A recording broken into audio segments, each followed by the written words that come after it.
Chapter 1. How these papers have been placed in sequence will be made manifest in the reading of them.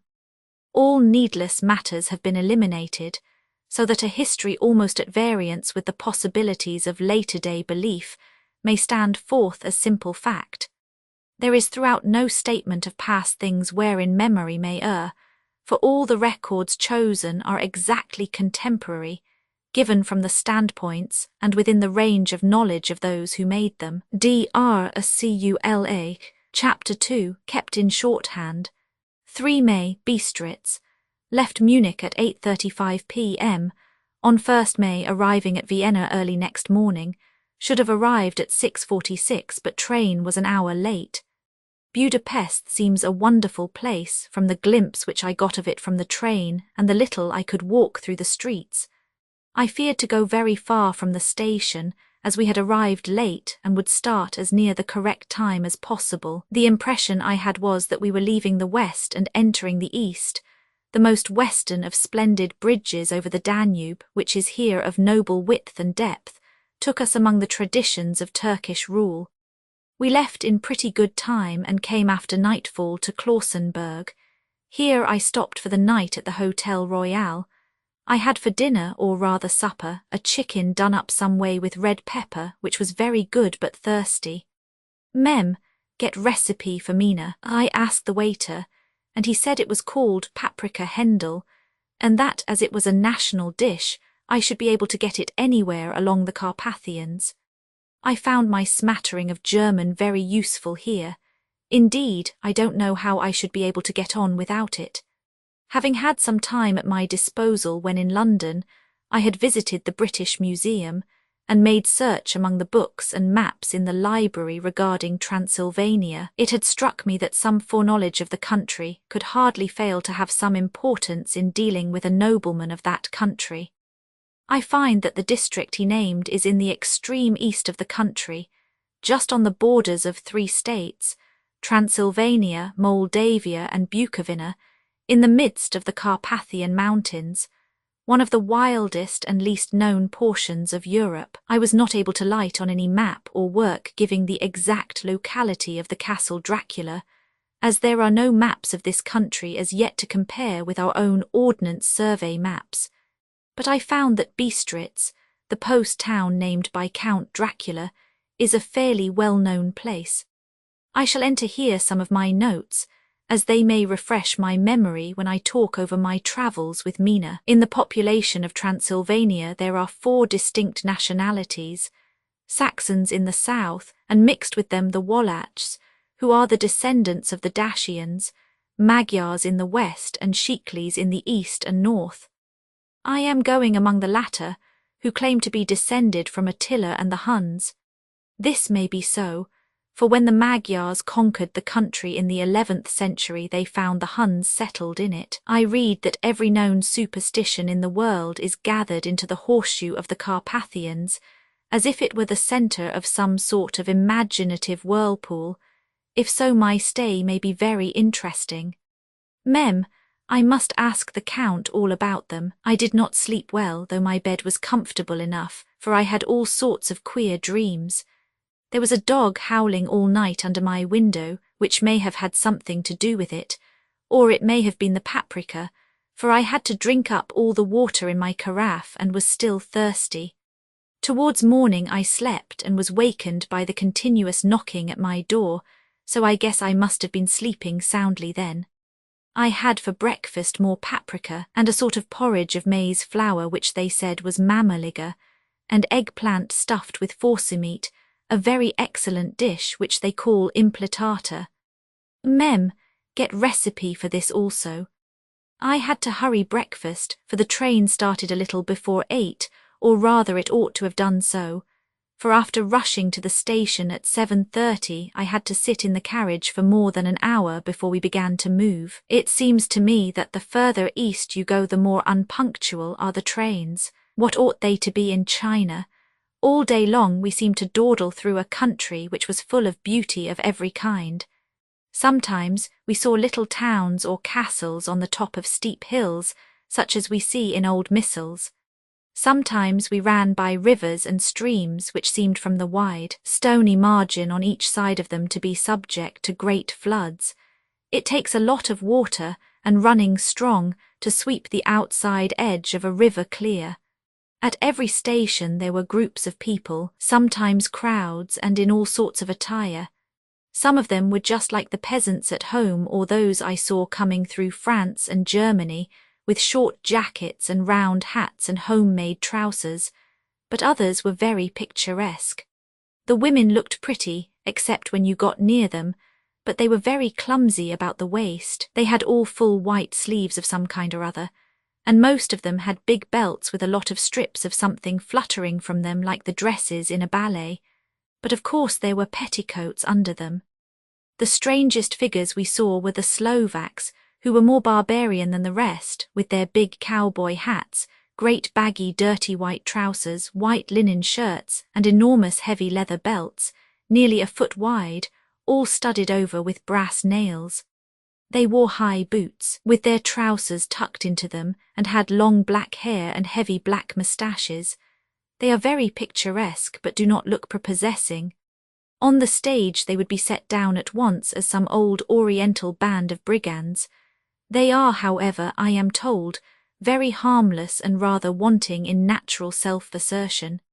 It was on the dark side of twilight when we got to Bistritz, which is a very interesting old place, being practically on the frontier, for the Borgo Pass leads from it into Bukovina. It has had a very stormy existence, and it certainly shows marks of it. 50 years ago a series of great fires took place, which made terrible havoc on 5 separate occasions. At the very beginning of the 17th century, it underwent a siege of 3 weeks and lost 13,000 people, the casualties of war proper being assisted by famine and disease. Count Dracula had directed me to go to the Golden Krone Hotel, which I found, to my great delight, to be thoroughly old-fashioned, for of course I wanted to see all I could of the ways of the country. I was evidently expected, for when I got near the door I faced a cheery-looking elderly woman in the usual peasant dress, white undergarment with long double apron, front and back, of coloured stuff fitting almost too tight for modesty. When I came close she bowed and said, "The Herr Englishman." "Yes," I said, "Jonathan Harker." She smiled and gave some message to an elderly man in white shirt sleeves who had followed her to the door. He went but immediately returned with a letter. "My friend, welcome to the Carpathians. I am anxiously expecting you. Sleep well tonight. At 3 tomorrow the diligence will start for Bukovina. A place on it is kept for you. At the Borgo Pass my carriage will await you and will bring you to me. I trust that your journey from London has been a happy one, and that you will enjoy your stay in my beautiful land. Your friend, Dracula, 4 May. I found that my landlord had got a letter from the Count, directing him to secure the best place on the coach for me, but on making inquiries as to details he seemed somewhat reticent, and pretended that he could not understand my German. This could not be true, because up to then he had understood it perfectly. At least, he answered my questions exactly as if he did. He and his wife, the old lady who had received me, looked at each other in a frightened sort of way. He mumbled out that the money had been sent in a letter, and that was all he knew. When I asked him if he knew Count Dracula and could tell me anything of his castle, both he and his wife crossed themselves, and saying that they knew nothing at all, simply refused to speak further. It was so near the time of starting that I had no time to ask anyone else, for it was all very mysterious and not by any means comforting. Just before I was leaving, the old lady came up to my room and said in a very hysterical way, "Must you go? Oh, young Herr, must you go?" She was in such an excited state that she seemed to have lost her grip of what German she knew, and mixed it all up with some other language which I did not know at all. I was just able to follow her by asking many questions. When I told her that I must go at once and that I was engaged on important business, she asked again, "Do you know what day it is?" I answered that it was the 4th of May. She shook her head as she said again, "Oh, yes, I know that, but do you know what day it is?" On my saying that I did not understand, she went on, "It is the eve of St. George's Day. Do you not know that tonight, when the clock strikes midnight, all the evil things in the world will have full sway? Do you know where you are going and what you are going to?" She was in such evident distress that I tried to comfort her, but without effect. Finally, she went down on her knees and implored me not to go, at least to wait a day or two before starting. It was all very ridiculous, but I did not feel comfortable. However, there was business to be done, and I could allow nothing to interfere with it. I therefore tried to raise her up, and said as gravely as I could that I thanked her, but my duty was imperative and that I must go. She then rose and dried her eyes, and taking a crucifix from her neck offered it to me. I did not know what to do, for as an English churchman, I have been taught to regard such things as in some measure idolatrous, and yet it seemed so ungracious to refuse an old lady meaning so well, and in such a state of mind. She saw, I suppose, the doubt in my face, for she put the rosary round my neck and said, "For your mother's sake," and went out of the room. I am writing up this part of the diary whilst I am waiting for the coach, which is, of course, late, and the crucifix is still round my neck. Whether it is the old lady's fear, or the many ghostly traditions of this place, or the crucifix itself, I do not know, but I am not feeling nearly as easy in my mind as usual. If this book should ever reach Mina before I do, let it bring my goodbye. Here comes the coach. 5 May, the castle. The grey of the morning has passed, and the sun is high over the distant horizon, which seems jagged, whether with trees or hills I know not, for it is so far off that big things and little are mixed. I am not sleepy, and as I am not to be called till I awake, naturally I write till sleep comes. There are many odd things to put down, and lest who reads them may fancy that I dined too well before I left Bistritz, let me put down my dinner exactly. I dined on what they called robber steak, bits of bacon, onion and beef, seasoned with red pepper, and strung on sticks and roasted over the fire in the simple style of the London cat's meat. The wine was golden Mediash, which produces a queer sting on the tongue, which is, however, not disagreeable. I had only a couple of glasses of this and nothing else. When I got on the coach, the driver had not taken his seat, and I saw him talking with the landlady. They were evidently talking of me, for every now and then they looked at me, and some of the people who were sitting on the bench outside the door, which they call by a name meaning word-bearer, came and listened, and then looked at me, most of them pityingly. I could hear a lot of words, often repeated queer words, for there were many nationalities in the crowd, so I quietly got my polyglot dictionary from my bag and looked them out. I must say they were not cheering to me, for amongst them were Ordog, Satan, Pokhol, Hell, Stregoica, Witch, Vrolok and VL Koslak, both of which mean the same thing, one being Slovak and the other Servian for something that is either werewolf or vampire.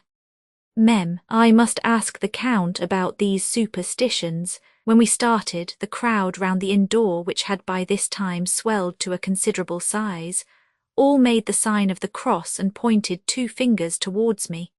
With some difficulty I got a fellow passenger to tell me what they meant. He would not answer at first, but on learning that I was English, he explained that it was a charm or guard against the evil eye. This was not very pleasant for me, just starting for an unknown place to meet an unknown man, but everyone seemed so kind-hearted, and so sorrowful and so sympathetic that I could not but be touched.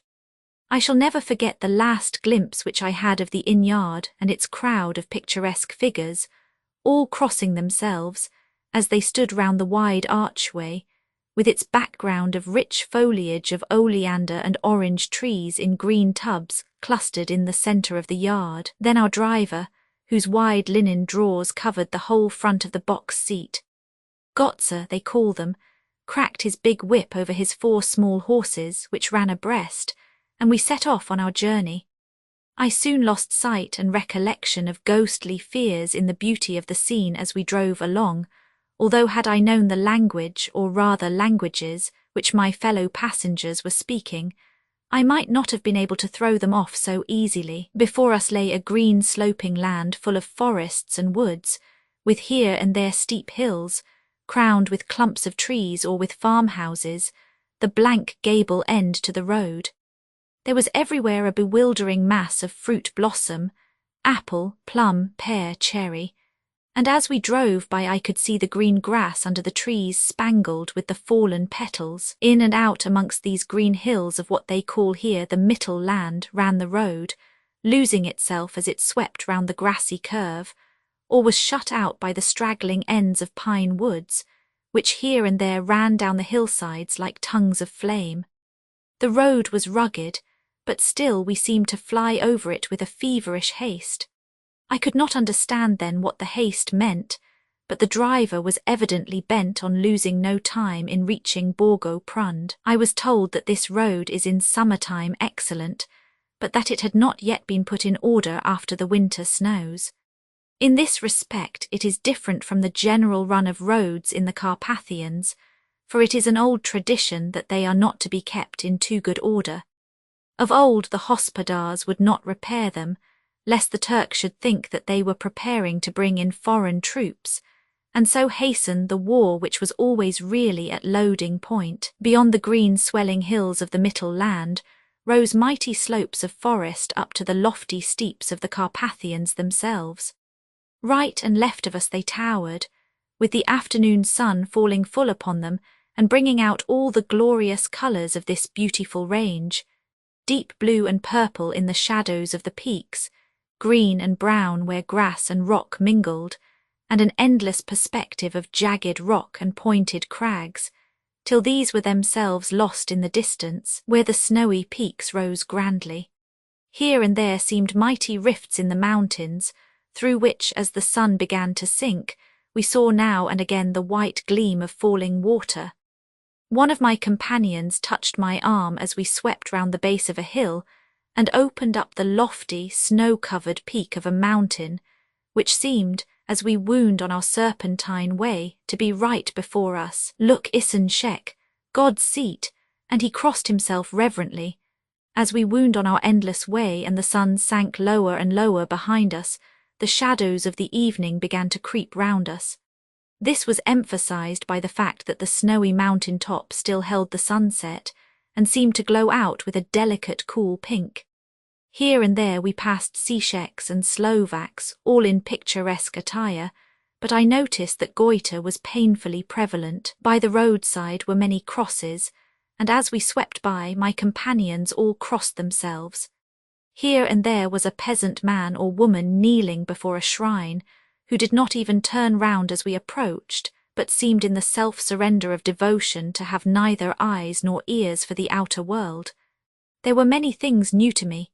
For instance, hayricks in the trees, and here and there very beautiful masses of weeping birch, their white stems shining like silver through the delicate green of the leaves. Now and again we passed a later wagon, the ordinary peasant's cart, with its long, snake-like vertebra, calculated to suit the inequalities of the road.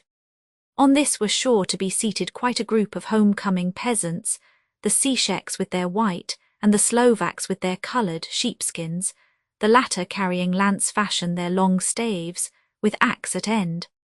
As the evening fell it began to get very cold, and the growing twilight seemed to merge into one dark mistiness the gloom of the trees, oak, beech and pine, though in the valleys which ran deep between the spurs of the hills, as we ascended through the pass, the dark firs stood out here and there against the background of late-lying snow. Sometimes, as the road was cut through the pine woods that seemed in the darkness to be closing down upon us, great masses of greyness, which here and there bestrewed the trees, produced a peculiarly weird and solemn effect, which carried on the thoughts and grim fancies engendered earlier in the evening, when the falling sunset threw into strange relief the ghost-like clouds which amongst the Carpathians seemed to wind ceaselessly through the valleys. Sometimes the hills were so steep that, despite our driver's haste, the horses could only go slowly. I wished to get down and walk up them as we do at home, but the driver would not hear of it. "No, no," he said, "You must not walk here, the dogs are too fierce." And then he added with what he evidently meant for grim pleasantry, for he looked round to catch the approving smile of the rest, "And you may have enough of such matters before you go to sleep." The only stop he would make was a moment's pause to light his lamps. When it grew dark, there seemed to be some excitement amongst the passengers, and they kept speaking to him, one after the other, as though urging him to further speed. He lashed the horses unmercifully with his long whip, and with wild cries of encouragement urged them on to further exertions. Then through the darkness I could see a sort of patch of grey light ahead of us, as though there were a cleft in the hills. The excitement of the passengers grew greater. The crazy coach rocked on its great leather springs and swayed like a boat tossed on a stormy sea. I had to hold on. The road grew more level, and we appeared to fly along. Then the mountains seemed to come nearer to us on each side and to frown down upon us. We were entering on the Borgo Pass. One by one, several of the passengers offered me gifts, which they pressed upon me with an earnestness which would take no denial. These were certainly of an odd and varied kind, but each was given in simple good faith, with a kindly word and a blessing, and that strange mixture of fear-meaning movements which I had seen outside the hotel at Bistritz, the sign of the cross and the guard against the evil eye. Then, as we flew along, the driver leaned forward, and on each side the passengers, craning over the edge of the coach, peered eagerly into the darkness. It was evident that something very exciting was either happening or expected, but though I asked each passenger, no one would give me the slightest explanation. This state of excitement kept on for some little time, and at last we saw before us the pass opening out on the eastern side. There were dark, rolling clouds overhead, and in the air the heavy, oppressive sense of thunder. It seemed as though the mountain range had separated two atmospheres, and that now we had got into the thunderous one. I was now myself looking out for the conveyance which was to take me to the Count. Each moment I expected to see the glare of lamps through the blackness, but all was dark. The only light was the flickering rays of our own lamps, in which the steam from our hard-driven horses rose in a white cloud. We could see now the sandy road lying white before us, but there was on it no sign of a vehicle. The passengers drew back with a sigh of gladness which seemed to mock my own disappointment. I was already thinking what I had best do, when the driver, looking at his watch, said to the others something which I could hardly hear. It was spoken so quietly and in so low a tone. I thought it was an hour less than the time. Then turning to me, he said in German worse than my own, "There is no carriage here. The Herr is not expected after all. He will now come on to Bukovina and return tomorrow or the next day, better the next day." Whilst he was speaking, the horses began to neigh and snort and plunge wildly, so that the driver had to hold them up. Then, amongst a chorus of screams from the peasants and a universal crossing of themselves, a calèche with 4 horses drove up behind us, overtook us, and drew up beside the coach. I could see from the flash of our lamps as the rays fell on them that the horses were coal-black and splendid animals. They were driven by a tall man with a long brown beard and a great black hat which seemed to hide his face from us. I could only see the gleam of a pair of very bright eyes, which seemed red in the lamplight as he turned to us. He said to the driver, "You are early tonight, my friend." The man stammered in reply. The English Herr was in a hurry, to which the stranger replied, "That is why, I suppose, you wished him to go on to Bukovina. You cannot deceive me, my friend. I know too much, and my horses are swift." As he spoke he smiled, and the lamplight fell on a hard-looking mouth with very red lips and sharp-looking teeth, as white as ivory. One of my companions whispered to another the line from Burger's Lenore, "Den die Toten reiten schnell," for the dead travel fast. The strange driver evidently heard the words, for he looked up with a gleaming smile. The passenger turned his face away, at the same time putting out his 2 fingers and crossing himself. "Give me the Herr's luggage," said the driver. and with exceeding alacrity my bags were handed out and put in the calèche. Then I descended from the side of the coach, as the calèche was close alongside, the driver helping me with a hand which caught my arm in a grip of steel. His strength must have been prodigious. Without a word he shook his reins, the horses turned, and we swept into the darkness of the pass. As I looked back, I saw the steam from the horses of the coach by the light of the lamps, and projected against it the figures of my late companions crossing themselves. Then the driver cracked his whip and called to his horses, and off they swept on their way to Bukovina. As they sank into the darkness, I felt a strange chill, and a lonely feeling came over me. But a cloak was thrown over my shoulders and a rug across my knees, and the driver said in excellent German, "The night is chill, mein Herr, and my master the Count bade me take all care of you. There is a flask of Slivovitz, the plum brandy of the country, underneath the seat, if you should require it." I did not take any, but it was a comfort to know it was there all the same. I felt a little strangely and not a little frightened.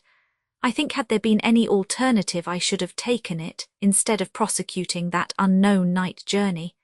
The carriage went at a hard pace straight along, then we made a complete turn and went along another straight road.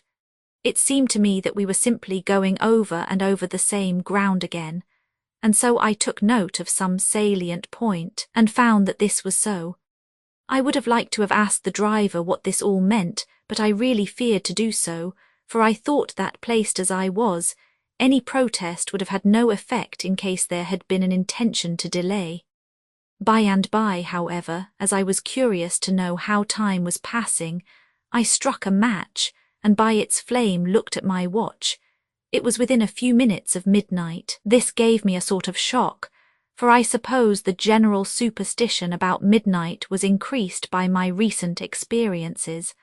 I waited with a sick feeling of suspense. Then a dog began to howl somewhere in a farmhouse far down the road, a long, agonized wailing as if from fear.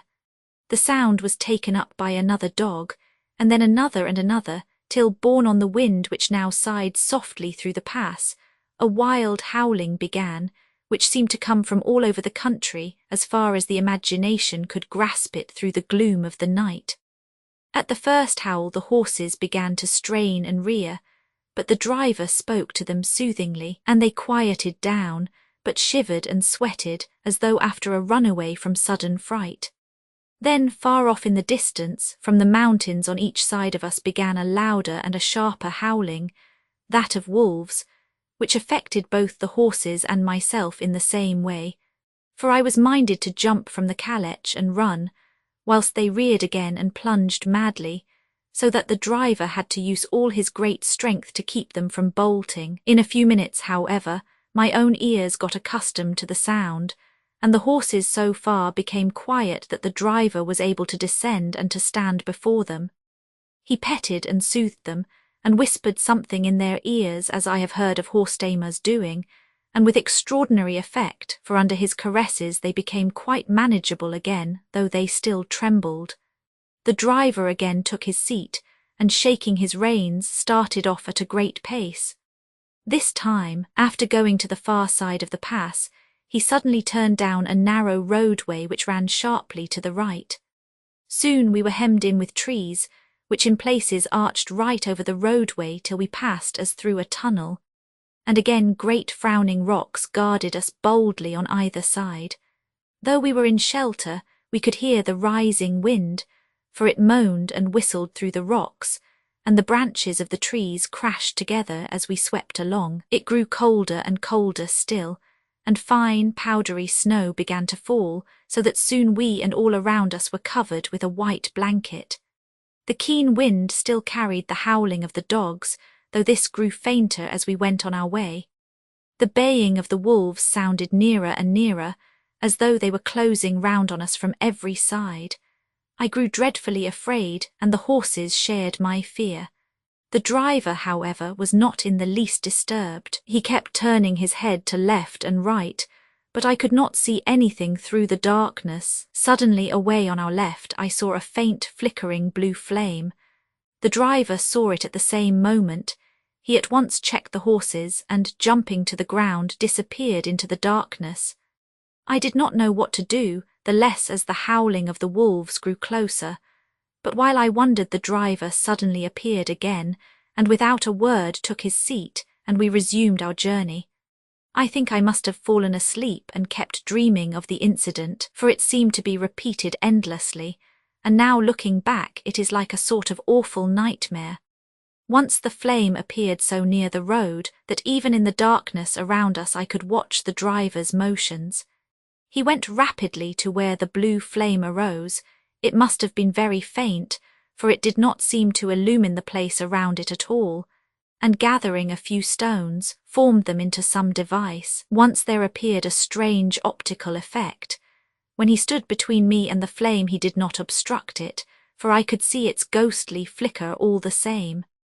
This startled me, but as the effect was only momentary, I took it that my eyes deceived me straining through the darkness. Then for a time there were no blue flames, and we sped onwards through the gloom, with the howling of the wolves around us as though they were following in a moving circle. At last there came a time when the driver went further afield than he had yet gone, and during his absence the horses began to tremble worse than ever and to snort and scream with fright. I could not see any cause for it, for the howling of the wolves had ceased altogether. But just then the moon, sailing through the black clouds, appeared behind the jagged crest of a beetling, pine-clad rock, and by its light I saw around us a ring of wolves, with white teeth and lolling red tongues, with long, sinewy limbs and shaggy hair. They were 100 times more terrible in the grim silence which held them than even when they howled. For myself, I felt a sort of paralysis of fear. It is only when a man feels himself face to face with such horrors that he can understand their true import. All at once the wolves began to howl, as though the moonlight had had some peculiar effect on them. The horses jumped about and reared, and looked helplessly round with eyes that rolled in a way painful to see, but the living ring of terror encompassed them on every side, and they had perforce to remain within it. I called to the coachman to come, for it seemed to me that our only chance was to try to break out through the ring and to aid his approach.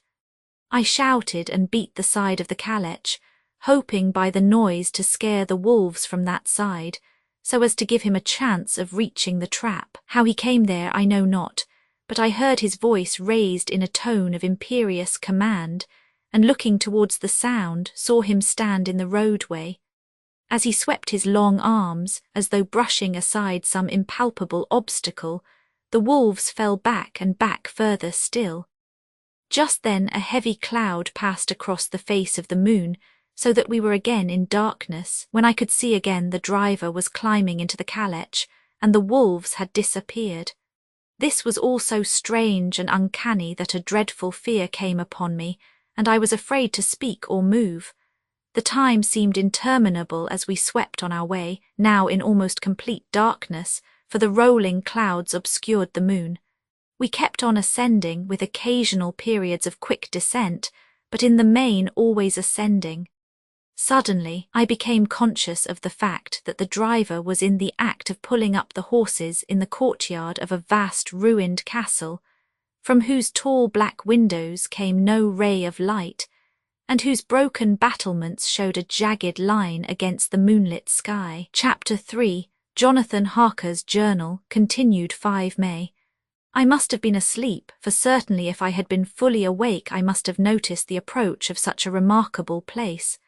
In the gloom the courtyard looked of considerable size, and as several dark ways led from it under great round arches, it perhaps seemed bigger than it really is. I have not yet been able to see it by daylight.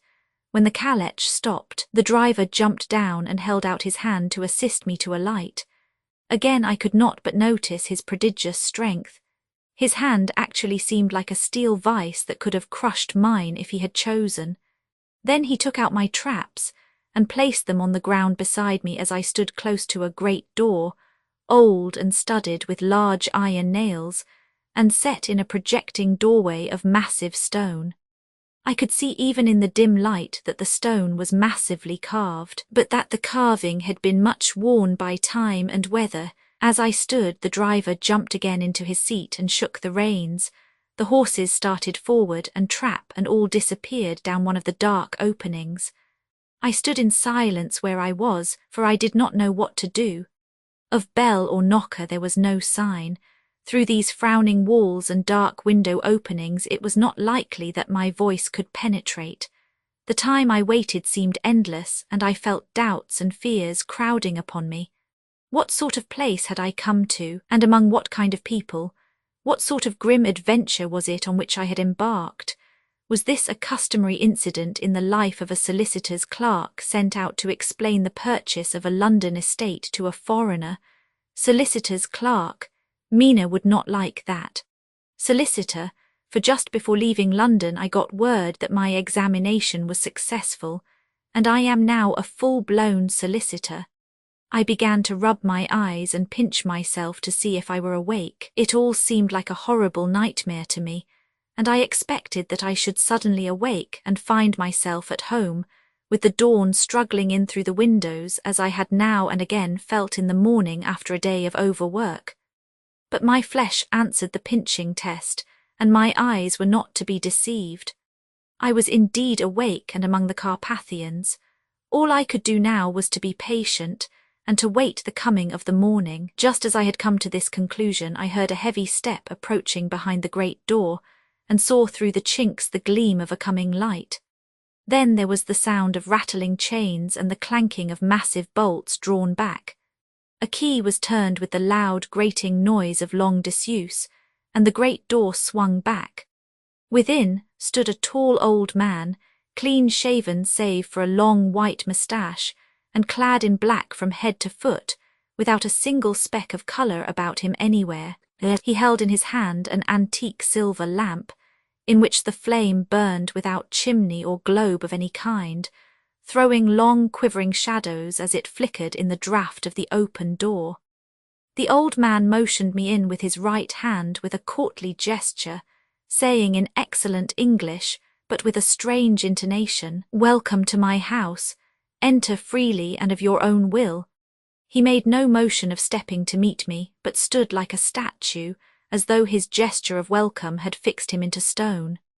The instant, however, that I had stepped over the threshold, he moved impulsively forward, and holding out his hand grasped mine with a strength which made me wince, an effect which was not lessened by the fact that it seemed as cold as ice, more like the hand of a dead than a living man. Again he said, "Welcome to my house, come freely, go safely and leave something of the happiness you bring." The strength of the handshake was so much akin to that which I had noticed in the driver whose face I had not seen that for a moment I doubted if it were not the same person to whom I was speaking, so to make sure I said interrogatively, "Count Dracula." He bowed in a courtly way as he replied, "I am Dracula, and I bid you welcome, Mr. Harker, to my house. Come in, the night air is chill, and you must need to eat and rest." As he was speaking, he put the lamp on a bracket on the wall and stepping out took my luggage. He had carried it in before I could forestall him. I protested, but he insisted. "Nay, sir, you are my guest. It is late and my people are not available. Let me see to your comfort myself." He insisted on carrying my traps along the passage and then up a great winding stair and along another great passage, on whose stone floor our steps rang heavily. At the end of this he threw open a heavy door, and I rejoiced to see within a well-lit room in which a table was spread for supper, and on whose mighty hearth a great fire of logs, freshly replenished, flamed and flared. The Count halted, putting down my bags, closed the door, and crossing the room, opened another door, which led into a small octagonal room lit by a single lamp, and seemingly without a window of any sort. Passing through this, he opened another door and motioned me to enter. It was a welcome sight, for here was a great bedroom well lighted and warmed with another log fire, also added to but lately, for the top logs were fresh, which sent a hollow roar up the wide chimney. The Count himself left my luggage inside and withdrew, saying before he closed the door, "You will need after your journey to refresh yourself by making your toilet. I trust you will find all you wish. When you are ready, come into the other room, where you will find your supper prepared." The light and warmth and the Count's courteous welcome seemed to have dissipated all my doubts and fears. Having then reached my normal state, I discovered that I was half famished with hunger, so making a hasty toilet, I went into the other room. I found supper already laid out. My host, who stood on one side of the great fireplace, leaning against the stonework, made a graceful wave of his hand to the table and said, "I pray you be seated and sup how you please. You will, I trust, excuse me that I do not join you, but I have dined already, and I do not sup." I handed to him the sealed letter which Mr. Hawkins had entrusted to me. He opened it and read it gravely. Then, with a charming smile, he handed it to me to read. One passage of it, at least, gave me a thrill of pleasure. I must regret that an attack of gout, from which malady I am a constant sufferer, forbids absolutely any travelling on my part for some time to come, but I am happy to say I can send a sufficient substitute, one in whom I have every possible confidence. He is a young man, full of energy and talent in his own way, and of a very faithful disposition.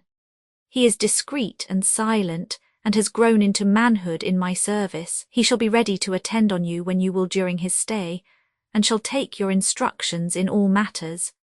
The Count himself came forward and took off the cover of a dish, and I fell to at once on an excellent roast chicken.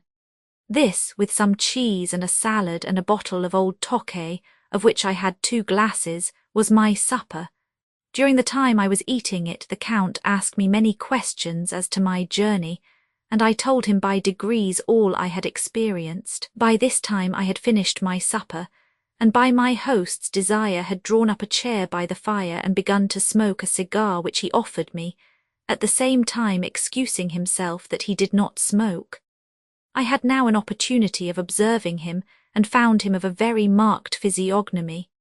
His face was a very strong, aquiline, with high bridge of the thin nose and peculiarly arched nostrils, with lofty domed forehead, and hair growing scantily round the temples but profusely elsewhere. His eyebrows were very massive, almost meeting over the nose, and with bushy hair that seemed to curl in its own profusion. The mouth, so far as I could see it under the heavy moustache, was fixed and rather cruel-looking, with peculiarly sharp white teeth. These protruded over the lips, whose remarkable ruddiness showed astonishing vitality in a man of his years. For the rest, his ears were pale, and at the tops extremely pointed. The chin was broad and strong, and the cheeks firm though thin. The general effect was one of extraordinary pallor. Hitherto I had noticed the backs of his hands as they lay on his knees in the firelight, and they had seemed rather white and fine, but seeing them now close to me, I could not but notice that they were rather coarse, broad, with squat fingers. Strange to say, there were hairs in the centre of the palm. The nails were long and fine, and cut to a sharp point. As the Count leaned over me and his hands touched me, I could not repress a shudder. It may have been that his breath was rank, but a horrible feeling of nausea came over me, which, do what I would, I could not conceal. The Count, evidently noticing it, drew back, and with a grim sort of smile, which showed more than he had yet done his protuberant teeth, sat himself down again on his own side of the fireplace. We were both silent for a while, and as I looked towards the window I saw the first dim streak of the coming dawn. There seemed a strange stillness over everything, but as I listened I heard as if from down below in the valley the howling of many wolves. The Count's eyes gleamed, and he said, "Listen to them, the children of the night, what music they make." Seeing, I suppose, some expression in my face strange to him, he added, "Ah, sir, you dwellers in the city cannot enter into the feelings of the hunter." Then he rose and said, "But you must be tired. Your bedroom is all ready, and tomorrow you shall sleep as late as you will. I have to be away till the afternoon, so sleep well and dream well." With a courteous bow he opened for me himself the door to the octagonal room, and I entered my bedroom. I am all in a sea of wonders. I doubt, I fear, I think strange things which I dare not confess to my own soul. God keep me, if only for the sake of those dear to me. 7 May. It is again early morning, but I have rested and enjoyed the last 24 hours. I slept till late in the day and awoke of my own accord. When I had dressed myself, I went into the room where we had supped and found a cold breakfast laid out, with coffee kept hot by the pot being placed on the hearth. There was a card on the table on which was written, "I have to be absent for a while. Do not wait for me. D." I set to and enjoyed a hearty meal. When I had done, I looked for a bell, so that I might let the servants know I had finished, but I could not find one. There are certainly odd deficiencies in the house, considering the extraordinary evidences of wealth which are round me. The table service is of gold, and so beautifully wrought that it must be of immense value. The curtains and upholstery of the chairs and sofas and the hangings of my bed are of the costliest and most beautiful fabrics, and must have been of fabulous value when they were made, for they are centuries old, though in excellent order. I saw something like them in Hampton Court, but there they were worn and frayed and moth-eaten. But still in none of the rooms is there a mirror. There is not even a toilet glass on my table, and I had to get the little shaving glass from my bag before I could either shave or brush my hair. I have not yet seen a servant anywhere, or heard a sound near the castle, except the howling of wolves, some time after I had finished my meal. I do not know whether to call it breakfast or dinner, for it was between 5 and 6 o'clock when I had it. I looked about for something to read, for I did not like to go about the castle until I had asked the Count's permission. There was absolutely nothing in the room, book, newspaper, or even writing materials, so I opened another door in the room and found a sort of library. The door opposite mine I tried, but found it locked. In the library I found, to my great delight, a vast number of English books, whole shelves full of them, and bound volumes of magazines and newspapers. A table in the centre was littered with English magazines and newspapers, though none of them were of very recent date.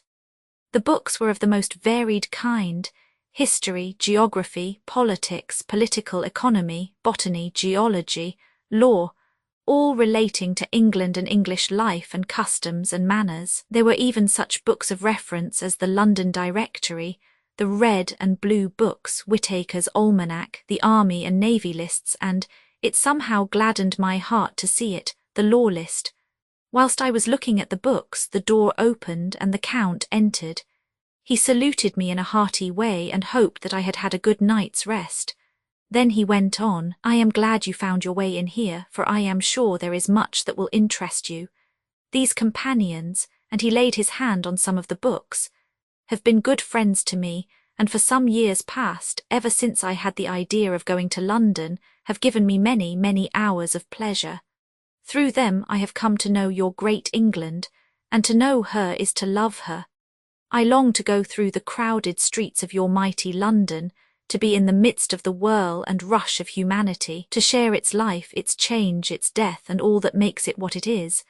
But alas, as yet I only know your tongue through books. To you, my friend, I look that I know it to speak." "But, Count," I said, "you know and speak English thoroughly."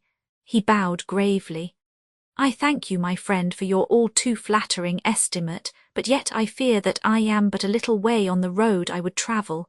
True, I know the grammar and the words, but yet I know not how to speak them." "Indeed," I said, "you speak excellently." "Not so," he answered. "Well, I know that, did I move and speak in your London, none there are who would not know me for a stranger. That is not enough for me. Here I am noble, I am boyar, the common people know me, and I am master. But a stranger in a strange land, he is no one, men know him not, and to know not is to care not for. I am content if I am like the rest, so that no man stops if he see me, or pause in his speaking if he hear my words, ha ha. A stranger! I have been so long master that I would be master still, or at least that none other should be master of me. You come to me not alone as agent of my friend Peter Hawkins of Exeter, to tell me all about my new estate in London. You shall, I trust, rest here with me a while, so that by our talking I may learn the English intonation. And I would that you tell me when I make error, even of the smallest, in my speaking. I am sorry that I had to be away so long today, but you will, I know, forgive one who has so many important affairs in hand. Of course I said all I could about being willing and asked if I might come into that room when I chose. He answered, "Yes, certainly," and added, "You may go anywhere you wish in the castle, except where the doors are locked, where of course you will not wish to go. There is reason that all things are as they are, and did you see with my eyes and know with my knowledge, you would perhaps better understand."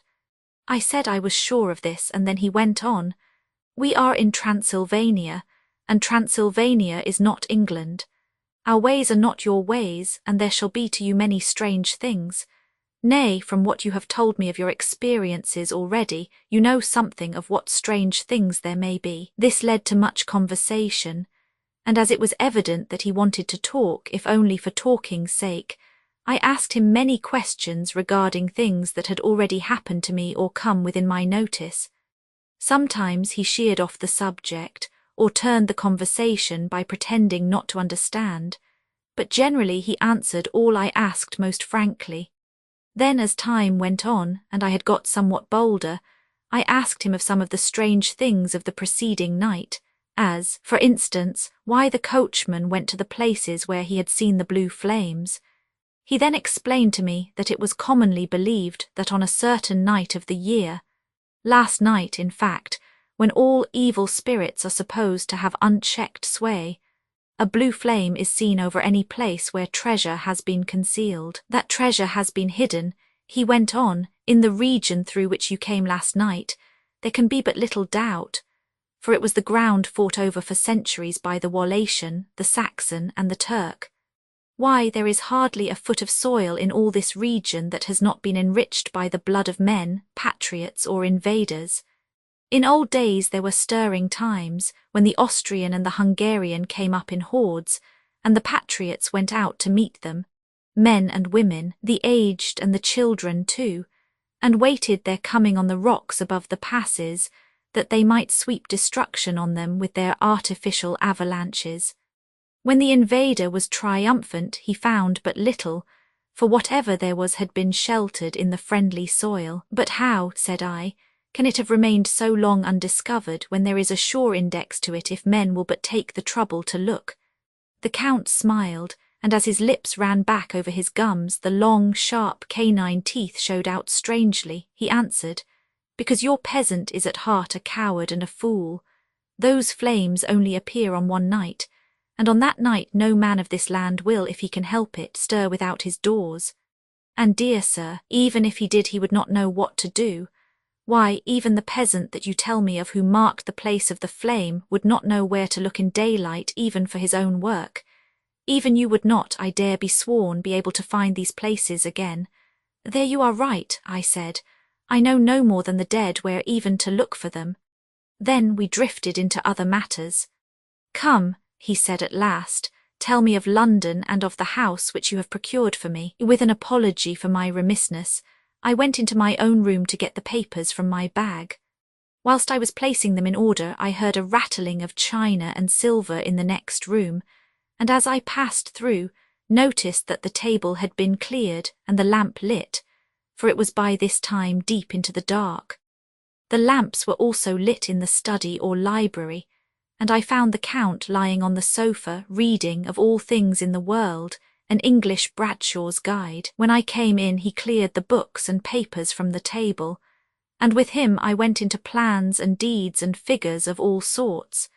He was interested in everything, and asked me a myriad questions about the place and its surroundings. He clearly had studied beforehand all he could get on the subject of the neighbourhood, for he evidently at the end knew very much more than I did. When I remarked this, he answered, "Well, but my friend, is it not needful that I should? When I go there I shall be all alone, and my friend Harker Jonathan, nay, pardon me, I fall into my country's habit of putting your patronymic first. My friend Jonathan Harker will not be by my side to correct and aid me. He will be in Exeter, miles away, probably working at papers of the law with my other friend, Peter Hawkins. So, we went thoroughly into the business of the purchase of the estate at Purfleet. When I had told him the facts and got his signature to the necessary papers, and had written a letter with them ready to post to Mr. Hawkins, He began to ask me how I had come across so suitable a place. I read to him the notes which I had made at the time, and which I inscribe here. At Purfleet, on a by-road, I came across just such a place as seemed to be required, and where was displayed a dilapidated notice that the place was for sale. It is surrounded by a high wall of ancient structure built of heavy stones, and has not been repaired for a large number of years. The closed gates are of heavy old oak and iron, all eaten with rust. The estate is called Carfax, no doubt a corruption of the old Quatter face, as the house is four-sided, agreeing with the cardinal points of the compass. It contains in all some 20 acres, quite surrounded by the solid stone wall above mentioned. There are many trees on it, which make it in places gloomy, and there is a deep, dark-looking pond or small lake, evidently fed by some springs, as the water is clear and flows away in a fair-sized stream. The house is very large and of all periods back, I should say, to medieval times, for one part is of stone immensely thick, with only a few windows high up and heavily barred with iron. It looks like part of a keep, and is close to an old chapel or church. I could not enter it, as I had not the key of the door leading to it from the house, but I have taken with my Kodak views of it from various points. The house has been added to, but in a very straggling way, and I can only guess at the amount of ground it covers, which must be very great. There are but few houses close at hand, one being a very large house only recently added to and formed into a private lunatic asylum. It is not, however, visible from the grounds. When I had finished, he said, "I am glad that it is old and big. I myself am of an old family, and to live in a new house would kill me. A house cannot be made habitable in a day, and after all, how few days go to make up a century. I rejoice also that there is a chapel of old times. We Transylvanian nobles love not to think that our bones may lie amongst the common dead.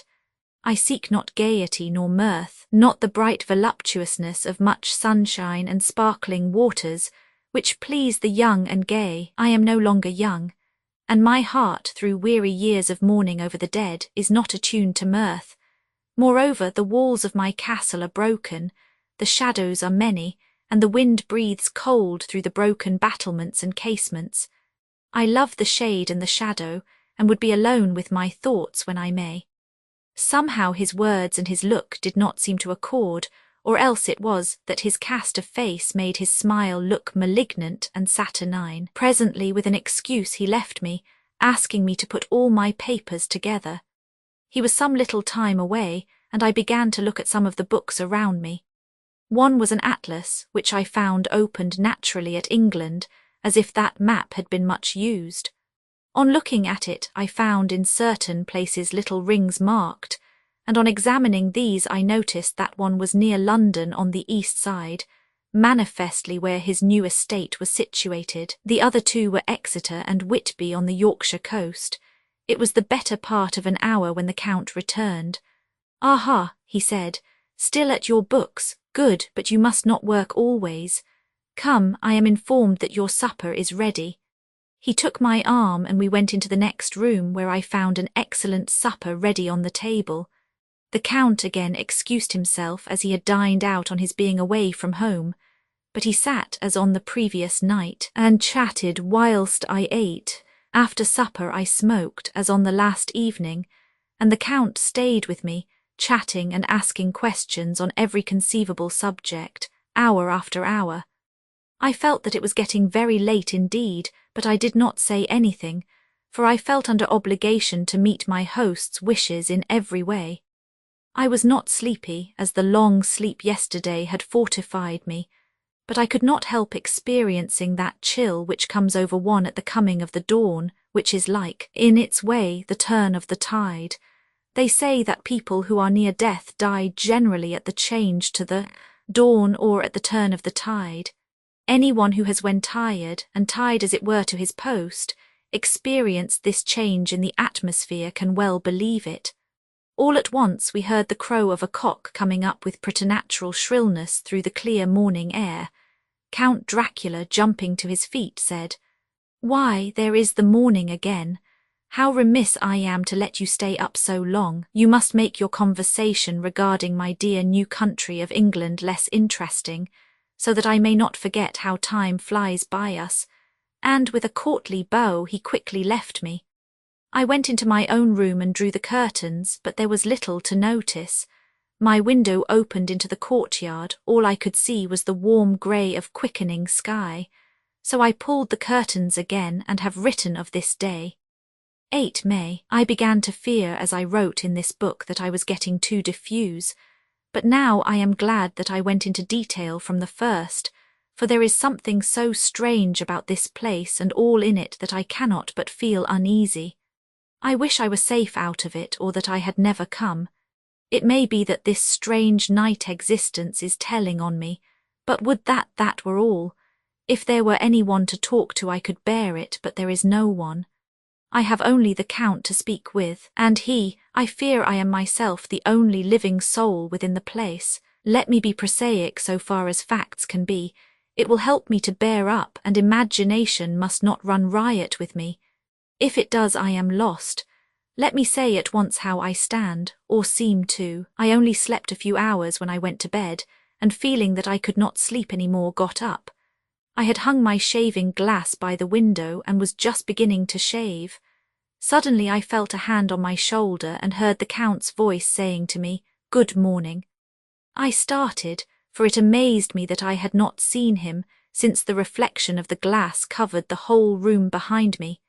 In starting I had cut myself slightly, but did not notice it at the moment. Having answered the Count's salutation, I turned to the glass again to see how I had been mistaken. This time there could be no error, for the man was close to me and I could see him over my shoulder.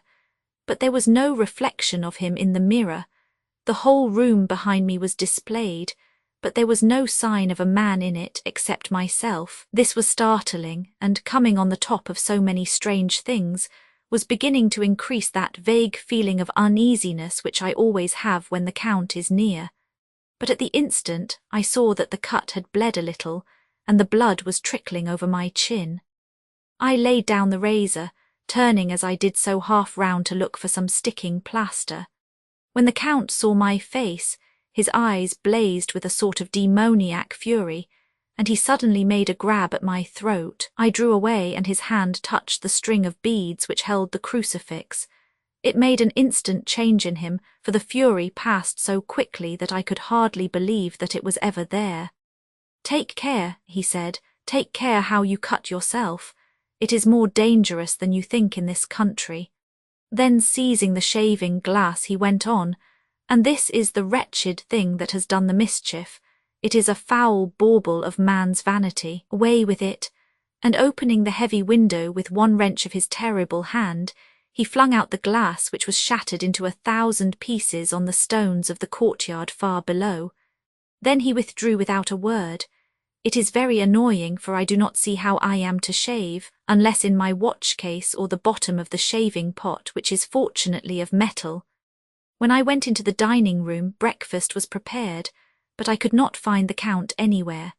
So I breakfasted alone. It is strange that as yet I have not seen the Count eat or drink. He must be a very peculiar man. After breakfast I did a little exploring in the castle. I went out on the stairs and found a room looking towards the south.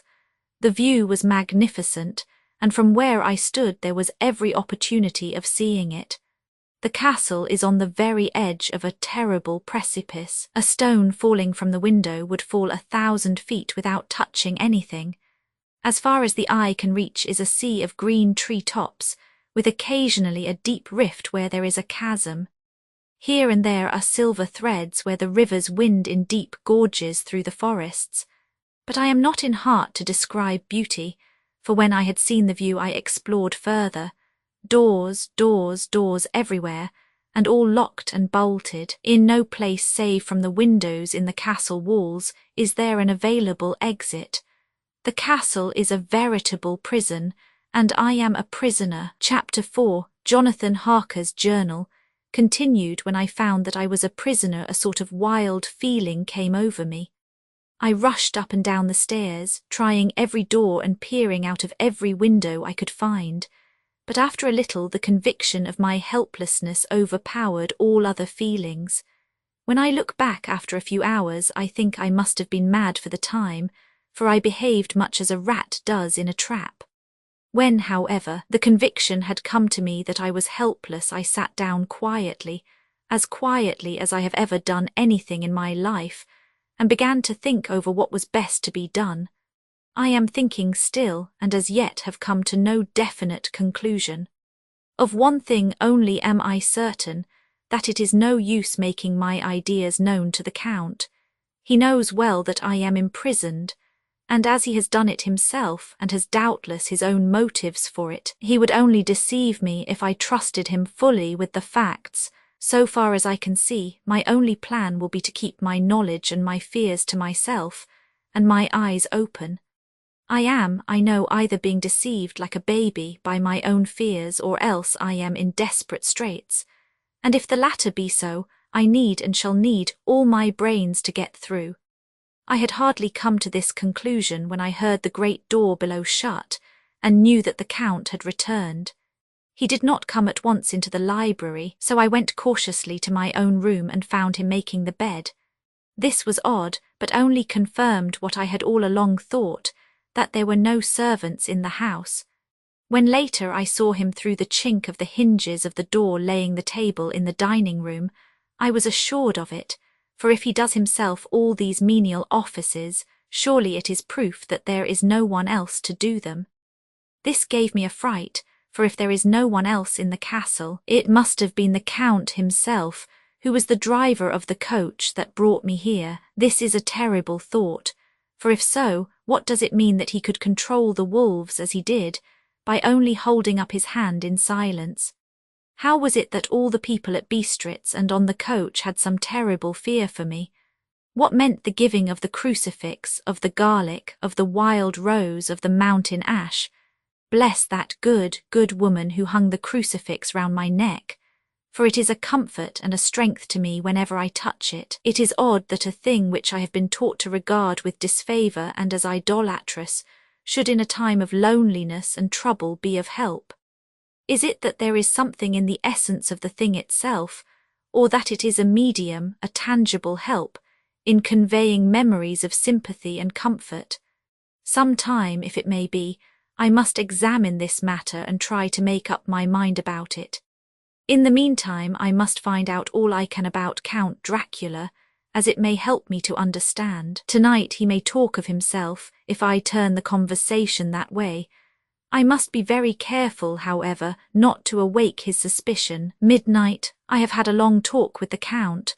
I asked him a few questions on Transylvania history, and he warmed up to the subject wonderfully. In his speaking of things and people, and especially of battles, he spoke as if he had been present at them all.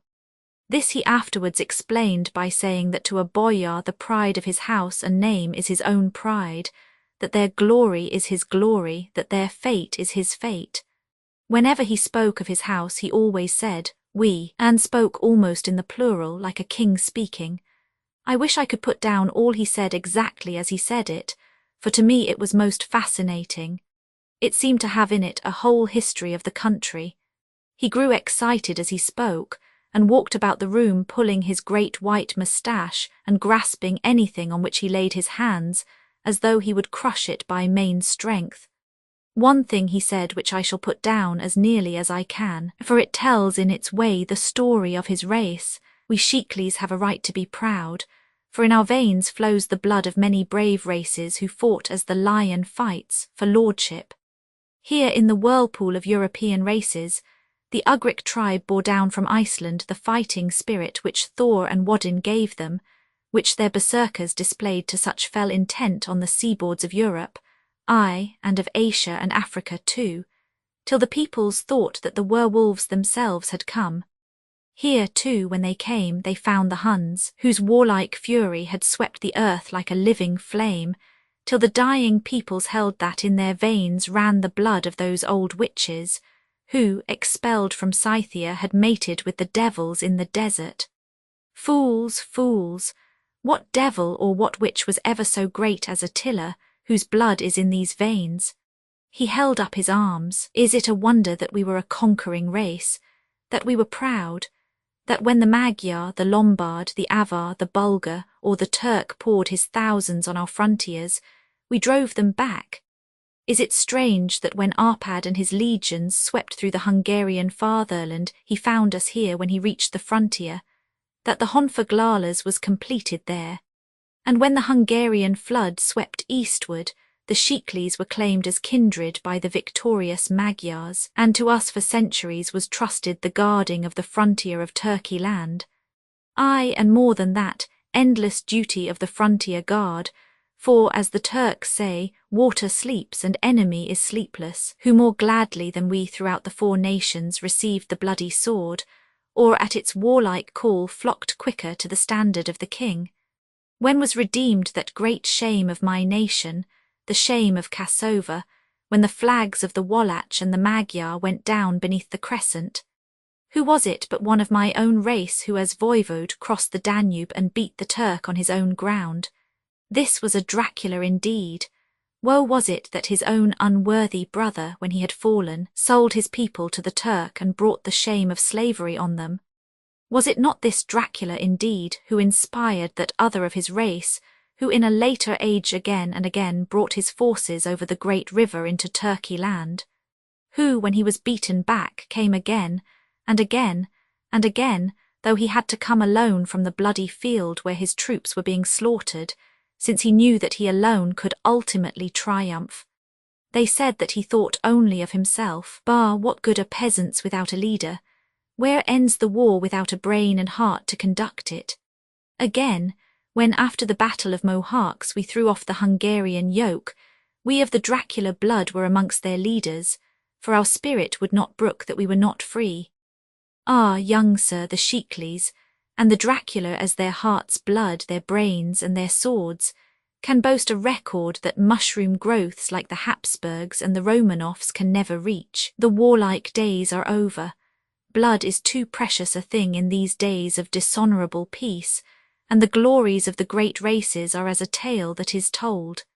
It was by this time close on morning, and we went to bed. Mem, this diary seems horribly like the beginning of the Arabian Nights, for everything has to break off at cockcrow, or like the ghost of Hamlet's father. 12 May. Let me begin with facts, bare, meagre facts, verified by books and figures, and of which there can be no doubt. I must not confuse them with experiences which will have to rest on my own observation or my memory of them. Last evening, when the Count came from his room, he began by asking me questions on legal matters and on the doing of certain kinds of business. I had spent the day wearily over books, and simply to keep my mind occupied, went over some of the matters I had been examining at Lincoln's Inn. There was a certain method in the Count's inquiries, so I shall try to put them down in sequence. The knowledge may somehow or sometime be useful to me. First, he asked if a man in England might have 2 solicitors or more.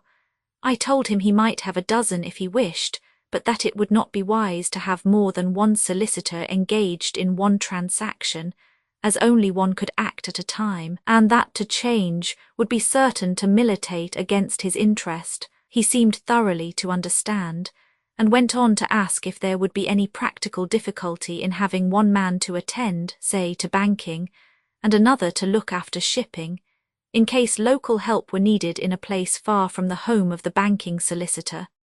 I asked him to explain more fully, so that I might not by any chance mislead him, so he said, "I shall illustrate. Your friend and mine, Mr. Peter Hawkins, from under the shadow of your beautiful cathedral at Exeter, which is far from London, buys for me through your good self my place at London." Good. Now here let me say frankly, lest you should think it strange that I have sought the services of one so far off from London instead of someone resident there, that my motive was that no local interest might be served save my wish only, and as one of London residents might perhaps have some purpose of himself or friend to serve, I went thus afield to seek my agent, whose labours should be only to my interest, Now suppose I, who have much of affairs, wish to ship goods, say, to Newcastle or Durham or Harwich or Dover, might it not be that it could with more ease be done by consigning to one in these ports? I answered that certainly it would be most easy, but that we solicitors had a system of agency one for the other, so that local work could be done locally on instruction from any solicitor, so that the client, simply placing himself in the hands of one man, could have his wishes carried out by him without further trouble. But, said he, I could be at liberty to direct myself, is it not so? Of course, I replied, and such is often done by men of business, who do not like the whole of their affairs to be known by any one person. Good, he said, and then went on to ask about the means of making consignments and the forms to be gone through, and of all sorts of difficulties which might arise, but by forethought could be guarded against. I explained all these things to him to the best of my ability, and he certainly left me under the impression that he would have made a wonderful solicitor, for there was nothing that he did not think of or foresee.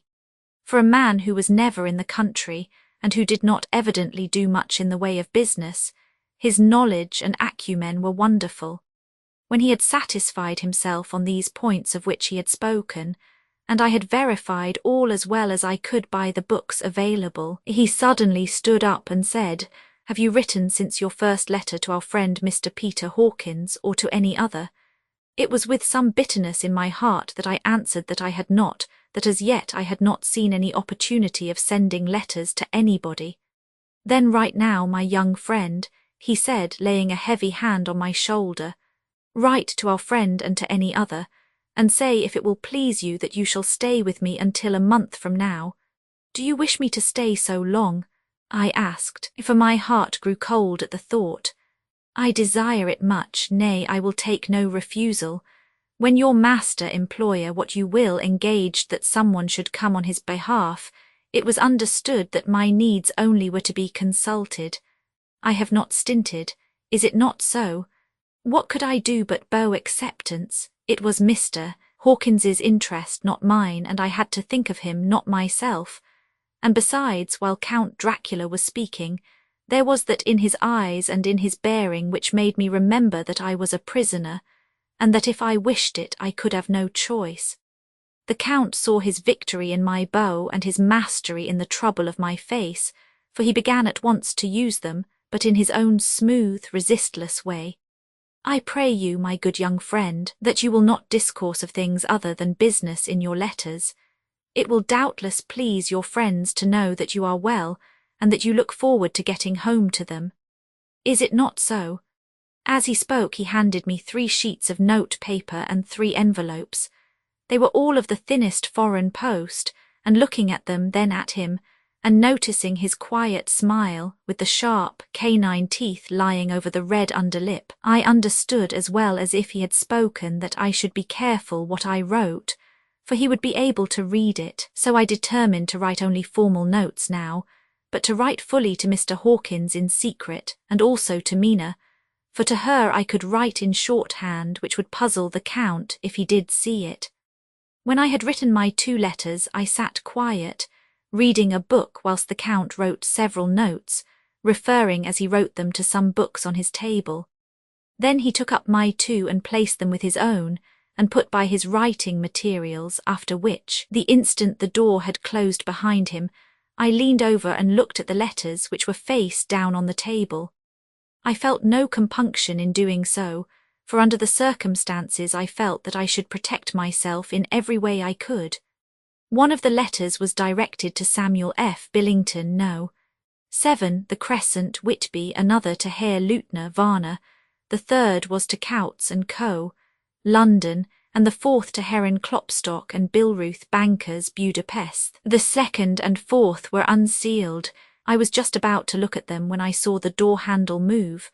I sank back in my seat, having just had time to replace the letters as they had been and to resume my book before the Count, holding still another letter in his hand, entered the room. He took up the letters on the table and stamped them carefully, and then turning to me said, "I trust you will forgive me, but I have much work to do in private this evening." You will, I hope, find all things as you wish." At the door he turned, and after a moment's pause said, "Let me advise you, my dear young friend, nay, let me warn you with all seriousness, that should you leave these rooms you will not by any chance go to sleep in any other part of the castle. It is old and has many memories, and there are bad dreams for those who sleep unwisely. Be warned. Should sleep now or ever overcome you, or be like to do, then haste to your own chamber or to these rooms, for your rest will then be safe. But if you be not careful in this respect, then," he finished his speech in a gruesome way, for he motioned with his hands as if he were washing them. I quite understood. My only doubt was as to whether any dream could be more terrible than the unnatural, horrible net of gloom and mystery which seemed closing around me. Later, I endorsed the last words written, but this time there is no doubt in question. I shall not fear to sleep in any place where he is not. I have placed the crucifix over the head of my bed. I imagine that my rest is thus freer from dreams, and there it shall remain. When he left me, I went to my room. After a little while, not hearing any sound, I came out and went up the stone stair to where I could look out towards the south. There was some sense of freedom in the vast expanse, inaccessible though it was to me, as compared with the narrow darkness of the courtyard. Looking out on this, I felt that I was indeed in prison, and I seemed to want a breath of fresh air, though it were of the night. I am beginning to feel this nocturnal existence tell on me. It is destroying my nerve. I start at my own shadow, and am full of all sorts of horrible imaginings. God knows that there is ground for my terrible fear in this accursed place. I looked out over the beautiful expanse, bathed in soft yellow moonlight till it was almost as light as day. In the soft light the distant hills became melted, and the shadows in the valleys and gorges of velvety blackness. The mere beauty seemed to cheer me. There was peace and comfort in every breath I drew. As I leaned from the window, my eye was caught by something moving a story below me, and somewhat to my left, where I imagined, from the order of the rooms, that the windows of the Count's own room would look out. The window at which I stood was tall and deep, stone-mullioned, and though weather-worn, was still complete, but it was evidently many a day since the case had been there. I drew back behind the stonework and looked carefully out. What I saw was the Count's head coming out from the window. I did not see the face, but I knew the man by the neck and the movement of his back and arms. In any case, I could not mistake the hands which I had had so many opportunities of studying. I was at first interested and somewhat amused, for it is wonderful how small a matter will interest and amuse a man when he is a prisoner. But my very feelings changed to repulsion and terror when I saw the whole man slowly emerge from the window and begin to crawl down the castle wall over that dreadful abyss, face down with his cloak spreading out around him like great wings. At first I could not believe my eyes. I thought it was some trick of the moonlight, some weird effect of shadow, but I kept looking, and it could be no delusion. I saw the fingers and toes grasp the corners of the stones, worn clear of the mortar by the stress of years, and by thus using every projection and inequality move downwards with considerable speed, just as a lizard moves along a wall. What manner of man is this, or what manner of creature is it in the semblance of man? I feel the dread of this horrible place overpowering me. I am in fear, in awful fear, and there is no escape for me. I am encompassed about with terrors that I dare not think of. 15 May. Once more have I seen the Count go out in his lizard fashion. He moved downwards in a sidelong way, some 100 feet down and a good deal to the left. He vanished into some hole or window. When his head had disappeared, I leaned out to try and see more, but without avail. The distance was too great to allow a proper angle of sight. I knew he had left the castle now, and thought to use the opportunity to explore more than I had dared to do as yet. I went back to the room, and taking a lamp, tried all the doors. They were all locked, as I had expected, and the locks were comparatively new, but I went down the stone stairs to the hall where I had entered originally. I found I could pull back the bolts easily enough and unhook the great chains, but the door was locked and the key was gone. That key must be in the Count's room. I must watch should his door be unlocked so that I may get it and escape. I went on to make a thorough examination of the various stairs and passages, and to try the doors that opened from them. 1 or 2 small rooms near the hall were open, but there was nothing to see in them except old furniture, dusty with age and moth-eaten. At last, however, I found one door at the top of the stairway which, though it seemed to be locked, gave a little under pressure. I tried it harder and found that it was not really locked, but that the resistance came from the fact that the hinges had fallen somewhat, and the heavy door rested on the floor.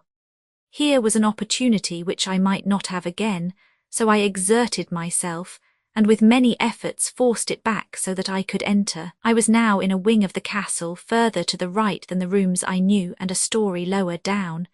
From the windows I could see that the suite of rooms lay along to the south of the castle, the windows of the end room looking out both west and south. On the latter side as well as to the former there was a great precipice. The castle was built on the corner of a great rock, so that on 3 sides it was quite impregnable, and great windows were placed here where sling or bow or culverin could not reach, and consequently light and comfort, impossible to a position which had to be guarded, were secured. To the west was a great valley, and then, rising far away, great jagged mountain fastnesses, rising peak on peak, the sheer rock studded with mountain ash and thorn, whose roots clung in cracks and crevices and crannies of the stone. This was evidently the portion of the castle occupied by the ladies in bygone days, for the furniture had more air of comfort than any I had seen, the windows were curtainless, and the yellow moonlight, flooding in through the diamond panes, enabled one to see even colours, whilst it softened the wealth of dust which lay over all and disguised in some measure the ravages of time and the moth. My lamp seemed to be of little effect in the brilliant moonlight, but I was glad to have it with me, for there was a dread loneliness in the place which chilled my heart and made my nerves tremble. Still, it was better than living alone in the rooms which I had come to hate from the presence of the Count, and after trying a little to school my nerves, I found a soft quietude come over me. Here I am, sitting at a little oak table where in old times possibly some fair lady sat to pen, with much thought and many blushes, her ill-spelt love letter, and writing in my diary in shorthand all that has happened since I closed it last. It is 19th century up to date with a vengeance, and yet, unless my senses deceive me, the old centuries had and have powers of their own which mere modernity cannot kill. Later, the morning of 16 May. God preserve my sanity, for to this I am reduced. Safety and the assurance of safety are things of the past. Whilst I live on here there is but one thing to hope for, that I may not go mad, if indeed I be not mad already. If I be sane, then surely it is maddening to think that of all the foul things that lurk in this hateful place the Count is the least dreadful to me, that to him alone I can look for safety, even though this be only whilst I can serve his purpose. Great God, merciful God, let me be calm, for out of that way lies madness indeed. I begin to get new lights on certain things which have puzzled me. Up to now I never quite knew what Shakespeare meant when he made Hamlet say, "My tablets, quick my tablets, 'tis meet that I put it down," etc. For now, feeling as though my own brain were unhinged, or as if the shock had come which must end in its undoing, I turn to my diary for repose. The habit of entering accurately must help to soothe me. The Count's mysterious warning frightened me at the time. It frightens me more now when I think of it, for in future he has a fearful hold upon me. I shall fear to doubt what he may say.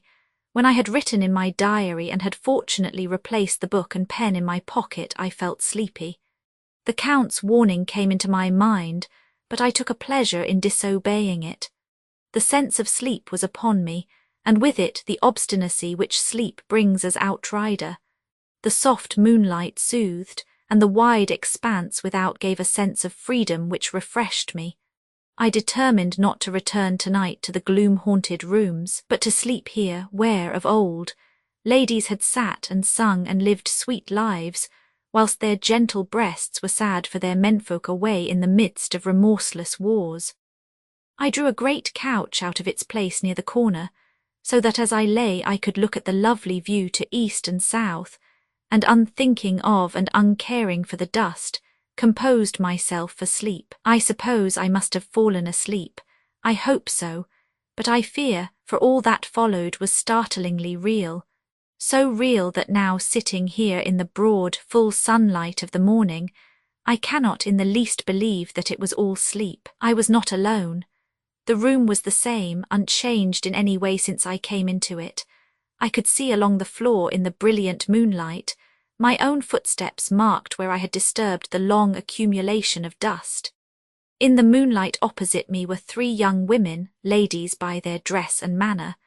I thought at the time that I must be dreaming when I saw them, for though the moonlight was behind them, they threw no shadow on the floor. They came close to me and looked at me for some time and then whispered together. 2 were dark and had high aquiline noses, like the Count, and great dark piercing eyes that seemed to be almost red when contrasted with the pale yellow moon. The other was fair as can be, with great wavy masses of golden hair and eyes like pale sapphires. I seemed somehow to know her face, and to know it in connection with some dreamy fear, but I could not recollect at the moment how or where. All 3 had brilliant white teeth that shone like pearls against the ruby of their voluptuous lips. There was something about them that made me uneasy, some longing and at the same time some deadly fear. I felt in my heart a wicked, burning desire that they would kiss me with those red lips. It is not good to note this down, lest some day it should meet Mina's eyes and cause her pain, but it is the truth. They whispered together, and then they all 3 laughed, such a silvery, musical laugh, but as hard as though the sound never could have come through the softness of human lips. It was like the intolerable, tingling sweetness of water glasses when played on by a cunning hand. The fair girl shook her head coquettishly, and the other 2 urged her on. One said, "Go on, you are first and we shall follow, yours is the right to begin." The other added, "He is young and strong, there are kisses for us all." I lay quiet, looking out under my eyelashes, in an agony of delightful anticipation. The fair girl advanced and bent over me till I could feel the movement of her breath upon me. Sweet it was in one sense, honey-sweet, and sent the same tingling through the nerves as her voice, but with a bitter underlying the sweet, a bitter offensiveness, as one smells in blood.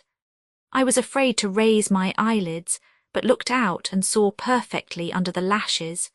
The girl went on her knees and bent over me, simply gloating. There was a deliberate voluptuousness which was both thrilling and repulsive, and as she arched her neck, she actually licked her lips like an animal, till I could see in the moonlight the moisture shining on the scarlet lips, and on the red tongue as it lapped the white, sharp teeth. Lower and lower went her head as the lips went below the range of my mouth and chin, and seemed about to fasten on my throat. Then she paused, and I could hear the churning sound of her tongue as it licked her teeth and lips, and could feel the hot breath on my neck. Then the skin of my throat began to tingle as one's flesh does when the hand that is to tickle it approaches nearer, nearer. I could feel the soft, shivering touch of the lips on the supersensitive skin of my throat, and the hard dents of 2 sharp teeth, just touching and pausing there. I closed my eyes in a languorous ecstasy and waited with beating heart, but at that instant another sensation swept through me as quick as lightning. I was conscious of the presence of the Count, and of his being as if lapped in a storm of fury. As my eyes opened involuntarily, I saw his strong hand grasp the slender neck of the fair woman, and with giant's power draw it back, the blue eyes transformed with fury, the white teeth champing with rage, and the fair cheeks blazing red with passion. But the Count, never did I imagine such wrath and fury, even to the demons of the pit. His eyes were positively blazing. The red light in them was lurid, as if the flames of hellfire blazed behind them. His face was deathly pale, and the lines of it were hard like drawn wires. The thick eyebrows that met over the nose now seemed like a heaving bar of white-hot metal. With a fierce sweep of his arm, he hurled the woman from him, and then motioned to the others as though he were beating them back. It was the same imperious gesture that I had seen used to the wolves. In a voice which, though low and almost in a whisper, seemed to cut through the air and then ring round the room, he said, "How dare you touch him, any of you? How dare you cast eyes on him when I had forbidden it? Back, I tell you all, this man belongs to me. Beware how you meddle with him, or you'll have to deal with me." The fair girl, with a laugh of ribald coquetry, turned to answer him, "You yourself never loved, you never love." On this the other women joined, and such a mirthless, hard, soulless laughter rang through the room that it almost made me faint to hear. It seemed like the pleasure of fiends.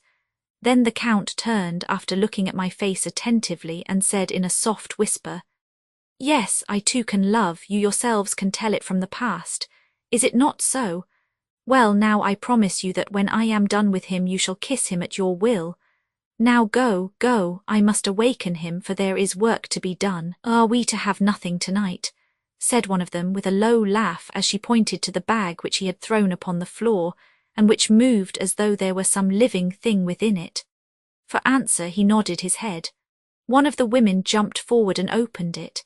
If my ears did not deceive me, there was a gasp and a low wail, as of a half-smothered child. The women closed round, whilst I was aghast with horror. But as I looked they disappeared, and with them the dreadful bag. There was no door near them, and they could not have passed me without my noticing. They simply seemed to fade into the rays of the moonlight and pass out through the window, for I could see outside the dim, shadowy forms for a moment before they entirely faded away. Then the horror overcame me, and I sank down unconscious. Chapter 5. Jonathan Harker's Journal. Continued. I awoke in my own bed. If it be that I had not dreamt, the Count must have carried me here. I tried to satisfy myself on the subject, but could not arrive at any unquestionable result. To be sure, there were certain small evidences, such as that my clothes were folded and laid by in a manner which was not my habit. My watch was still unwound, and I am rigorously accustomed to wind it the last thing before going to bed, and many such details. But these things are no proof, for they may have been evidences that my mind was not as usual, and from some cause or another I had certainly been much upset. I must watch for proof. Of one thing I am glad. If it was that the Count carried me here and undressed me, he must have been hurried in his task, for my pockets are intact. I am sure this diary would have been a mystery to him which he would not have brooked. He would have taken or destroyed it. As I look round this room, although it has been to me so full of fear, it is now a sort of sanctuary, for nothing can be more dreadful than those awful women who are waiting to suck my blood. 18 May. I have been down to look at that room again in daylight, for I must know the truth. When I got to the doorway at the top of the stairs, I found it closed. It had been so forcibly driven against the jamb that part of the woodwork was splintered. I could see that the bolt of the lock had not been shot, but the door is fastened from the inside. I fear it was no dream and must act on this surmise. 19 May. I am surely in the toils. Last night the Count asked me in the suavest tones to write 3 letters, one saying that my work here was nearly done, and that I should start for home within a few days, another that I was starting on the next morning from the time of the letter, and the third that I had left the castle and arrived at Bistritz. I would fain have rebelled, but felt that in the present state of things it would be madness to quarrel openly with the Count whilst I am so absolutely in his power, and to refuse would be to excite his suspicion and to arouse his anger. He knows that I know too much and that I must not live, lest I be dangerous to him. My only chance is to prolong my opportunities. Something may occur which will give me a chance to escape. I saw in his eyes something of that gathering wrath which was manifest when he hurled that fair woman from him. He explained to me that posts were few and uncertain, and that my writing now would ensure ease of mind to my friends, and he assured me with so much impressiveness that he would countermand the later letters, which would be held over at Bistritz until due time in case chance would admit of my prolonging my stay. that to oppose him would have been to create new suspicion. I therefore pretended to fall in with his views and asked him what dates I should put on the letters. He calculated a minute and then said, "The first should be June 12, the second June 19, and the third June 29. I know now the span of my life. God help me, 28 May. There is a chance of escape, or at any rate of being able to send word home. A band of Shkeni have come to the castle and are encamped in the courtyard. These Shkeni are gypsies. I have notes of them in my book. They are peculiar to this part of the world, though allied to the ordinary gypsies all the world over. There are thousands of them in Hungary and Transylvania who are almost outside all law. They attach themselves as a rule to some great noble or boyar and call themselves by his name. They are fearless and without religion save superstition, and they talk only their own varieties of the Romany tongue. I shall write some letters home and shall try to get them to have them posted. I have already spoken them through my window to begin acquaintanceship. They took their hats off and made obeisance and many signs, which, however, I could not understand any more than I could their spoken language. I have written the letters. Mina's is in shorthand, and I simply ask Mr. Hawkins to communicate with her. To her I have explained my situation, but without the horrors which I may only surmise. It would shock and frighten her to death were I to expose my heart to her. Should the letters not carry, then the Count shall not yet know my secret or the extent of my knowledge. I have given the letters. I threw them through the bars of my window with a gold piece, and made what signs I could to have them posted. The man who took them pressed them to his heart and bowed, and then put them in his cap. I could do no more. I stole back to the study and began to read. As the Count did not come in, I have written here, "The Count has come." He sat down beside me and said in his smoothest voice as he opened 2 letters, "The Shkeni has given me these, of which, though I know not whence they come, I shall, of course, take care. See, he must have looked at it. One is from you and to my friend Peter Hawkins, the other." Here he caught sight of the strange symbols as he opened the envelope, and the dark look came into his face and his eyes blazed wickedly. "The other is a vile thing, an outrage upon friendship and hospitality. It is not signed. Well, so it cannot matter to us." And he calmly held letter and envelope in the flame of the lamp till they were consumed. Then he went on, "The letter to Hawkins that I shall, of course, send on since it is yours. Your letters are sacred to me. Your pardon, my friend, that unknowingly I did break the seal. Will you not cover it again?" He held out the letter to me, and with a courteous bow handed me a clean envelope. I could only redirect it and hand it to him in silence. When he went out of the room, I could hear the key turn softly. A minute later I went over and tried it, and the door was locked. When an hour or 2 after the Count came quietly into the room, his coming awakened me, for I had gone to sleep on the sofa. He was very courteous and very cheery in his manner, and seeing that I had been sleeping, he said, "So, my friend, you are tired. Get to bed. There is the surest rest. I may not have the pleasure to talk tonight, since there are many labours to me, but you will sleep, I pray." I passed to my room and went to bed, and strange to say, slept without dreaming. Despair has its own calms. 31 May. This morning when I woke, I thought I would provide myself with some paper and envelopes from my bag and keep them in my pocket, so that I might write in case I should get an opportunity, but again a surprise, again a shock. Every scrap of paper was gone, and with it all my notes, my memoranda relating to railways and travel, my letter of credit, in fact all that might be useful to me were I once outside the castle. I sat and pondered a while, and then some thought occurred to me, and I made search of my portmanteau and in the wardrobe where I had placed my clothes. The suit in which I had travelled was gone, and also my overcoat and rug. I could find no trace of them anywhere. This looked like some new scheme of villainy. 17 June. This morning, as I was sitting on the edge of my bed cudgelling my brains, I heard without a cracking of whips and pounding and scraping of horses' feet up the rocky path beyond the courtyard. With joy I hurried to the window and saw drive into the yard 2 great later wagons, each drawn by 8 sturdy horses, and at the head of each pair a Slovak with his wide hat, great nail-studded belt, dirty sheepskin and high boots. They had also their long staves in hand. I ran to the door, intending to descend and try and join them through the main hall, as I thought that way might be opened for them. Again a shock. My door was fastened on the outside. Then I ran to the window and cried to them. They looked up at me stupidly and pointed, but just then the hetman of the Szgany came out, and seeing them pointing to my window, said something, at which they laughed. Henceforth no effort of mine, no piteous cry or agonized entreaty would make them even look at me. They resolutely turned away. The later wagons contained great square boxes with handles of thick rope. These were evidently empty by the ease with which the Slovaks handled them, and by their resonance as they were roughly moved.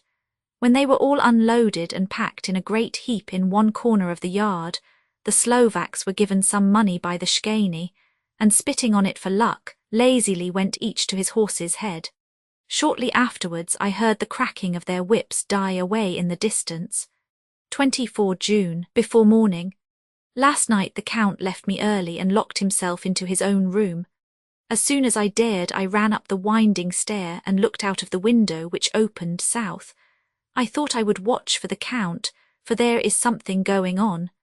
The Szgany are quartered somewhere in the castle and are doing work of some kind. I know it, for now and then I hear a far-away muffled sound as of mattock and spade, and whatever it is, it must be the end of some ruthless villainy. I had been at the window somewhat less than half an hour when I saw something coming out of the Count's window. I drew back and watched carefully and saw the whole man emerge. It was a new shock to me to find that he had on the suit of clothes which I had worn whilst travelling here, and slung over his shoulder the terrible bag which I had seen the women take away.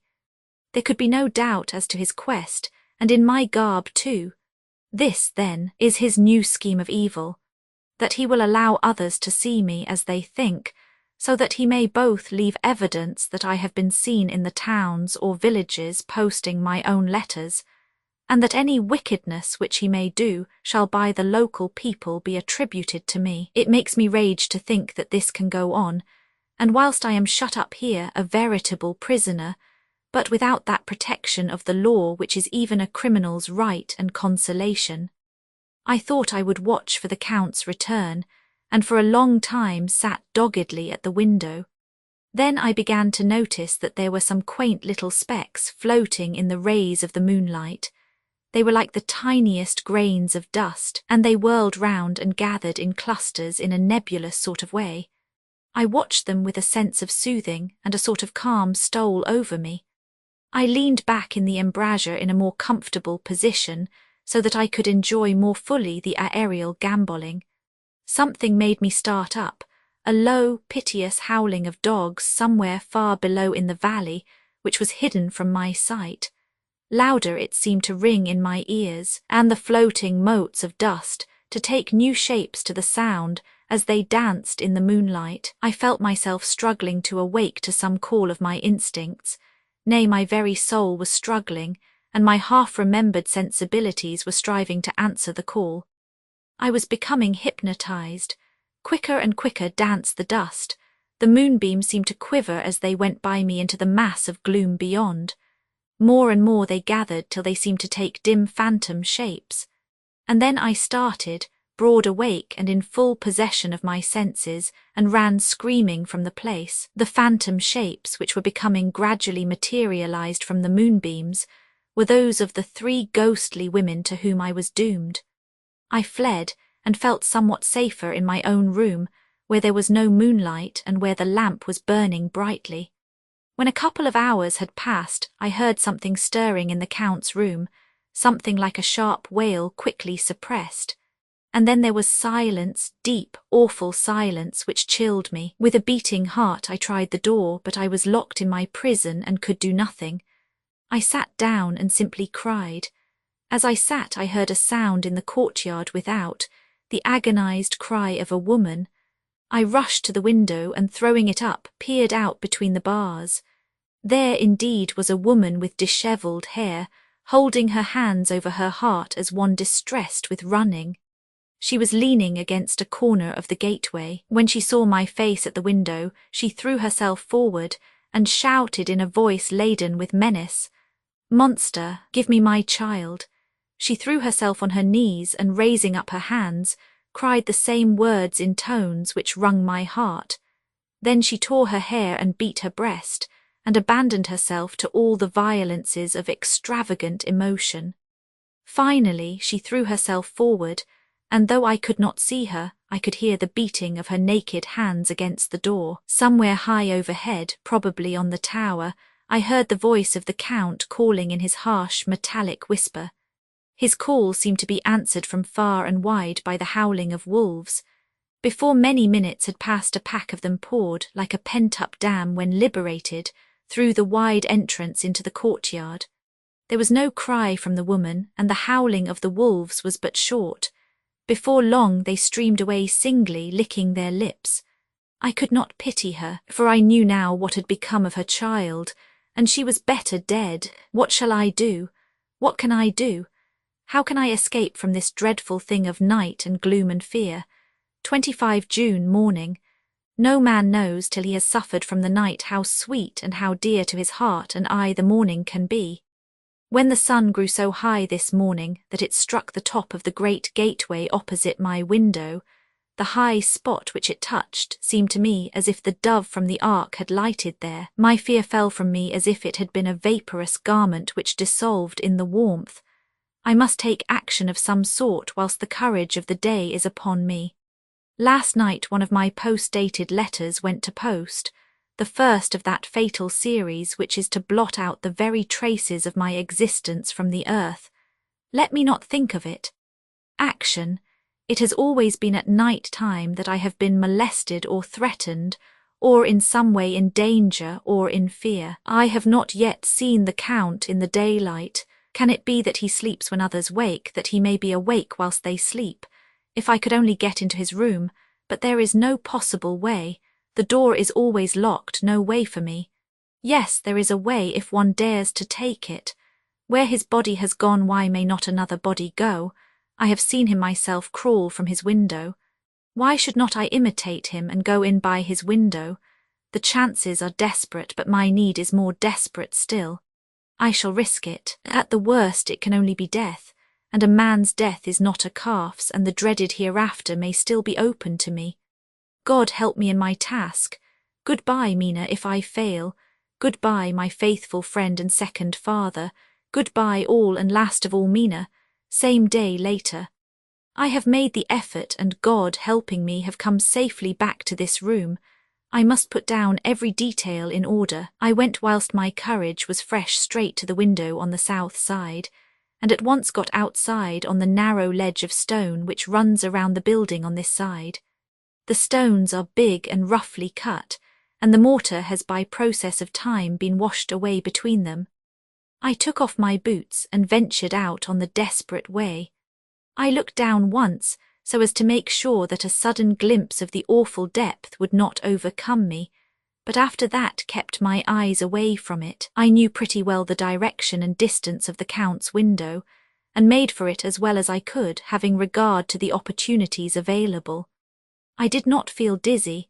I suppose I was too excited, and the time seemed ridiculously short till I found myself standing on the window-sill and trying to raise up the sash. I was filled with agitation, however, when I bent down and slid feet foremost in through the window. Then I looked around for the Count, but with surprise and gladness made a discovery. The room was empty. It was barely furnished with odd things which seemed to have never been used. The furniture was something the same style as that in the south rooms, and was covered with dust. I looked for the key, but it was not in the lock, and I could not find it anywhere. The only thing I found was a great heap of gold in one corner, gold of all kinds, Roman and British and Austrian and Hungarian and Greek and Turkish money, covered with a film of dust, as though it had lain long in the ground. None of it that I noticed was less than 300 years old. There were also chains and ornaments, some jeweled, but all of them old and stained. At one corner of the room was a heavy door. I tried it, for since I could not find the key of the room or the key of the outer door, which was the main object of my search, I must make further examination, or all my efforts would be in vain. It was open, and led through a stone passage to a circular stairway which went steeply down. I descended, minding carefully where I went, for the stairs were dark, being only lit by loopholes in the heavy masonry. At the bottom there was a dark, tunnel-like passage, through which came a deathly, sickly odour, the odour of old earth newly turned. As I went through the passage, the smell grew closer and heavier. At last I pulled open a heavy door which stood ajar, and found myself in an old, ruined chapel, which had evidently been used as a graveyard. The roof was broken, and in 2 places were steps leading to vaults, but the ground had recently been dug over, and the earth placed in great wooden boxes, manifestly those which had been brought by the Slovaks. There was nobody about, and I made search for any further outlet, but there was none. Then I went over every inch of the ground, so as not to lose a chance. I went down even into the vaults, where the dim light struggled, although to do so was a dread to my very soul. Into 2 of these I went, but saw nothing except fragments of old coffins and piles of dust. In the 3rd, however, I made a discovery. There, in one of the great boxes, of which there were 50 in all, on a pile of newly dug earth, lay the Count. He was either dead or asleep, I could not say which, for the eyes were open and stony, but without the glassiness of death, and the cheeks had the warmth of life through all their pallor. The lips were as red as ever, but there was no sign of movement, no pulse, no breath, no beating of the heart. I bent over him and tried to find any sign of life, but in vain. He could not have lain there long, for the earthy smell would have passed away in a few hours. By the side of the box was its cover, pierced with holes here and there. I thought he might have the keys on him, but when I went to search I saw the dead eyes, and in them, dead though they were, such a look of hate, though unconscious of me or my presence, that I fled from the place, and leaving the Count's room by the window, crawled again up the castle wall. Regaining my room, I threw myself panting upon the bed and tried to think. 29 June. Today is the date of my last letter, and the Count has taken steps to prove that it was genuine, for again I saw him leave the castle by the same window and in my clothes. As he went down the wall, lizard fashion, I wished I had a gun or some lethal weapon that I might destroy him, but I fear that no weapon wrought alone by man's hand would have any effect on him.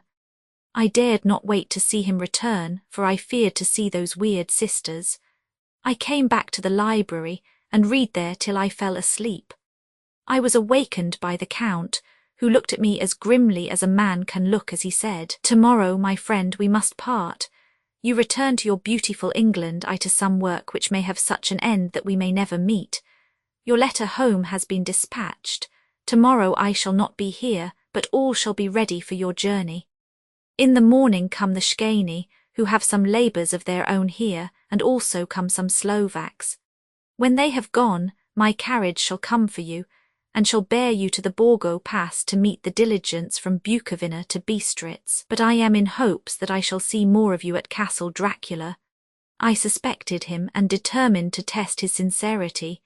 Sincerity, it seems like a profanation of the word to write it in connection with such a monster, so asked him point blank, "Why may I not go tonight?" "Because, dear sir, my coachman and horses are away on a mission. But I would walk with pleasure. I want to get away at once." He smiled, such a soft, smooth, diabolical smile that I knew there was some trick behind his smoothness. He said, "And your baggage?" "I do not care about it. I can send for it some other time." The Count stood up and said with a sweet courtesy which made me rub my eyes, it seemed so real, "You English have a saying which is close to my heart, for its spirit is that which rules our boyars. Welcome the coming, speed the parting guest. Come with me, my dear young friend. Not an hour shall you wait in my house against your will, though sad am I at your going, and that you so suddenly desire it. Come, With a stately gravity, he with the lamp preceded me down the stairs and along the hall. Suddenly he stopped. Hark! Close at hand came the howling of many wolves. It was almost as if the sound sprang up at the rising of his hand, just as the music of a great orchestra seems to leap under the baton of the conductor. After a pause of a moment, he proceeded in his stately way to the door, drew back the ponderous bolts, unhooked the heavy chains, and began to draw it open. To my intense astonishment, I saw that it was unlocked. Suspiciously, I looked all round, but could see no key of any kind. As the door began to open, the howling of the wolves without grew louder and angrier. Their red jaws, with champing teeth, and their blunt-clawed feet as they leaped, came in through the opening door. I knew then that to struggle at the moment against the Count was useless. With such allies as these at his command, I could do nothing, but still the door continued slowly to open, and only the Count's body stood in the gap. Suddenly it struck me that this might be the moment and means of my doom. I was to be given to the wolves, and at my own instigation. There was a diabolical wickedness in the idea great enough for the Count, and as a last chance I cried out, "Shut the door, I shall wait till morning," and covered my face with my hands to hide my tears of bitter disappointment. With one sweep of his powerful arm, the Count threw the door shut, and the great bolts clanged and echoed through the hall as they shot back into their places. In silence we returned to the library, and after a minute or two I went to my own room. The last I saw of Count Dracula was his kissing his hand to me, with a red light of triumph in his eyes, and with a smile that Judas in hell might be proud of. When I was in my room and about to lie down, I thought I heard a whispering at my door. I went to it softly and listened. Unless my ears deceived me, I heard the voice of the Count. "Back, back to your own place, your time is not yet come. Wait, have patience, tonight is mine, tomorrow night is yours."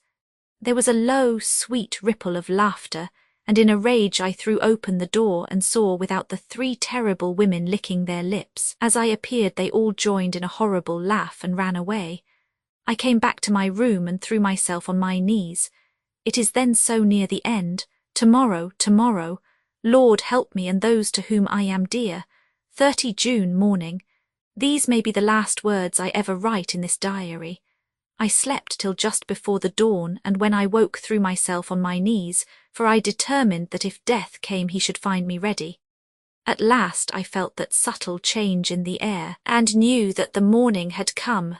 Then came the welcome cock-crow, and I felt that I was safe. With a glad heart I opened my door and ran down to the hall. I had seen that the door was unlocked, and now escape was before me. With hands that trembled with eagerness, I unhooked the chains and drew back the massive bolts. But the door would not move. Despair seized me. I pulled and pulled at the door and shook it till, massive as it was, it rattled in its casement. I could see the bolt shot. It had been locked after I left the Count. Then a wild desire took me to obtain that key at any risk, and I determined then and there to scale the wall again and gain the Count's room. He might kill me, but death now seemed the happier choice of evils. Without a pause I rushed up to the east window and scrambled down the wall as before into the Count's room. It was empty, but that was as I expected.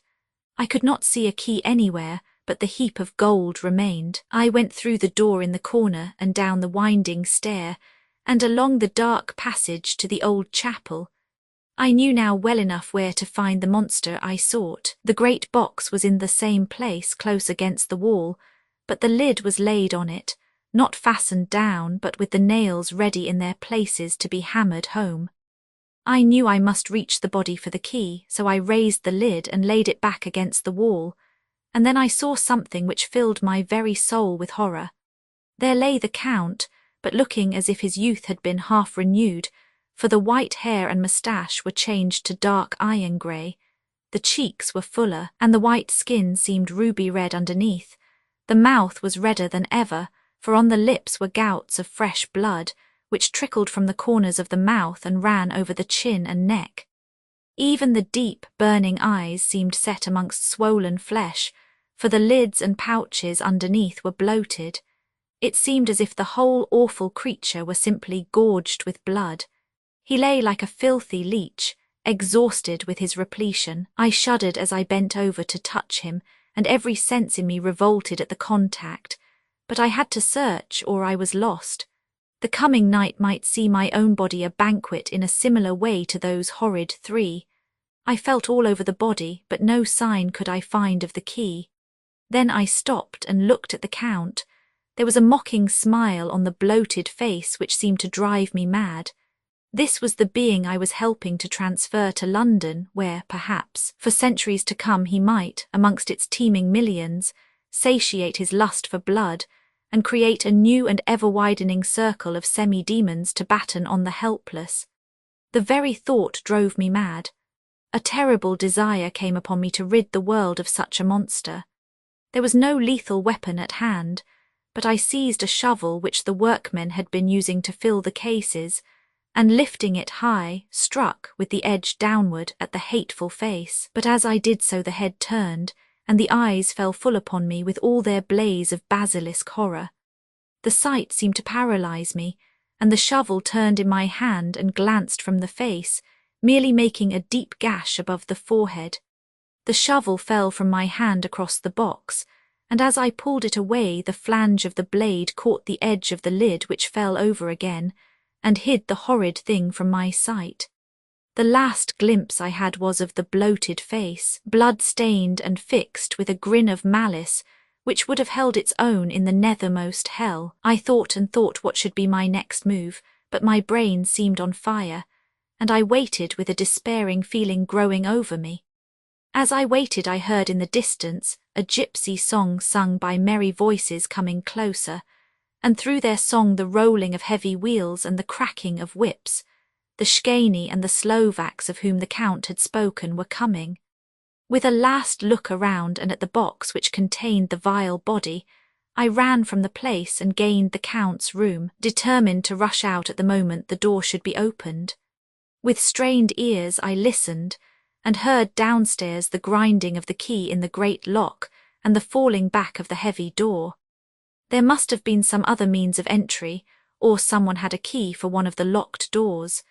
Then there came the sound of many feet tramping and dying away in some passage which sent up a clanging echo. I turned to run down again towards the vault where I might find the new entrance, but at the moment there seemed to come a violent puff of wind, and the door to the winding stair blew to with a shock that set the dust from the lintels flying. When I ran to push it open, I found that it was hopelessly fast. I was again a prisoner, and the net of doom was closing round me more closely. As I write, there is in the passage below a sound of many tramping feet and the crash of weights being set down heavily, doubtless the boxes with their freight of earth. There is a sound of hammering. It is the box being nailed down.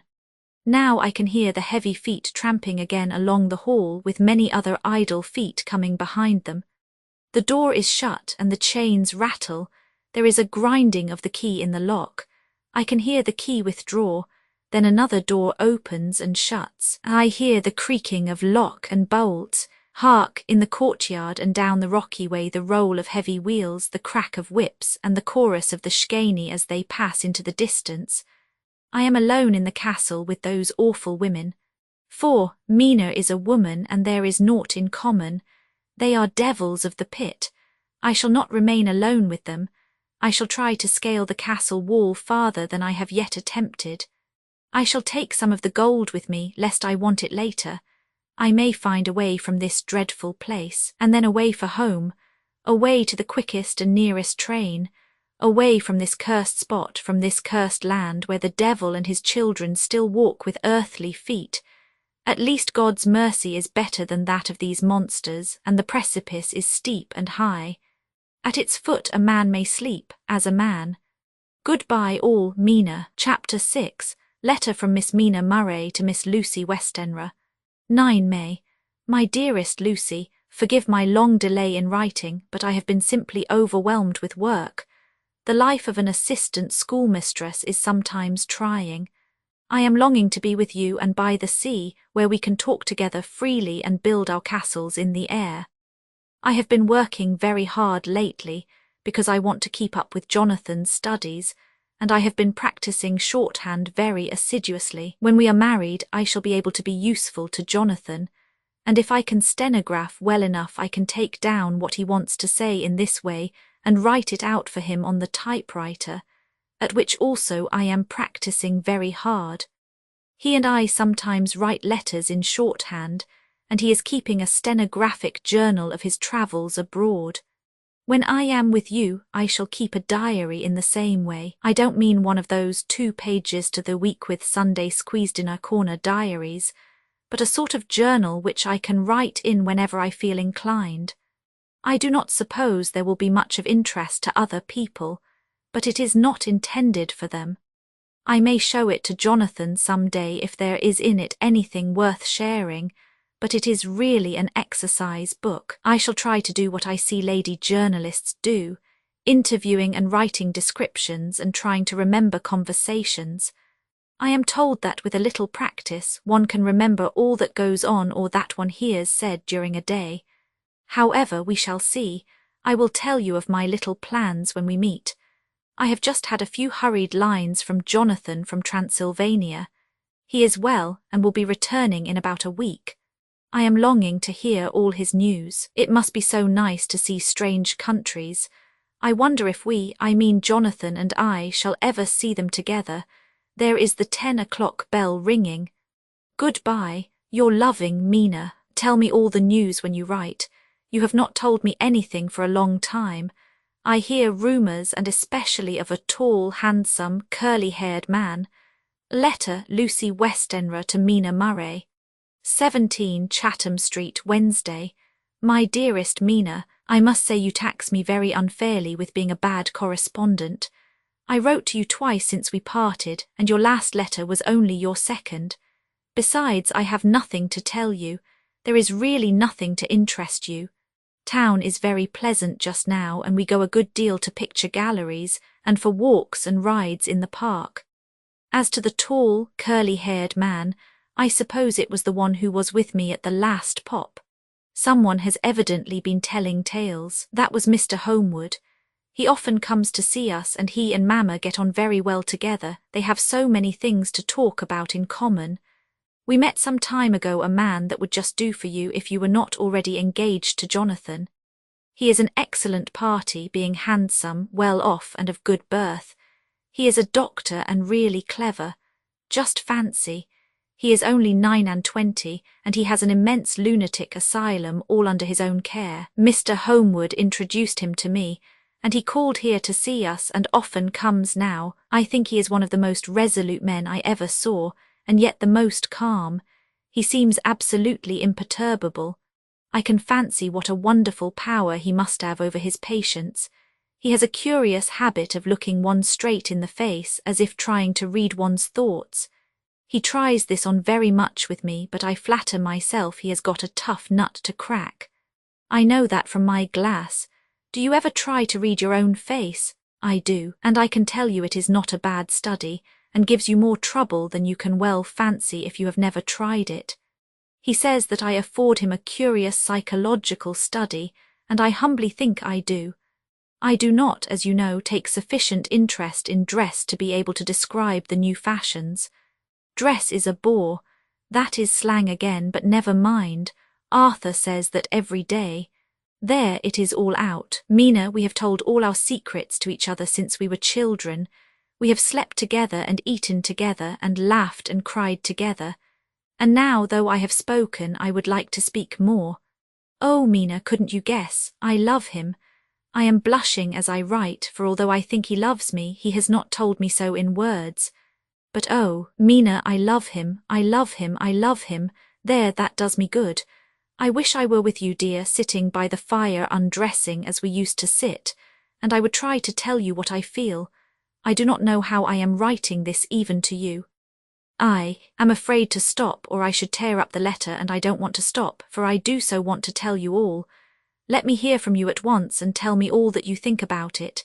Mina, I must stop. Good night, bless me in your prayers, and Mina, pray for my happiness. Lucy, P.S. I need not tell you this is a secret. Good night again. L. Letter Lucy Westenra to Mina Murray. 24 May. My dearest Mina, thanks and thanks and thanks again for your sweet letter. It was so nice to be able to tell you and to have your sympathy. My dear, it never rains but it pours. How true the old proverbs are. Here am I who shall be 20 in September, and yet I never had a proposal till today, not a real proposal, and today I have had 3. Just fancy, 3 proposals in one day, isn't it awful? I feel sorry, really and truly sorry for 2 of the poor fellows. Oh, Mina, I am so happy that I don't know what to do with myself. And 3 proposals. But for goodness sake, don't tell any of the girls, or they would be getting all sorts of extravagant ideas and imagining themselves injured and slighted if in their very first day at home they did not get 6 at least. Some girls are so vain. You and I, Mina dear, who are engaged and are going to settle down soon soberly into old married women, can despise vanity. Well, I must tell you about the 3, but you must keep it a secret, dear, from everyone, except, of course, Jonathan. You will tell him, because I would, if I were in your place, certainly tell Arthur. A woman ought to tell her husband everything, don't you think so, dear? And I must be fair. Men like women, certainly their wives, to be quite as fair as they are, and women, I am afraid, are not always quite as fair as they should be. Well, my dear, number 1 came just before lunch. I told you of him, Dr. John Seward, the lunatic asylum man, with the strong jaw and the good forehead. He was very cool outwardly, but was nervous all the same. He had evidently been schooling himself as to all sorts of little things and remembered them, but he almost managed to sit down on his silk hat, which men don't generally do when they are cool, and then when he wanted to appear at ease he kept playing with a lancet in a way that made me nearly scream. He spoke to me, Mina, very straightforwardly. He told me how dear I was to him, though he had known me so little, and what his life would be with me to help and cheer him. He was going to tell me how unhappy he would be if I did not care for him, but when he saw me cry he said that he was a brute and would not add to my present trouble. Then he broke off and asked if I could love him in time, and when I shook my head his hands trembled, and then with some hesitation he asked me if I cared already for anyone else. He put it very nicely, saying that he did not want to wring my confidence from me, but only to know, because if a woman's heart was free a man might have hope. And then, Mina, I felt a sort of duty to tell him that there was someone. I only told him that much, and then he stood up, and he looked very strong and very grave as he took both my hands in his and said he hoped I would be happy, and that if I ever wanted a friend I must count him one of my best. Oh, Mina dear, I can't help crying, and you must excuse this letter being all blotted. Being proposed to is all very nice and all that sort of thing, but it isn't at all a happy thing when you have to see a poor fellow, whom you know loves you honestly, going away and looking all broken-hearted, and to know that, no matter what he may say at the moment, you are passing quite out of his life. My dear, I must stop here at present, I feel so miserable, though I am so happy. Evening. Arthur has just gone, and I feel in better spirits than when I left off, so I can go on telling you about the day. Well, my dear, number 2 came after lunch. He is such a nice fellow, an American from Texas, and he looks so young and so fresh that it seems almost impossible that he has been to so many places and has had such adventures. I sympathize with poor Desdemona when she had such a dangerous stream poured in her ear, even by a black man. I suppose that we women are such cowards that we think a man will save us from fears, and we marry him. I know now what I would do if I were a man and wanted to make a girl love me. No, I don't, for there was Mr. Morris telling us his stories, and Arthur never told any, and yet, my dear, I am somewhat previous. Mr. Quincy P. Morris found me alone. It seems that a man always does find a girl alone. No, he doesn't, for Arthur tried twice to make a chance, and I helping him all I could. I am not ashamed to say it now. I must tell you beforehand that Mr. Morris doesn't always speak slang. That is to say, he never does so to strangers or before them, for he is really well educated and has exquisite manners. But he found out that it amused me to hear him talk American slang, and whenever I was present and there was no one to be shocked, he said such funny things. I am afraid, my dear, he has to invent it all, for it fits exactly into whatever else he has to say. But this is a way slang has. I do not know myself if I shall ever speak slang. I do not know if Arthur likes it, as I have never heard him use any as yet. Well, Mr. Morris sat down beside me and looked as happy and jolly as he could, but I could see all the same that he was very nervous. He took my hand in his and said ever so sweetly, "Miss Lucy, I know I ain't good enough to regulate the fixins of your little shoes, but I guess if you wait till you find a man that is you will go join them, 7 young women with the lamps when you quit. Won't you just hitch up alongside of me and let us go down the long road together, driving in double harness?" Well, he did look so good-humoured and so jolly that it didn't seem half so hard to refuse him as it did poor Dr. Seward. So I said as lightly as I could that I did not know anything of hitching, and that I wasn't broken to harness at all yet. Then he said that he had spoken in a light manner, and he hoped that if he had made a mistake in doing so on so grave, so momentous an occasion for him, I would forgive him. He really did look serious when he was saying it, and I couldn't help feeling a bit serious too. I know, Mina, you will think me a horrid flirt, though I couldn't help feeling a sort of exultation that he was number 2 in one day. And then, my dear, before I could say a word he began pouring out a perfect torrent of love-making, laying his very heart and soul at my feet. He looked so earnest over it that I shall never again think that a man must be playful always, and never earnest, because he is merry at times. I suppose he saw something in my face which checked him, for he suddenly stopped, and said with a sort of manly fervour that I could have loved him for if I had been free, "Lucy, you are an honest-hearted girl, I know. I should not be here speaking to you as I am now if I did not believe you clean grit, right through to the very depths of your soul. Tell me, like one good fellow to another, is there anyone else that you care for? And if there is, I'll never trouble you a hair's breadth again, but will be, if you will let me, a very faithful friend." My dear Mina, why are men so noble when we women are so little worthy of them? Here was I almost making fun of this great-hearted, true gentleman. I burst into tears. I am afraid, my dear, you will think this a very sloppy letter in more ways than one, and I really felt very badly. Why can't they let a girl marry 3 men, or as many as want her, and save all this trouble? But this is heresy, and I must not say it. I am glad to say that, though I was crying, I was able to look into Mr. Morris's brave eyes, and I told him out straight. Yes, there is someone I love, though he has not told me yet that he even loves me. I was right to speak to him so frankly, for quite a light came into his face, and he put out both his hands and took mine. I think I put them into his, and said in a hearty way, "That's my brave girl. It's better worth being late for a chance of winning you than being in time for any other girl in the world. Don't cry, my dear. If it's for me, I'm a hard nut to crack, and I take it standing up. If that other fellow doesn't know his happiness well, he'd better look for it soon, or he'll have to deal with me.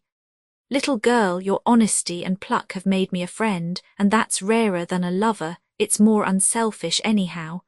My dear, I'm going to have a pretty lonely walk between this and Kingdom Come. Won't you give me one kiss? It'll be something to keep off the darkness now and then. You can, you know, if you like, for that other good fellow. He must be a good fellow, my dear, and a fine fellow, or you could not love him. Hasn't spoken yet. That quite won me, Mina, for it was brave and sweet of him, and noble too, to a rival, wasn't it? And he's so sad, so I leant over and kissed him.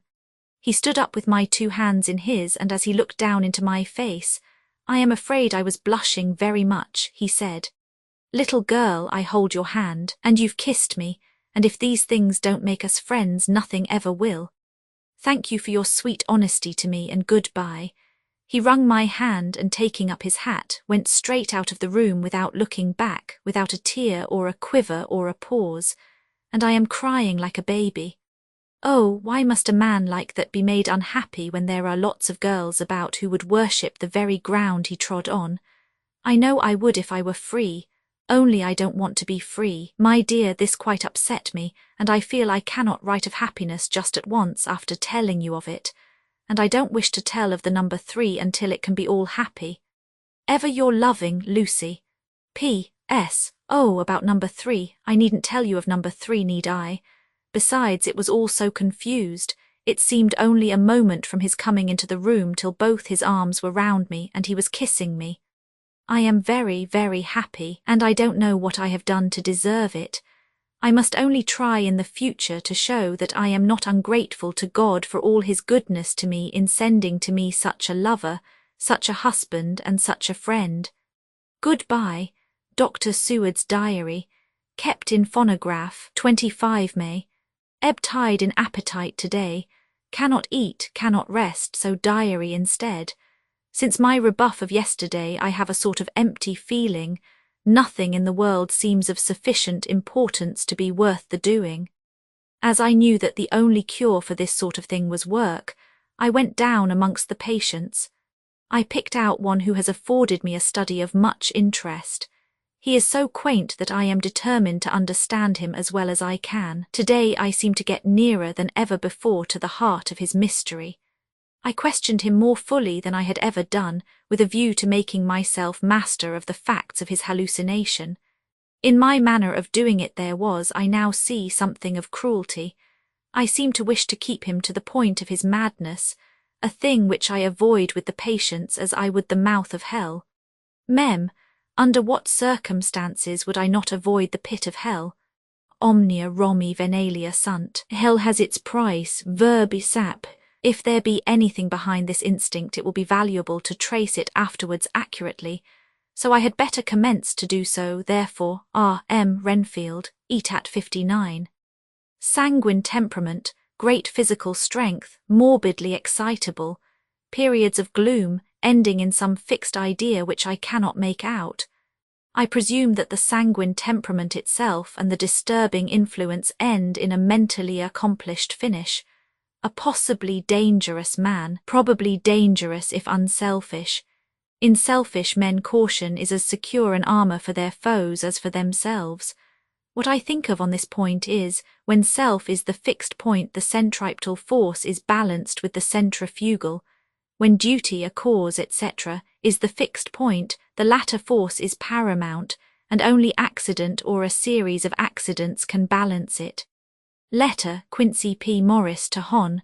Arthur Homewood, 25 May. My dear Art, we've told yarns by the campfire in the prairies, and dressed one another's wounds after trying a landing at the Marquesas, and drunk healths on the shore of Titicaca. There are more yarns to be told, and other wounds to be healed, and another health to be drunk. Won't you let this be at my campfire tomorrow night? I have no hesitation in asking you, as I know a certain lady is engaged to a certain dinner party, and that you are free. There will only be one other, our old pal at the Courier, Jack Seward.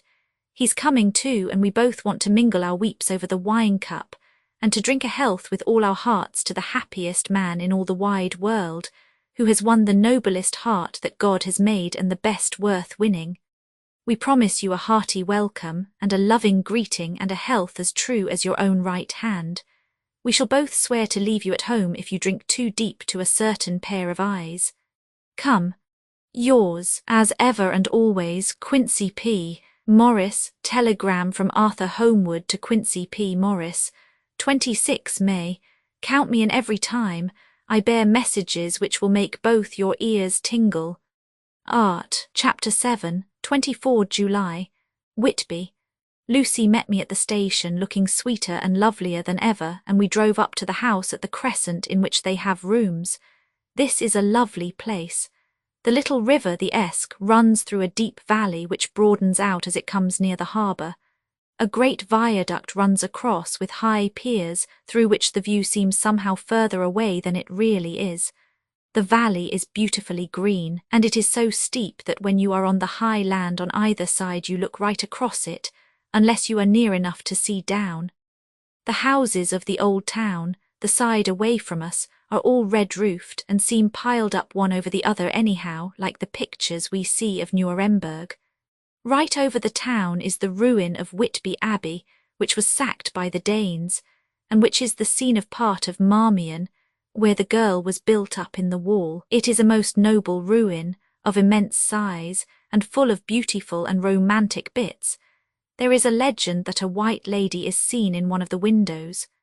Between it and the town there is another church, the parish one, round which is a big graveyard all full of tombstones.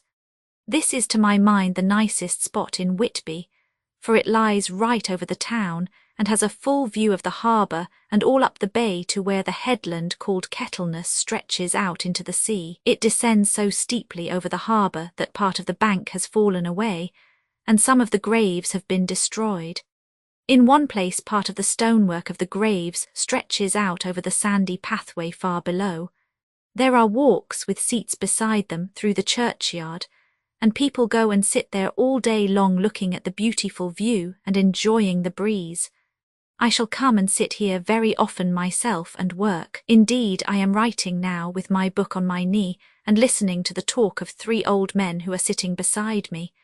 They seem to do nothing all day but sit up here and talk. The harbour lies below me, with on the far side one long granite wall stretching out into the sea, with a curve outwards at the end of it, in the middle of which is a lighthouse. A heavy sea wall runs along outside of it. On the near side the sea wall makes an elbow crooked inversely, and its end too has a lighthouse. Between the 2 piers there is a narrow opening into the harbour which then suddenly widens. It is nice at high water, but when the tide is out it shoals away to nothing, and there is merely the stream of the Esk running between banks of sand, with rocks here and there.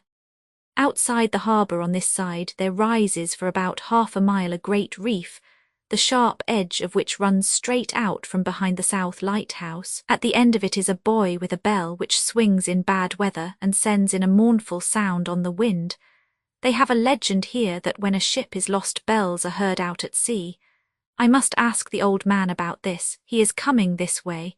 He is a funny old man. He must be awfully old, for his face is all gnarled and twisted like the bark of a tree. He tells me that he is nearly 100, and that he was a sailor in the Greenland fishing fleet when Waterloo was fought.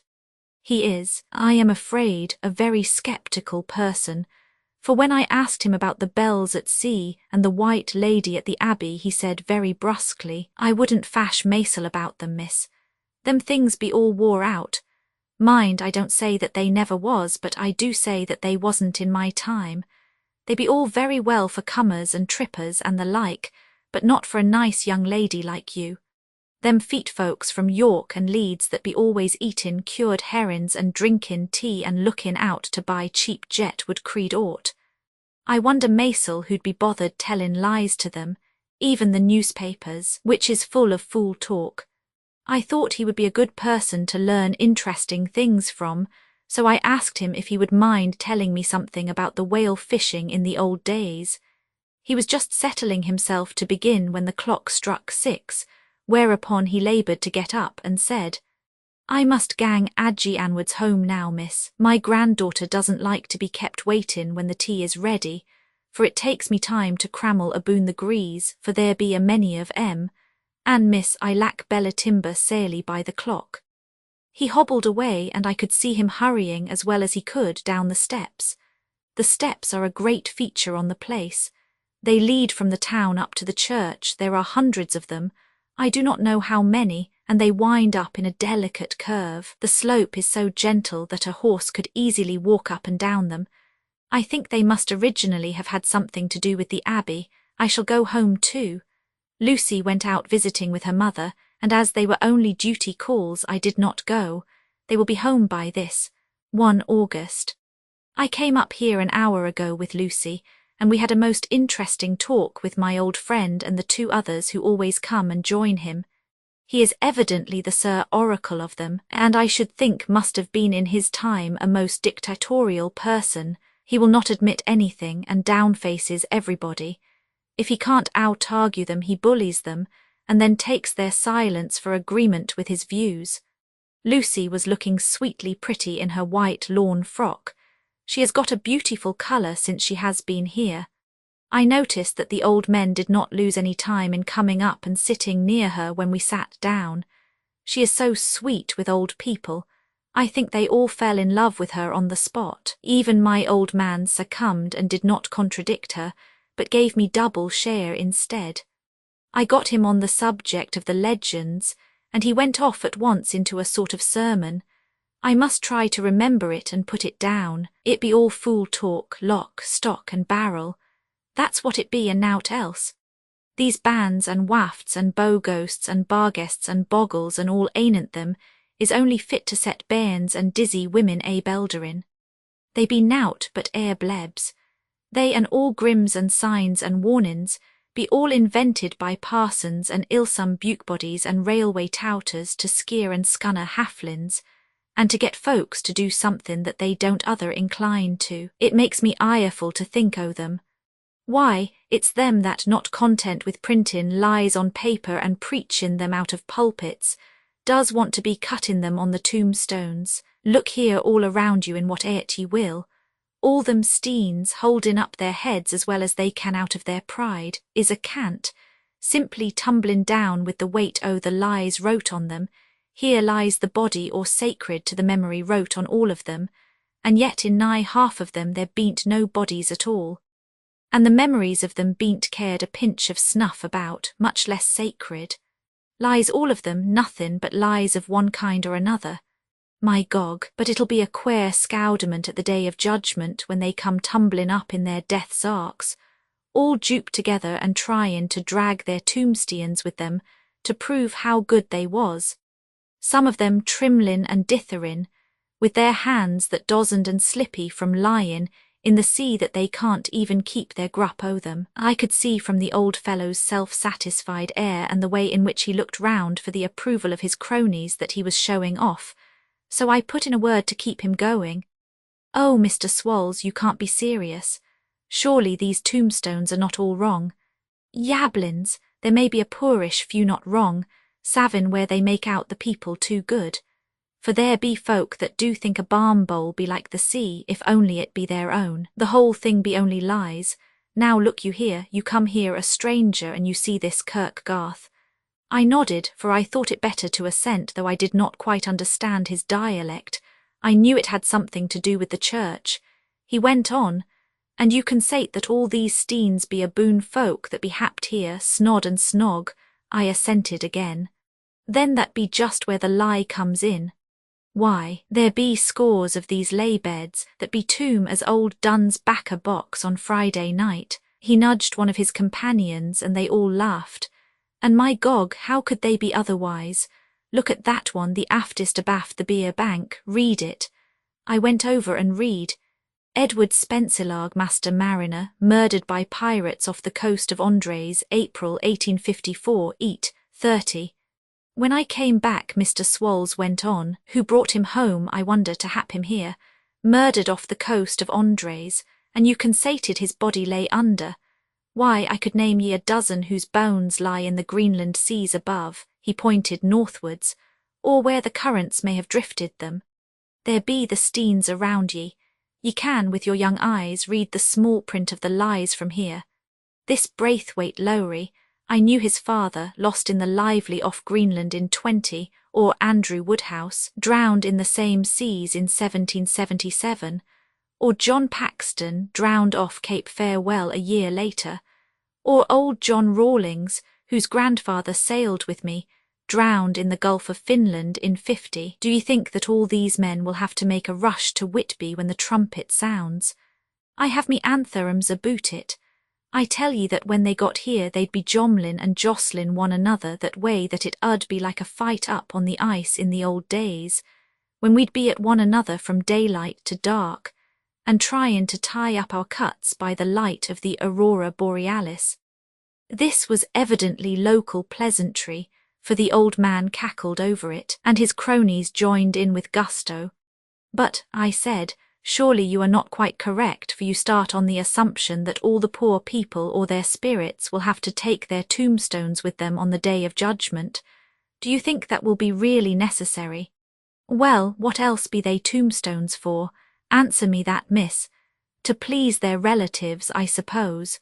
To please their relatives, you suppose. This he said with intense scorn. How will it pleasure their relatives to know that lies is wrote over them, and that everybody in the place knows that they be lies? He pointed to a stone at our feet which had been laid down as a slab, on which the seat was rested, close to the edge of the cliff. Read the lies on that Thruffstein, he said.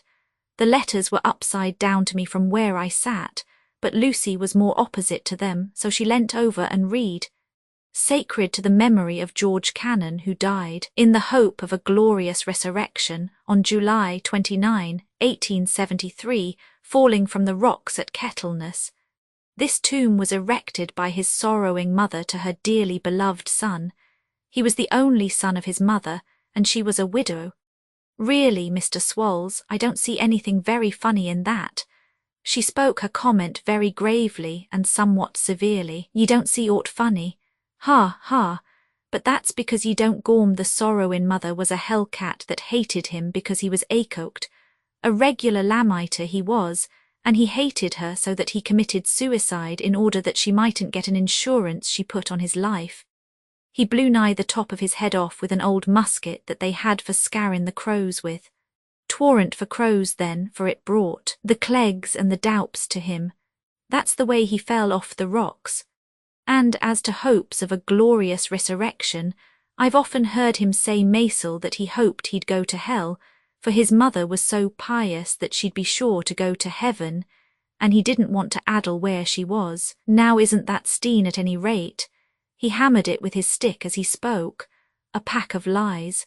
And won't it make Gabriel Keckle when Geordie comes pantin' up the grease with the tombstone balanced on his hump and asks it to be took as evidence? I did not know what to say, but Lucy turned the conversation as she said, rising up, "Oh, why did you tell us of this? It is my favourite seat and I cannot leave it, and now I find I must go on sitting over the grave of a suicide. That won't harm ye, my pretty, and it may make poor Geordie gladsome to have so trim a lass sittin' on his lap. That won't hurt ye. Why, I've sat here off and on for nigh 20 years past, and it hasn't done me no harm. Don't ye fash about them as lies under ye, or that dosen lie there either. It'll be time for ye to be getting scart when ye see the tombstones all run away with, and the place as bare as a stubble field. There's the clock, and I must gang, my service to ye ladies." And off he hobbled. Lucy and I sat a while, and it was all so beautiful before us that we took hands as we sat, and she told me all over again about Arthur and their coming marriage. That made me just a little heartsick, for I haven't heard from Jonathan for a whole month, the same day. I came up here alone, for I am very sad. There was no letter for me. I hope there cannot be anything the matter with Jonathan. The clock has just struck 9. I see the lights scattered all over the town, sometimes in rows where the streets are, and sometimes singly. They run right up the Esk and die away in the curve of the valley. To my left the view is cut off by a black line of roof of the old house next the abbey. The sheep and lambs are bleating in the fields away behind me, and there is a clatter of a donkey's hoofs up the paved road below. The band on the pier is playing a harsh waltz in good time, and further along the quay there is a Salvation Army meeting in a back street. Neither of the bands hears the other, but up here I hear and see them both. I wonder where Jonathan is, and if he is thinking of me. I wish he were here. Dr. Seward's diary. 5 June. The case of Renfield grows more interesting the more I get to understand the man. He has certain qualities very largely developed: selfishness, secrecy, and purposes. I wish I could get at what is the object of the latter. He seems to have some settled scheme of his own, but what it is I do not yet know. His redeeming quality is a love of animals, though indeed he has such curious turns in it that I sometimes imagine he is only abnormally cruel. His pets are of odd sorts. Just now his hobby is catching flies. He has at present such a quantity that I have had myself to expostulate. To my astonishment, he did not break out into a fury as I expected, but took the matter in simple seriousness. He thought for a moment and then said, "May I have 3 days? I shall clear them away." Of course, I said that would do. I must watch him. 18 June. He has turned his mind now to spiders and has got several very big fellows in a box. He keeps feeding them with his flies, and the number of the latter is becoming sensibly diminished, although he has used half his food in attracting more flies from outside to his room. 1 July. His spiders are now becoming as great a nuisance as his flies, and today I told him that he must get rid of them. He looked very sad at this, so I said that he must clear out some of them at all events. He cheerfully acquiesced in this, and I gave him the same time as before for reduction. He disgusted me much while with him, for when a horrid blow fly, bloated with some carrion food, buzzed into the room, he caught it, held it exultantly for a few moments between his finger and thumb, and before I knew what he was going to do, put it in his mouth and ate it. I scolded him for it, but he argued quietly that it was very good and very wholesome, that it was life, strong life, and gave life to him. This gave me an idea, or the rudiment of one. I must watch how he gets rid of his spiders. He has evidently some deep problem in his mind, for he keeps a little notebook in which he is always jotting down something. Whole pages of it are filled with masses of figures, generally single numbers added up in batches, and then the totals added in batches again, as though he were focusing some account, as the auditors put it. 8 July. There is a method in his madness, and the rudimentary idea in my mind is growing. It will be a whole idea soon, and then, oh, unconscious cerebration, you will have to give the wall to your conscious brother. I kept away from my friend for a few days, so that I might notice if there were any change. Things remain as they were, except that he has parted with some of his pets and got a new one. He has managed to get a sparrow and has already partially tamed it. His means of taming is simple, for already the spiders have diminished. Those that do remain, however, are well fed, for he still brings in the flies by tempting them with his food. 19 July. We are progressing.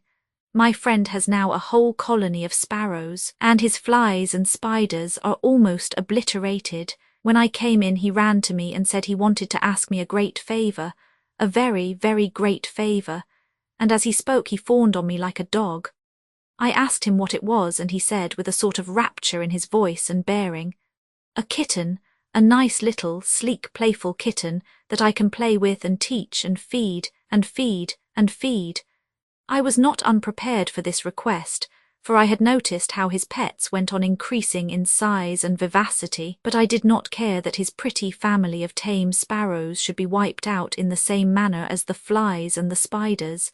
So I said I would see about it, and asked him if he would not rather have a cat than a kitten. His eagerness betrayed him as he answered, "Oh, yes, I would like a cat. I only asked for a kitten lest you should refuse me a cat. No one would refuse me a kitten, would they?" I shook my head, and said that at present I feared it would not be possible, but that I would see about it. His face fell, and I could see a warning of danger in it, for there was a sudden fierce sidelong look which meant killing.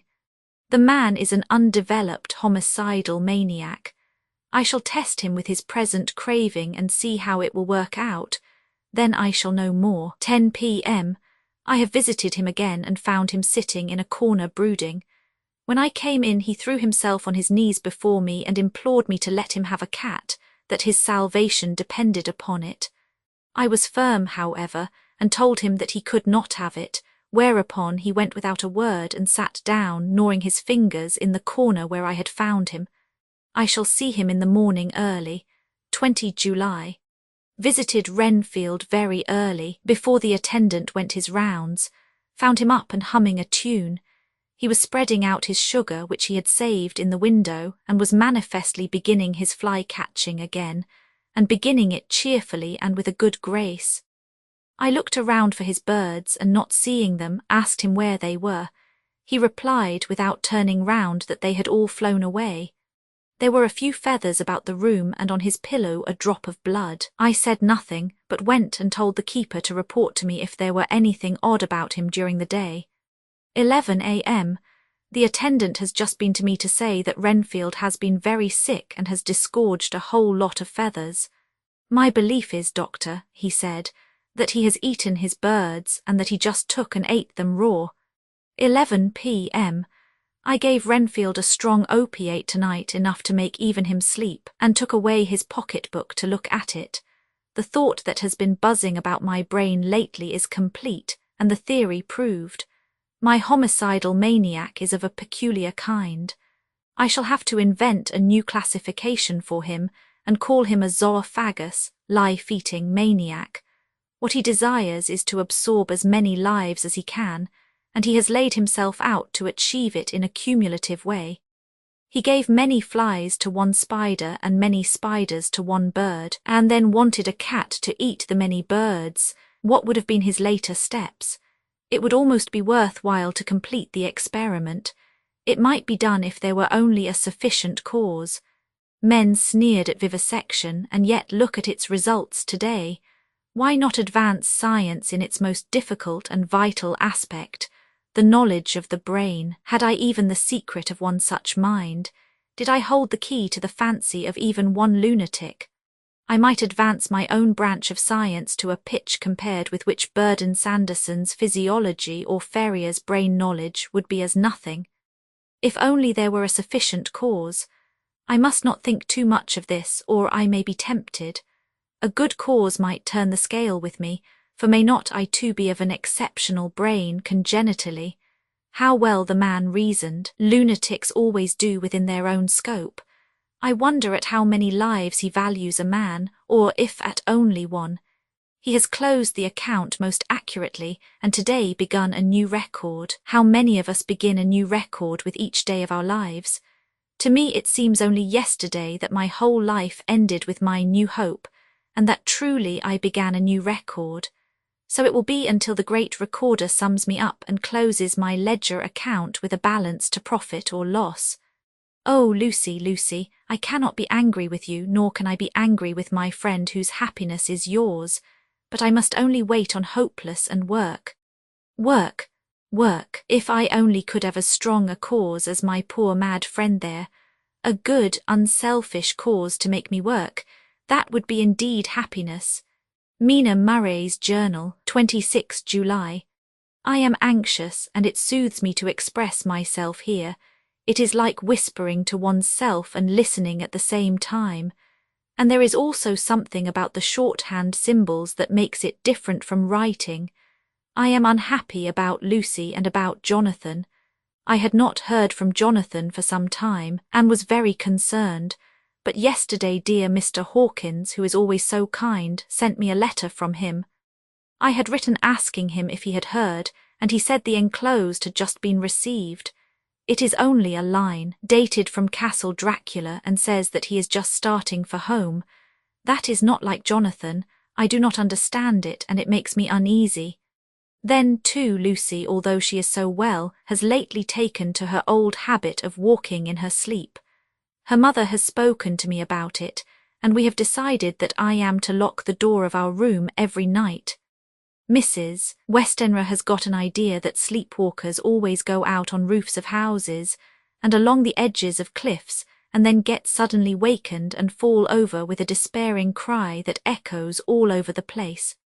Poor dear, she is naturally anxious about Lucy, and she tells me that her husband, Lucy's father, had the same habit, that he would get up in the night and dress himself and go out if he were not stopped. Lucy is to be married in the autumn, and she is already planning out her dresses and how her house is to be arranged. I sympathize with her, for I do the same, only Jonathan and I will start in life in a very simple way, and shall have to try to make both ends meet. Mr. Homewood, he is the Hon.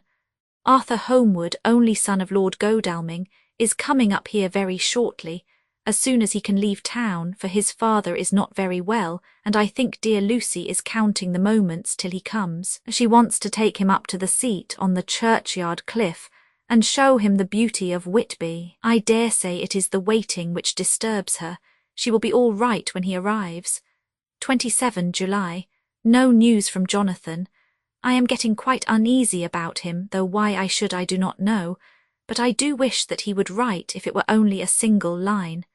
Lucy walks more than ever, and each night I am awakened by her moving about the room. Fortunately, the weather is so hot that she cannot get cold, but still the anxiety and the perpetually being wakened is beginning to tell on me, and I am getting nervous and wakeful myself. Thank God, Lucy's health keeps up. Mr. Homewood has been suddenly called to ring to see his father, who has been taken seriously ill. Lucy frets at the postponement of seeing him, but it does not touch her looks. She is a trifle stouter, and her cheeks are a lovely rose pink. She has lost that anemic look which she had. I pray it will all last. 3 August. Another week gone, and no news from Jonathan, not even to Mr. Hawkins, from whom I have heard. Oh, I do hope he is not ill. He surely would have written. I look at that last letter of his, but somehow it does not satisfy me. It does not read like him, and yet it is his writing. There is no mistake of that. Lucy has not walked much in her sleep the last week, but there is an odd concentration about her which I do not understand. Even in her sleep she seems to be watching me. She tries the door and, finding it locked, goes about the room searching for the key. 6 August. Another 3 days and no news. This suspense is getting dreadful. If I only knew where to write to or where to go to, I should feel easier, but no one has heard a word of Jonathan since that last letter. I must only pray to God for patience. Lucy is more excitable than ever, but is otherwise well. Last night was very threatening, and the fishermen say that we are in for a storm. I must try to watch it and learn the weather signs. Today is a grey day, and the sun as I write is hidden in thick clouds, high over Kettleness.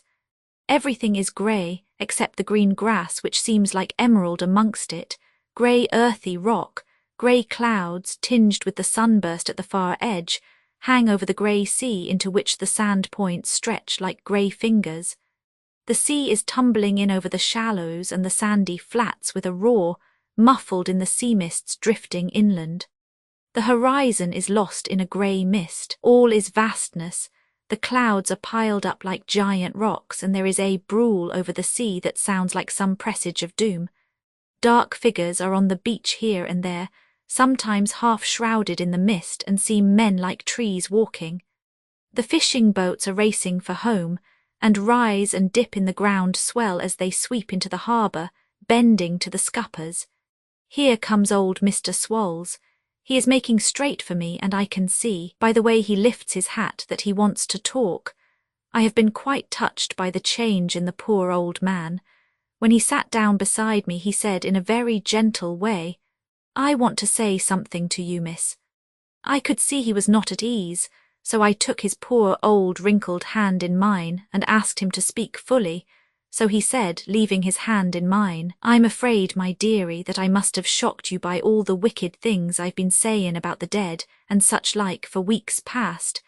But I didn't mean them, and I want ye to remember that when I'm gone. We odd folks that be daffled and with one foot abaft the crock hool don't altogether like to think of it, and we don't want to feel scart of it. And that's why I've took to mackin' light of it, so that I'd cheer up my own heart a bit. But Lord love ye, miss, I ain't afraid of dyin', not a bit, only I don't want to die if I can help it. My time must be nigh at hand now, for I be odd, and 100 years is too much for any man to expect, and I'm so nigh it that the odd man is already whettin' his scythe. Ye see, I can't get out o' the habit of caffin about it all at once. The shafts will wag as they be used to. Some day soon the angel of death will sound his trumpet for me, but don't ye duel and greet, my dearie. For he saw that I was crying. If he should come this very night, I'd not refuse to answer his call. For life be, after all, only a waitin' for somethin' else than what we are doin', and death be all that we can rightly depend on. But I'm content, for it's common to me, my dearie, and common quick. It may be common while we be lookin' and wonderin'. Maybe it's in that wind out over the sea that's bringin' with it loss and wreck, and sore distress and sad hearts. Look, look, he cried suddenly. There's something in that wind and in the host, beyond that sounds and looks and tastes and smells like death. It's in the air, I feel it common. Lord, make me answer cheerful when my call comes. He held up his arms devoutly and raised his hat. His mouth moved as though he were praying.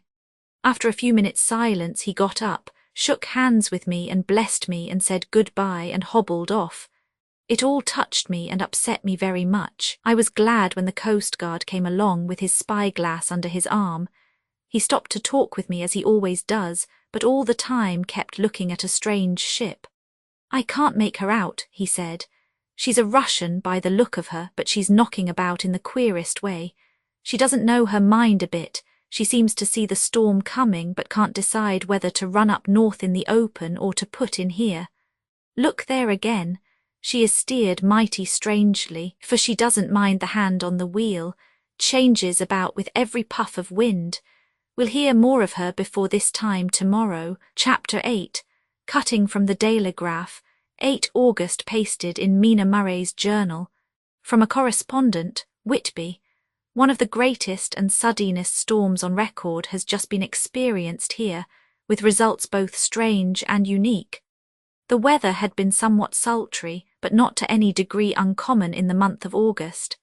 Saturday evening was as fine as was ever known, and the great body of holiday makers laid out yesterday for visits to Mulgrave Woods, Robin Hood's Bay, Rig Mill, Runswick, Staithes, and the various trips in the neighbourhood of Whitby. The steamers Emma and Scarborough made trips up and down the coast, and there was an unusual amount of tripping both to and from Whitby. The day was unusually fine till the afternoon, when some of the gossips who frequent the East Cliff churchyard, and from that commanding eminence watch the wide sweep of sea visible to the north and east, called attention to a sudden show of mares' tails high in the sky to the northwest. The wind was then blowing from the southwest in the mild degree which in barometrical language is ranked No. 2, light breeze. The Coast Guard on duty at once made report, and one old fisherman, who for more than half a century has kept watch on weather signs from the East Cliff, foretold in an emphatic manner the coming of a sudden storm. The approach of sunset was so very beautiful, so grand in its masses of splendidly coloured clouds, that there was quite an assemblage on the walk along the cliff in the old churchyard to enjoy the beauty. Before the sun dipped below the black mass of Kettleness, standing boldly athwart the western sky, its downward way was marked by myriad clouds of every sunset colour, flame, purple, pink, green, violet, and all the tints of gold, with here and there masses not large, but of seemingly absolute blackness, in all sorts of shapes, as well outlined as colossal silhouettes. The experience was not lost on the painters, and doubtless some of the sketches of the prelude to the great storm will grace the R.A. and R.I. walls in May next. More than one captain made up his mind then and there that his cobble or his mule, as they term the different classes of boats, would remain in the harbour till the storm had passed. The wind fell away entirely during the evening, and at midnight there was a dead calm, a sultry heat, and that prevailing intensity which, on the approach of thunder, affects persons of a sensitive nature. There were but few lights in sight at sea, for even the coasting steamers which usually hug the shore so closely kept well to seaward, and but few fishing boats were in sight. The only sail noticeable was a foreign schooner with all sails set, which was seemingly going westwards. The foolhardiness or ignorance of her officers was a prolific theme for comment while she remained in sight, and efforts were made to signal her to reduce sail in face of her danger.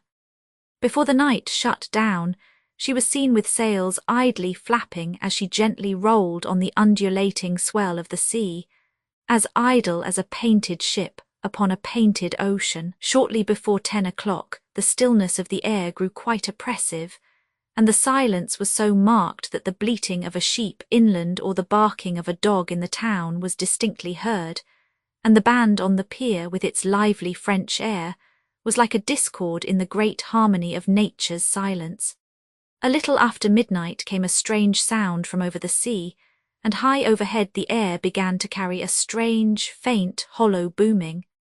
Then without warning the tempest broke, with a rapidity which at the time seemed incredible, and even afterwards is impossible to realize. The whole aspect of nature at once became convulsed. The waves rose in growing fury, each overtopping its fellow, till in a very few minutes the lately glassy sea was like a roaring and devouring monster. White-crested waves beat madly on the level sands and rushed up the shelving cliffs. Others broke over the piers, and with their spume swept the lanthorns of the lighthouses which rise from the end of either pier of Whitby harbour. The wind roared like thunder, and blew with such force that it was with difficulty that even strong men kept their feet, or clung with grim clasp to the iron stanchions. It was found necessary to clear the entire piers from the mass of onlookers, or else the fatalities of the night would have been increased manifold. To add to the difficulties and dangers of the time, masses of sea fog came drifting inland, white, wet clouds, which swept by in ghostly fashion, so dank and damp and cold that it needed but little effort of imagination to think that the spirits of those lost at sea were touching their living brethren with the clammy hands of death, and many a one shuddered as the wreaths of sea mist swept by. At times the mist cleared, and the sea for some distance could be seen in the glare of the lightning, which now came thick and fast, followed by such sudden peals of thunder that the whole sky overhead seemed trembling under the shock of the footsteps of the storm. Some of the scenes thus revealed were of immeasurable grandeur and of absorbing interest, the sea running mountains high, threw skywards with each wave mighty masses of white foam, which the tempest seemed to snatch at and whirl away into space. Here and there a fishing boat with a rag of sail running madly for shelter before the blast, now and again the white wings of a storm-tossed sea-bird. On the summit of the east cliff the new searchlight was ready for experiment, but had not yet been tried. The officers in charge of it got it into working order, and in the pauses of the inrushing mist swept with it the surface of the sea. Once or twice its service was most effective, as when a fishing boat with gunwale under water rushed into the harbour, able by the guidance of the sheltering light to avoid the danger of dashing against the piers.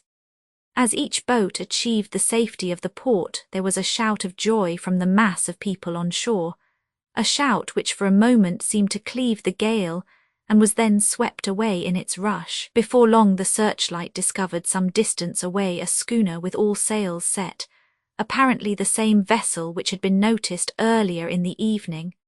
The wind had by this time backed to the east, and there was a shudder amongst the watchers on the cliff as they realized the terrible danger in which she now was. Between her and the port lay the great flat reef on which so many good ships have from time to time suffered, and with the wind blowing from its present quarter it would be quite impossible that she should fetch the entrance of the harbour. It was now nearly the hour of high tide, but the waves were so great that in their troughs the shallows of the shore were almost visible, and the schooner, with all sails set, was rushing with such speed that, in the words of one old salt, she must fetch up somewhere if it was only in hell. Then came another rush of sea fog, greater than any hitherto, a mass of dank mist which seemed to close on all things like a grey pall, and left available to men only the organ of hearing for the roar of the tempest and the crash of the thunder, and the booming of the mighty billows came through the damp oblivion even louder than before. The rays of the searchlight were kept fixed on the harbour mouth across the east pier, where the shock was expected, and men waited breathless. The wind suddenly shifted to the northeast, and the remnant of the sea fog melted in the blast. And then mirabile dictu between the piers, leaping from wave to wave as it rushed at headlong speed, swept the strange schooner before the blast with all sail set and gained the safety of the harbour. The searchlight followed her, and a shudder ran through all who saw her, for lashed to the helm was a corpse with drooping head, which swung horribly to and fro at each motion of the ship. No other form could be seen on deck at all. A great awe came on all as they realized that the ship, as if by a miracle, had found the harbour, unsteered save by the hand of a dead man. However, all took place more quickly than it takes to write these words. The schooner paused not, but rushing across the harbour, pitched herself on that accumulation of sand and gravel washed by many tides and many storms into the southeast corner of the pier jutting under the east cliff, known locally as Tate Hill Pier. There was of course a considerable concussion as the vessel drove up on the sand heap. Every spar, rope and stay was strained, and some of the top hammer came crashing down. But strangest of all, the very instant the shore was touched, an immense dog sprang up on deck from below, as if shot up by the concussion, and running forward, jumped from the bow on the sand, making straight for the steep cliff, where the churchyard hangs over the laneway to the east pier so steeply that some of the flat tombstones, thruffsteins or through stones, as they call them in the Whitby vernacular, actually project over where the sustaining cliff has fallen away.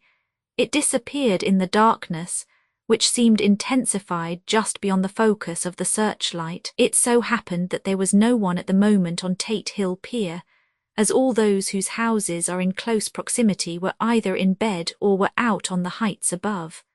Thus the Coast Guard on duty on the eastern side of the harbour, who at once ran down to the little pier, was the first to climb on board. The men working the searchlight, after scouring the entrance of the harbour without seeing anything, then turned the light on the derelict and kept it there. The Coast Guard ran aft, and when he came beside the wheel, bent over to examine it, and recoiled at once as though under some sudden emotion. This seemed to pique general curiosity, and quite a number of people began to run.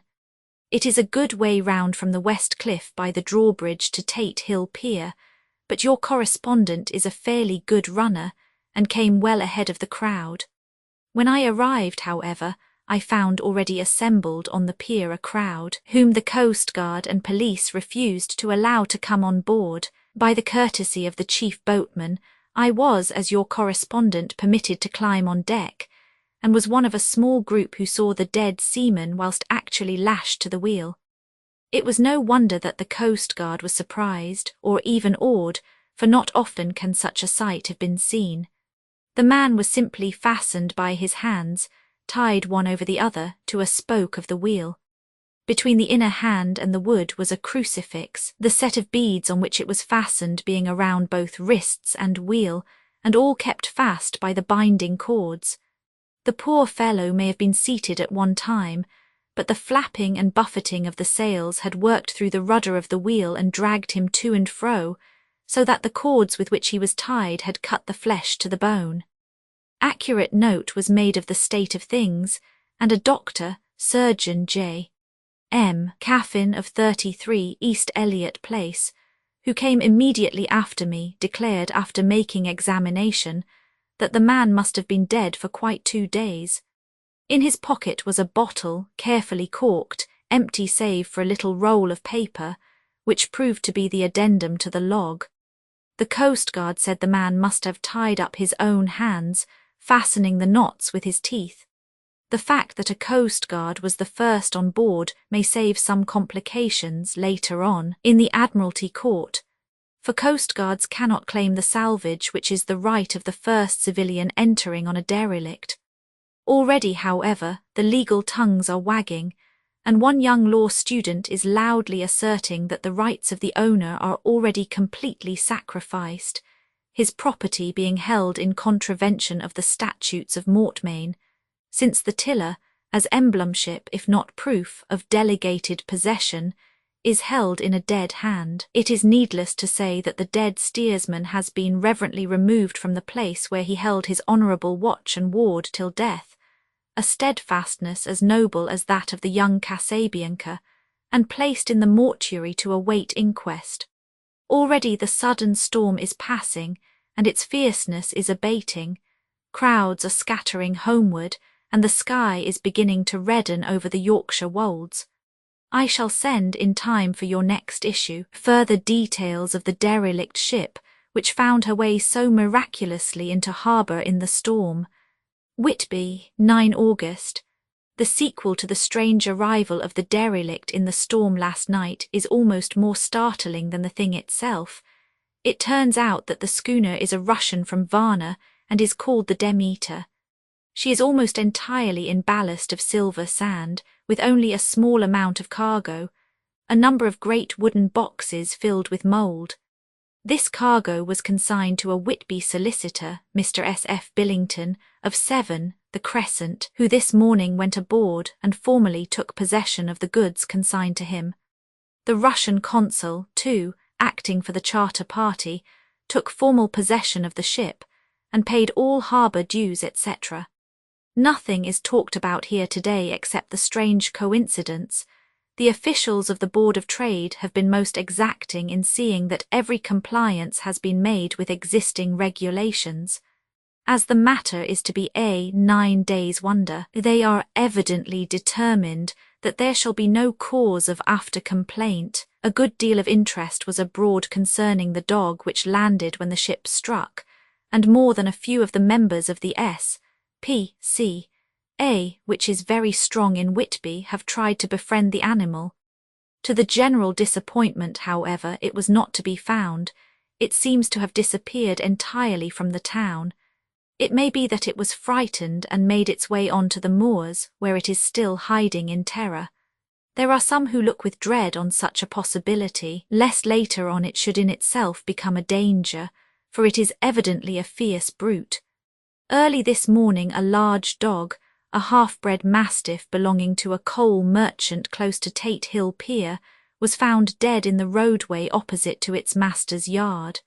It had been fighting and manifestly had had a savage opponent, for its throat was torn away and its belly was slit open as if with a savage claw.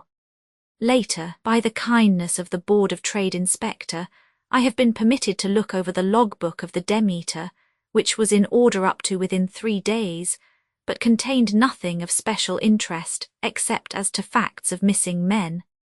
The greatest interest, however, is with regard to the paper found in the bottle, which was today produced at the inquest, and a more strange narrative than the two between them unfold it has not been my lot to come across. As there is no motive for concealment, I am permitted to use them, and accordingly send you a rescript, simply omitting technical details of seamanship and supercargo.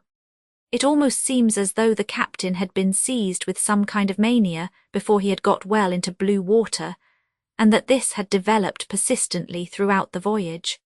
Of course my statement must be taken cum grano, since I am writing from the dictation of a clerk of the Russian consul, who kindly translated for me, time being short, log of the Demeter, Varna to Whitby. Written 18 July, things so strange happening that I shall keep accurate note henceforth till we land. On 6 July we finished taking in cargo, silver sand and boxes of earth. At noon set sail. East wind fresh, crew 5 hands, 2 mates, cook and myself captain. On 11 July at dawn entered Bosphorus, boarded by Turkish customs officers. Bakshish all correct. Underway at 4 p.m. On 12 July through Dardanelles, more customs officers and flagboat of guarding squadron. Bakshish again. Work of officers thorough but quick, want us off soon. At dark passed into Archipelago, on 13 July past Cape Matapan. Crew dissatisfied about something, seemed scared but would not speak out. On 14 July was somewhat anxious about crew. Men all steady fellows who sailed with me before. Mate could not make out what was wrong, they only told him there was something and crossed themselves. Mate lost temper with one of them that day and struck him. Expected fierce quarrel, but all was quiet. On 16 July mate reported in the morning that one of crew, Petrovsky, was missing. Could not account for it. Took larboard watch 8 bells last night, was relieved by Abramoff but did not go to bunk. Men more downcast than ever. All said they expected something of the kind, but would not say more than there was something aboard. Mate getting very impatient with them, feared some trouble ahead. On 17 July, yesterday, one of the men, Olgarin, came to my cabin and in an awestruck way confided to me that he thought there was a strange man aboard the ship. He said that in his watch he had been sheltering behind the deck house as there was a rainstorm, when he saw a tall, thin man who was not like any of the crew come up the companionway and go along the deck forward and disappear. He followed cautiously, but when he got to bows found no one, and the hatchways were all closed. He was in a panic of superstitious fear, and I am afraid the panic may spread. To allay it, I shall today search entire ship carefully from stem to stern. Later in the day I got together the whole crew, and told them, as they evidently thought there was someone in the ship, we would search from stem to stern. First mate, angry, said it was folly, and to yield to such foolish ideas would demoralize the men, said he would engage to keep them out of trouble with a handspike. I let him take the helm while the rest began thorough search, all keeping abreast with lanterns. We left no corner unsearched. As there were only the big wooden boxes, there were no odd corners where a man could hide. Men much relieved when search over and went back to work cheerfully. First mate scowled but said nothing. 22 July. Rough weather last 3 days and all hands busy with sails, no time to be frightened. Men seem to have forgotten their dread. Mate cheerful again and all on good terms. Praised men for work in bad weather. Past Gibraltar and out through straits. All well. 24 July. There seems some doom over this ship. Already a hand short and entering on the Bay of Biscay with wild weather ahead, and yet last night another man lost disappeared. Like the first, he came off his watch and was not seen again. Men all in a panic of fear. Sent a round robin asking to have double watch as they fear to be alone. Mate angry, fear there will be some trouble as either he or the men will do some violence. 28 July. 4 days in hell, knocking about in a sort of maelstrom and the wind a tempest. No sleep for anyone, men all worn out. Hardly know how to set a watch since no one fit to go on. Second mate volunteered to steer and watch and let men snatch a few hours' sleep. Wind abating, seas still terrific but feel them less as ship is steadier. 29 July. Another tragedy, had single watch tonight as crew too tired to double. When morning watch came on deck could find no one except steersman. Raised outcry and all came on deck. Thorough search but no one found, are now without second mate and crew in a panic. Mate and I agreed to go armed henceforth and wait for any sign of cause. 30 July. Last night. Rejoiced we are nearing England. Weather fine, all sails set. Retired worn out, slept soundly, awaked by mate telling me that both man of watch and steersman missing. Only self and mate and 2 hands left to work ship. 1 August. 2 days of fog and not a sail sighted. Had hoped when in the English Channel to be able to signal for help or get in somewhere. Not having power to work sails, have to run before wind. Dare not lower as could not raise them again. We seem to be drifting to some terrible doom. Mate now more demoralized than either of men. His stronger nature seems to have worked inwardly against himself. Men are beyond fear, working stolidly and patiently with minds made up to worst. They are Russian, he Romanian. 2 August midnight. Woke up from few minutes sleep by hearing a cry seemingly outside my port, could see nothing in fog, rushed on deck and ran against mate. Tells me heard cry and ran but no sign of man on watch. 1 more gone.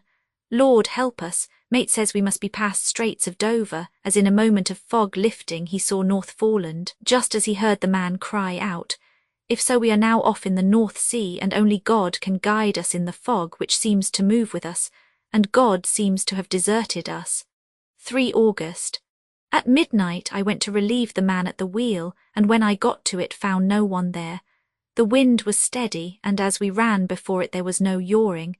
I dared not leave it, so shouted for the mate. After a few seconds he rushed up on deck in his flannels. He looked wild-eyed and haggard, and I greatly fear his reason has given way. He came close to me and whispered hoarsely with his mouth to my ear as though fearing the very air might hear. It is here, I know it now. On the watch last night I saw it like a man, tall and thin and ghastly pale. It was in the bows and looking out. I crept behind it and gave it my knife, but the knife went through it, empty as the air. And as he spoke he took his knife and drove it savagely into space. Then he went on, but it is here and I'll find it. It is in the hold, perhaps in one of those boxes. I'll unscrew them one by one and see. You work the helm. And with a warning look and his finger on his lip he went below. There was springing up a choppy wind, and I could not leave the helm. I saw him come out on deck again with a tool chest and a lantern and go down the forward hatchway. He is mad, stark, raving mad, and it's no use my trying to stop him. He can't hurt those big boxes, they are invoiced as clay, and to pull them about is as harmless a thing as he can do, so here I stay and mind the helm and write these notes. I can only trust in God and wait till the fog clears. Then, if I can't steer to any harbour with the wind that is, I shall cut down sails and lie by, and signal for help. It is nearly all over now. Just as I was beginning to hope that the mate would come out calmer, for I heard him knocking away at something in the hold, and work is good for him, there came up the hatchway a sudden, startled scream which made my blood run cold, and up on the deck he came as if shot from a gun, a raging madman with his eyes rolling and his face convulsed with fear. "Save me, save me," he cried, and then looked round on the blanket of fog. His horror turned to despair, and in a steady voice he said, "You had better come too, Captain, before it is too late. He is there. I know the secret now. The sea will save me from him, and it is all that is left." Before I could say a word or move forward to seize him, he sprang on the bulwark and deliberately threw himself into the sea. I suppose I know the secret too now. It was this madman who had got rid of the men one by one, and now he has followed them himself. God help me, how am I to account for all these horrors when I get to port? When I get to port, will that ever be? 4 August. Still fog which the sunrise cannot pierce. I know there is sunrise because I am a sailor, why else I know not. I dared not go below, I dared not leave the helm, so here all night I stayed, and in the dimness of the night I saw it, him. God forgive me, but the mate was right to jump overboard. It was better to die like a man, to die like a sailor in blue water, no man can object. But I am captain, and I must not leave my ship. But I shall baffle this fiend or monster, for I shall tie my hands to the wheel when my strength begins to fail, and along with them I shall tie that which it dare not touch, and then, come good wind or foul, I shall save my soul and my honour as a captain. I am growing weaker, and the night is coming on. If he can look me in the face again, I may not have time to act. If we are wrecked, mayhap this bottle may be found, and those who find it may understand. If not, well, then all men shall know that I have been true to my trust. God and the blessed Virgin and the saints help a poor ignorant soul trying to do his duty. Of course the verdict was an open one. There is no evidence to adduce, and whether or not the man himself committed the murders there is now none to say. The folk here hold almost universally that the captain is simply a hero, and he is to be given a public funeral. Already it is arranged that his body is to be taken with a train of boats up the Esk for a piece, and then brought back to Tate Hill Pier and up the Abbey steps, for he is to be buried in the churchyard on the cliff. The owners of more than 100 boats have already given in their names as wishing to follow him to the grave. No trace has ever been found of the great dog, at which there is much mourning, for with public opinion in its present state, he would, I believe, be adopted by the town. Tomorrow will see the funeral, and so will end this one more mystery of the sea. Mina Murray's Journal, 8 August. Lucy was very restless all night, and I too could not sleep. The storm was fearful, and as it boomed loudly among the chimney pots it made me shudder. When a sharp puff came it seemed to be like a distant gun. Strangely enough, Lucy did not wake, but she got up twice and dressed herself. Fortunately, each time I awoke in time and managed to undress her without waking her and got her back to bed. It is a very strange thing, this sleepwalking, for as soon as her will is thwarted in any physical way, her intention, if there be any, disappears, and she yields herself almost exactly to the routine of her life. Early in the morning, we both got up and went down to the harbour to see if anything had happened in the night. There were very few people about, and though the sun was bright and the air clear and fresh, the big, grim-looking waves, that seemed dark themselves because the foam that topped them was like snow, forced themselves in through the narrow mouth of the harbour, like a bullying man going through a crowd. Somehow I felt glad that Jonathan was not on the sea last night but on land. But oh, is he on land or sea? Where is he and how? I am getting fearfully anxious about him. If I only knew what to do and could do anything. 10 August. The funeral of the poor sea captain today was most touching. Every boat in the harbour seemed to be there, and the coffin was carried by captains all the way from Tate Hill Pier up to the churchyard. Lucy came with me, and we went early to our old seat, whilst the cortege of boats went up the river to the viaduct and came down again. We had a lovely view and saw the procession nearly all the way. The poor fellow was laid to rest quite near our seat so that we stood on it when the time came and saw everything. Poor Lucy seemed much upset. She was restless and uneasy all the time, and I cannot but think that her dreaming at night is telling on her. She is quite odd in one thing. She will not admit to me that there is any cause for restlessness, or if there be, she does not understand it herself. There is an additional cause in that poor old Mr. Swalls was found dead this morning on our seat, his neck being broken. He had evidently, as the doctor said, fallen back in the seat in some sort of fright, for there was a look of fear and horror on his face that the men said made them shudder. Poor dear old man! Perhaps he had seen death with his dying eyes. Lucy is so sweet and sensitive that she feels influences more acutely than other people do. Just now she was quite upset by a little thing which I did not much heed, though I am myself very fond of animals. One of the men who came up here often to look for the boats was followed by his dog. The dog is always with him. They are both quiet persons, and I never saw the man angry nor heard the dog bark. During the service the dog would not come to its master, who was on the seat with us but kept a few yards off, barking and howling. Its master spoke to it gently, and then harshly, and then angrily, but it would neither come nor cease to make a noise. It was in a sort of fury, with its eyes savage, and all its hairs bristling out like a cat's tail when puss is on the war-path. Finally the man too got angry and jumped down and kicked the dog, and then took it by the scruff of the neck and half dragged and half threw it on the tombstone on which the seat is fixed. The moment it touched the stone the poor thing became quiet and fell all into a tremble. It did not try to get away, but crouched down, quivering and cowering, and was in such a pitiable state of terror that I tried, though without effect, to comfort it. Lucy was full of pity too, but she did not attempt to touch the dog, but looked at it in an agonized sort of way. I greatly fear that she is of too supersensitive a nature to go through the world without trouble. She will be dreaming of this tonight, I am sure. The whole agglomeration of things, the ship steered into port by a dead man, his attitude tied to the wheel with a crucifix and beads, the touching funeral, the dog now furious and now in terror, will all afford material for her dreams. I think it will be best for her to go to bed tired out physically, so I shall take her for a long walk by the cliffs to Robin Hood's Bay and back. She ought not to have much inclination for sleepwalking then. Chapter 9. Same day, 11 o'clock p.m. Oh, but I am tired.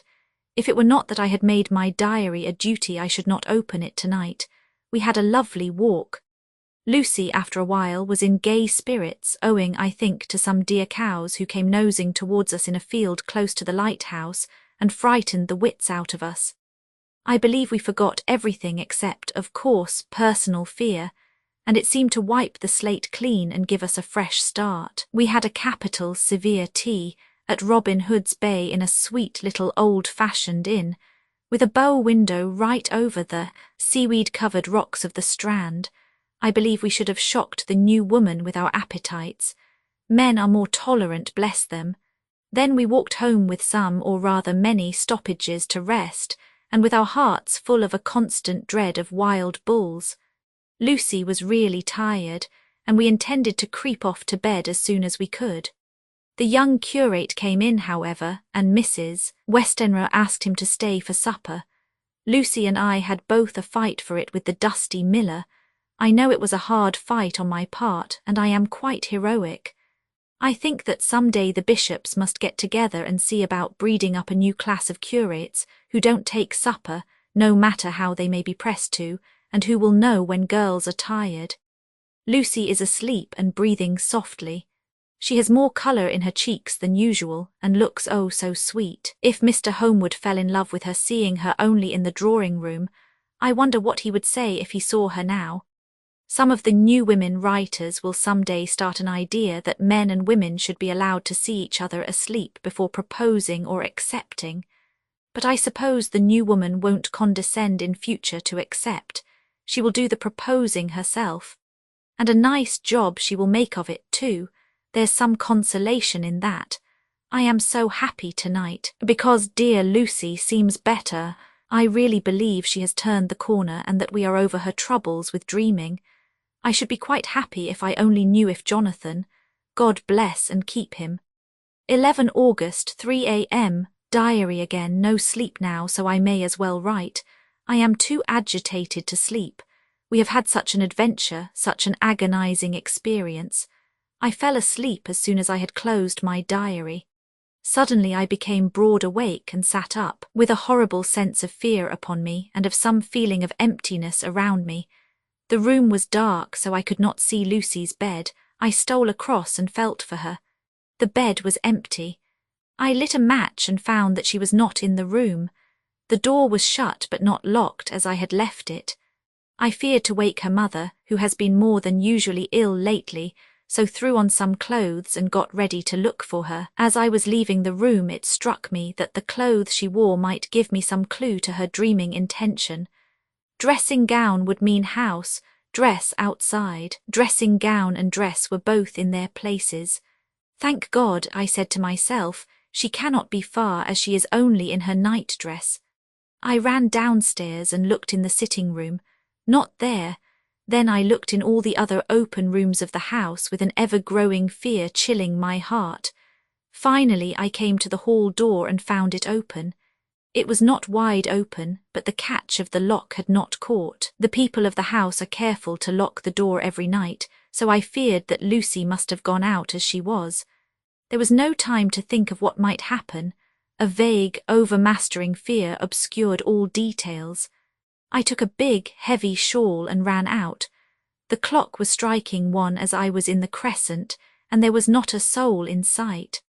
I ran along the north terrace, but could see no sign of the white figure which I expected. At the edge of the west cliff above the pier, I looked across the harbour to the east cliff, in the hope or fear, I don't know which, of seeing Lucy in our favourite seat. There was a bright full moon, with heavy black driving clouds, which threw the whole scene into a fleeting diorama of light and shade as they sailed across. For a moment or two I could see nothing, as the shadow of a cloud obscured St. Mary's Church and all around it. Then as the cloud passed I could see the ruins of the abbey coming into view, and as the edge of a narrow band of light as sharp as a sword cut moved along, the church and the churchyard became gradually visible.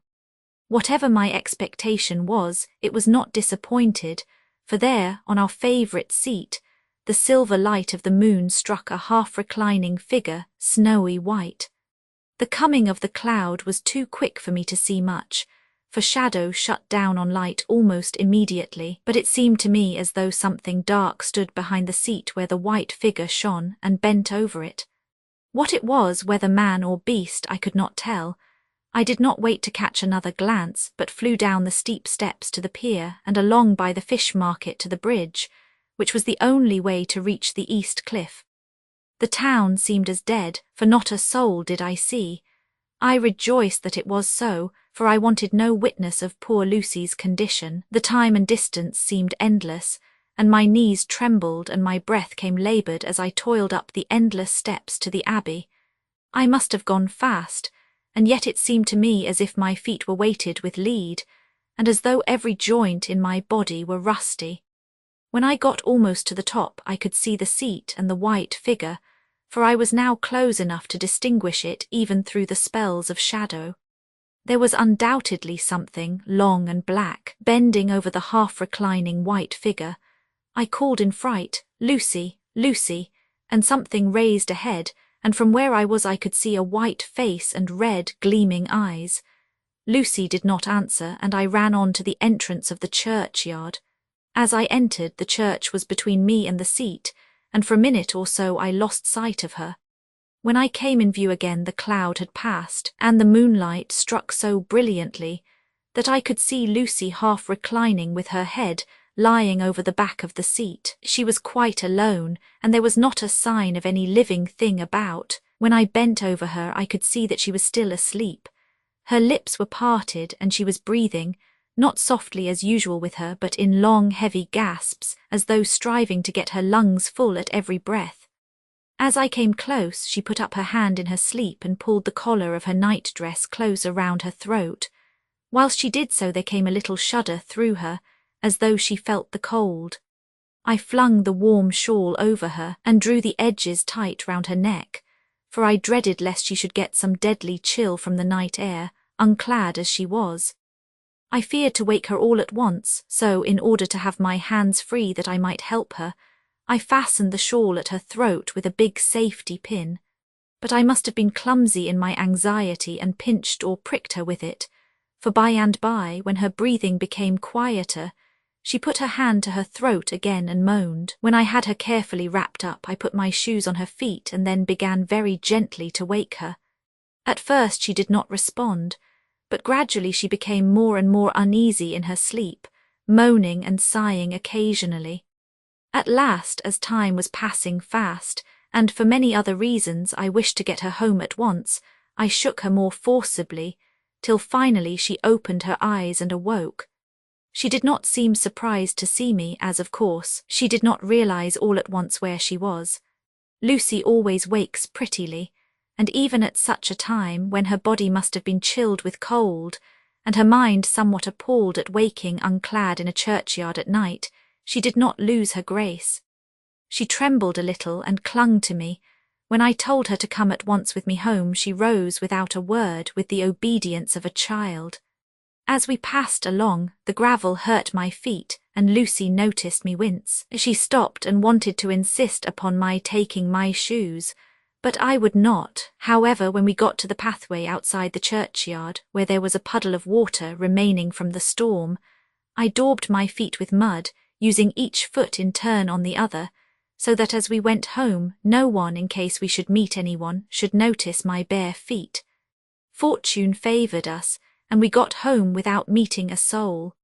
Once we saw a man, who seemed not quite sober, passing along a street in front of us, but we hid in a door till he had disappeared up an opening such as there are here, steep little closes, or winds, as they call them in Scotland.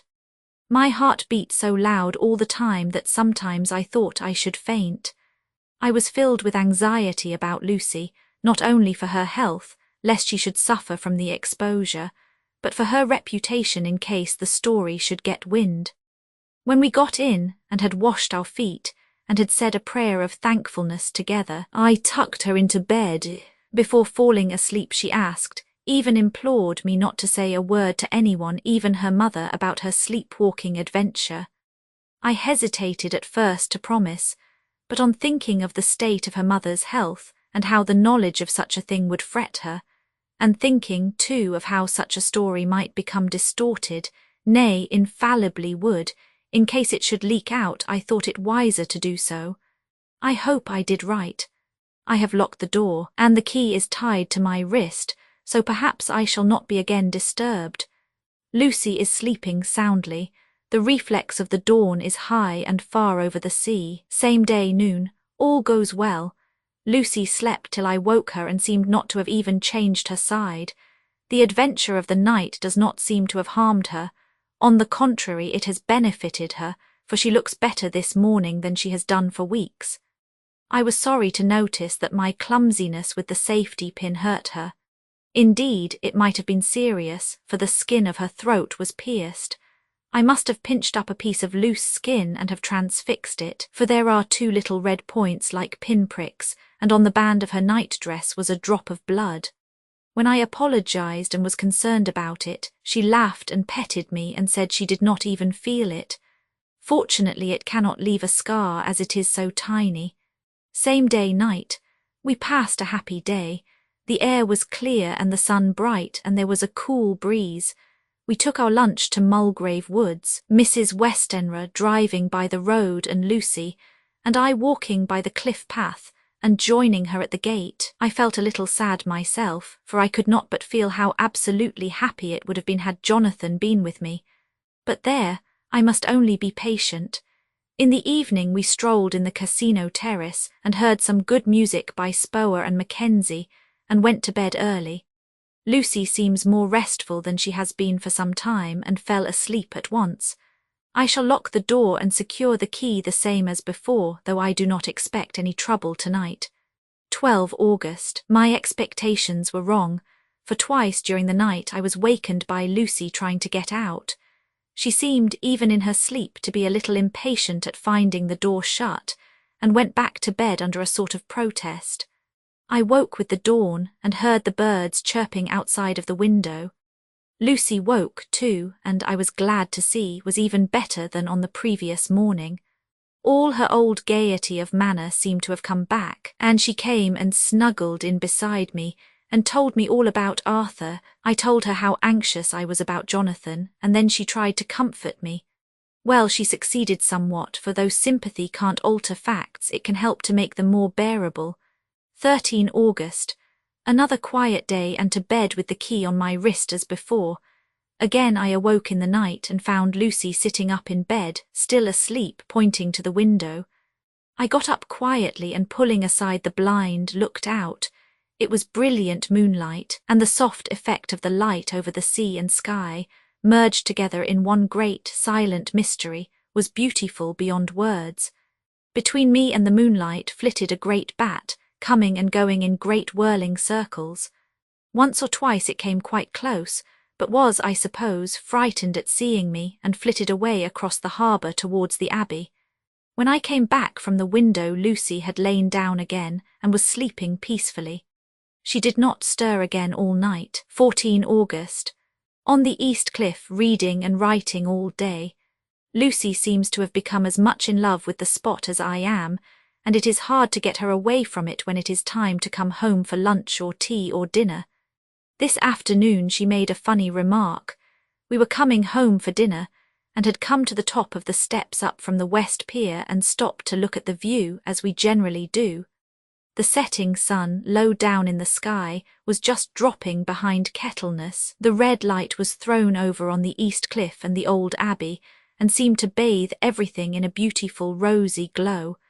We were silent for a while, and suddenly Lucy murmured as if to herself, "His red eyes again, they are just the same." It was such an odd expression, coming apropos of nothing, that it quite startled me. I slewed round a little so as to see Lucy well without seeming to stare at her, and saw that she was in a half-dreamy state, with an odd look on her face that I could not quite make out, so I said nothing but followed her eyes. She appeared to be looking over at our own seat, whereon was a dark figure seated alone. I was a little startled myself, for it seemed for an instant as if the stranger had great eyes like burning flames, but a second look dispelled the illusion. The red sunlight was shining on the windows of St. Mary's Church behind our seat, and as the sun dipped there was just sufficient change in the refraction and reflection to make it appear as if the light moved. I called Lucy's attention to the peculiar effect, and she became herself with a start, but she looked sad all the same. It may have been that she was thinking of that terrible night up there.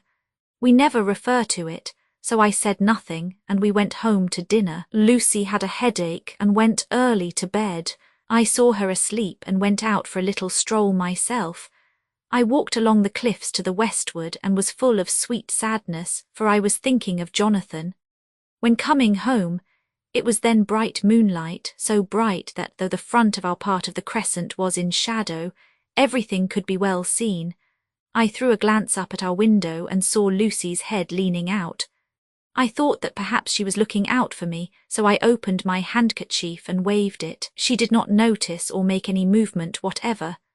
Just then the moonlight crept round an angle of the building, and the light fell on the window. There distinctly was Lucy with her head lying up against the side of the window-sill and her eyes shut.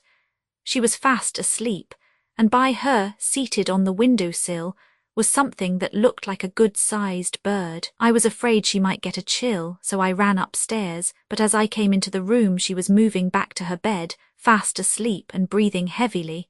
She was holding her hand to her throat as though to protect it from cold. I did not wake her but tucked her up warmly. I have taken care that the door is locked and the windows securely fastened. She looks so sweet as she sleeps, but she is paler than is her wont, and there is a drawn, haggard look under her eyes which I do not like. I fear she is fretting about something. I wish I could find out what it is. 15 August. Rose later than usual. Lucy was languid and tired and slept on after we had been called. We had a happy surprise at breakfast. Arthur's father is better and wants the marriage to come off soon. Lucy is full of quiet joy, and her mother is glad and sorry at once. Later on in the day she told me the cause. She is grieved to lose Lucy as her very own, but she is rejoiced that she is soon to have someone to protect her. Poor dear, sweet lady, she confided to me that she has got her death warrant. She has not told Lucy and made me promise secrecy. Her doctor told her that within a few months at most she must die, for her heart is weakening. At any time, even now, a sudden shock would be almost sure to kill her. Ah, we were wise to keep from her the affair of the dreadful night of Lucy's sleepwalking. 17 August. No diary for 2 whole days. I have not had the heart to write. Some sort of shadowy pall seems to be coming over our happiness. No news from Jonathan, and Lucy seems to be growing weaker, whilst her mother's hours are numbering to a close. I do not understand Lucy's fading away as she is doing. She eats well and sleeps well and enjoys the fresh air, but all the time the roses in her cheeks are fading, and she gets weaker and more languid day by day. At night I hear her gasping as if for air. I keep the key of our door always fastened to my wrist at night, but she gets up and walks about the room and sits at the open window. Last night I found her leaning out when I woke up, and when I tried to wake her I could not.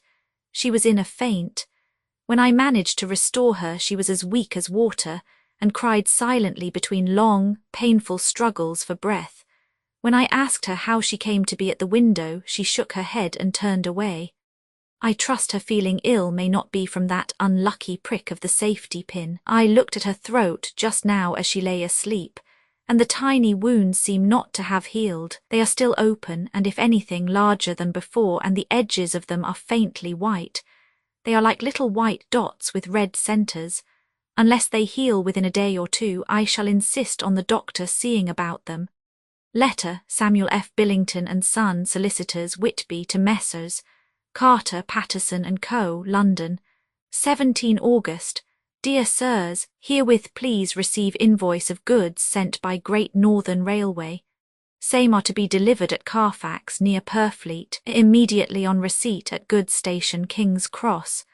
The house is at present empty, but enclosed please find keys, all of which are labelled. You will please deposit the boxes, 50 in number, which form the consignment, in the partially ruined building forming part of the house, and marked on rough diagram enclosed.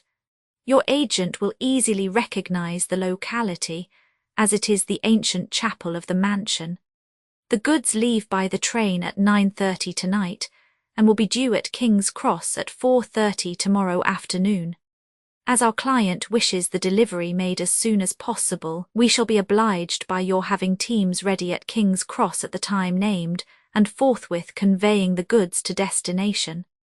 In order to obviate any delays possible through any routine requirements as to payment in your departments, we enclose cheque herewith for £10, receipt of which please acknowledge. Should the charge be less than this amount, you can return balance. If greater, we shall at once send cheque for difference on hearing from you. You are to leave the keys on coming away in the main hall of the house, where the proprietor may get them on his entering the house by means of his duplicate key. Pray do not take us as exceeding the bounds of business courtesy in pressing you in all ways to use the utmost expedition. We are, dear sirs, faithfully yours, Samuel F. Billington and Son. Letter, Messrs. Carter, Patterson and Co., London, to Messrs. Billington and Son, Whitby. 21 August.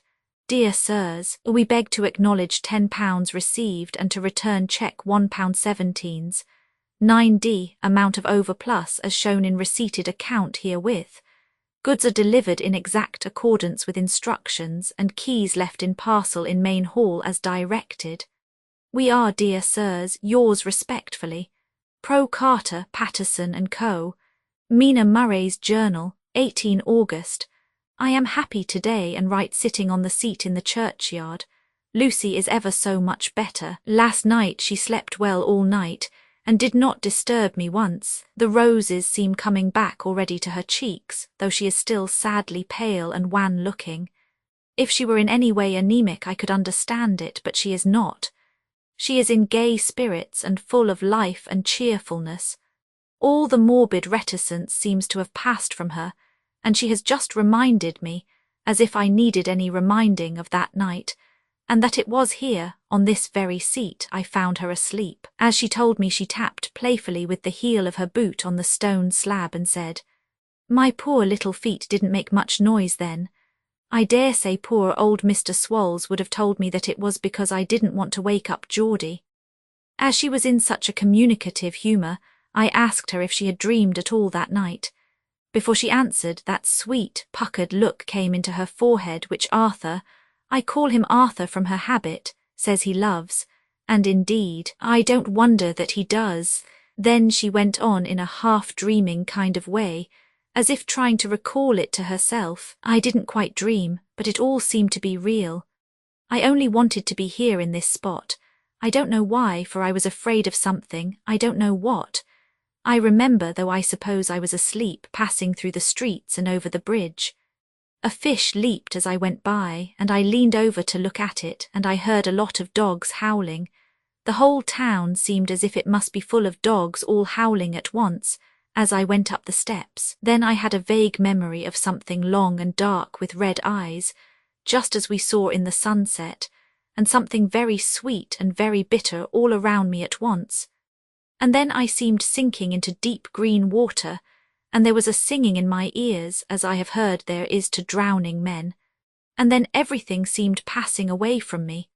My soul seemed to go out from my body and float about the air. I seemed to remember that once the West Lighthouse was right under me, and then there was a sort of agonizing feeling as if I were in an earthquake, and I came back and found you shaking my body. I saw you do it before I felt you. Then she began to laugh. It seemed a little uncanny to me, and I listened to her breathlessly. I did not quite like it, and thought it better not to keep her mind on the subject, so we drifted on to other subjects, and Lucy was like her old self again. When we got home the fresh breeze had braced her up, and her pale cheeks were really more rosy. Her mother rejoiced when she saw her, and we all spent a very happy evening together. 19 August. Joy, joy, joy, although not all joy. At last news of Jonathan. The dear fellow has been ill, that is why he did not write. I am not afraid to think it or say it now that I know. Mr. Hawkins sent me on the letter, and wrote himself, oh, so kindly. I am to leave in the morning and go over to Jonathan, and to help to nurse him if necessary, and to bring him home. Mr. Hawkins says it would not be a bad thing if we were to be married out there. I have cried over the good sister's letter till I can feel it wet against my bosom where it lies. It is of Jonathan, and must be next my heart, for he is in my heart. My journey is all mapped out and my luggage ready. I am only taking one change of dress. Lucy will bring my trunk to London and keep it till I send for it may be that. I must write no more, I must keep it to say to Jonathan, my husband. The letter that he has seen and touched must comfort me till we meet. Letter, Sister Agatha, Hospital of St. Joseph and Stee. Mary, Budapest, to Miss Wilhelmina Murray. 12 August. Dear Madam, I write by desire of Mr. Jonathan Harker, who is himself not strong enough to write, though progressing well, thanks to God and St. Joseph and Stee. Mary, he has been under our care for nearly 6 weeks, suffering from a violent brain fever. He wishes me to convey his love, and to say that by this post I write for him to Mr. Peter Hawkins, Exeter, to say with his dutiful respects that he is sorry for his delay, and that all of his work is completed. He will require some few weeks' rest in our sanatorium in the hills, but will then return.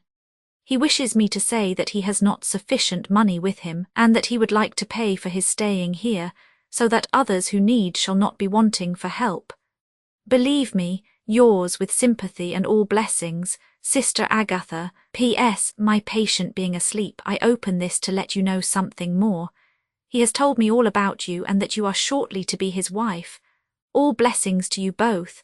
He has had some fearful shock, so says our doctor, and in his delirium his ravings have been dreadful, of wolves and poison and blood, of ghosts and demons, and I fear to say of what.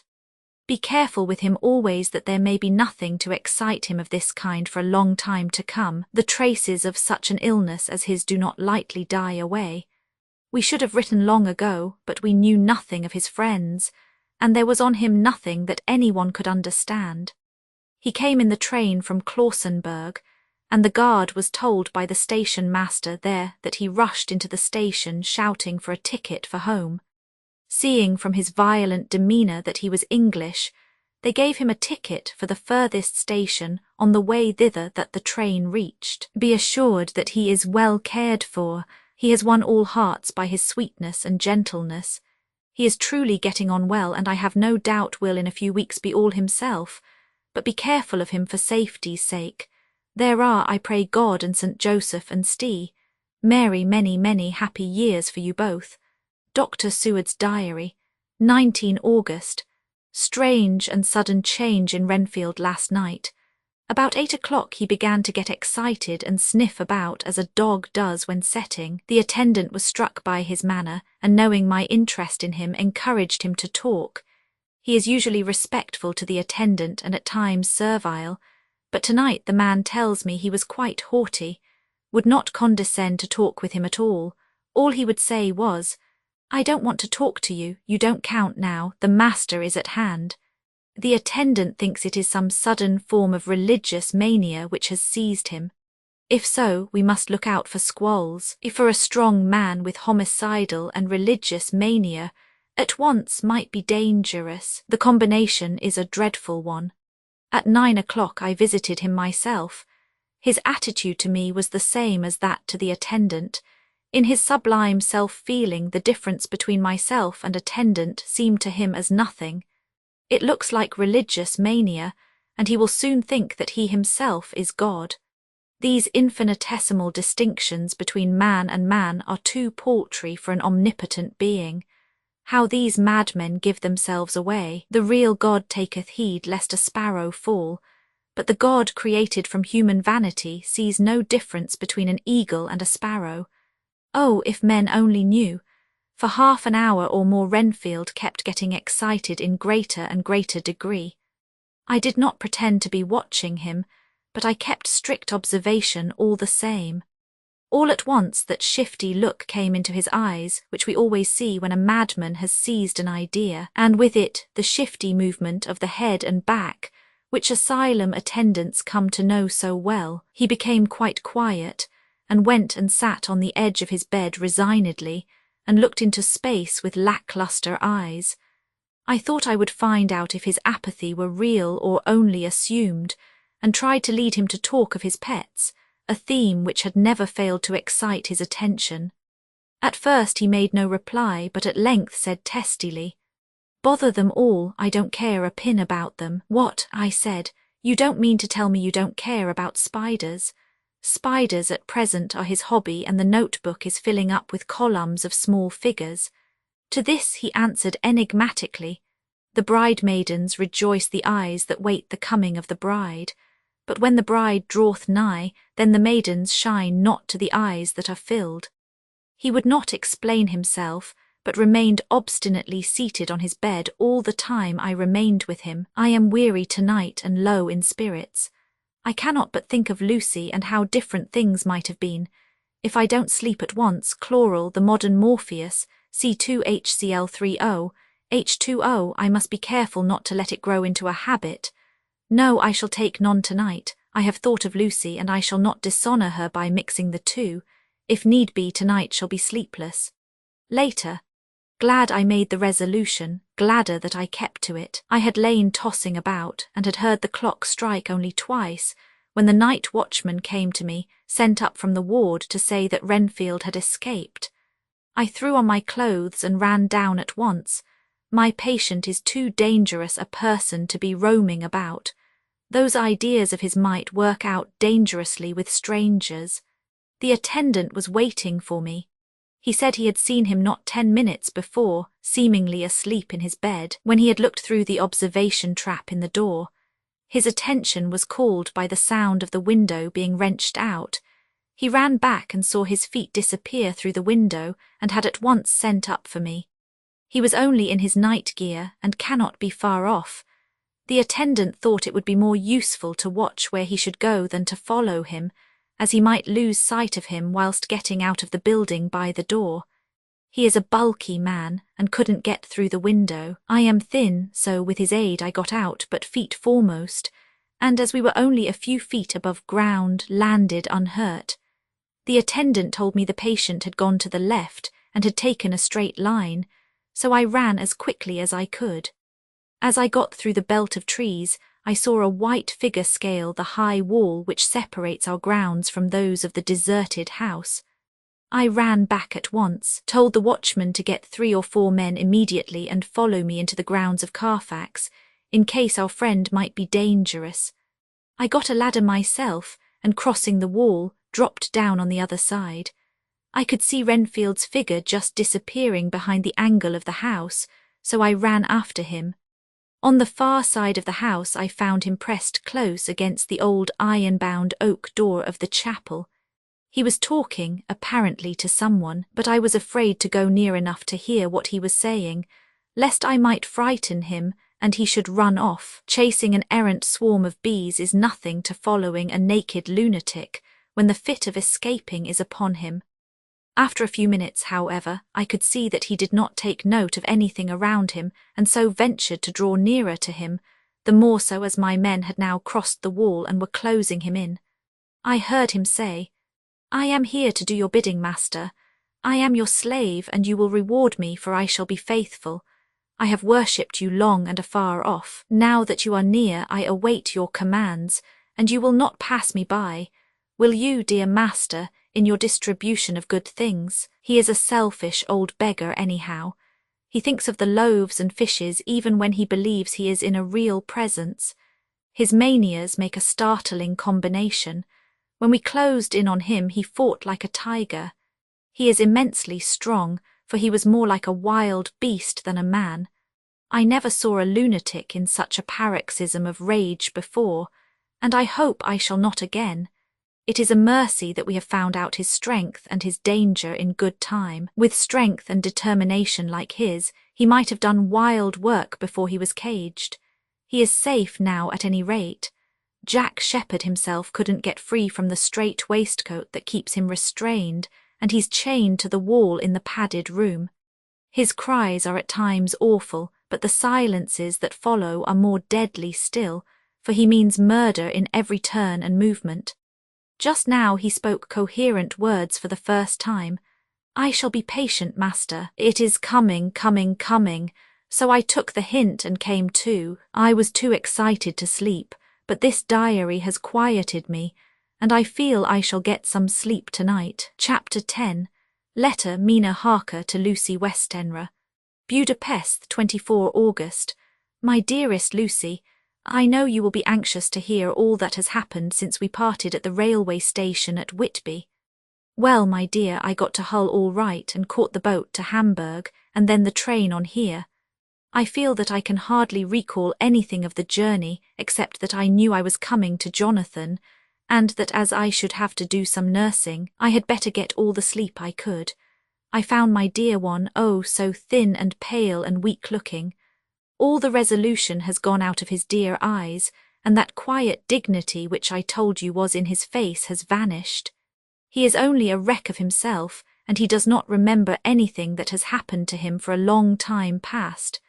At least he wants me to believe so, and I shall never ask. He has had some terrible shock, and I fear it might tax his poor brain if he were to try to recall it. Sister Agatha, who is a good creature and a born nurse, tells me that he raved of dreadful things whilst he was off his head.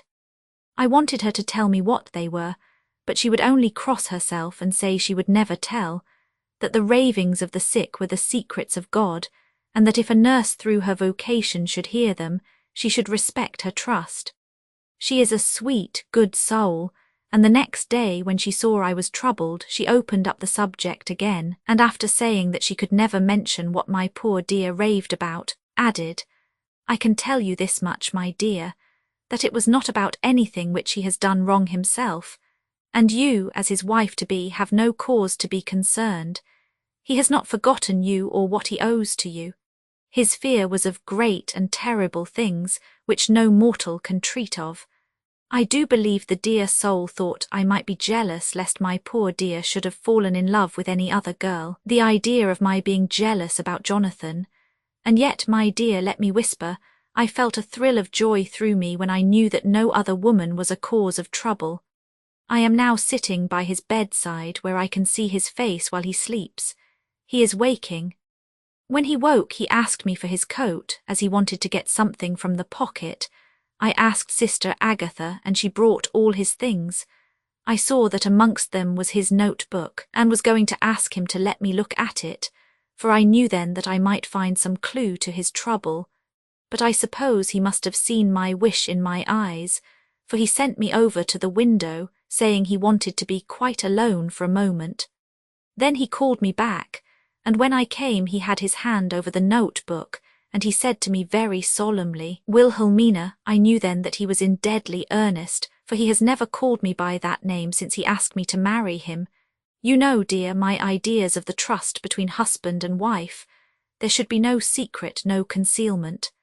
I have had a great shock, and when I try to think of what it is I feel my head spin round, and I do not know if it was all real or the dreaming of a madman.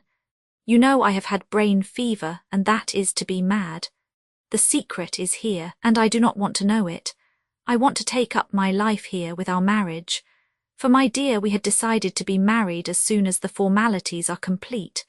Are you willing, Wilhelmina, to share my ignorance? Here is the book.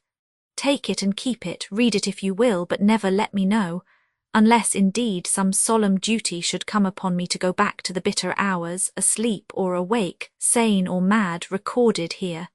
He fell back exhausted, and I put the book under his pillow and kissed him.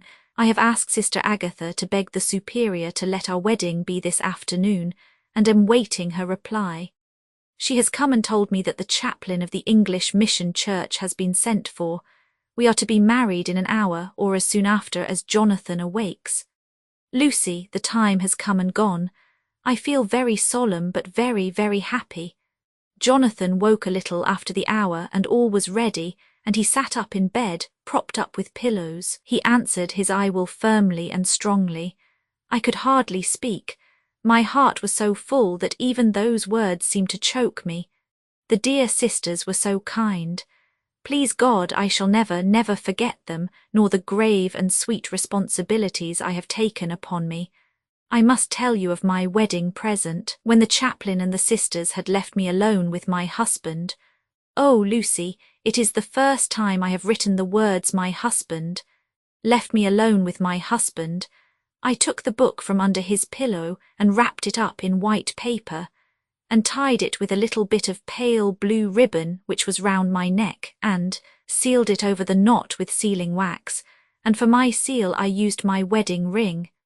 Then I kissed it and showed it to my husband, and told him that I would keep it so, and then it would be an outward and visible sign for us, all our lives, that we trusted each other, that I would never open it unless it were for his own dear sake or for the sake of some stern duty.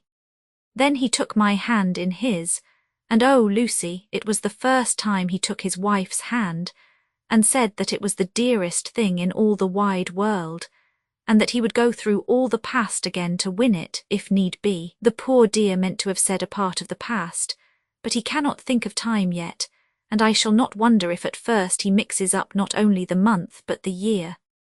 Well, my dear, what could I say?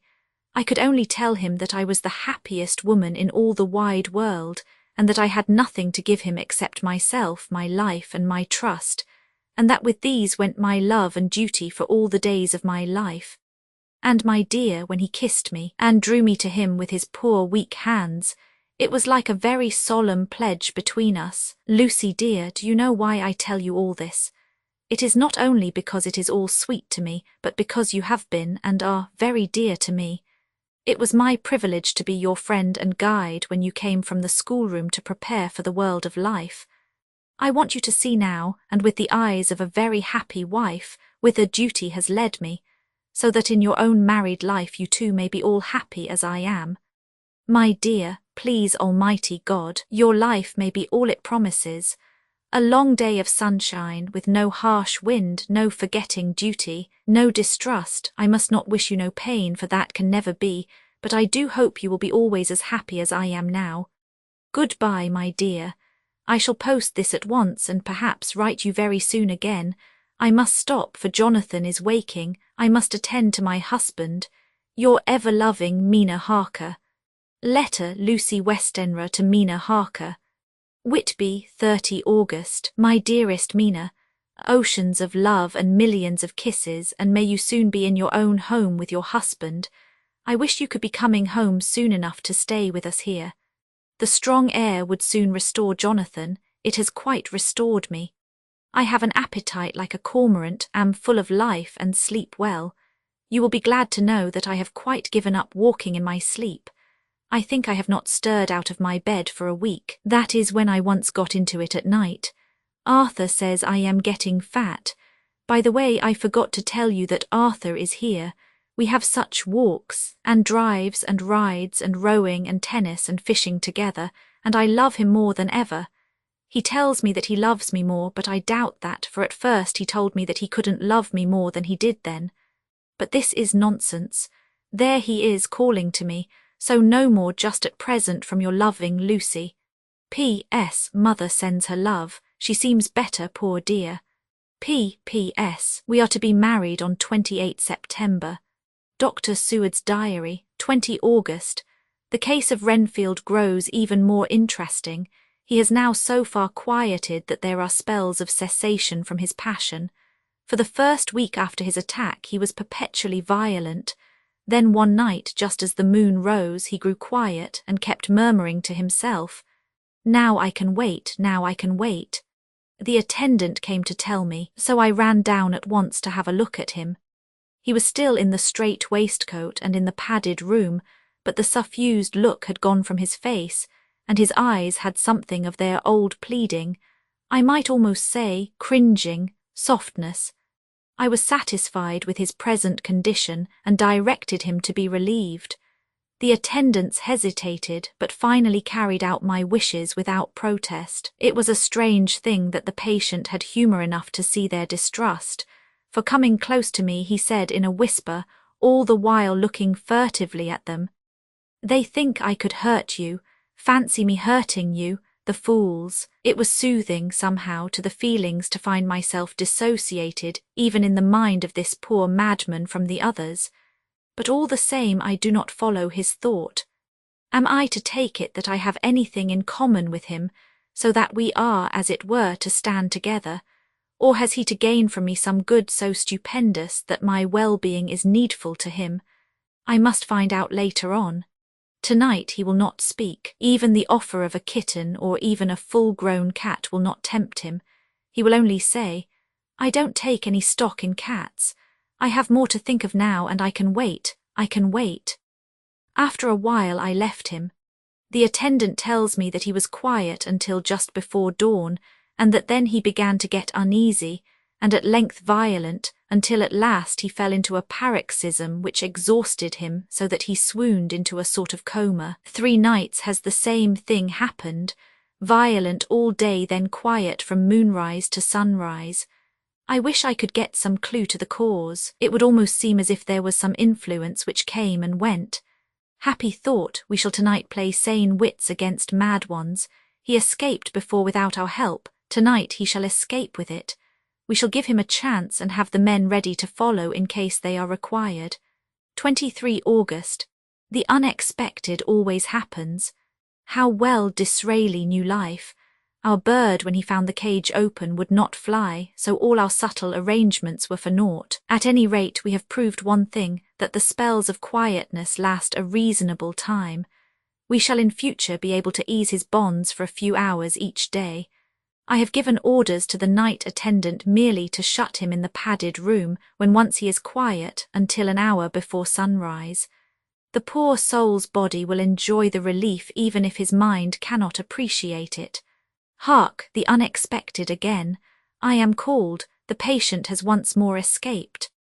Later, another night adventure. Renfield artfully waited until the attendant was entering the room to inspect. Then he dashed out past him and flew down the passage.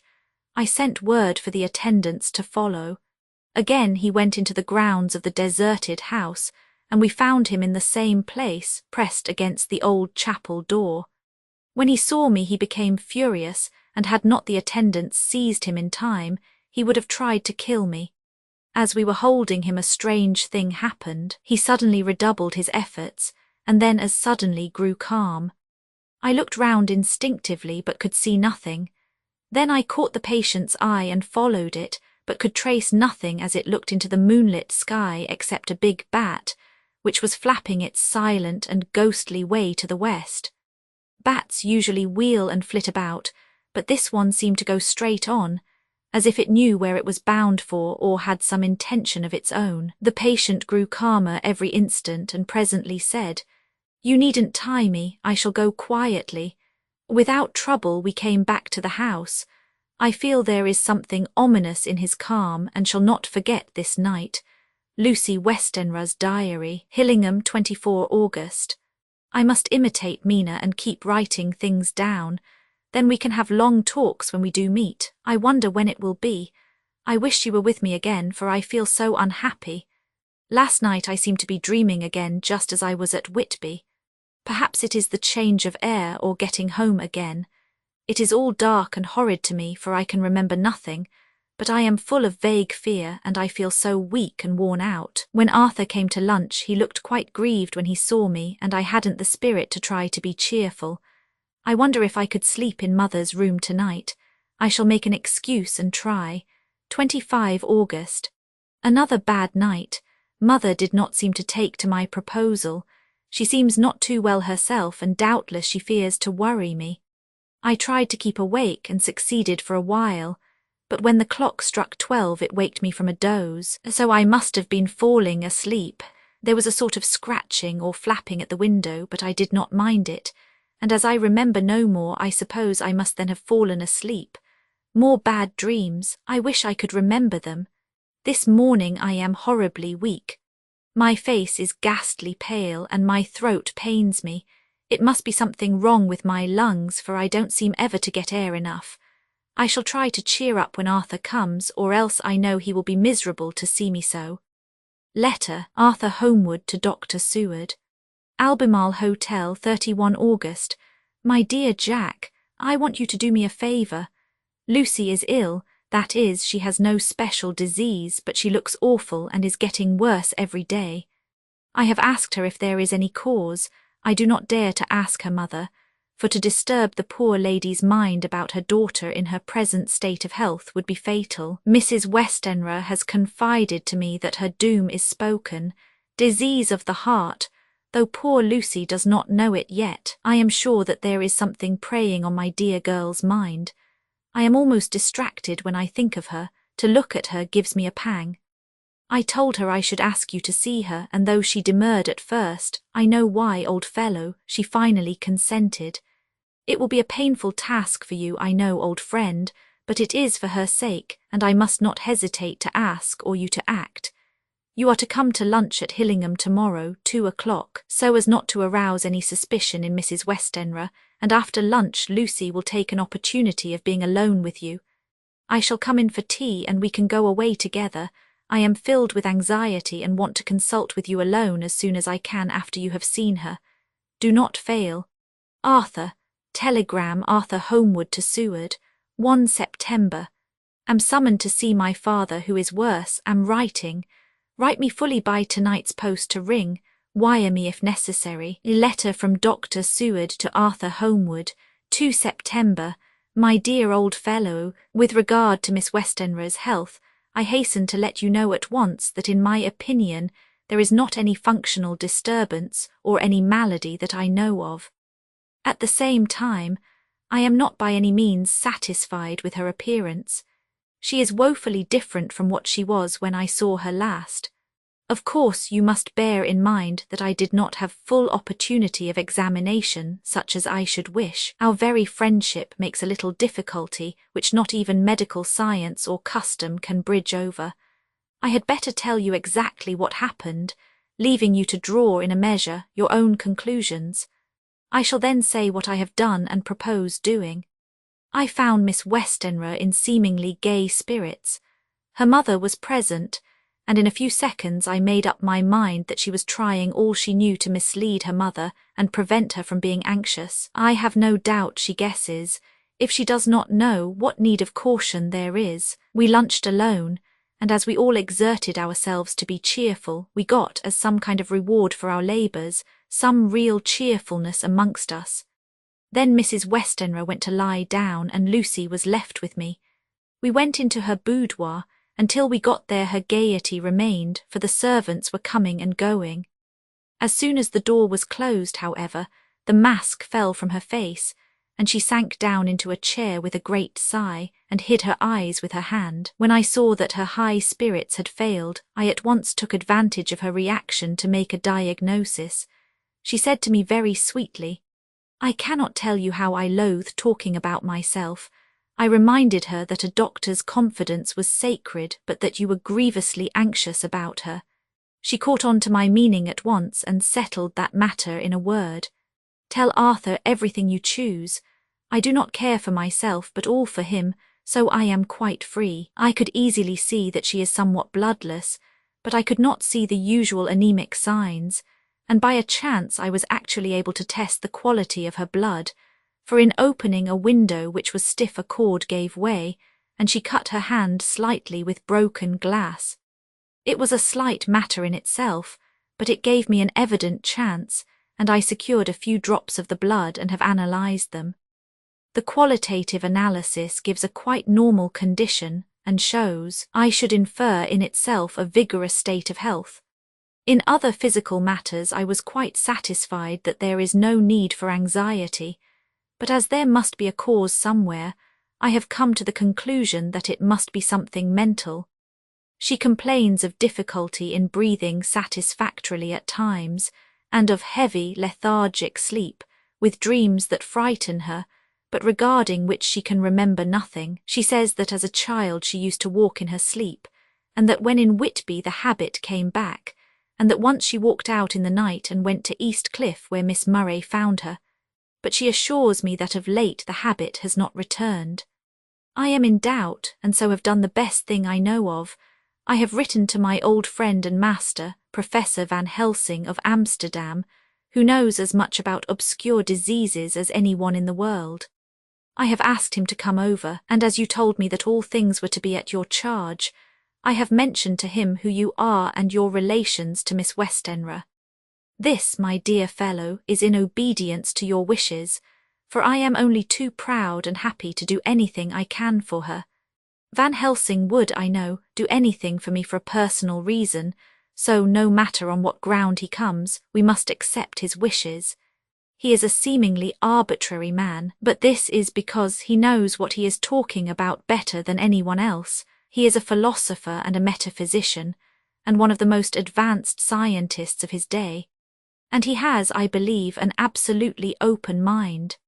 This, with an iron nerve, a temper of the ice brook, an indomitable resolution, self-command and toleration exalted from virtues to blessings, and the kindliest and truest heart that beats. These form his equipment for the noble work that he is doing for mankind, work both in theory and practice, for his views are as wide as his all-embracing sympathy. I tell you these facts that you may know why I have such confidence in him.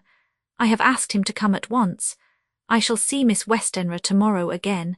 She is to meet me at the stores so that I may not alarm her mother by too early a repetition of my call. Yours always, John Seward. Letter Abraham Van Helsing, M.D. D.Ph.D. Lit., etc., etc., to Dr. Seward. 2 September. My good friend, when I have received your letter, I am already coming to you. By good fortune I can leave just at once, without wrong to any of those who have trusted me. Were fortune other, then it were bad for those who have trusted, for I come to my friend when he call me to aid those he holds dear. Tell your friend that when that time you suck from my wound so swiftly the poison of the gangrene from that knife that our other friend, too nervous, let slip, you did more for him when he wants my aids and you call for them than all his great fortune could do. But it is pleasure added to do for him, your friend. It is to you that I come. Have then rooms for me at the Great Eastern Hotel, so that I may be near to hand, and please it so arrange that we may see the young lady not too late on tomorrow, for it is likely that I may have to return here that night. But if need be I shall come again in 3 days, and stay longer if it must. Till then goodbye, my friend John, Van Helsing. Letter Dr. Seward to Hon. Arthur Homewood, 3 September. My dear Art, Van Helsing has come and gone. He came on with me to Hillingham and found that by Lucy's discretion her mother was lunching out so that we were alone with her. Van Helsing made a very careful examination of the patient. He is to report to me and I shall advise you, for of course I was not present all the time. He is, I fear, much concerned, but says he must think. When I told him of our friendship and how you trust to me in the matter, he said, "You must tell him all you think. Tell him what I think if you can guess it, if you will." Nay, I am not jesting. This is no jest, but life and death, perhaps more. I asked what he meant by that, for he was very serious. This was when we had come back to town, and he was having a cup of tea before starting on his return to Amsterdam. He would not give me any further clue. You must not be angry with me, Art, because his very reticence means that all his brains are working for her good. He will speak plainly enough when the time comes, be sure. So I told him I would simply write an account of our visit, just as if I were doing a descriptive special article for the Daily Telegraph. He seemed not to notice, but remarked that the smuts in London were not quite so bad as they used to be when he was a student here. I am to get his report tomorrow if he can possibly make it. In any case I am to have a letter. Well, as to the visit, Lucy was more cheerful than on the day I first saw her and certainly looked better. She had lost something of the ghastly look that so upset you, and her breathing was normal. She was very sweet to the professor, as she always is, and tried to make him feel at ease, though I could see that the poor girl was making a hard struggle for it. I believe Van Helsing saw it too, for I saw the quick look under his bushy brows that I knew of old. Then he began to chat of all things except ourselves and diseases, and with such an infinite geniality that I could see poor Lucy's pretence of animation merge into reality. Then, without any seeming change, he brought the conversation gently round to his visit, and suavely said, "My dear young miss, I have the so great pleasure because you are so much beloved. That is much, my dear, ever were there that which I do not see. They told me you were down in the spirit, and that you were of a ghastly pale. To them I say, poof," and he snapped his fingers at me and went on, "but you and I shall show them how wrong they are. How can he," and he pointed at me with the same look and gesture as that with which once he pointed me out to his class on, or rather after, a particular occasion which he never fails to remind me of, know anything of a young lady's. He has his madmans to play with and to bring them back to happiness, and to those that love them. It is much to do, and oh, but there are rewards in that we can bestow such happiness. But the young ladies, he has no wife nor daughter, and the young do not tell themselves to the young, but to the old like me, who have known so many sorrows and the causes of them. So, my dear, we will send him away to smoke the cigarette in the garden, whiles you and I have little talk all to ourselves. I took the hint and strolled about, and presently the professor came to the window and called me in. He looked grave, but said, "I have made careful examination, but there is no functional cause. With you I agree that there has been much blood lost. It has been, but is not. but the conditions of her are in no way anemic. I have asked her to send me her maid that I may ask just 1 or 2 questions, that so I may not chance to miss nothing. I know well what she will say. And yet there is always cause for everything. I must go back home and think. You must send to me the telegram every day, and if there be cause I shall come again. The disease, for not to be all well is a disease, interest me, and the sweet young dear, she interest me too. She charm me, and for her, if not for you or disease, I come. As I tell you, he would not say a word more, even when we were alone. And so now, Art, you know all I know. I shall keep stern watch. I trust your poor father is rallying. It must be a terrible thing to you, my dear old fellow, to be placed in such a position between 2 people who are both so dear to you. I know your idea of duty to your father, and you are right to stick to it. But if need be, I shall send you word to come at once to Lucy, so do not be over-anxious unless you hear from me. Dr. Seward's diary, 4 September. Zoophagus patient still keeps up our interest in him. He had only 1 outburst, and that was yesterday at an unusual time. Just before the stroke of noon he began to grow restless. The attendant knew the symptoms and at once summoned aid. Fortunately the men came at a run, and were just in time, for at the stroke of noon he became so violent that it took all their strength to hold him. In about 5 minutes, however, he began to get more and more quiet, and finally sank into a sort of melancholy, in which state he has remained up to now. The attendant tells me that his screams whilst in the paroxysm were really appalling. I found my hands full when I got in, attending to some of the other patients who were frightened by him. Indeed, I can quite understand the effect, for the sounds disturbed even me, though I was some distance away. It is now after the dinner hour of the asylum, and as yet my patient sits in a corner brooding, with a dull, sullen, woebegone look in his face, which seems rather to indicate than to show something directly. I cannot quite understand it. Later, another change in my patient. At 5 o'clock I looked in on him, and found him seemingly as happy and contented as he used to be. He was catching flies and eating them, and was keeping note of his capture by making nail marks on the edge of the door between the ridges of padding.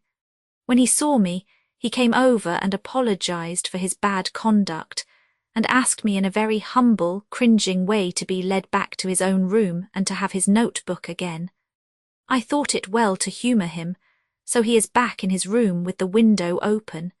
He has the sugar of his tea spread out on the window-sill, and is reaping quite a harvest of flies. He is not now eating them, but putting them into a box as of old, and is already examining the corners of his room to find a spider. I tried to get him to talk about the past few days, for any clue to his thoughts would be of immense help to me, but he would not rise. For a moment or 2 he looked very sad, and said in a sort of far-away voice, as though saying it rather to himself than to me, "All over, all over. He has deserted me, no hope for me now unless I do it for myself." Then suddenly turning to me in a resolute way, he said, "Doctor, won't you be very good to me and let me have a little more sugar? I think it would be good for me." "And the flies?" I said. "Yes, the flies like it too, and I like the flies, therefore I like it. And there are people who know so little as to think that madmen do not argue. I procured him a double supply and left him as happy a man as, I suppose, any in the world. I wish I could fathom his mind. Midnight, another change in him. I had been to see Miss Westenra, whom I found much better, and had just returned, and was standing at our own gate looking at the sunset, when once more I heard him yelling. As his room is on this side of the house, I could hear it better than in the morning. It was a shock to me to turn from the wonderful, smoky beauty of a sunset over London, with its lurid lights and inky shadows, and all the marvellous tints that come on foul clouds, even as on foul water, and to realise all the grim sternness of my own cold stone building, with its wealth of breathing misery, and my own desolate heart to endure it all. I reached him just as the sun was going down, and from his window saw the red disk sink.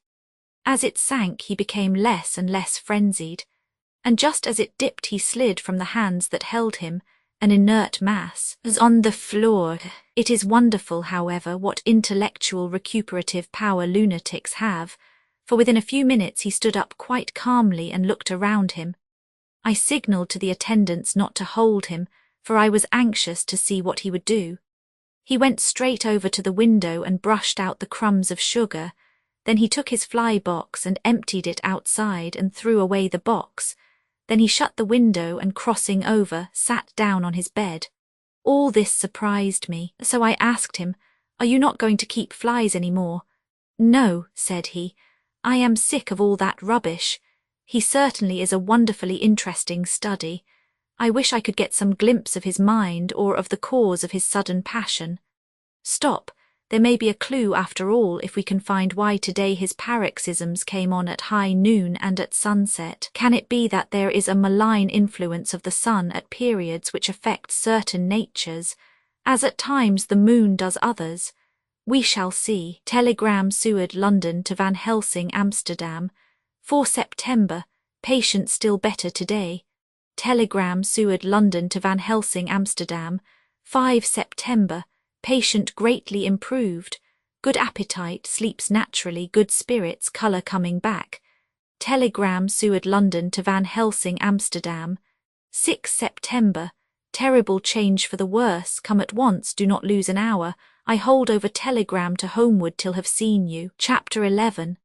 Letter Dr. Seward to Hon, Arthur Homewood. 6 September. My dear Art, my news today is not so good. Lucy this morning had gone back a bit. There is, however, one good thing which has arisen from it. Mrs. Westenra was naturally anxious concerning Lucy and has consulted me professionally about her. I took advantage of the opportunity and told her that my old master, Van Helsing, the great specialist, was coming to stay with me, and that I would put her in his charge conjointly with myself. So now we can come and go without alarming her unduly, for a shock to her would mean sudden death, and this in Lucy's weak condition might be disastrous to her. We are hedged in with difficulties, all of us, my poor old fellow, but please God we shall come through them all right. If any need I shall write, so that if you do not hear from me, take it for granted that I am simply waiting for news. In haste, yours ever, John Seward. Dr. Seward's Diary, 7 September. The first thing Van Helsing said to me when we met at Liverpool Street was, "Have you said anything to our young friend the lover of her?" "No," I said. "I waited till I had seen you, as I said in my telegram. I wrote him a letter simply telling him that you were coming, as Miss Westenra was not so well, and that I should let him know if need be." "Right, my friend," he said, "quite right. Better he not know as yet, perhaps he shall never know, I pray so, but if it be needed, then he shall know all. And my good friend John, let me caution you. You deal with the madmen.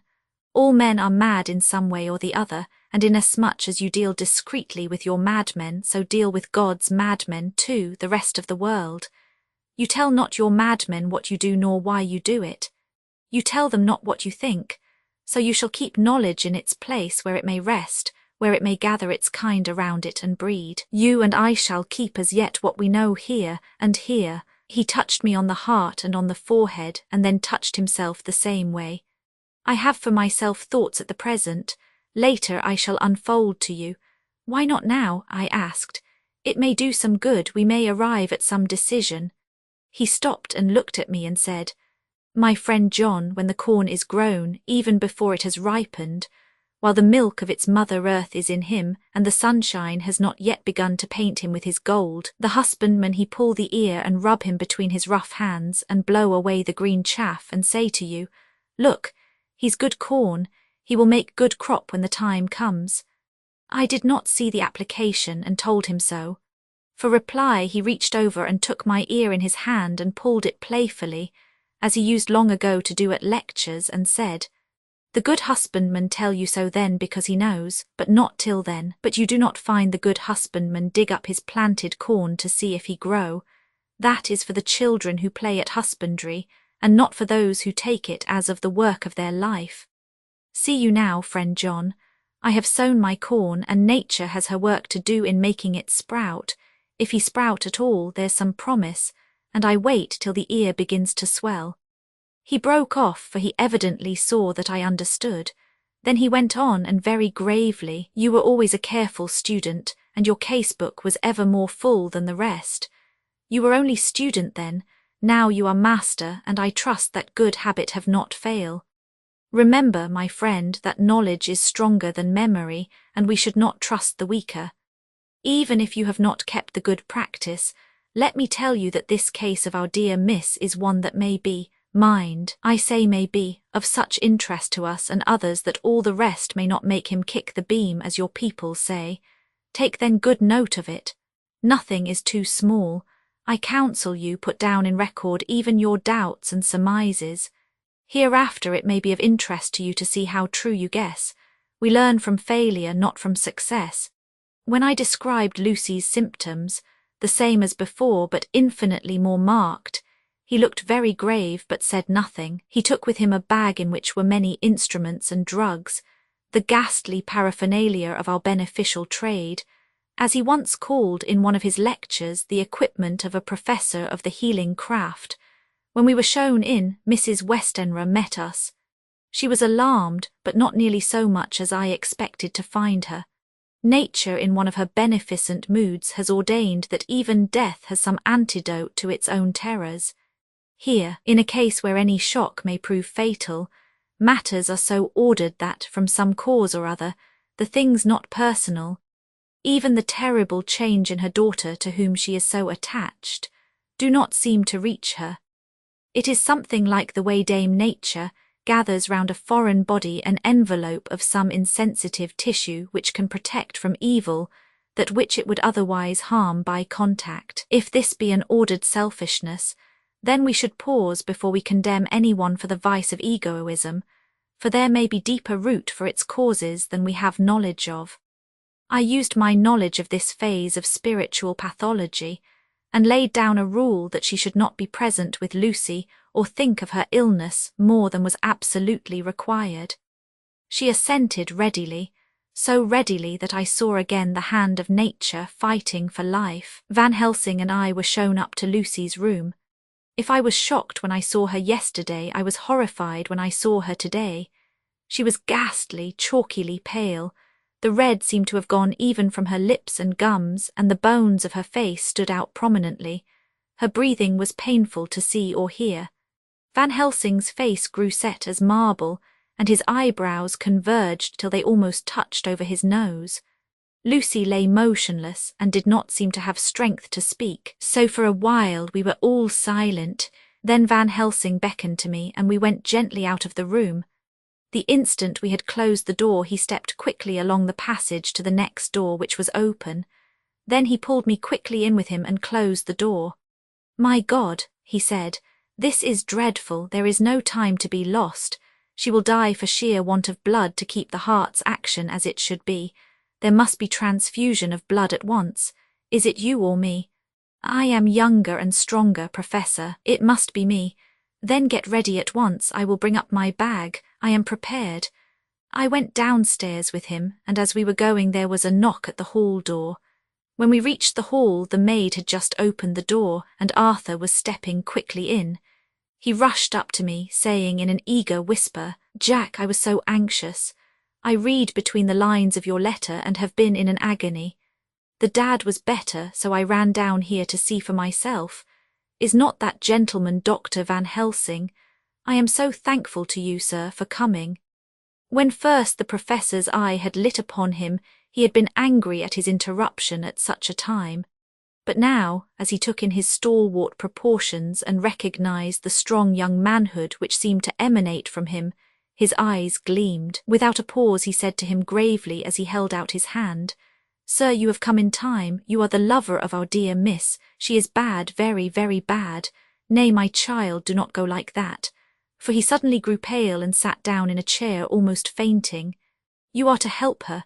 You can do more than any that live, and your courage is your best help." "What can I do?" asked Arthur hoarsely. "Tell me, and I shall do it. My life is hers, and I would give the last drop of blood in my body for her." The professor has a strongly humorous side, and I could from old knowledge detect a trace of its origin in his answer. My young sir, I do not ask so much as that, not the last. What shall I do? There was fire in his eyes, and his open nostril quivered with intent. Van Helsing slapped him on the shoulder. Come, he said, you are a man, and it is a man we want. You are better than me, better than my friend John. Arthur looked bewildered, and the professor went on by explaining in a kindly way. Young miss is bad, very bad. She wants blood, and blood she must have or die. My friend John and I have consulted, and we are about to perform what we call transfusion of blood, to transfer from full veins of one to the empty veins which pine for him. John was to give his blood, as he is the more young and strong than me. Here Arthur took my hand and wrung it hard in silence. But now you are here, you are more good than us, old or young, who toil much in the world of thought. Our nerves are not so calm, and our blood not so bright than yours. Arthur turned to him and said, If you only knew how gladly I would die for her, you would understand. He stopped with a sort of choke in his voice. Good boy, said Van Helsing. In the not so far off you will be happy that you have done all for her you love. Come now and be silent. You shall kiss her once before it is done, but then you must go, and you must leave at my sign. Say no word to madam, you know how it is with her, there must be no shock, any knowledge of this would be one. Come, we all went up to Lucy's room. Arthur by direction remained outside. Lucy turned her head and looked at us but said nothing. She was not asleep, but she was simply too weak to make the effort. Her eyes spoke to us, that was all. Van Helsing took some things from his bag and laid them on a little table out of sight. Then he mixed a narcotic and coming over to the bed, said cheerily, Now, little miss, here is your medicine. Drink it off like a good child. See, I lift you so that to swallow is easy. Yes, she had made the effort with success. It astonished me how long the drug took to act. This, in fact, marked the extent of her weakness. The time seemed endless until sleep began to flicker in her eyelids. At last, however, the narcotic began to manifest its potency, and she fell into a deep sleep. When the professor was satisfied, he called Arthur into the room and bade him strip off his coat. Then he added, You may take that one little kiss whiles I bring over the table. Friend John, help to me, so neither of us looked whilst he bent over her. Van Helsing, turning to me, said, He is so young and strong and of blood so pure that we need not defibrinate it. Then with swiftness, but with absolute method, Van Helsing performed the operation. As the transfusion went on, something like life seemed to come back to poor Lucy's cheeks, and through Arthur's growing pallor the joy of his face seemed absolutely to shine. After a bit I began to grow anxious, for the loss of blood was telling on Arthur. Strong man as he was, it gave me an idea of what a terrible strain Lucy's system must have undergone, that what weakened Arthur only partially restored her. But the professor's face was set, and he stood watch in hand, and with his eyes fixed now on the patient and now on Arthur. I could hear my own heart beat. Presently he said in a soft voice, Do not stir an instant, it is enough, you attend him, I will look to her. When all was over I could see how much Arthur was weakened. I dressed the wound and took his arm to bring him away, when Van Helsing spoke without turning round.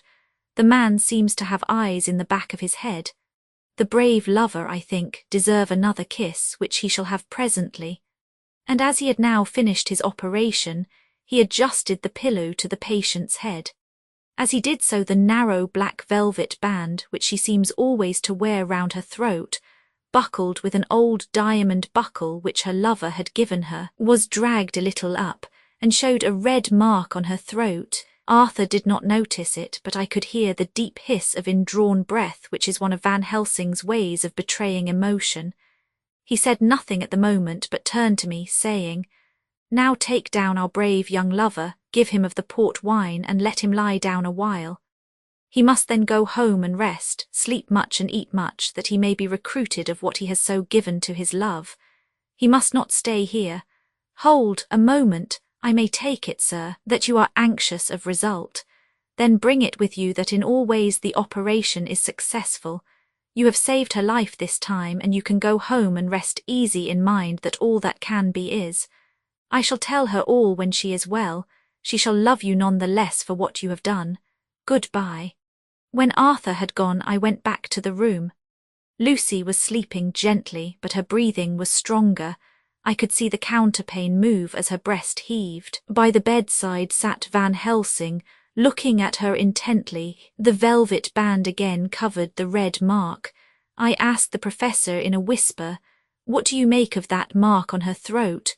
What do you make of it?" "I have not examined it yet," I answered, and then and there proceeded to loose the band. Just over the external jugular vein there were 2 punctures, not large but not wholesome looking. There was no sign of disease, but the edges were white and worn-looking, as if by some trituration.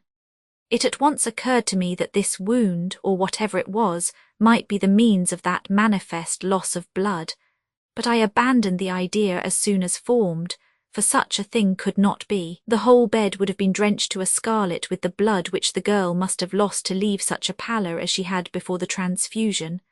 "Well," said Van Helsing. "Well," said I can make nothing of it." The professor stood up. "I must go back to Amsterdam tonight," he said. "There are books and things there which I want. You must remain here all the night, and you must not let your sight pass from her." "Shall I have a nurse?" I asked. "We are the best nurses, you and I. You keep watch all night, see that she is well fed and that nothing disturbs her. You must not sleep all the night. Later on we can sleep, you and I. I shall be back as soon as possible, and then we may begin." "May begin," I said. "What on earth do you mean?" "We shall see," he answered as he hurried out. He came back a moment later and put his head inside the door and said with warning finger held up, "Remember, she is your charge. If you leave her and harm befall, you shall not sleep easy hereafter." Dr. Seward's diary continued. 8 September. I sat up all night with Lucy. The opiate worked itself off towards dusk and she waked naturally. She looked a different being from what she had been before the operation. Her spirits even were good and she was full of a happy vivacity, but I could see evidences of the absolute prostration which she had undergone. When I told Mrs. Westenra that Dr. Van Helsing had directed that I should sit up with her, she almost pooh-poohed the idea, pointing out her daughter's renewed strength and excellent spirits. I was firm, however, and made preparations for my long vigil. When her maid had prepared her for the night, I came in, having in the meantime had supper, and took a seat by the bedside. She did not in any way make objection, but looked at me gratefully whenever I caught her eye. After a long spell she seemed sinking off to sleep, but with an effort seemed to pull herself together and shook it off. This was repeated several times, with greater effort and with shorter pauses as the time moved on. It was apparent that she did not want to sleep, so I tackled the subject at once. "You do not want to go to sleep?" "No, I am afraid." "Afraid to go to sleep? Why so? It is the boon we all crave for. Ah, not if you were like me, if sleep was to you a presage of horror." "The presage of horror? What on earth do you mean?" "I don't know, oh, I don't know, and that is what is so terrible. All this weakness comes to me in sleep until I dread the very thought. But, my dear girl, you may sleep tonight. I am here watching you, and I can promise that nothing will happen." "Ah, I can trust you." I seized the opportunity and said, "I promise you that if I see any evidence of bad dreams I will wake you at once." "You will? Oh, will you really? How good you are to me, then I will sleep." And almost at the word she gave a deep sigh of relief and sank back asleep. All night long I watched by her. She never stirred but slept on and on in a deep, tranquil, life-giving, health-giving sleep. Her lips were slightly parted, and her breast rose and fell with the regularity of a pendulum. There was a smile on her face, and it was evident that no bad dreams had come to disturb her peace of mind. In the early morning her maid came, and I left her in her care and took myself back home, for I was anxious about many things. I sent a short wire to Van Helsing and to Arthur, telling them of the excellent result of the operation. My own work, with its manifold arrears, took me all day to clear off. It was dark when I was able to inquire about my zoophagus patient. The report was good. He had been quite quiet for the past day and night. A telegram came from Van Helsing at Amsterdam whilst I was at dinner, suggesting that I should be at Hillingham tonight, as it might be well to be at hand, and stating that he was leaving by the night mail and would join me early in the morning. 9 September. I was pretty tired and worn out when I got to Hillingham. For 2 nights I had hardly had a wink of sleep, and my brain was beginning to feel that numbness which marks cerebral exhaustion. Lucy was up and in cheerful spirits. When she shook hands with me, she looked sharply in my face and said, "No sitting up tonight for you, you are worn out. I am quite well again, indeed I am, and if there is to be any sitting up, it is I who will sit up with you." I would not argue the point, but went and had my supper. Lucy came with me, and, enlivened by her charming presence, I made an excellent meal, and had a couple of glasses of the more than excellent port. Then Lucy took me upstairs and showed me a room next her own, where a cosy fire was burning. "Now," she said, "you must stay here. I shall leave this door open and my door too. You can lie on the sofa, for I know that nothing would induce any of you doctors to go to bed whilst there is a patient above the horizon. If I want anything I shall call out, and you can come to me at once." I could not but acquiesce, for I was dog-tired, and could not have sat up had I tried. So, on her renewing her promise to call me if she should want anything, I lay on the sofa and forgot all about everything. Lucy Westenra's diary, 9 September. I feel so happy tonight. I have been so miserably weak that to be able to think and move about is like feeling sunshine after a long spell of east wind out of a steel sky. Somehow Arthur feels very, very close to me. I seem to feel his presence warm about me. I suppose it is that sickness and weakness are selfish things and turn our inner eyes and sympathy on ourselves, whilst health and strength give love rein, and in thought and feeling he can wander where he wills. I know where my thoughts are. If Arthur only knew, my dear, your ears must tingle as you sleep, as mine do waking. Oh, the blissful rest of last night! How I slept with that dear, good Dr. Seward watching me. And tonight I shall not fear to sleep, since he is close at hand and within call. Thank everybody for being so good to me. Thank God. Good night, Arthur. Dr. Seward's diary, 10 September. I was conscious of the professor's hand on my head and started awake all in a second. That is one of the things that we learn in an asylum at any rate. And how is our patient? Well, when I left her, or rather when she left me, I answered. "Come, let us see," he said. And together we went into the room. The blind was down, and I went over to raise it gently, whilst Van Helsing stepped with his soft cat-like tread over to the bed. As I raised the blind and the morning sunlight flooded the room, I heard the professor's low hiss of inspiration, and knowing its rarity, a deadly fear shot through my heart. As I passed over, he moved back, and his exclamation of horror, "Gott in Himmel," needed no enforcement from his agonized face. He raised his hand and pointed to the bed, and his iron face was drawn and ashen white.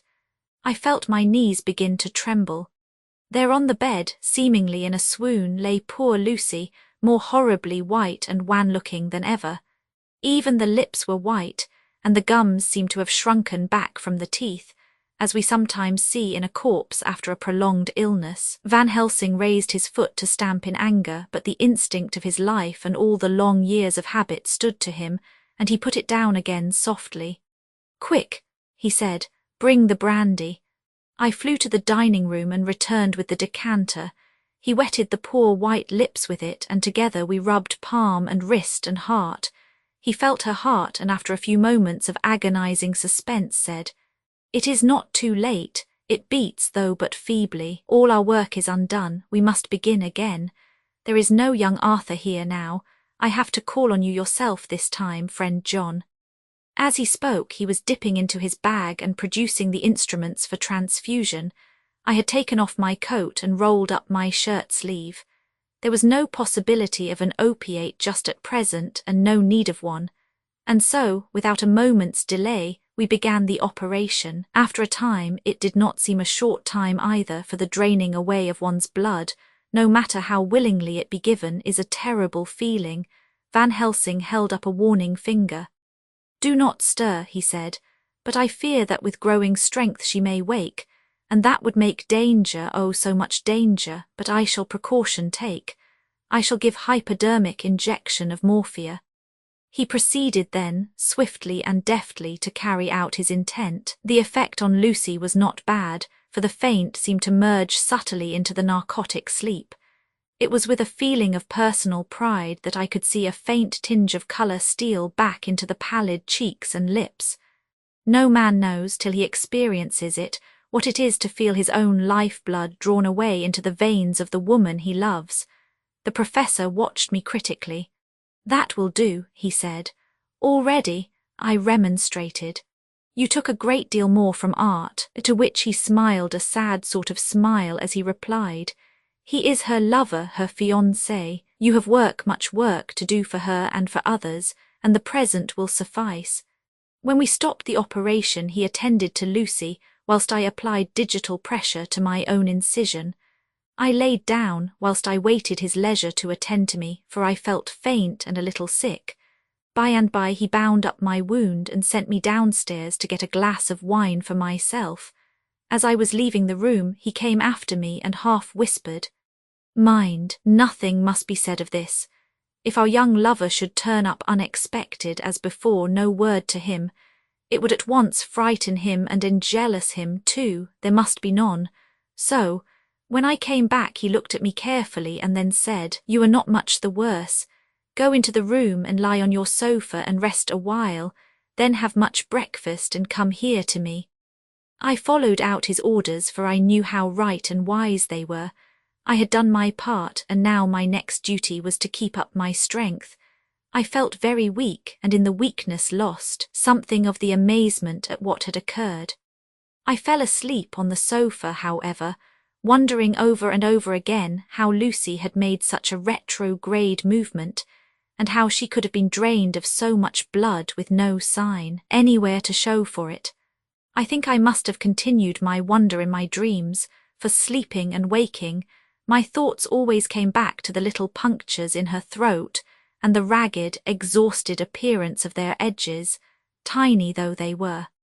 Lucy slept well into the day, and when she woke she was fairly well and strong, though not nearly so much so as the day before. When Van Helsing had seen her, he went out for a walk, leaving me in charge with strict injunctions that I was not to leave her for a moment.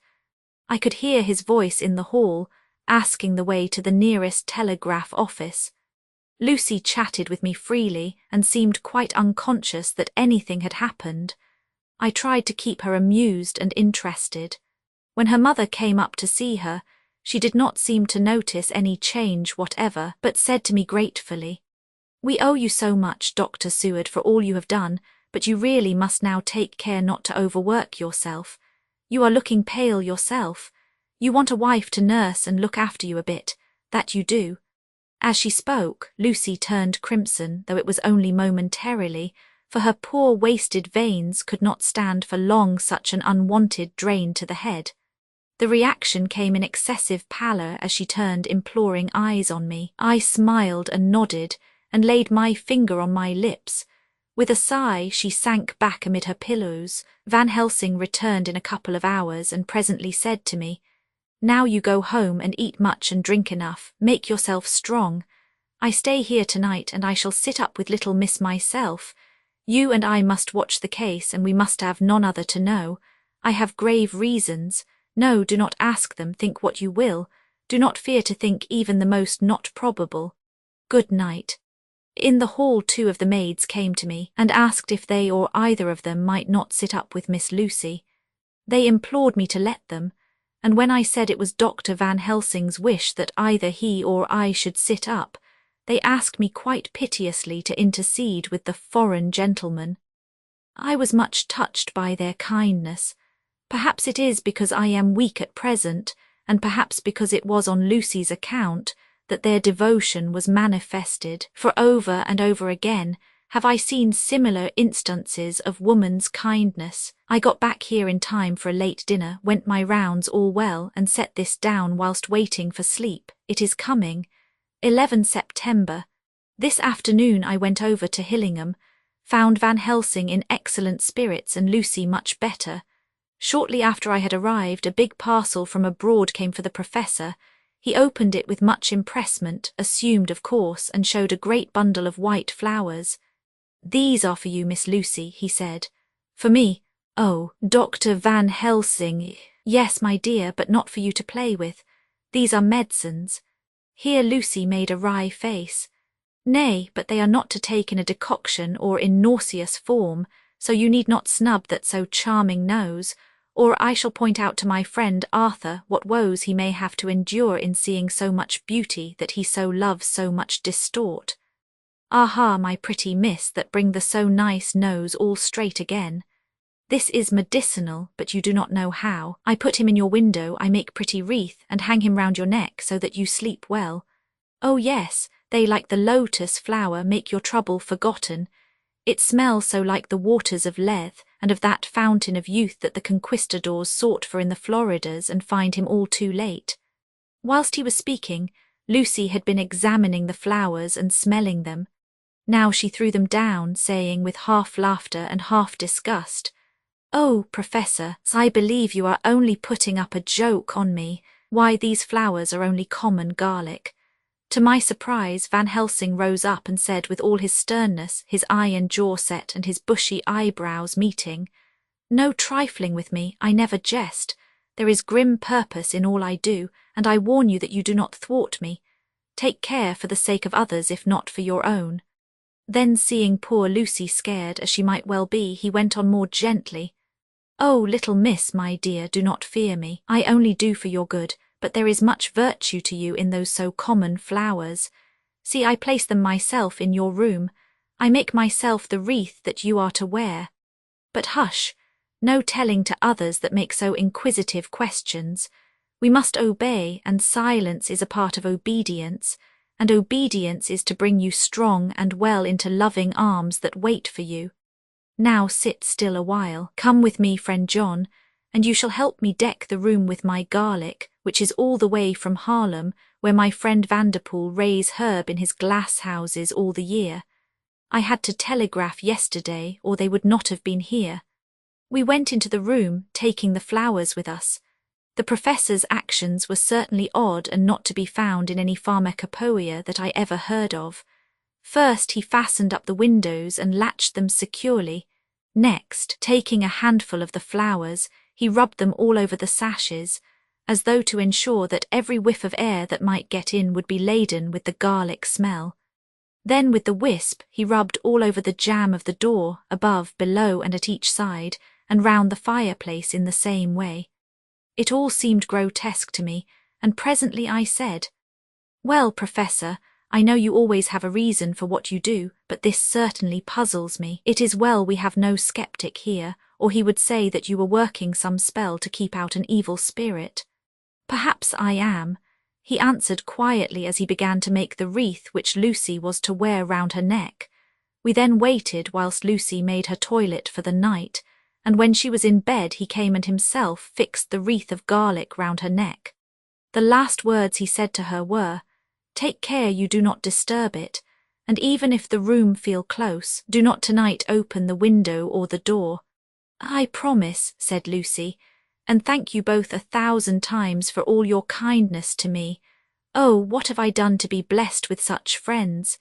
As we left the house in my fly, which was waiting, Van Helsing said, "Tonight I can sleep in peace, and sleep I want. 2 nights of travel, much reading in the day between and much anxiety on the day to follow, and a night to sit up without to wink.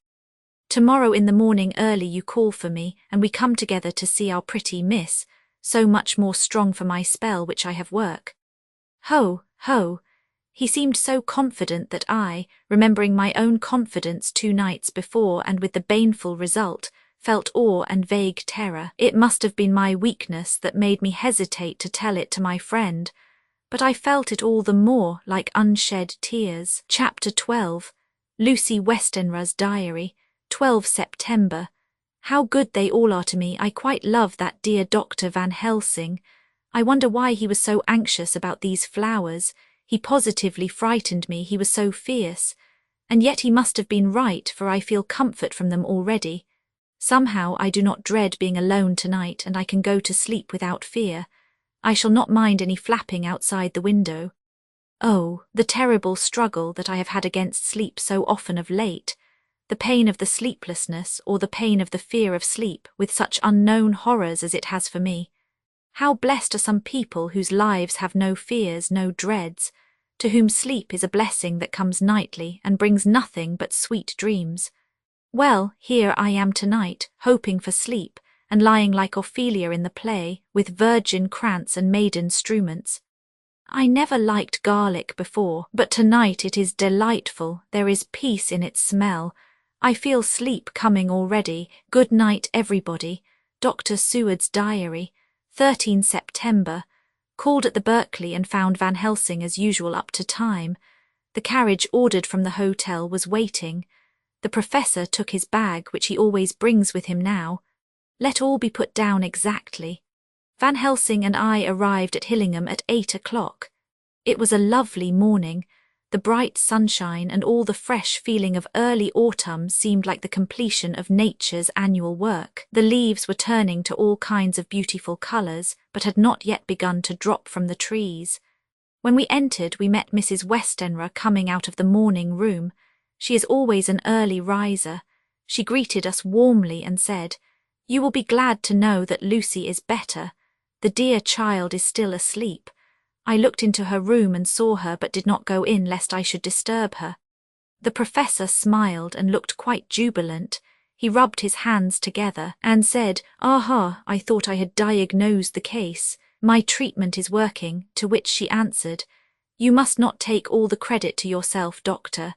Lucy's state this morning is due in part to me." "How you do mean, ma'am?" asked the professor. "Well, I was anxious about the dear child in the night and went into her room. She was sleeping soundly, so soundly that even my coming did not wake her. But the room was awfully stuffy. There were a lot of those horrible, strong-smelling flowers about everywhere, and she had actually a bunch of them round her neck. I feared that the heavy odour would be too much for the dear child in her weak state, so I took them all away and opened a bit of the window to let in a little fresh air. You will be pleased with her, I am sure." She moved off into her boudoir, where she usually breakfasted early. As she had spoken, I watched the professor's face and saw it turn ashen grey. He had been able to retain his self-command whilst the poor lady was present, for he knew her state and how mischievous a shock would be. He actually smiled on her as he held open the door for her to pass into her room. But the instant she had disappeared, he pulled me, suddenly and forcibly, into the dining room and closed the door. Then, for the first time in my life, I saw Van Helsing break down. He raised his hands over his head in a sort of mute despair, and then beat his palms together in a helpless way. Finally, he sat down on a chair, and putting his hands before his face, began to sob with loud, dry sobs that seemed to come from the very racking of his heart. Then he raised his arms again, as though appealing to the whole universe. "God, God, God," he said, "what have we done? What has this poor thing done that we are so sore beset? Is there fate amongst us still, sent down from the pagan world of old, that such things must be and in such way? This poor mother, all unknowing and all for the best as she think, does such thing as lose her daughter body and soul. And we must not tell her, we must not even warn her, or she die, and then both die. Oh, how we are beset! How are all the powers of the devils against us?" Suddenly he jumped to his feet. "Come," he said, "come, we must see and act. Devils or no devils, or all the devils at once, it matters not, we fight him all the same." He went to the hall door for his bag, and together we went up to Lucy's room. Once again I drew up the blind, whilst Van Helsing went towards the bed. This time he did not start as he looked on the poor face with the same awful waxen pallor as before. He wore a look of stern sadness and infinite pity. "As I expected," he murmured, with that hissing inspiration of his which meant so much. Without a word he went and locked the door, and then began to set out on the little table the instruments for yet another operation of transfusion of blood. I had long ago recognized the necessity and begun to take off my coat, but he stopped me with a warning hand. "No," he said, "today you must operate. I shall provide. You are weakened already." As he spoke, he took off his coat and rolled up his shirt sleeve. Again the operation, again the narcotic, again some return of colour to the ashy cheeks and the regular breathing of healthy sleep. This time I watched whilst Van Helsing recruited himself and rested. Presently he took an opportunity of telling Mrs. Westenra that she must not remove anything from Lucy's room without consulting him, that the flowers were of medicinal value, and that the breathing of their odour was a part of the system of cure. Then he took over the care of the case himself, saying that he would watch this night and the next and would send me word when to come. After another hour, Lucy waked from her sleep, fresh and bright, and seemingly not much the worse for her terrible ordeal. What does it all mean? I am beginning to wonder if my long habit of life amongst the insane is beginning to tell upon my own brain. Lucy Westenra's diary, 17 September. 4 days and nights of peace. I am getting so strong again that I hardly know myself. It is as if I had passed through some long nightmare, and had just awakened to see the beautiful sunshine and feel the fresh air of the morning around me.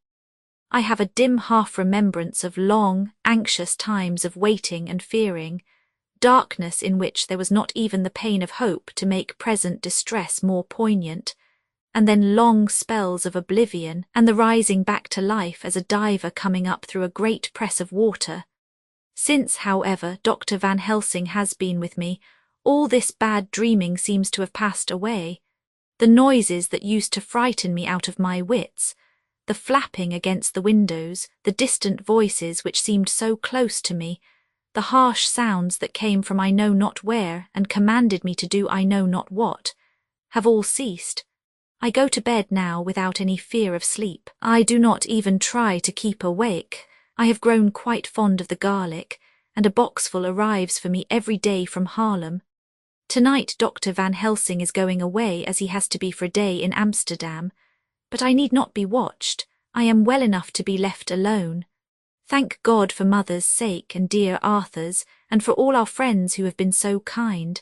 I shall not even feel the change, for last night Dr. Van Helsing slept in his chair a lot of the time.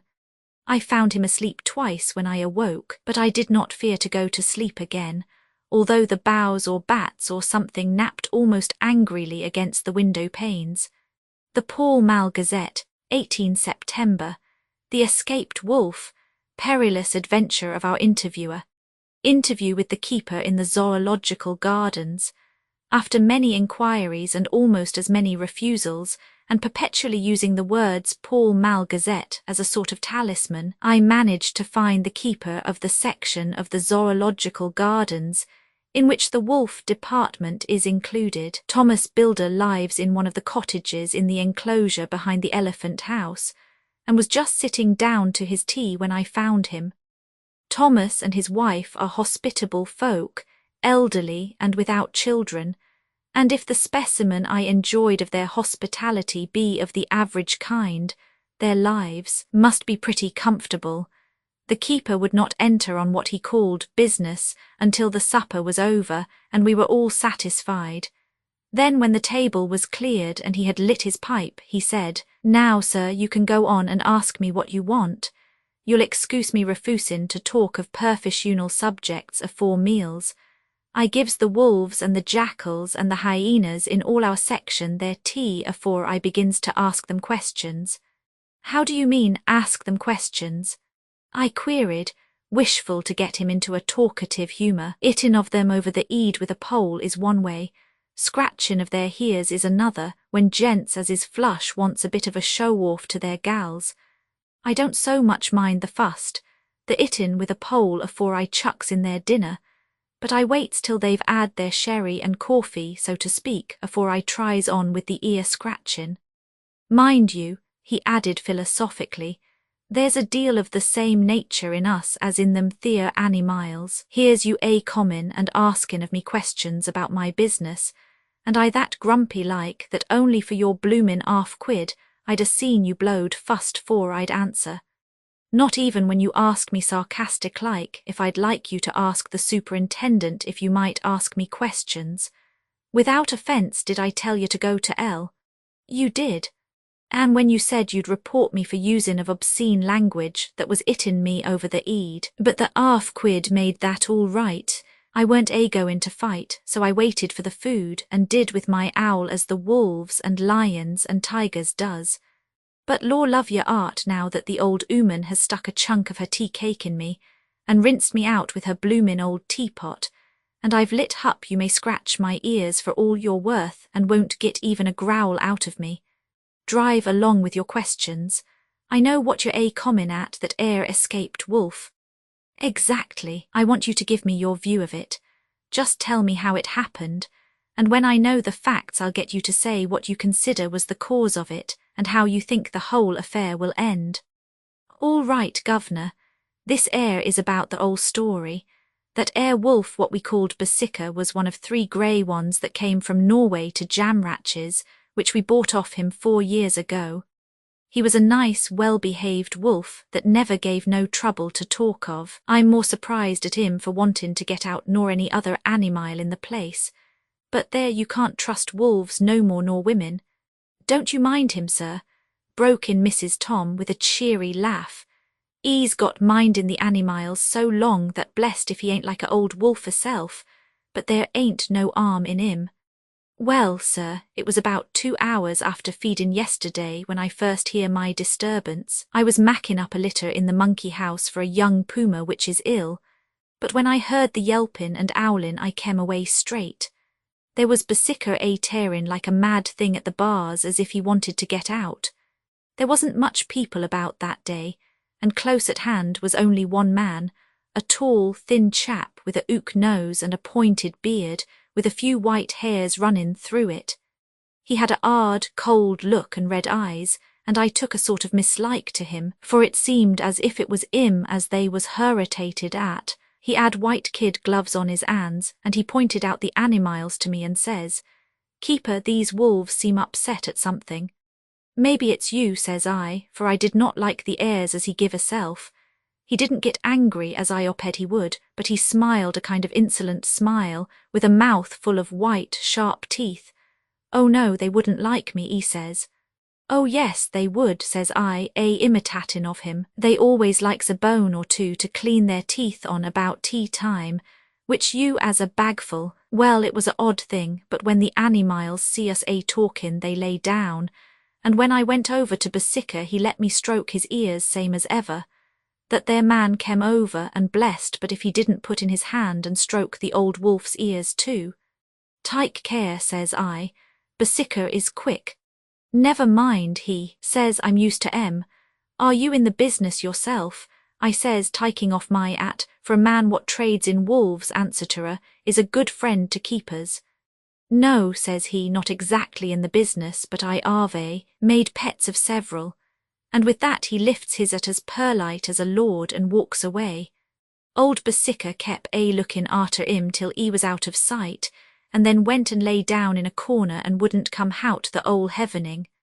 Well, last night, so soon as the moon was hup, the wolves here all began a-owling. There warn't nothing for them to owl at. There warn't no one near, except someone that was evidently a-calling a dog somewheres out back of the gardings in the park road. Once or twice I went out to see that all was right, and it was, and then the owling stopped. Just before 12 o'clock I just took a look round afore turning in and bust me, but when I kem opposite to old Basika's cage I see the rails broken and twisted about and the cage empty. And that's all I know for certain. Did anyone else see anything? One of our gardeners was a comin' home about that time from a harmony, when he sees a big grey dog comin' out through the guarding edges. At least, so he says, but I don't give much for it myself, for if he did he never said a word about it to his missus when he got home, and it was only after the escape of the wolf was made known, and we had been up all night a-hunting of the park for Basika, that he remembered seeing anything. My own belief was that the harmony had got into his head. "Now, Mr. Builder, can you account in any way for the escape of the wolf?" "Well, sir," he said with a suspicious sort of modesty, "I think I can, but I don't know as you'd be satisfied with the theory." "Certainly I shall. If a man like you who knows the animals from experience can't hazard a good guess at any rate, who is even to try? Well then, sir, I accounts for it this way. It seems to me that Wolf escaped, simply because he wanted to get out. From the hearty way that both Thomas and his wife laughed at the joke, I could see that it had done service before, and that the whole explanation was simply an elaborate sell. I couldn't cope in badinage with the worthy Thomas, but I thought I knew a surer way to his heart, so I said, "Now, Mr. Builder, we'll consider that first half-sovereign worked off, and this brother of his is waiting to be claimed when you've told me what you think will happen." "Right, yes, sir," he said briskly. "Ye'll excuse me, I know, for it chaffin' of ye, but the old woman here winked at me, which was as much as telling me to go on." "Well, I never," said the old lady. "My opinion is this, that Wolf is idden of somewheres.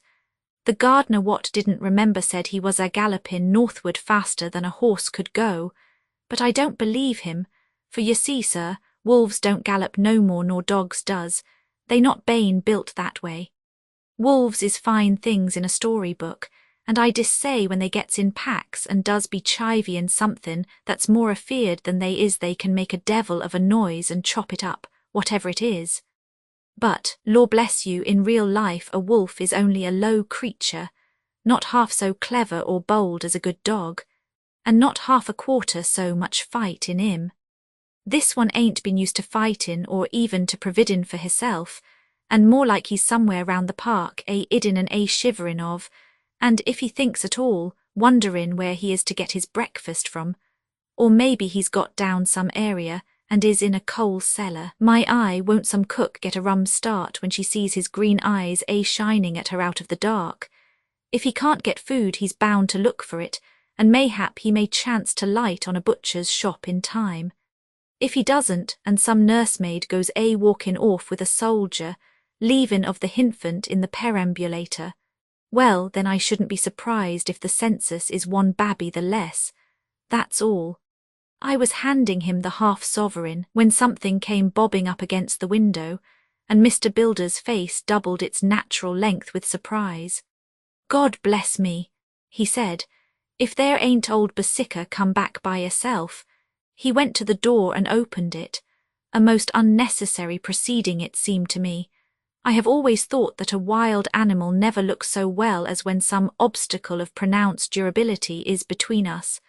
A personal experience has intensified rather than diminished that idea. After all, however, there is nothing like custom, for neither Builder nor his wife thought any more of the wolf than I should of a dog. The animal itself was as peaceful and well-behaved as that father of all picture wolves, Red Riding Hood's quondam friend, whilst moving her confidence in masquerade. The whole scene was an unutterable mixture of comedy and pathos.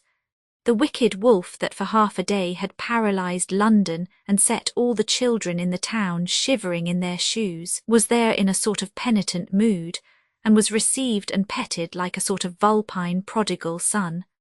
Old Builder examined him all over with most tender solicitude, and when he had finished with his penitent said, "There, I knew the poor old chap would get into some kind of trouble.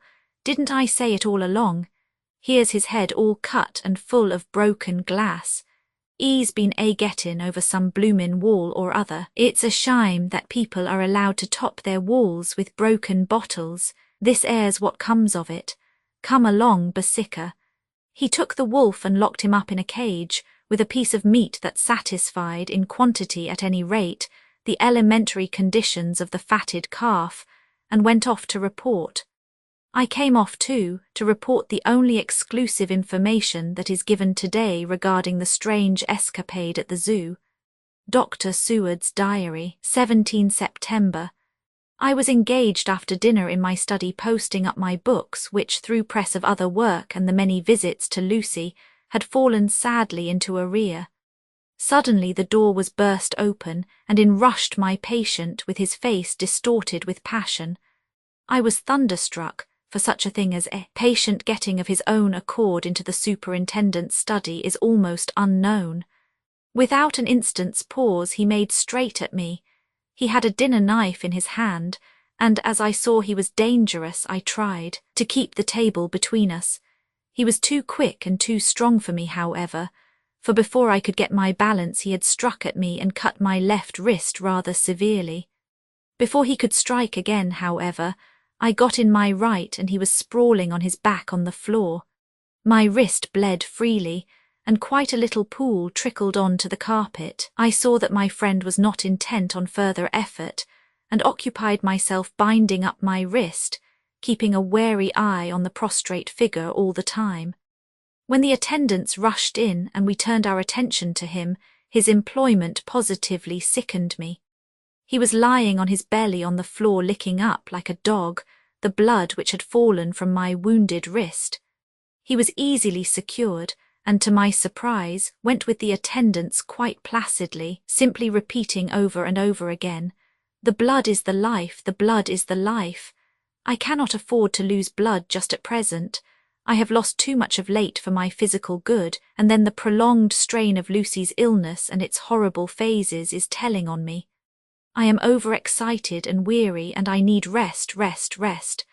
Happily Van Helsing has not summoned me, so I need not forego my sleep. Tonight I could not well do without it. Telegram Van Helsing, Antwerp to Seward, Carfax, sent to Carfax, Sussex, as no county given, delivered late by 22 hours. 17 September. Do not fail to be at Hillingham tonight. If not watching all the time, frequently visit and see that flowers are as placed. Very important, do not fail. Shall be with you as soon as possible after arrival. Dr. Seward's diary, 18 September. Just off for train to London. The arrival of Van Helsing's telegram filled me with dismay. A whole night lost, and I know by bitter experience what may happen in a night. Of course it is possible that all may be well, but what may have happened? Surely there is some horrible doom hanging over us that every possible accident should thwart us in all we try to do. I shall take this cylinder with me, and then I can complete my entry on Lucy's phonograph. Memorandum left by Lucy Westenra. 17 September. Night. I write this and leave it to be seen, so that no one may by any chance get into trouble through me. This is an exact record of what took place tonight. I feel I am dying of weakness and have barely strength to write, but it must be done if I die in the doing. I went to bed as usual, taking care that the flowers were placed as Dr. Van Helsing directed, and soon fell asleep. I was waked by the flapping at the window, which had begun after that sleepwalking on the cliff at Whitby when Mina saved me, and which now I know so well. I was not afraid, but I did wish that Dr. Seward was in the next room, as Dr. Van Helsing said he would be, so that I might have called him. I tried to go to sleep, but could not. Then there came to me the old fear of sleep, and I determined to keep awake. Perversely, sleep would try to come then when I did not want it, so, as I feared to be alone, I opened my door and called out, "Is there anybody there?" There was no answer. I was afraid to wake Mother, and so closed my door again. Then outside in the shrubbery I heard a sort of howl like a dog's, but more fierce and deeper. I went to the window and looked out, but could see nothing except a big bat, which had evidently been buffeting its wings against the window. So I went back to bed again, but determined not to go to sleep. Presently the door opened, and Mother looked in, seeing by my moving that I was not asleep, came in and sat by me. She said to me even more sweetly and softly than her wont, "I was uneasy about you, darling, and came in to see that you were all right." I feared she might catch cold sitting there, and asked her to come in and sleep with me, so she came into bed and lay down beside me. She did not take off her dressing gown, for she said she would only stay a while and then go back to her own bed. As she lay there in my arms and I in hers, the flapping and buffeting came to the window again. She was startled and a little frightened, and cried out, "What is that?" I tried to pacify her, and at last succeeded, and she lay quiet, but I could hear her poor dear heart still beating terribly. After a while there was the low howl again out in the shrubbery, and shortly after there was a crash at the window, and a lot of broken glass was hurled on the floor. The window blind blew back with the wind that rushed in, and in the aperture of the broken panes there was the head of a great, gaunt grey wolf. Mother cried out in a fright, and struggled up into a sitting posture and clutched wildly at anything that would help her. Amongst other things, she clutched the wreath of flowers that Dr. Van Helsing insisted on my wearing round my neck and tore it away from me. For a second or two she sat up, pointing at the wolf, and there was a strange and horrible gurgling in her throat. Then she fell over, as if struck with lightning, and her head hit my forehead and made me dizzy for a moment or two. The room and all round seemed to spin round. I kept my eyes fixed on the window, but the wolf drew his head back, and a whole myriad of little specks seemed to come blowing in through the broken window, and wheeling and circling round like the pillar of dust that travellers describe when there is a simoon in the desert. I tried to stir, but there was some spell upon me and dear mother's poor body, which seemed to grow cold already, for her dear heart had ceased to beat, weighed me down, and I remembered no more for a while. The time did not seem long, but very, very awful, till I recovered consciousness again. Somewhere near a passing bell was tolling, the dogs all round the neighbourhood were howling, and in our shrubbery, seemingly just outside, a nightingale was singing.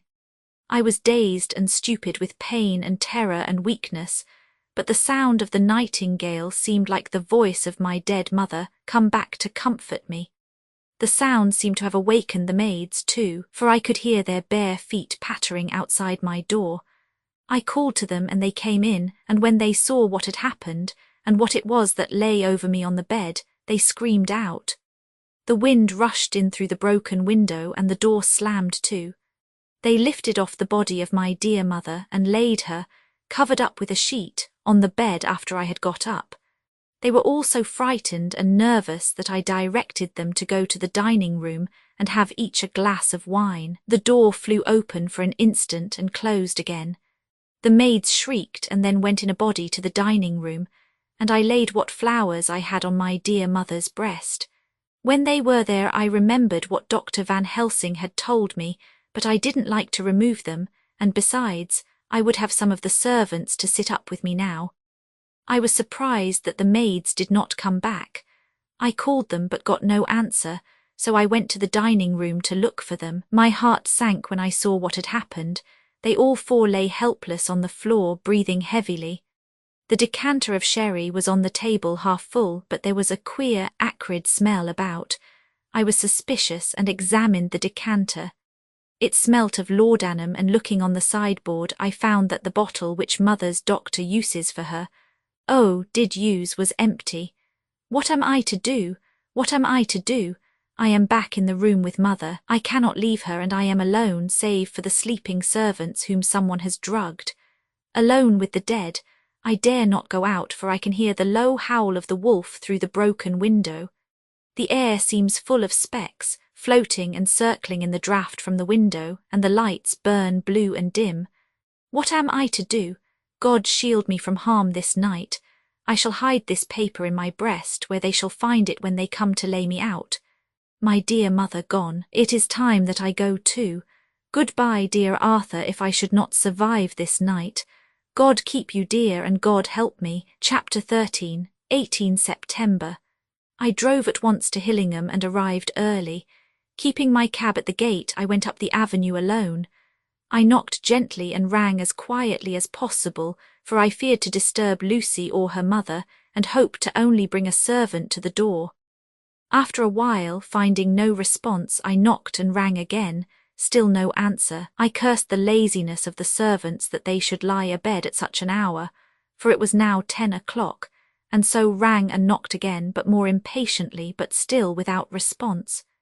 Hitherto I had blamed only the servants, but now a terrible fear began to assail me. Was this desolation but another link in the chain of doom which seemed drawing tight around us? Was it indeed a house of death to which I had come too late? I knew that minutes, even seconds of delay, might mean hours of danger to Lucy, if she had had again one of those frightful relapses, and I went round the house to try if I could find by chance an entry anywhere. I could find no means of ingress. Every window and door was fastened and locked, and I returned baffled to the porch. As I did so, I heard the rapid pit-pat of a swiftly driven horse's feet. They stopped at the gate, and a few seconds later I met Van Helsing running up the avenue. When he saw me, he gasped out, "Then it was you and just arrived. How is she? Are we too late? Did you not get my telegram?" I answered as quickly and coherently as I could that I had only got his telegram early in the morning, and had not lost a minute in coming here, and that I could not make anyone in the house hear me. He paused and raised his hat as he said solemnly, "Then I fear we are too late. God's will be done."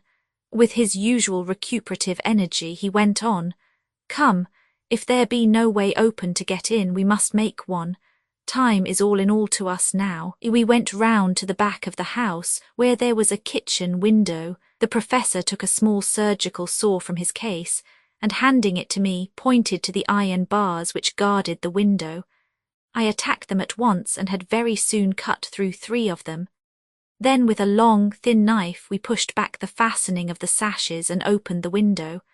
I helped the professor in and followed him. There was no one in the kitchen or in the servants' rooms, which were close at hand. We tried all the rooms as we went along, and in the dining room, dimly lit by rays of light through the shutters, found 4 servant women lying on the floor. There was no need to think them dead, for their stertorous breathing and the acrid smell of laudanum in the room left no doubt as to their condition. Van Helsing and I looked at each other, and as we moved away he said, "We can attend to them later." Then we ascended to Lucy's room.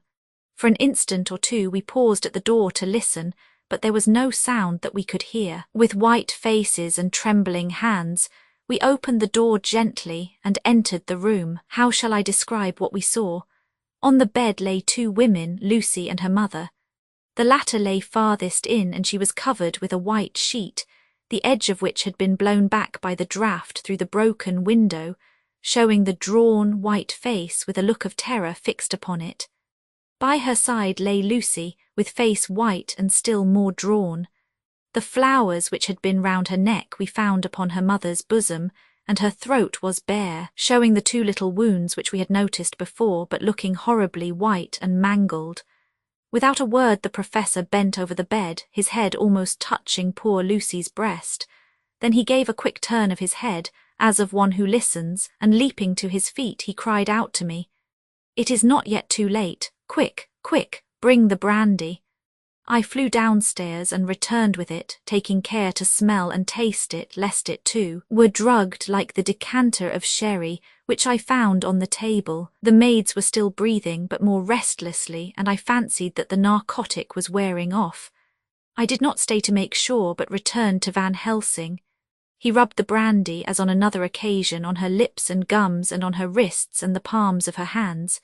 He said to me, "I can do this all that can be at the present. You go wake those maids. Flick them in the face with a wet towel and flick them hard. Make them get heat and fire and a warm bath. This poor soul is nearly as cold as that beside her. She will need be heated before we can do anything more." I went at once and found little difficulty in waking 3 of the women. The 4th was only a young girl, and the drug had evidently affected her more strongly, so I lifted her on the sofa and let her sleep. The others were dazed at first, but as remembrance came back to them they cried and sobbed in a hysterical manner. I was stern with them, however, and would not let them talk. I told them that one life was bad enough to lose, and that if they delayed they would sacrifice Miss Lucy. So, sobbing and crying, they went about their way, half clad as they were, and prepared fire and water. Fortunately, the kitchen and boiler fires were still alive, and there was no lack of hot water. We got a bath and carried Lucy out as she was and placed her in it. Whilst we were busy chafing her limbs, there was a knock at the hall door. One of the maids ran off, hurried on some more clothes, and opened it. Then she returned and whispered to us that there was a gentleman who had come with a message from Mr. Homewood. I bade her simply tell him that he must wait, for we could see no one now. She went away with the message, and, engrossed with our work, I clean forgot all about him. I never saw in all my experience the professor work in such deadly earnest. I knew, as he knew, that it was a stand-up fight with death, and in a pause told him so. He answered me in a way that I did not understand, but with the sternest look that his face could wear. If that were all, I would stop here where we are now, and let her fade away into peace, for I see no light in life over her horizon. He went on with his work with, if possible, renewed and more frenzied vigour. Presently we both began to be conscious that the heat was beginning to be of some effect. Lucy's heart beat a trifle more audibly to the stethoscope, and her lungs had a perceptible movement. Van Helsing's face almost beamed, and as we lifted her from the bath and rolled her in a hot sheet to dry her, he said to me, "The first gain is ours. Check to the king." We took Lucy into another room, which had by now been prepared, and laid her in bed and forced a few drops of brandy down her throat. I noticed that Van Helsing tied a soft silk handkerchief round her throat. She was still unconscious, and was quite as bad as, if not worse than, we had ever seen her. Van Helsing called in one of the women and told her to stay with her and not to take her eyes off her till we returned, and then beckoned me out of the room. "We must consult as to what is to be done," he said as we descended the stairs. In the hall he opened the dining-room door and we passed in, he closing the door carefully behind him. The shutters had been opened, but the blinds were already down, with that obedience to the etiquette of death which the British woman of the lower classes always rigidly observes. The room was, therefore, dimly dark. It was, however, light enough for our purposes. Van Helsing's sternness was somewhat relieved by a look of perplexity. He was evidently torturing his mind about something, so I waited for an instant and he spoke. "What are we to do now? Where are we to turn for help? We must have another transfusion of blood, and that soon, or that poor girl's life won't be worth an hour's purchase. You are exhausted already. I am exhausted too. I fear to trust those women, even if they would have courage to submit. What are we to do for someone who will open his veins for her? What's the matter with me, anyhow?" The voice came from the sofa across the room, and its tones brought relief and joy to my heart, for they were those of Quincy Morris. Van Helsing started angrily at the first sound, but his face softened and a glad look came into his eyes as I cried out, "Quincy Morris," and rushed towards him with outstretched hands. "What brought you here?" I cried as our hands met. "I guess art is the cause." He handed me a telegram. "Have not heard from Seward for 3 days and am terribly anxious. Cannot leave, father still in same condition. Send me word how Lucy is, do not delay. Homeward. I think I came just in the nick of time. You know you have only to tell me what to do." Van Helsing strode forward and took his hand, looking him straight in the eyes as he said, "A brave man's blood is the best thing on this earth when a woman is in trouble. You're a man and no mistake. Well, the devil may work against us for all he's worth, but God sends us men when we want them." Once again we went through that ghastly operation. I have not the heart to go through with the details. Lucy had got a terrible shock, and it told on her more than before, for though plenty of blood went into her veins, her body did not respond to the treatment as well as on the other occasions. Her struggle back into life was something frightful to see and hear. However, the action of both heart and lungs improved, and Van Helsing made a subcutaneous injection of morphia, as before, and with good effect. Her faint became a profound slumber. The professor watched whilst I went downstairs with Quincy Morris and sent one of the maids to pay off one of the cabmen who were waiting. I left Quincy lying down after having a glass of wine and told the cook to get ready a good breakfast. Then a thought struck me, and I went back to the room where Lucy now was. When I came softly in, I found Van Helsing with a sheet or two of note paper in his hand. He had evidently read it and was thinking it over as he sat with his hand to his brow. There was a look of grim satisfaction in his face, as of one who has had a doubt solved. He handed me the paper, saying only, "It dropped from Lucy's breast when we carried her to the bath." When I had read it, I stood looking at the professor, and after a pause asked him, "In God's name, what does it all mean? Was she or is she mad? Or what sort of horrible danger is it?" I was so bewildered that I did not know what to say more. Van Helsing put out his hand and took the paper, saying, "Do not trouble about it now. Forget it for the present. You shall know and understand it all in good time, but it will be later. And now what is it that you came to me to say? This brought me back to fact, and I was all myself again. I came to speak about the certificate of death. If we do not act properly and wisely, there may be an inquest, and that paper would have to be produced. I am in hopes that we need have no inquest, for if we had it would surely kill poor Lucy if nothing else did. I know, and you know, and the other doctor who attended her knows, that Mrs. Westenra had disease of the heart, and we can certify that she died of it. Let us fill up the certificate at once, and I shall take it myself to the registrar and go on to the undertaker.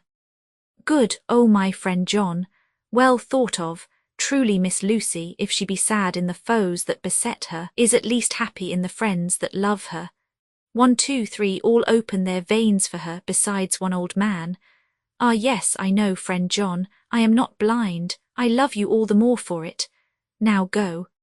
In the hall I met Quincy Morris with a telegram for Arthur telling him that Mrs. Westenra was dead, that Lucy also had been ill but was now going on better, and that Van Helsing and I were with her. I told him where I was going, and he hurried me out, but as I was going said, "When you come back, Jack, may I have 2 words with you all to ourselves?" I nodded in reply and went out. I found no difficulty about the registration, and arranged with the local undertaker to come up in the evening to measure for the coffin and to make arrangements. When I got back, Quincy was waiting for me. I told him I would see him as soon as I knew about Lucy, and went up to her room. She was still sleeping, and the professor seemingly had not moved from his seat at her side. From his putting his finger to his lips, I gathered that he expected her to wake before long and was afraid of forestalling nature. So I went down to Quincy and took him into the breakfast room, where the blinds were not drawn down, and which was a little more cheerful, or rather less cheerless than the other rooms. When we were alone, he said to me, "Jack Seward, I don't want to shove myself in anywhere where I've no right to be, but this is no ordinary case. You know I loved that girl and wanted to marry her, but although that's all past and gone, I can't help feeling anxious about her all the same. What is it that's wrong with her? The Dutchman, and a fine old fellow he is, I can see that, said that time you 2 came into the room that you must have another transfusion of blood, and that both you and he were exhausted. Now I know well that you medical men speak in camera, and that a man must not expect to know what they consult about in private. But this is no common matter, and whatever it is, I have done my part. Is not that so?" "That's so," I said, and he went on, "I take it that both you and Van Helsing had done already what I did today. Is not that so?" "That's so. And I guess Art was in it too. When I saw him 4 days ago down at his own place, he looked queer. I have not seen anything pulled down so quick since I was on the Pampers and had a mare that I was fond of go to grass all in a night. One of those big bats that they call vampires had got at her in the night, and what with his gorge and the vein left open, there wasn't enough blood in her to let her stand up, and I had to put a bullet through her as she lay. Jack, if you may tell me without betraying confidence, Arthur was the first, is not that so?" As he spoke, the poor fellow looked terribly anxious. He was in a torture of suspense regarding the woman he loved, and his utter ignorance of the terrible mystery which seemed to surround her intensified his pain. His very heart was bleeding, and it took all the manhood of him, and there was a royal lot of it too, to keep him from breaking down. I paused before answering, for I felt that I must not betray anything which the professor wished kept secret. But already he knew so much and guessed so much that there could be no reason for not answering, so I answered in the same phrase. "That's so. And how long has this been going on?" "About 10 days. 10 days, then I guess, Jack Seward, that that poor pretty creature that we all love has had put into her veins within that time the blood of 4 strong men. Man alive, her whole body wouldn't hold it." Then, coming close to me, he spoke in a fierce half-whisper. "What took it out?" I shook my head. "That," I said, "is the crux. Van Helsing is simply frantic about it, and I am at my wits' end. I can't even hazard a guess. There has been a series of little circumstances which have thrown out all our calculations as to Lucy being properly watched. But these shall not occur again. Here we stay until all be well, or ill." Quincy held out his hand. "Count me in," he said. "You and the Dutchman will tell me what to do, and I'll do it." When she woke late in the afternoon, Lucy's first movement was to feel in her breast, and to my surprise produced the paper which Van Helsing had given me to read.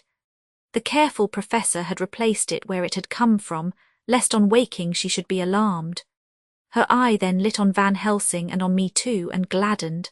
Then she looked around the room, and seeing where she was, shuddered. She gave a loud cry, and put her poor thin hands before her pale face. We both understood what that meant, that she had realized to the full her mother's death, so we tried what we could to comfort her. Doubtless sympathy eased her somewhat, but she was very low in thought and spirit, and wept silently and weakly for a long time.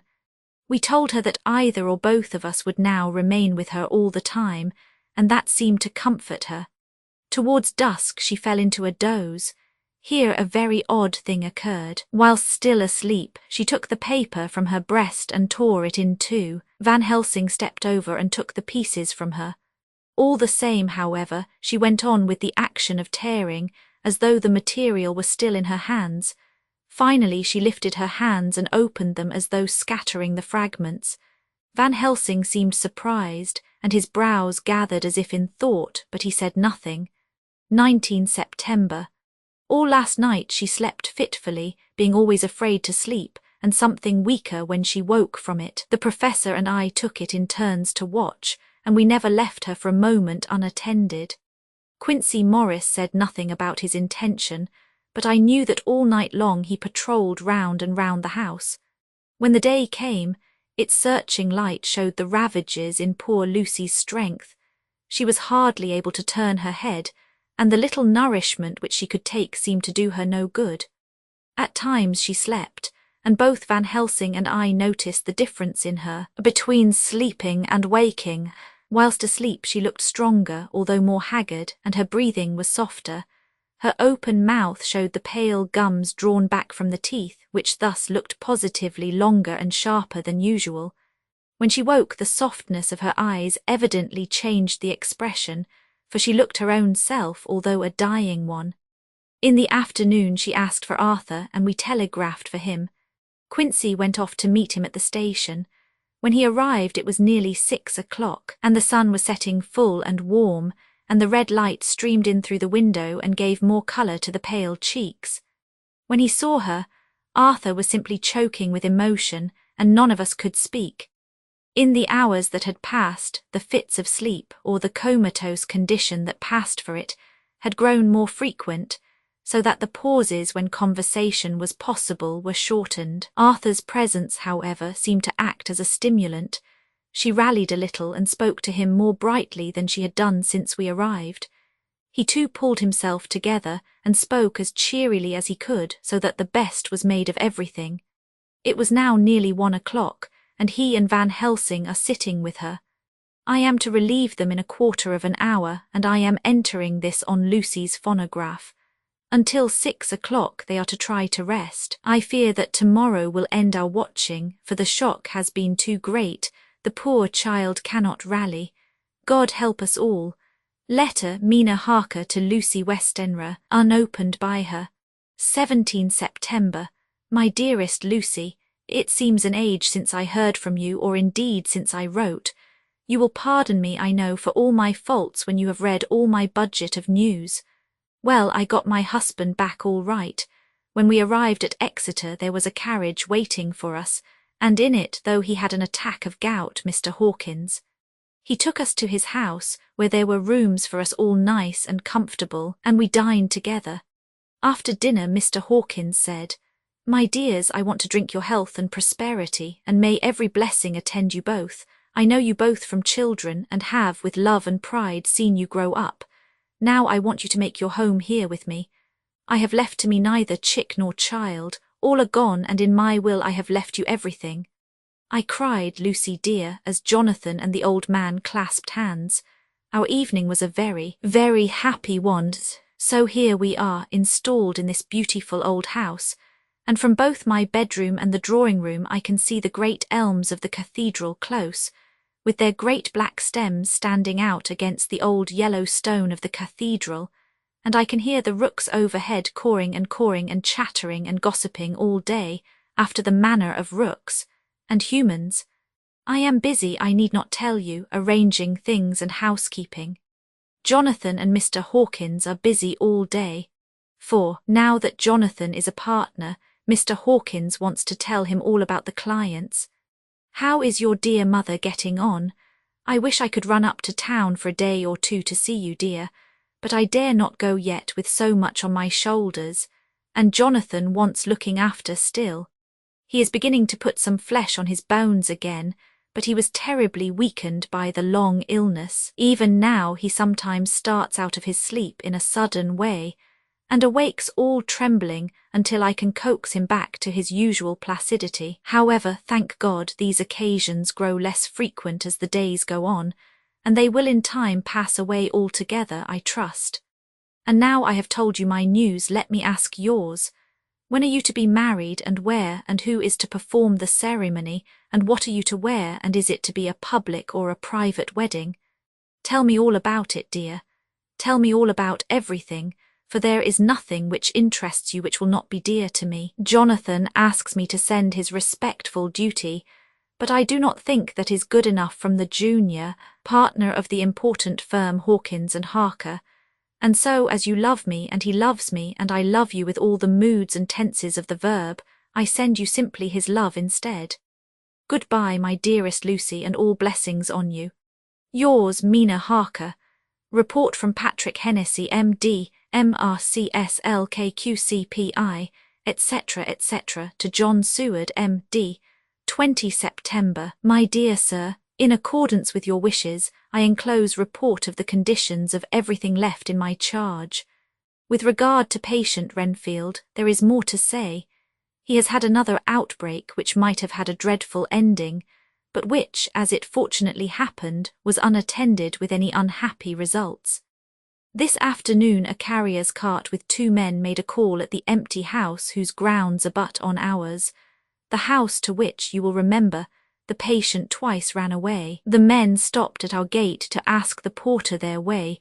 As they were strangers, I was myself looking out of the study window, having a smoke after dinner, and saw one of them come up to the house.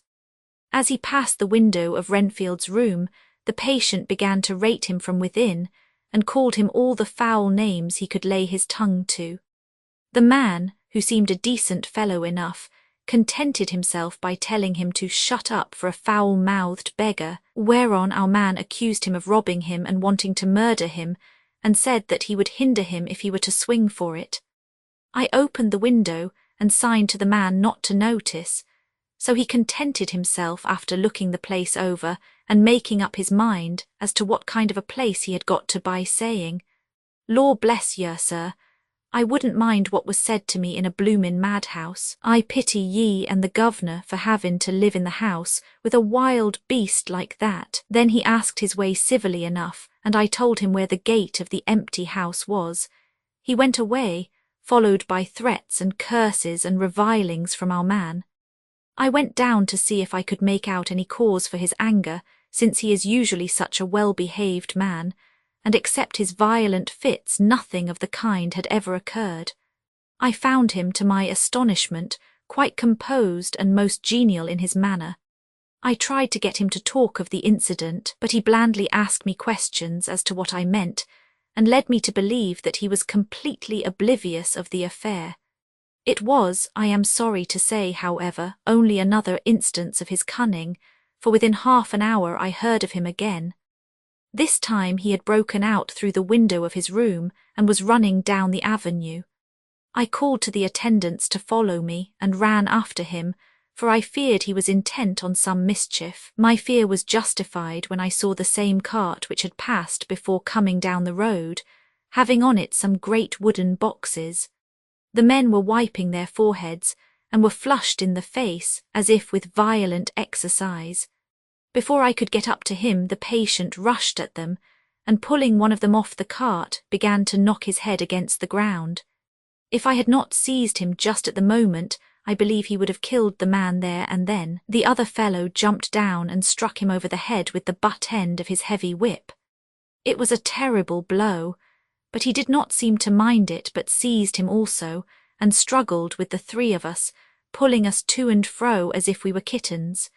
You know I am no light weight, and the others were both burly men. At first he was silent in his fighting, but as we began to master him and the attendants were putting a strait waistcoat on him, he began to shout, "I'll frustrate them.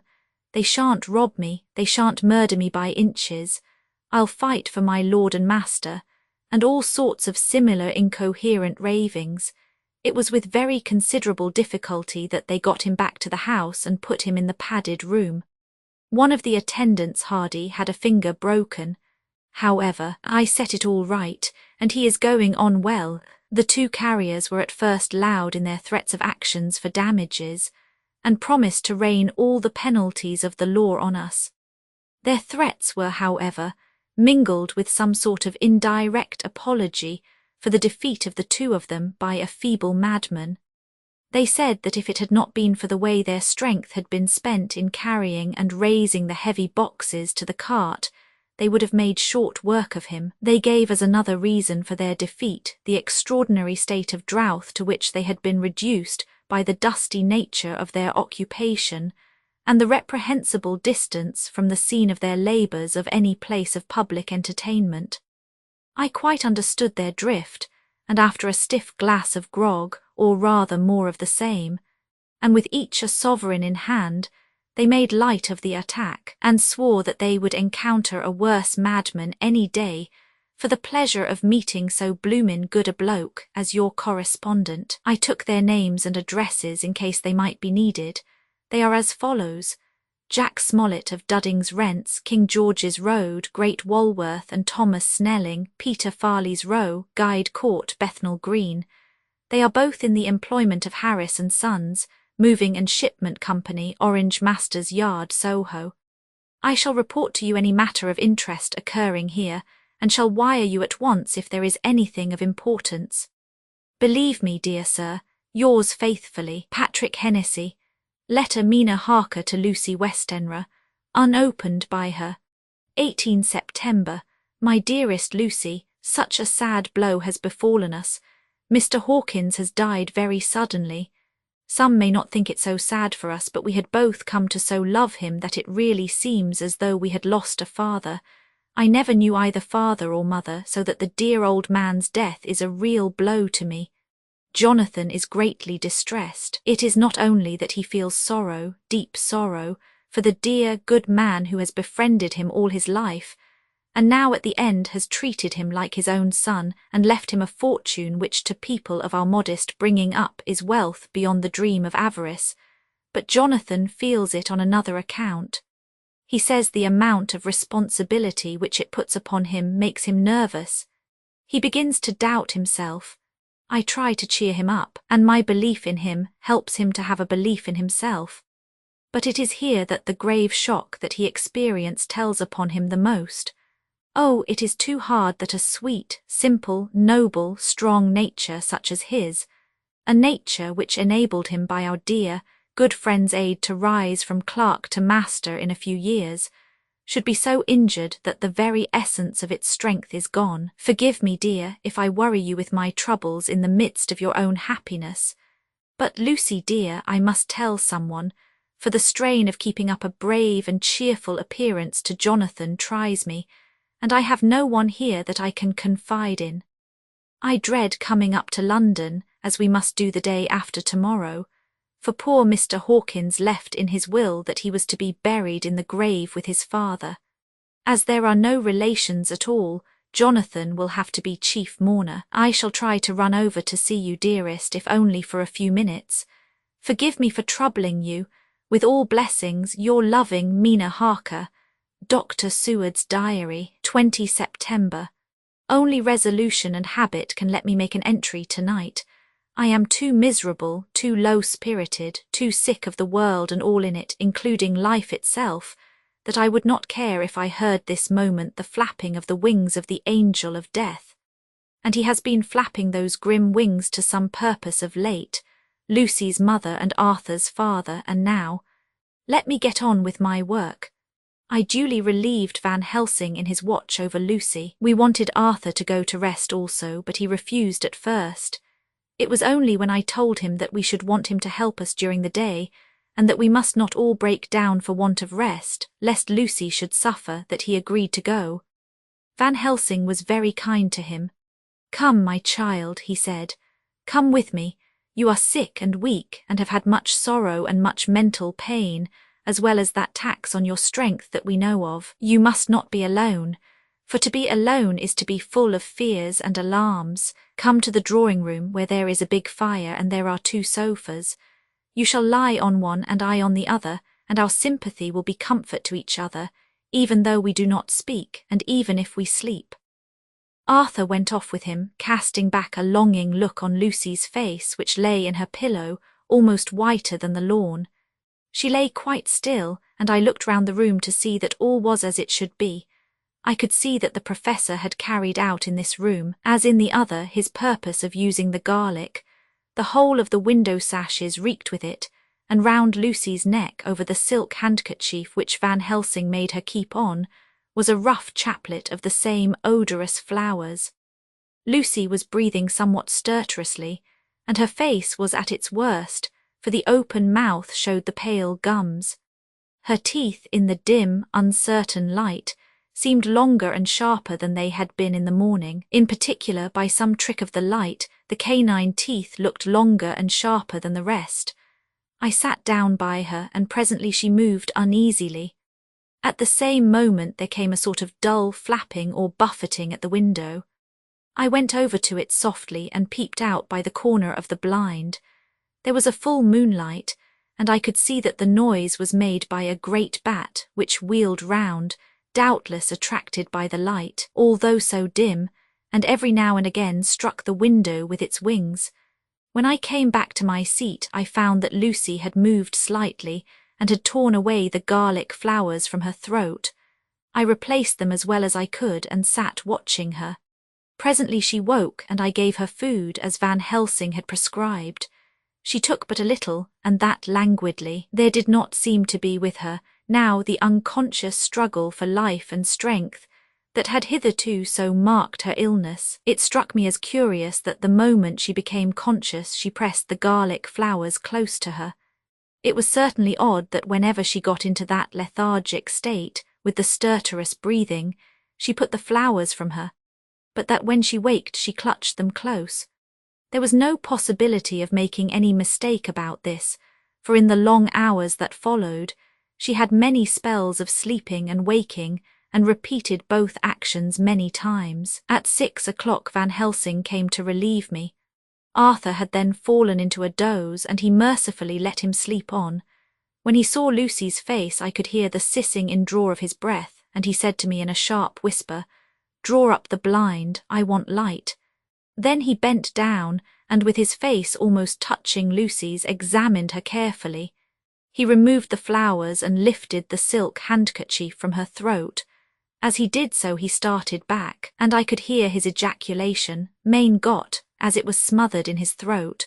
I bent over and looked too, and as I noticed some queer chill came over me. The wounds on the throat had absolutely disappeared. For fully 5 minutes Van Helsing stood looking at her with his face at its sternest. Then he turned to me and said calmly, "She is dying. It will not be long now. It will be much difference, mark me, whether she dies conscious or in her sleep. Wake that poor boy, and let him come and see the last. He trusts us, and we have promised him." I went to the dining room and waked him. He was dazed for a moment, but when he saw the sunlight streaming in through the edges of the shutters he thought he was late, and expressed his fear. I assured him that Lucy was still asleep, but told him as gently as I could that both Van Helsing and I feared that the end was near. He covered his face with his hands, and slid down on his knees by the sofa, where he remained perhaps a minute with his head buried, praying, whilst his shoulders shook with grief. I took him by the hand and raised him up. "Come," I said, My dear old fellow, summon all your fortitude. It will be best and easiest for her. When we came into Lucy's room, I could see that Van Helsing had, with his usual forethought, been putting matters straight and making everything look as pleasing as possible. He had even brushed Lucy's hair, so that it lay on the pillow in its usual sunny ripples. When we came into the room, she opened her eyes and, seeing him, whispered softly, "Arthur, oh my love, I am so glad you have come." He was stooping to kiss her when Van Helsing motioned him back. "No," he whispered, "not yet. Hold her hand, it will comfort her more." So Arthur took her hand and knelt beside her, and she looked her best, with all the soft lines matching the angelic beauty of her eyes. Then gradually her eyes closed and she sank to sleep. For a little bit her breast heaved softly, and her breath came and went like a tired child's. And then insensibly there came the strange change which I had noticed in the night. Her breathing grew stertorous, the mouth opened, and the pale gums, drawn back, made the teeth look longer and sharper than ever. In a sort of sleep-waking, vague, unconscious way she opened her eyes, which were now dull and hard at once, and said in a soft, voluptuous voice, such as I had never heard from her lips, "Arthur, oh my love, I am so glad you have come. Kiss me." Arthur bent eagerly over to kiss her, but at that instant Van Helsing, who, like me, had been startled by her voice, swooped upon him and, catching him by the neck with both hands, dragged him back with a fury of strength which I never thought he could have possessed, and actually hurled him almost across the room. "Not for your life," he said, "not for your living soul and hers," and he stood between them like a lion at bay. Arthur was so taken aback that he did not for a moment know what to do or say, and before any impulse of violence could seize him, he realized the place and the occasion and stood silent, waiting. I kept my eyes fixed on Lucy, as did Van Helsing, and we saw a spasm as of rage flit like a shadow over her face, the sharp teeth champed together. Then her eyes closed and she breathed heavily. Very shortly after she opened her eyes in all their softness, and putting out her poor, pale, thin hand, took Van Helsing's great brown one. Drawing it to her, she kissed it. "My true friend," she said in a faint voice but with untellable pathos, "my true friend and his, oh, guard him and give me peace." "I swear it," he said solemnly, kneeling beside her and holding up his hand as one who registers an oath. Then he turned to Arthur and said to him, "Come, my child, take her hand in yours and kiss her on the forehead, and only once." Their eyes met instead of their lips, and so they parted. Lucy's eyes closed, and Van Helsing, who had been watching closely, took Arthur's arm and drew him away. And then Lucy's breathing became stertorous again, and all at once it ceased. "It is all over," said Van Helsing. "She is dead." I took Arthur by the arm and led him away to the drawing-room, where he sat down and covered his face with his hands, sobbing in a way that nearly broke me down to see. I went back to the room and found Van Helsing looking at poor Lucy, and his face was sterner than ever. Some change had come over her body. Death had given back part of her beauty, for her brow and cheeks had recovered some of their flowing lines. Even the lips had lost their deadly pallor. It was as if the blood, no longer needed for the working of the heart, had gone to make the harshness of death as little rude as might be. We thought her dying while she slept and sleeping when she died. I stood beside Van Helsing and said, "Ah, well, poor girl, there is peace for her at last. It is the end." He turned to me and said with grave solemnity, "Not so, alas, not so, it is only the beginning." When I asked him what he meant, he only shook his head and answered, "We can do nothing as yet, wait and see." Chapter 14. Dr. Seward's diary continued. The funeral was arranged for the next succeeding day, so that Lucy and her mother might be buried together. I attended to all the ghastly formalities, and the urbane undertaker proved that his staff were afflicted, or blessed, with something of his own obsequious suavity. Even the woman who performed the last offices for the dead remarked to me, in a confidential, brother-professional way, when she had come out from the death chamber, "She makes a very beautiful corpse, sir. It's quite a privilege to attend on her. It's not too much to say that she will do credit to our establishment." I noticed that Van Helsing never kept far away. This was possible from the disordered state of things in the household. There were no relatives at hand, and as Arthur had to be back the next day to attend at his father's funeral, we were unable to notify anyone who should have been bidden. Under the circumstances, Van Helsing and I took it upon ourselves to examine papers, etc. He insisted upon looking over Lucy's papers himself. I asked him why, for I feared that he, being a foreigner, might not be quite aware of English legal requirements, and so might in ignorance make some unnecessary trouble. He answered me, I know, you forget that I am a lawyer as well as a doctor, but this is not altogether for the law. You knew that, when you avoided the coroner. I have more than him to avoid. There may be papers more such as this. As he spoke, he took from his pocket-book the memorandum which had been in Lucy's breast, and which she had torn in her sleep. When you find anything of the solicitor who is for the late Mrs. Westenra, seal all her papers and write him tonight.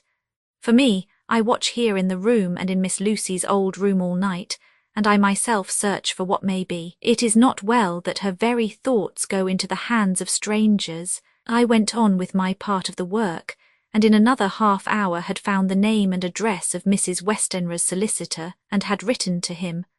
All the poor lady's papers were in order. Explicit directions regarding the place of burial were given. I had hardly sealed the letter when, to my surprise, Van Helsing walked into the room, saying, Can I help you, friend John? I am free, and if I may, my service is to you. Have you got what you looked for? I asked, to which he replied, I did not look for any specific thing. I only hoped to find I have all that there was, only some letters and a few memoranda and a diary new begun. But I have them here, and we shall for the present say nothing of them. I shall see that poor lad tomorrow evening, and with his sanction I shall use some. When we had finished the work in hand, he said to me, And now, friend John, I think we may to bed. We want sleep, both you and I, and rest to recuperate. Tomorrow we shall have much to do, but for the tonight there is no need of us. Alas, before turning in we went to look at poor Lucy. The undertaker had certainly done his work well, for the room was turned into a small chapel ardent. There was a wilderness of beautiful white flowers, and death was made as little repulsive as might be. The end of the winding sheet was laid over the face.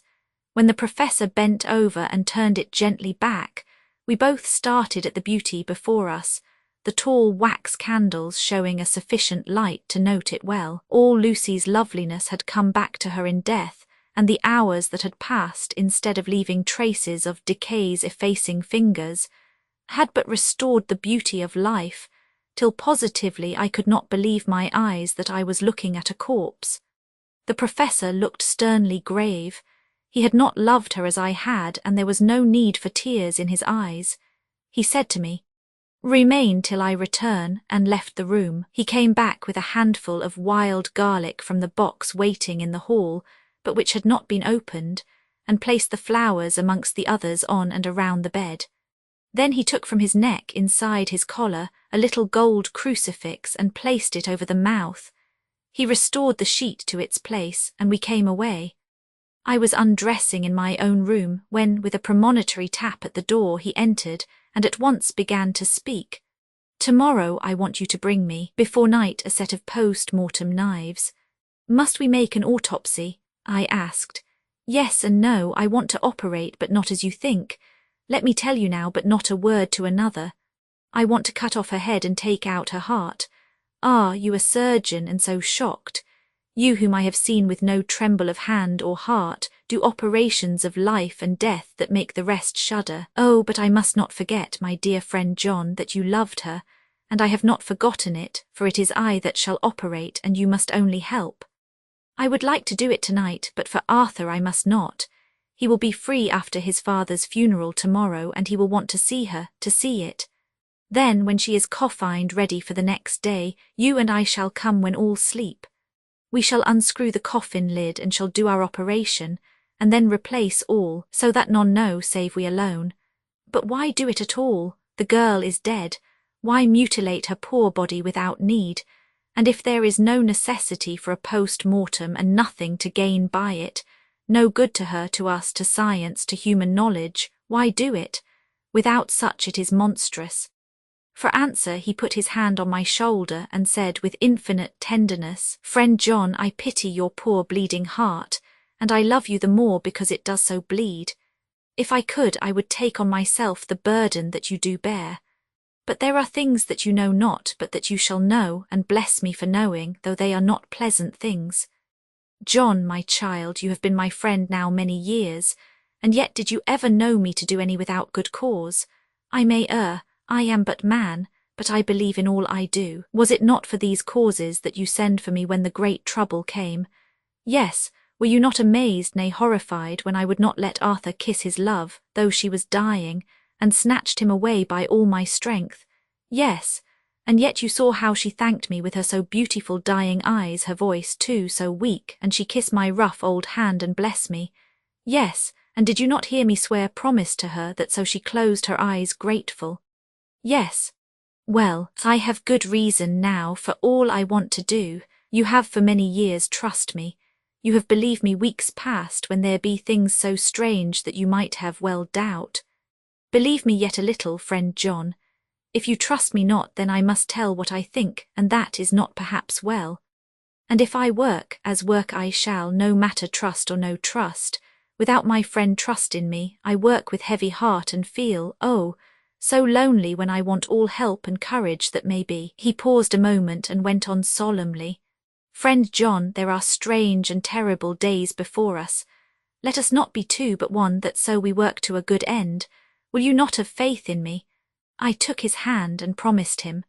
I held my door open as he went away and watched him go into his room and close the door. As I stood without moving, I saw one of the maids pass silently along the passage. She had her back towards me, so did not see me, and go into the room where Lucy lay. The sight touched me. Devotion is so rare, and we are so grateful to those who show it unasked to those we love. Here was a poor girl putting aside the terrors which she naturally had of death to go watch alone by the bier of the mistress whom she loved, so that the poor clay might not be lonely till laid to eternal rest. I must have slept long and soundly, for it was broad daylight when Van Helsing waked me by coming into my room. He came over to my bedside and said, "You need not trouble about the knives, we shall not do it." "Why not?" I asked, for his solemnity of the night before had greatly impressed me. "Because," he said sternly, "it is too late or too early. See," here he held up the little golden crucifix. "This was stolen in the night." "How stolen?" I asked in wonder, "since you have it now." "Because I get it back from the worthless wretch who stole it, from the woman who robbed the dead and the living. Her punishment will surely come, but not through me. She knew not altogether what she did, and thus unknowing she only stole. Now we must wait." He went away on the word, leaving me with a new mystery to think of, a new puzzle to grapple with. The forenoon was a dreary time, but at noon the solicitor came. Mr. Marquand, of Holman, Sons, Marquand and Lidderdale. He was very genial and very appreciative of what we had done, and took off our hands all cares as to details. During lunch he told us that Mrs. Westenra had for some time expected sudden death from her heart, and had put her affairs in absolute order. He informed us that, with the exception of a certain entailed property of Lucy's father's which now, in default of direct issue, went back to a distant branch of the family, the whole estate, real and personal, was left absolutely to Arthur Holmwood. When he had told us so much he went on, "Frankly, we did our best to prevent such a testamentary disposition, and pointed out certain contingencies that might leave her daughter either penniless or not so free as she should be to act regarding a matrimonial alliance. Indeed, we pressed the matter so far that we almost came into collision, for she asked us if we were or were not prepared to carry out her wishes. Of course, we had then no alternative but to accept. We were right in principle, and 99 times out of 100 we should have proved, by the logic of events, the accuracy of our judgment. Frankly, however, I must admit that in this case any other form of disposition would have rendered impossible the carrying out of her wishes, for by her predeceasing her daughter, the latter would have come into possession of the property, and even had she only survived her mother by 5 minutes, her property would, in case there were no will, and a will was a practical impossibility in such a case, have been treated at her decease as under intestacy, in which case Lord Godalming, though so dear a friend, would have had no claim in the world, and the inheritors, being remote, would not be likely to abandon their just rights, for sentimental reasons regarding an entire stranger. I assure you, my dear sirs, I am rejoiced at the result, perfectly rejoiced. He was a good fellow, but his rejoicing at the one little part, in which he was officially interested, of so great a tragedy, was an object lesson in the limitations of sympathetic understanding. He did not remain long, but said he would look in later in the day and see Lord Godalming. His coming, however, had been a certain comfort to us, since it assured us that we should not have to dread hostile criticism as to any of our acts. Arthur was expected at 5 o'clock, so a little before that time we visited the death chamber. It was so in very truth, for now both mother and daughter lay in it. The undertaker, true to his craft, had made the best display he could of his goods, and there was a mortuary air about the place that lowered our spirits at once. Van Helsing ordered the former arrangement to be adhered to, explaining that, as Lord Godalming was coming very soon, it would be less harrowing to his feelings to see all that was left of his fiancée quite alone. The undertaker seemed shocked at his own stupidity, and exerted himself to restore things to the condition in which we left them the night before, so that when Arthur came such shocks to his feelings as we could avoid were saved. Poor fellow, he looked desperately sad and broken. Even his stalwart manhood seemed to have shrunk somewhat under the strain of his much-tried emotions. He had, I knew, been very genuinely and devotedly attached to his father, and to lose him, and at such a time, was a bitter blow to him. With me he was warm as ever, and to Van Helsing he was sweetly courteous, but I could not help seeing that there was some constraint with him. The professor noticed it too, and motioned me to bring him upstairs. I did so and left him at the door of the room, as I felt he would like to be quite alone with her, but he took my arm and led me in, saying huskily, "You loved her too, old fellow. She told me all about it, and there was no friend had a closer place in her heart than you. I don't know how to thank you for all you have done for her.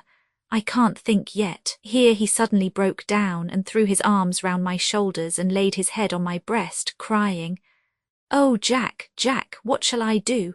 The whole of life seems gone from me all at once, and there is nothing in the wide world for me to live for." I comforted him as well as I could. In such cases men do not need much expression. A grip of the hand, the tightening of an arm over the shoulder, a sob in unison, are expressions of sympathy dear to a man's heart. I stood still and silent till his sobs died away, and then I said softly to him, "Come and look at her." Together we moved over to the bed, and I lifted the lawn from her face. God, how beautiful she was! Every hour seemed to be enhancing her loveliness.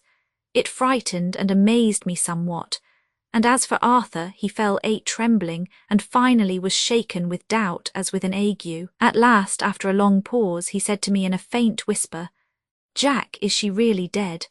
I assured him sadly that it was so, and went on to suggest, for I felt that such a horrible doubt should not have life for a moment longer than I could help, that it often happened that after death faces became softened and even resolved into their youthful beauty, that this was especially so when death had been preceded by any acute or prolonged suffering. It seemed to quite do away with any doubt, and after kneeling beside the couch for a while and looking at her lovingly and long, he turned aside.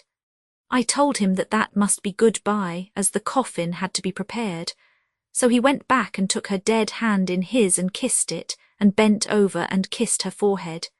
He came away, fondly looking back over his shoulder at her as he came. I left him in the drawing-room, and told Van Helsing that he had said good-bye, so the latter went to the kitchen to tell the undertaker's men to proceed with the preparations and to screw up the coffin. When he came out of the room again, I told him of Arthur's question, and he replied, "I am not surprised. Just now I doubted for a moment myself. We all dined together, and I could see that poor Art was trying to make the best of things." Van Helsing had been silent all dinner time, but when we had lit our cigars he said, "Lord," but Arthur interrupted him. "No, no, not that, for God's sake, not yet at any rate.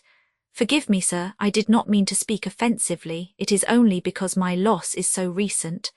The professor answered very sweetly, "I only used that name because I was in doubt. I must not call you Mr., and I have grown to love you, yes, my dear boy, to love you, as Arthur." Arthur held out his hand and took the old man's warmly. "Call me what you will," he said. "I hope I may always have the title of a friend, and let me say that I am at a loss for words to thank you for your goodness to my poor dear." He paused a moment and went on, "I know that she understood your goodness even better than I do, and if I was rude or in any way wanting at that time you acted so, you remember." The professor nodded. "You must forgive me," he answered with a grave kindness. "I know it was hard for you to quite trust me then, for to trust such violence needs to understand, and I take it that you do not, that you cannot. Trust me now, for you do not yet understand. And there may be more times when I shall want you to trust when you cannot, and may not, and must not yet understand.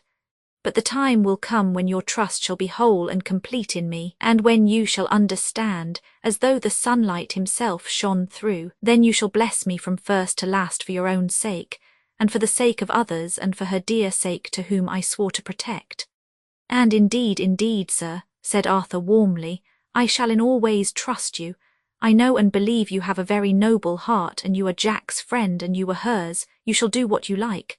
The professor cleared his throat a couple of times as though about to speak, and finally said, "May I ask you something now?" "Certainly. You know that Mrs. Westenra left you all her property?" "No, poor dear, I never thought of it."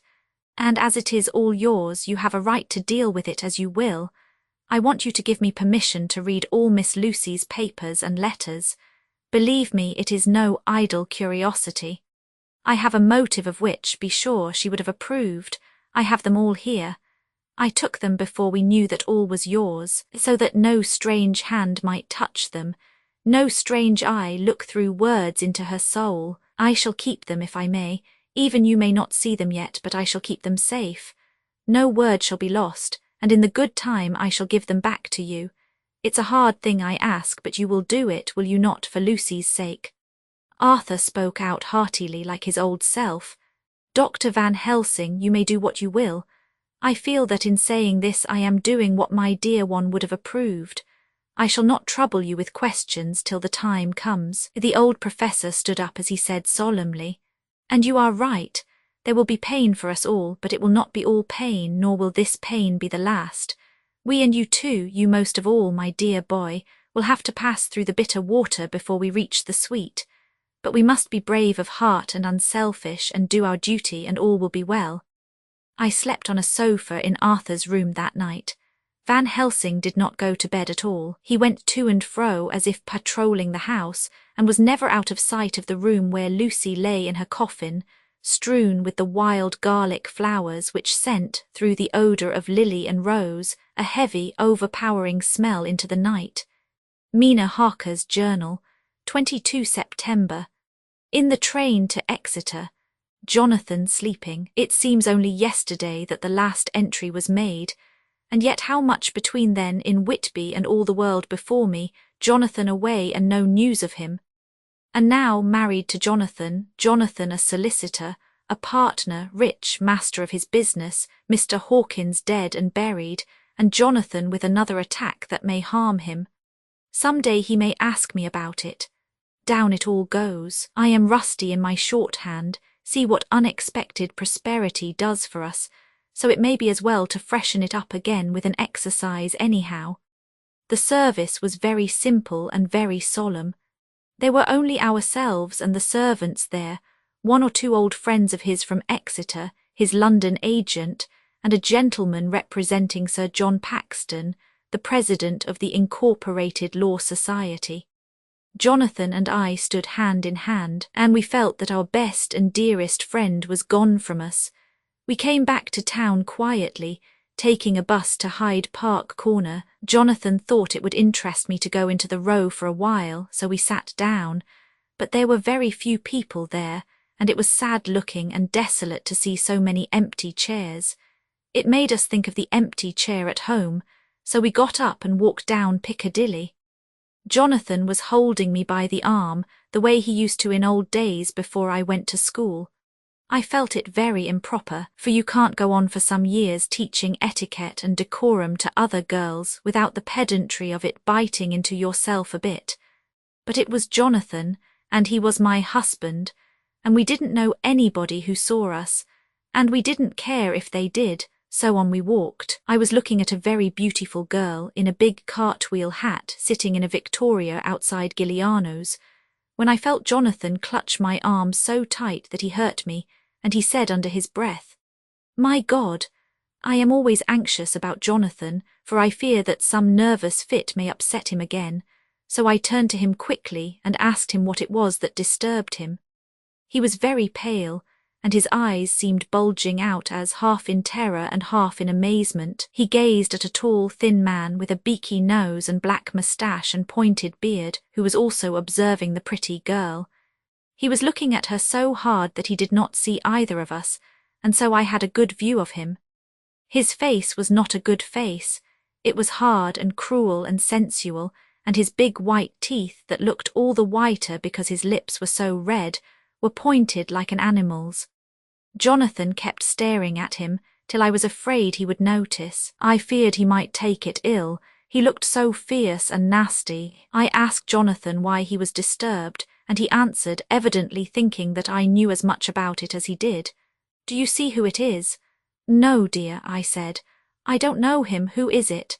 His answer seemed to shock and thrill me, for it was said as if he did not know that it was to me, Mina, to whom he was speaking.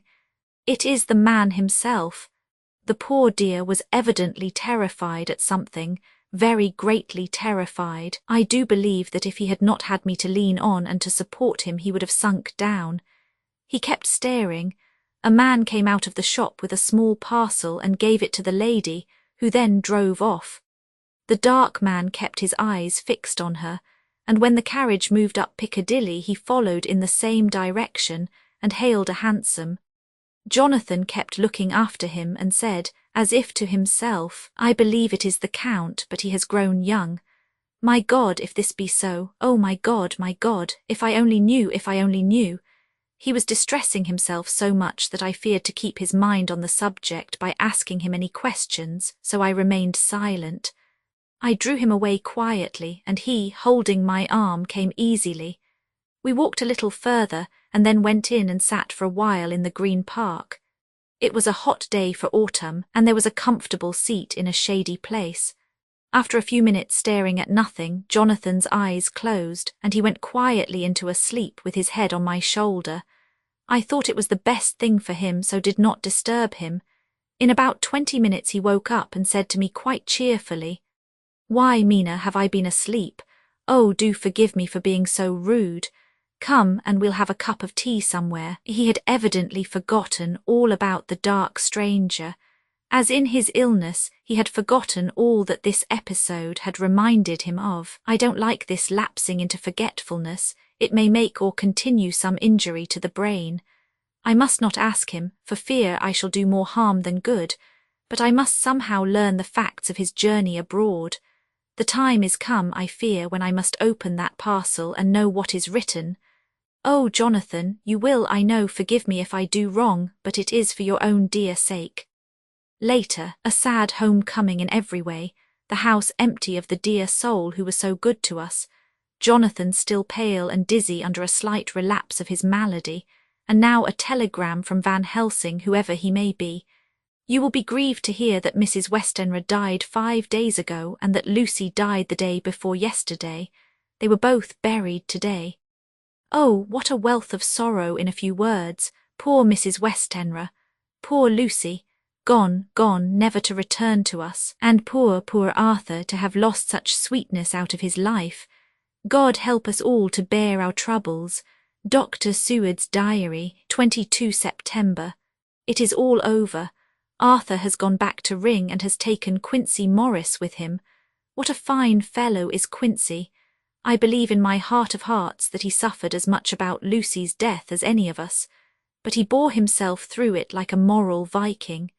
If America can go on breeding men like that, she will be a power in the world indeed. Van Helsing is lying down, having a rest preparatory to his journey. He goes over to Amsterdam tonight, but says he returns tomorrow night, that he only wants to make some arrangements which can only be made personally. He is to stop with me then, if he can. He says he has work to do in London which may take him some time. Poor old fellow, I fear that the strain of the past week has broken down even his iron strength. All the time of the burial he was, I could see, putting some terrible restraint on himself. When it was all over, we were standing beside Arthur, who, poor fellow, was speaking of his part in the operation where his blood had been transfused to his Lucy's veins. I could see Van Helsing's face grow white and purple by turns. Arthur was saying that he felt since then as if they two had been really married, and that she was his wife in the sight of God. None of us said a word of the other operations, and none of us ever shall. Arthur and Quincy went away together to the station, and Van Helsing and I came on here. The moment we were alone in the carriage, he gave way to a regular fit of hysterics. He has denied to me since that it was hysterics, and insisted that it was only his sense of humour asserting itself under very terrible conditions. He laughed till he cried, and I had to draw down the blinds lest anyone should see us and misjudge. And then he cried till he laughed again, and laughed and cried together, just as a woman does. I tried to be stern with him, as one is to a woman under the circumstances, but it had no effect. Men and women are so different in manifestations of nervous strength or weakness. Then when his face grew grave and stern again, I asked him why his mirth, and why at such a time. His reply was in a way characteristic of him, for it was logical and forceful and mysterious. He said, you don't comprehend, friend John. Do not think that I am not sad though I laugh. See, I have cried even when the laugh did choke me.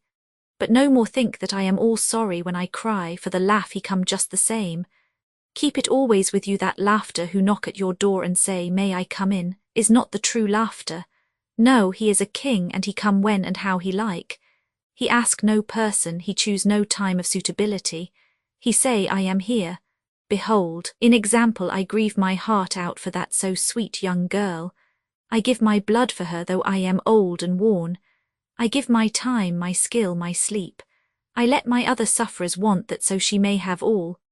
And yet I can laugh at her very grave, laugh when the clay from the spade of the sexton drop upon her coffin and say thud, thud to my heart, till it send back the blood from my cheek. My heart bleed for that poor boy, that dear boy, so of the age of mine own boy had I been so blessed that he live, and with his hair and eyes the same. There you know now why I love him so. And yet when he say things that touch my husband heart to the quick, and make my father heart yearn to him as to no other man, not even to you, friend John, for we are more level in experiences than father and son, yet even at such moment King Laugh he come to me and shout and bellow in my ear, here I am, till the blood come dance back and bring some of the sunshine that he carry with him to my cheek. Oh, friend John, it is a strange world, a sad world, a world full of miseries and woes and troubles, and yet when King Laugh come he make them all dance to the tune he play. Bleeding hearts, and dry bones of the churchyard, and tears that burn as they fall, all dance together to the music that he make with that smileless mouth of him, and believe me, friend John, that he is good to come and kind. We men and women are like ropes drawn tight with strain that pull us different ways. Then tears come, and like the rain on the ropes they brace us up until perhaps the strain become too great and we break. But King Laugh he come like the sunshine, and he ease off the strain again, and we bear to go on with our labour, what it may be. I did not like to wound him by pretending not to see his idea, but as I did not yet understand the cause of his laughter, I asked him. As he answered me, his face grew stern, and he said in quite a different tone, "Oh, it was the grim irony of it all, this so lovely lady garlanded with flowers that looked so fair as life, till one by one we wondered if she were truly dead. She laid in that so fine marble house in that lonely churchyard where rest so many of her kin, laid there with the mother who loved her and whom she loved, and that sacred bell going toll, toll, toll, so sad and slow, and those holy men with the white garments of the angel pretending to read books, and yet all the time their eyes never on the page, and all of us with the bowed head. And all for what? She is dead, so is it not?" "Well, for the life of me, Professor," I said, "I can't see anything to laugh at in all that." "Why, your explanation makes it a harder puzzle than before. But even if the burial service was comic, what about poor Art and his trouble? Why, his heart was simply breaking." "Just so. Said he not that the transfusion of his blood to her veins had made her truly his bride?" "Yes, and it was a sweet and comforting idea for him." "Quite so, but there was a difficulty, friend John. If so that, then what about the others? Ho, ho! Then this so sweet maid is a polyandrist, and me with my poor wife dead to me, but alive by church's law, though no wits, all gone, even I, who am faithful husband to this now no wife, am bigamist." "I don't see where the joke comes in there either," I said, and I did not feel particularly pleased with him for saying such things. He laid his hand on my arm and said, "Friend John, forgive me if I pain. I showed not my feeling to others when it would wound, but only to you, my old friend, whom I can trust. If you could have looked into my very heart then when I want to laugh, if you could have done so when the laugh arrived, if you could do so now when King Laugh have pack up his crown and all that is to him, for he go far, far away from me, and for a long, long time, maybe you would perhaps pity me the most of all." I was touched by the tenderness of his tone, and asked why. "Because I know, and now we are all scattered, and for many a long day loneliness will sit over our roofs with brooding wings. Lucy lies in the tomb of her kin, a lordly death house in a lonely churchyard, away from teeming London, where the air is fresh and the sun rises over Hampstead Hill, and where wild flowers grow of their own accord. So I can finish this diary, and God only knows if I shall ever begin another. If I do, or if I even open this again, it will be to deal with different people and different themes. For here at the end, where the romance of my life is told, ere I go back to take up the thread of my life work, I say sadly and without hope, Finis. The Westminster Gazette, 25 September. A Hampstead mystery. The neighbourhood of Hampstead is just at present exercised with a series of events which seem to run on lines parallel to those of what was known to the writers of headlines as the Kensington Horror, or the Stabbing Woman, or the Woman in Black. During the past 2 or 3 days, several cases have occurred of young children straying from home or neglecting to return from their playing on the heath. In all these cases, the children were too young to give any properly intelligible account of themselves, but the consensus of their excuses is that they had been with a bloofer lady. It has always been late in the evening when they have been missed, and on 2 occasions the children have not been found until early in the following morning. It is generally supposed in the neighbourhood that, as the first child missed gave as his reason for being away that a bloofer lady had asked him to come for a walk, the others had picked up the phrase and used it as occasion served. This is the more natural as the favourite game of the little ones at present is luring each other away by wiles. A correspondent writes us that to see some of the tiny tots pretending to be the bloofer lady is supremely funny. Some of our caricaturists might, he says, take a lesson in the irony of grotesque by comparing the reality and the picture. It is only in accordance with general principles of human nature that the bloofer lady should be the popular role at these al fresco performances. Our correspondent naively says that even Ellen Terry could not be so winningly attractive as some of these grubby-faced little children pretend, and even imagine themselves to be. There is, however, possibly a serious side to the question. For some of the children, indeed all who have been missed at night, have been slightly torn or wounded in the throat. The wounds seem such as might be made by a rat or a small dog, and although of not much importance individually, would tend to show that whatever animal inflicts them has a system or method of its own. The police of the division have been instructed to keep a sharp lookout for straying children, especially when very young, in and around Hampstead Heath, and for any stray dog which may be about. The Westminster Gazette, 25 September, extra special, the Hampstead Horror, another child injured, the Bloofer lady. We have just received intelligence that another child, missed last night, was only discovered late in the morning under a furze bush at the Shooters' Hill side of Hampstead Heath, which is, perhaps, less frequented than the other parts. It has the same tiny wound in the throat as has been noticed in other cases. It was terribly weak, and looked quite emaciated. It too, when partially restored, had the common story to tell of being lured away by the Bloofer lady. Chapter 15, 23 September. Jonathan is better after a bad night. I am so glad that he has plenty of work to do, for that keeps his mind off the terrible things. And oh, I am rejoiced that he is not now weighed down with the responsibility of his new position. I knew he would be true to himself, and now how proud I am to see my Jonathan rising to the height of his advancement, and keeping pace in all ways with the duties that come upon him. He will be away all day till late, for he said he could not lunch at home. My household work is done, so I shall take his foreign journal and lock myself up in my room and read it. 24 September. I hadn't the heart to write last night. That terrible record of Jonathan's upset me so. Poor dear, how he must have suffered, whether it be true or only imagination. I wonder if there is any truth in it at all. Did he get his brain fever and then write all those terrible things, or had he some cause for it all? I suppose I shall never know, for I dare not open the subject to him. And yet that man we saw yesterday, he seemed quite certain of him. Poor fellow, I suppose it was the funeral upset him and sent his mind back on some train of thought. He believes it all himself. I remember how on our wedding day he said, "Unless some solemn duty come upon me to go back to the bitter hours, asleep or awake, mad or sane." There seems to be through it all some thread of continuity. That fearful Count was coming to London, if it should be, and he came to London with his teeming millions. There may be a solemn duty, and if it come we must not shrink from it. I shall be prepared.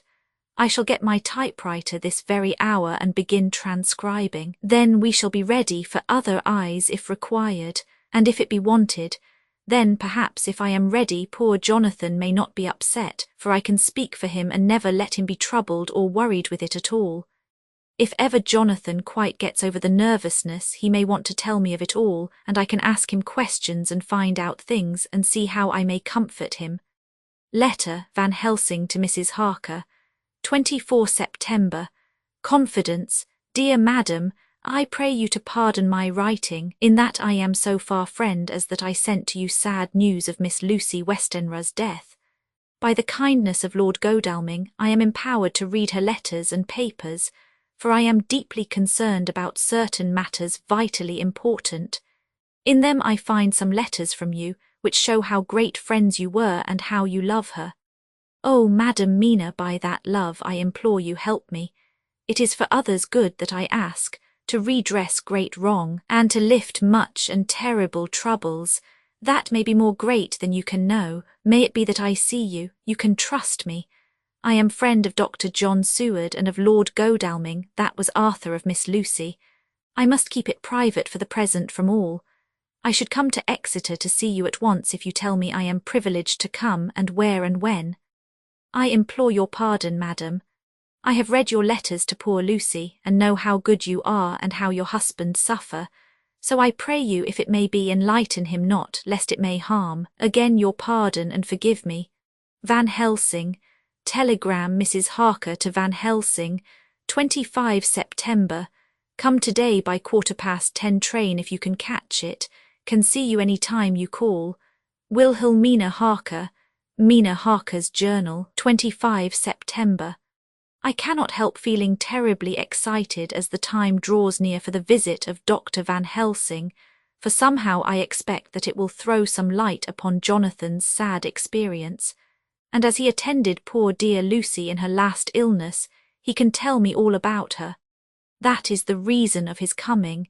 It is concerning Lucy and her sleepwalking, and not about Jonathan. Then I shall never know the real truth now. How silly I am. That awful journal gets hold of my imagination and tinges everything with something of its own colour. Of course it is about Lucy. That habit came back to the poor dear, and that awful night on the cliff must have made her ill. I had almost forgotten in my own affairs how ill she was afterwards. She must have told him of her sleepwalking adventure on the cliff, and that I knew all about it. And now he wants me to tell him what she knows, so that he may understand. I hope I did right in not saying anything of it to Mrs. Westenra. I should never forgive myself if any act of mine, were it even a negative one, brought harm on poor dear Lucy. I hope, too, Dr. Van Helsing will not blame me. I have had so much trouble and anxiety of late that I feel I cannot bear more just at present. I suppose a cry does us all good at times, clears the air as other rain does. Perhaps it was reading the journal yesterday that upset me, and then Jonathan went away this morning to stay away from me a whole day and night, the first time we have been parted since our marriage. I do hope the dear fellow will take care of himself, and that nothing will occur to upset him. It is 2 o'clock, and the doctor will be here soon now. I shall say nothing of Jonathan's journal unless he asks me. I am so glad I have typewritten out my own journal, so that, in case he asks about Lucy, I can hand it to him. It will save much questioning. Later, he has come and gone. Oh, what a strange meeting, and how it all makes my head whirl round. I feel like one in a dream. Can it be all possible, or even a part of it? If I had not read Jonathan's journal first, I should never have accepted even a possibility. Poor, poor dear Jonathan, how he must have suffered. Please the good God all this may not upset him again. I shall try to save him from it, but it may be even a consolation and a help to him, terrible though it be and awful in its consequences, to know for certain that his eyes and ears and brain did not deceive him, and that it is all true. It may be that it is the doubt which haunts him, that when the doubt is removed, no matter which, waking or dreaming, may prove the truth, he will be more satisfied and better able to bear the shock. Dr. Van Helsing must be a good man as well as a clever one, if he is Arthur's friend and Dr. Seward's, and if they brought him all the way from Holland to look after Lucy. I feel from having seen him that he is good and kind and of a noble nature. When he comes tomorrow I shall ask him about Jonathan, and then, please God, all this sorrow and anxiety may lead to a good end. I used to think I would like to practice interviewing. Jonathan's friend on the Exeter News told him that memory was everything in such work, that you must be able to put down exactly almost every word spoken, even if you had to refine some of it afterwards. Here was a rare interview. I shall try to record it verbatim. It was 2:30 when the knock came. I took my courage a due mains and waited. In a few minutes Mary opened the door and announced Dr. Van Helsing. I rose and bowed, and he came towards me, a man of medium weight, strongly built, with his shoulders set back over a broad, deep chest and a neck well balanced on the trunk as the head is on the neck. The poise of the head strikes one at once as indicative of thought and power. The head is noble, well-sized, broad, and large behind the ears. The face, clean-shaven, shows a hard, square chin, a large, resolute, mobile mouth, a good-sized nose, rather straight, but with quick, sensitive nostrils that seem to broaden as the big, bushy brows come down and the mouth tightens. The forehead is broad and fine, rising at first almost straight, and then sloping back above 2 bumps or ridges wide apart. Such a forehead that the reddish hair cannot possibly tumble over it, but falls naturally back and to the sides. Big, dark blue eyes are set widely apart and are quick and tender or stern with the man's moods. He said to me, "Mrs. Harker, is it not?" I bowed assent. That was Miss Mina Murray. Again I assented. It is Mina Murray that I came to see that was friend of that poor dear child Lucy Westenra. Madam Mina, it is on account of the dead I come. Sir, I said, you could have no better claim on me than that you were a friend and helper of Lucy Westenra, and I held out my hand. He took it and said tenderly, Oh, Madam Mina, I knew that the friend of that poor Lily girl must be good, but I had yet to learn. He finished his speech with a courtly bow. I asked him what it was that he wanted to see me about, so he at once began. I have read your letters to Miss Lucy. Forgive me, but I had to begin to inquire somewhere, and there was none to ask. I know that you were with her at Whitby. She sometimes kept a diary. You need not look surprised, Madam Mina. It was begun after you had left, and was in imitation of you. And in that diary she traces by inference certain things to a sleepwalking in which she puts down that you saved her. In great perplexity then I come to you, and ask you out of your so much kindness to tell me all of it that you can remember. I can tell you, I think, Dr. Van Helsing, all about it. Ah, then you have good memory for facts, details. It is not always so with young ladies. No, doctor, but I wrote it all down at the time. I can show it to you if you like. Oh, Madam Mina, I will be grateful. You will do me much favour. I could not resist the temptation of mystifying him a bit. I suppose it is some of the taste of the original apple that remains still in our mouths, so I handed him the shorthand diary. He took it with a grateful bow and said, May I read it? If you wish. I answered as demurely as I could. He opened it, and for an instant his face fell. Then he stood up and bowed. Oh, you so clever woman, he said. I knew long that Mr. Jonathan was a man of much thankfulness, but see, his wife have all the good things. And will you not so much honour me and so help me as to read it for me? Alas, I know not the shorthand. By this time my little joke was over, and I was almost ashamed, so I took the typewritten copy from my work-basket and handed it to him. Forgive me, I said, I could not help it, but I had been thinking that it was of dear Lucy that you wished to ask, and so that you might not have time to wait, not on my account, but because I know your time must be precious. I have written it out on the typewriter for you. He took it, and his eyes glistened. You are so good, he said, and may I read it now? I may want to ask you some things when I have read. By all means, I said, read it over whilst I order lunch, and then you can ask me questions whilst we eat. He bowed and settled himself in a chair with his back to the light, and became absorbed in the papers, whilst I went to see after lunch chiefly in order that he might not be disturbed. When I came back, I found him walking hurriedly up and down the room, his face all ablaze with excitement. He rushed up to me and took me by both hands. Oh, Madam Mina, he said, how can I say what I owe to you? This paper is as sunshine. It opens the gate to me. I am dazzled with so much light, and yet clouds roll in behind the light every time. But that you cannot comprehend. Oh, but I am grateful to you, you so clever woman. Madam, he said this very solemnly, if ever Abraham Van Helsing can do anything for you or yours, I trust you will let me know. It will be pleasure and delight if I may serve you as a friend. As a friend, but all I have ever learned, all I can ever do, shall be for you and those you love. There are darknesses in life, and there are lights. You are one of the lights.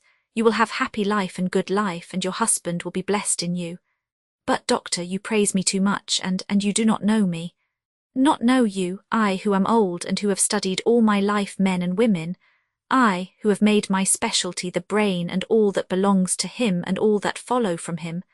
And I have read your diary that you have so goodly written for me, and which breathes out truth in every line. I who have read your so sweet letter to poor Lucy of your marriage and your trust, not know you. Oh, Madam Mina, good women tell all their lives, and by day and by hour and by minute, such things that angels can read, and we men who wish to know have in us something of angels' eyes. Your husband is noble nature, and you are noble too, for you trust, and trust cannot be where there is mean nature. And your husband, tell me of him. Is he quite well? Is all that fever gone? And is he strong and hearty? I saw here an opening to ask him about Jonathan, so I said, he was almost recovered, but he has been greatly upset by Mr. Hawkins's death. He interrupted, Oh yes, I know, I have read your last 2 letters. I went on. I suppose this upset him, for when we were in town on Thursday last he had a sort of shock. A shock, and after brain fever so soon, that was not good. What kind of a shock was it? He thought he saw someone who recalled something terrible, something which led to his brain fever. And here the whole thing seemed to overwhelm me in a rush. The pity for Jonathan, the horror which he experienced, the whole fearful mystery of his diary, and the fear that has been brooding over me ever since, all came in a tumult. I suppose I was hysterical, for I threw myself on my knees and held up my hands to him, and implored him to make my husband well again. He took my hands and raised me up, and made me sit on the sofa and sat by me. He held my hand in his and said to me with, oh, such infinite sweetness, "My life is a barren and lonely one, and so full of work that I have not had much time for friendships, but since I have been summoned to here by my friend John Seward, I have known so many good people, and seen such nobility that I feel more than ever, and it has grown with my advancing years, the loneliness of my life. Believe me then that I come here full of respect for you, and you have given me hope not in what I am seeking of, but that there are good women still left to make life happy, good women whose lives and whose truths may make good lesson for the children that are to be. I am glad that I may here be of some use to you, for if your husband suffer, he suffer within the range of my study and experience. I promise you that I will gladly do all for him that I can, all to make his life strong and manly and your life a happy one. Now you must eat. You are overwrought and perhaps over-anxious. Husband Jonathan would not like to see you so pale, and what he like not where he love is not to his good. Therefore for his sake you must eat and smile. You have told me all about Lucy, and so now we shall not speak of it, lest it distress. I shall stay in Exeter tonight, for I want to think much over what you have told me, and when I have thought I will ask you questions, if I may, and then too you will tell me of husband Jonathan's trouble so far as you can, but not yet. You must eat now, afterwards you shall tell me all. After lunch, when we went back to the drawing-room, he said to me, "And now tell me all about him." When it came to speaking to this great learned man, I began to fear that he would think me a weak fool and Jonathan a madman. That journal is all so strange, and I hesitated to go on, but he was so sweet and kind, and he had promised to help, and I trusted him, so I said, "Dr. Van Helsing, what I have to tell you is so queer that you must not laugh at me or at my husband. I have been since yesterday in a sort of fever of doubt. You must be kind to me, and not think me foolish that I have even half believed some very strange things." He reassured me by his manner as well as his words when he said, "Oh, my dear, if you only know how strange is the matter regarding which I am here, it is you who would laugh. I have learned not to think little of anyone's belief, no matter how strange it be.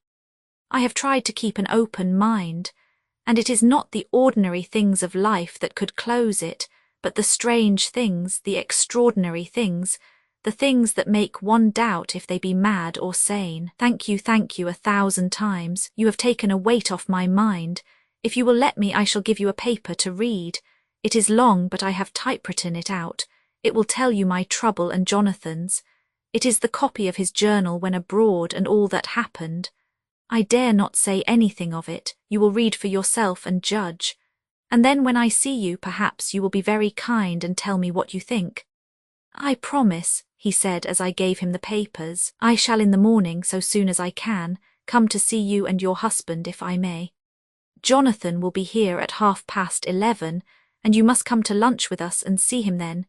You could catch the quick 3:34 train, which will leave you at Paddington before 8. He was surprised at my knowledge of the trains offhand, but he does not know that I have made up all the trains to and from Exeter, so that I may help Jonathan in case he is in a hurry. So he took the papers with him and went away, and I sit here thinking I don't know what. Letter by hand, Van Helsing to Mrs. Harker. 25 September, 6 o'clock. Dear Madam Mina, I have read your husband's so wonderful diary. You may sleep without doubt. Strange and terrible as it is true. I will pledge my life on it. It may be worse for others, but for him and you there is no dread. He is a noble fellow, and let me tell you from experience of men, that one who would do as he did in going down that wall and to that room, ay, and going a second time, is not one to be injured in permanence by a shock. His brain and his heart are all right. This I swear before I have even seen him, so be at rest. I shall have much to ask him of other things. I am blessed that today I come to see you, for I have learned all at once so much that again I am dazzle more than ever, and I must think, yours the most faithful, Abraham Van Helsing. Letter Mrs. Harker to Van Helsing, 25 September, 6:30 p.m. My dear Dr. Van Helsing, 1,000 thanks for your kind letter, which has taken a great weight off my mind. And yet, if it be true, what terrible things there are in the world, and what an awful thing if that man, that monster, be really in London. I fear to think. I have this moment, whilst writing, had a wire from Jonathan, saying that he leaves by the 6:25 tonight from Launceston and will be here at 10:18, so that I shall have no fear tonight. Will you therefore, instead of lunching with us, please come to breakfast at 8 o'clock if this be not too early for you? You can get away if you are in a hurry by the 10:30 train, which will bring you to Paddington by 2:35.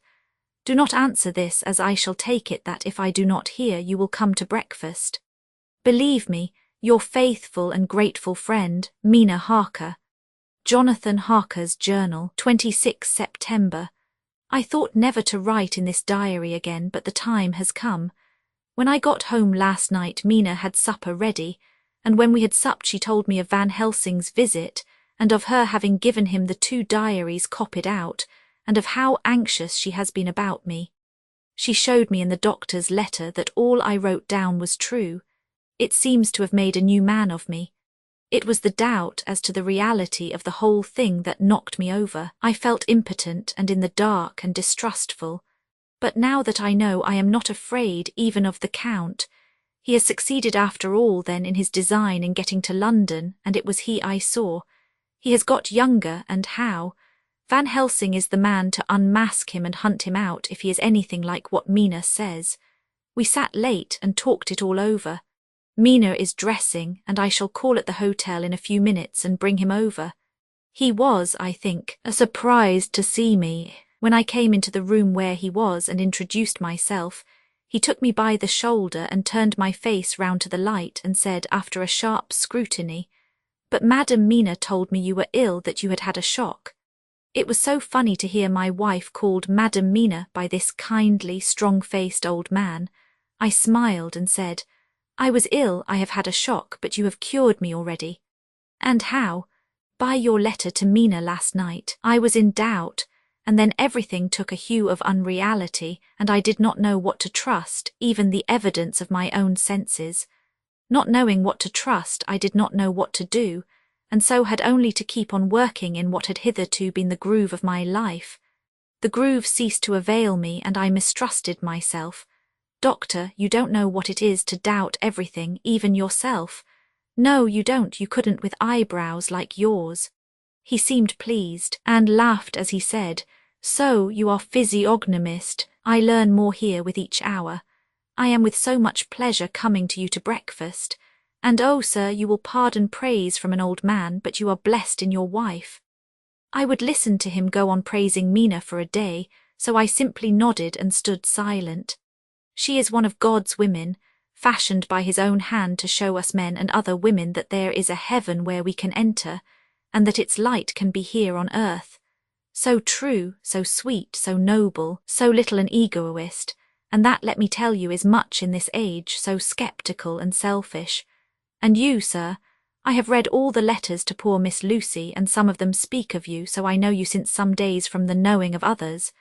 But I have seen your true self since last night. You will give me your hand, will you not? And let us be friends for all our lives." We shook hands, and he was so earnest and so kind that it made me quite choky. "And now," he said, "may I ask you for some more help? I have a great task to do, and at the beginning it is to know, you can help me here. Can you tell me what went before your going to Transylvania? Later on I may ask more help and of a different kind, but at first this will do." Look here, sir, I said, does what you have to do concern the Count? It does, he said solemnly. Then I am with you heart and soul. As you go by the 10:30 train, you will not have time to read them, but I shall get the bundle of papers. You can take them with you and read them in the train. After breakfast I saw him to the station.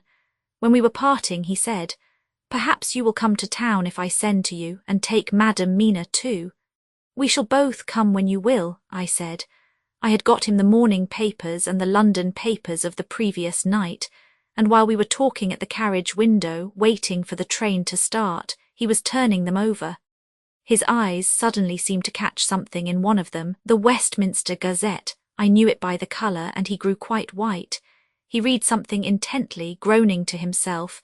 Mein Gott, so soon, so soon. I do not think he remembered me at the moment. Just then the whistle blew and the train moved off. This recalled him to himself, and he leaned out of the window and waved his hand, calling out, Love to Madam Mina, I shall write so soon as ever I can. Dr. Seward's Diary. 26 September. Truly there is no such thing as finality, not a week since I said Finney's, and yet here I am starting fresh again, or rather going on with the same record. Until this afternoon I had no cause to think of what is done.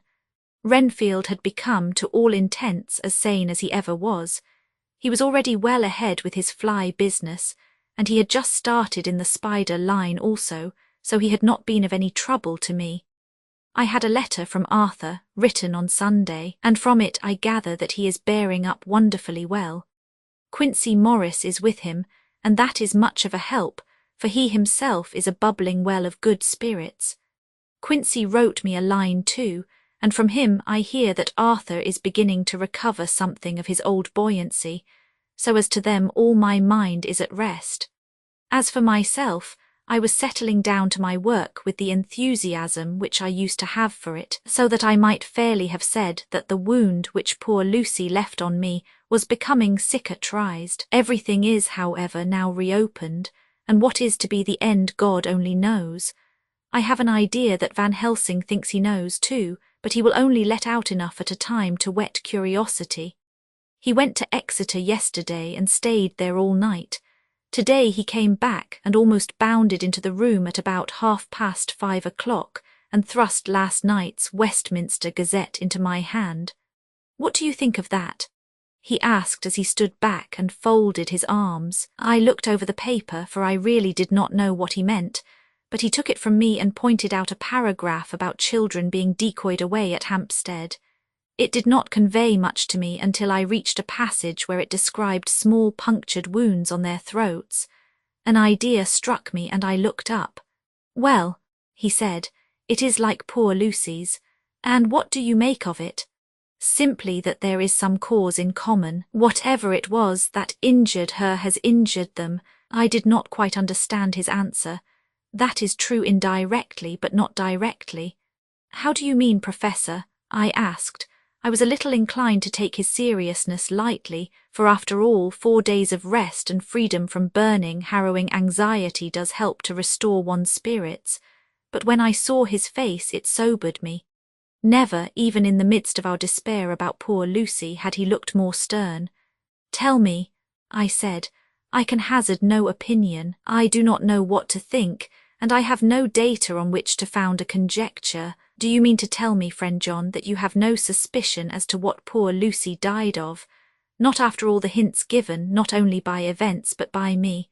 Of nervous prostration following on great loss or waste of blood. And how the blood lost or waste? I shook my head. He stepped over and sat down beside me and went on. You are clever man, friend John.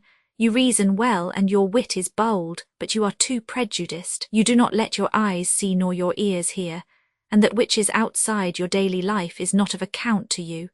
Do you not think that there are things which you cannot understand, and yet which are, that some people see things that others cannot?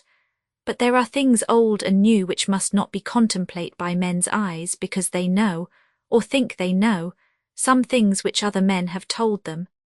Ah, it is the fault of our science that it wants to explain all, and if it explain not, then it says there is nothing to explain. But yet we see around us every day the growth of new beliefs which think themselves new, and which are yet but the old which pretend to be young like the fine ladies at the opera. I suppose now you do not believe in corporeal transference, no, nor in materialization, no, nor in astral bodies, no, nor in the reading of thought, no, nor in hypnotism. Yes, I said, Charcot has proved that pretty well. He smiled as he went on. Then you are satisfied as to it. Yes, and of course then you understand how it act and can follow the mind of the great Charcot, alas that he is no more, into the very soul of the patient that he influence. No, then, friend John, am I to take it that you simply accept fact and are satisfied to let from premise to conclusion be a blank? No, then tell me, for I am student of the brain, how you accept the hypnotism and reject the thought reading. Let me tell you, my friend, that there are things done today in electrical science which would have been deemed unholy by the very men who discovered electricity, who would themselves not so long before have been burned as wizards. There are always mysteries in life. Why was it that Methuselah lived 900 years, and old Pa 169, and yet that poor Lucy, with 4 men's blood in her poor veins, could not live even 1 day? For had she lived 1 more day, we could have saved her. Do you know all the mystery of life and death? Do you know the altogether of comparative anatomy, and can say wherefore the qualities of brutes are in some men, and not in others? Can you tell me why, when other spiders die small and soon, that one great spider lived for centuries in the tower of the old Spanish church and grew, till on descending he could drink the oil of all the church lamps? Can you tell me why in the pampas, aye, and elsewhere, there are bats that come at night and open the veins of cattle and horses and suck dry their veins? How in some islands of the western seas there are bats which hang on the trees all day, and those who have seen describe as like giant nuts or pods, and that when the sailors sleep on the deck because that it is hot, flit down on them and then in the morning are found dead men, white as even Miss Lucy was. Good God, Professor, I said, starting up, do you mean to tell me that Lucy was bitten by such a bat, and that such a thing is here in London in the 19th century? He waved his hand for silence and went on. Can you tell me why the tortoise lives more long than generations of men? Why the elephant goes on till he have seen dynasties? And why the parrot never die only of bite of cat or dog or other complaint? Can you tell me why men believe in all ages and places that there are some few who live on always if they be permit, that there are men and women who cannot die? We all know, because science has vouched for the fact, that there have been toads shut up in rocks for thousands of years, shut in one so small hole that only hold him since the youth of the world. Can you tell me how the Indian fakir can make himself to die and have been buried, and his grave sealed and corn sowed on it, and the corn reaped and be cut and sown and reaped and cut again, and then men come and take away the unbroken seal, and that there lie the Indian fakir, not dead, but that rise up and walk amongst them as before? Here I interrupted him. I was getting bewildered. He so crowded on my mind his list of nature's eccentricities and possible impossibilities that my imagination was getting fired. I had a dim idea that he was teaching me some lesson, as long ago he used to do in his study at Amsterdam, but he used then to tell me the thing so that I could have the object of thought in mind all the time. But now I was without this help, yet I wanted to follow him, so I said, Professor, let me be your pet student again. Tell me the thesis so that I may apply your knowledge as you go on. At present I am going in my mind from point to point as a madman, and not a sane one follows an idea. I feel like a novice lumbering through a bog in a mist, jumping from one tussock to another in the mere blind effort to move on without knowing where I am going. That is good image, he said. Well, I shall tell you. My thesis is this: I want you to believe. To believe what? To believe in things that you cannot. Let me illustrate. I heard once of an American who so defined faith, that faculty which enables us to believe things which we know to be untrue. For one, I follow that man. He meant that we shall have an open mind, and not let a little bit of truth check the rush of a big truth like a small rock does a railway truck. We get the small truth first. Good, we keep him and we value him, but all the same we must not let him think himself all the truth in the universe. Then you want me not to let some previous conviction injure the receptivity of my mind with regard to some strange matter. Do I read your lesson aright? Ah, you are my favourite pupil still. It is worth to teach you. Now that you are willing to understand, you have taken the first step to understand. You think then that those so small holes in the children's throats were made by the same that made the hole in Miss Lucy? I suppose so. He stood up and said solemnly, Then you are wrong. Oh, would it were so, but alas, no. It is worse, far, far worse. In God's name, Professor Van Helsing, what do you mean? I cried. He threw himself with a despairing gesture into a chair and placed his elbows on the table, covering his face with his hands as he spoke. They were made by Miss Lucy. Chapter 16. Dr. Seward's diary continued. For a while sheer anger mastered me. It was as if he had during her life struck Lucy on the face. I smote the table hard and rose up as I said to him, Dr. Van Helsing, are you mad? He raised his head and looked at me, and somehow the tenderness of his face calmed me at once. Would I were, he said. Madness were easy to bear compared with truth like this.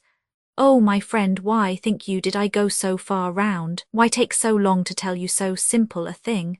Was it because I hate you and have hated you all my life? Was it because I wished to give you pain? Was it that I wanted, now so late, revenge for that time when you saved my life and from a fearful death? Ah, no. Forgive me, said I. He went on. My friend, it was because I wished to be gentle in the breaking to you, for I know you have loved that so sweet lady. But even yet I do not expect you to believe. It is so hard to accept at once any abstract truth that we may doubt such to be possible when we have always believed the know of it. It is more hard still to accept so sad a concrete truth, and of such a one as Miss Lucy.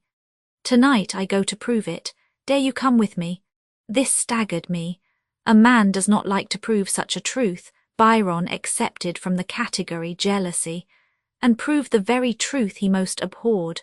He saw my hesitation, and spoke. The logic is simple, no madman's logic this time, jumping from tussock to tussock in a misty bog. If it be not true, then proof will be relief. At worst it will not harm. If it be true, ah, there is the dread. Yet very dread should help my cause, for in it is some need of belief. Come, I tell you what I propose. First, that we go off now and see that child in the hospital. Dr. Vincent of the North Hospital, where the papers say the child is friend of mine, and I think of yours since you were in class at Amsterdam. He will let 2 scientists see his case if he will not let 2 friends. We shall tell him nothing, but only that we wish to learn, and then, he took a key from his pocket and held it up. And then we spend the night, you and I, in the churchyard where Lucy lies. This is the key that lock the tomb. I had it from the coffin man to give to Arthur. My heart sank within me, for I felt that there was some fearful ordeal before us. I could do nothing, however, so I plucked up what heart I could, and said that we had better hasten. As the afternoon was passing, we found the child awake. It had had a sleep and taken some food, and altogether was going on well. Dr. Vincent took the bandage from its throat and showed us the punctures. There was no mistaking the similarity to those which had been on Lucy's throat. They were smaller and the edges looked fresher, that was all. We asked Vincent to what he attributed them, and he replied that it must have been a bite of some animal, perhaps a rat. But for his own part, he was inclined to think that it was one of the bats which are so numerous on the northern heights of London. Out of so many harmless ones, he said, there may be some wild specimen from the south of a more malignant species. Some sailor may have brought one home and it managed to escape, or even from the zoological gardens a young one may have got loose, or one be bred there from a vampire. These things do occur, you know. Only 10 days ago a wolf got out, and was, I believe, traced up in this direction. For a week after, the children were playing nothing but Red Riding Hood on the heath and in every alley in the place, until this Bloofer lady scare came along. since when it has been quite a gala time with them. Even this poor little mite, when he woke up today, asked the nurse if he might go away. When she asked him why he wanted to go, he said he wanted to play with the Bloofer lady. "I hope," said Van Helsing, "that when you are sending the child home you will caution its parents to keep strict watch over it. These fancies to stray are most dangerous, and if the child were to remain out another night, it would probably be fatal. But in any case I suppose you will not let it away for some days." "Certainly not for a week at least, longer if the wound is not healed." Our visit to the hospital took more time than we had reckoned on, and the sun had dipped before we came out. When Van Helsing saw how dark it was, he said, "There is no hurry. It is more late than I thought. Come, let us seek somewhere that we may eat, and then we shall go on our way." We dined at Jack Straw's castle, along with a little crowd of bicyclists and others who were genially noisy. About 10 o'clock we started from the inn. It was then very dark, and the scattered lamps made the darkness greater when we were once outside their individual radius. The professor had evidently noted the road we were to go, for he went on unhesitatingly. But as for me, I was in quite a mix-up as to locality. As we went further, we met fewer and fewer people, till at last we were somewhat surprised when we met even the patrol of horse police going their usual suburban round. At last we reached the wall of the churchyard, which we climbed over, with some little difficulty, for it was very dark and the whole place seemed so strange to us. We found the Westenra tomb. The professor took the key, opened the creaky door, and standing back politely, but quite unconsciously, motioned me to precede him. There was a delicious irony in the offer, in the courtliness of giving preference on such a ghastly occasion. My companion followed me quickly and cautiously drew the door to, after carefully ascertaining that the lock was a falling and not a spring one. In the latter case we should have been in a bad plight. Then he fumbled in his bag, and taking out a matchbox and a piece of candle, proceeded to make a light.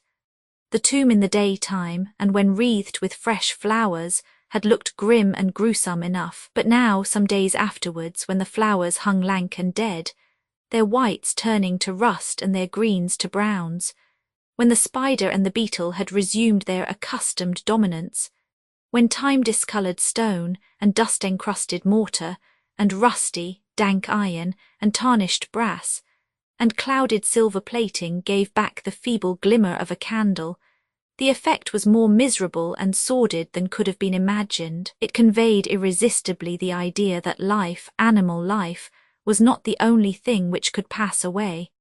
Van Helsing went about his work systematically, holding his candle so that he could read the coffin plates, and so holding it that the sperm dropped in white patches which congealed as they touched the metal.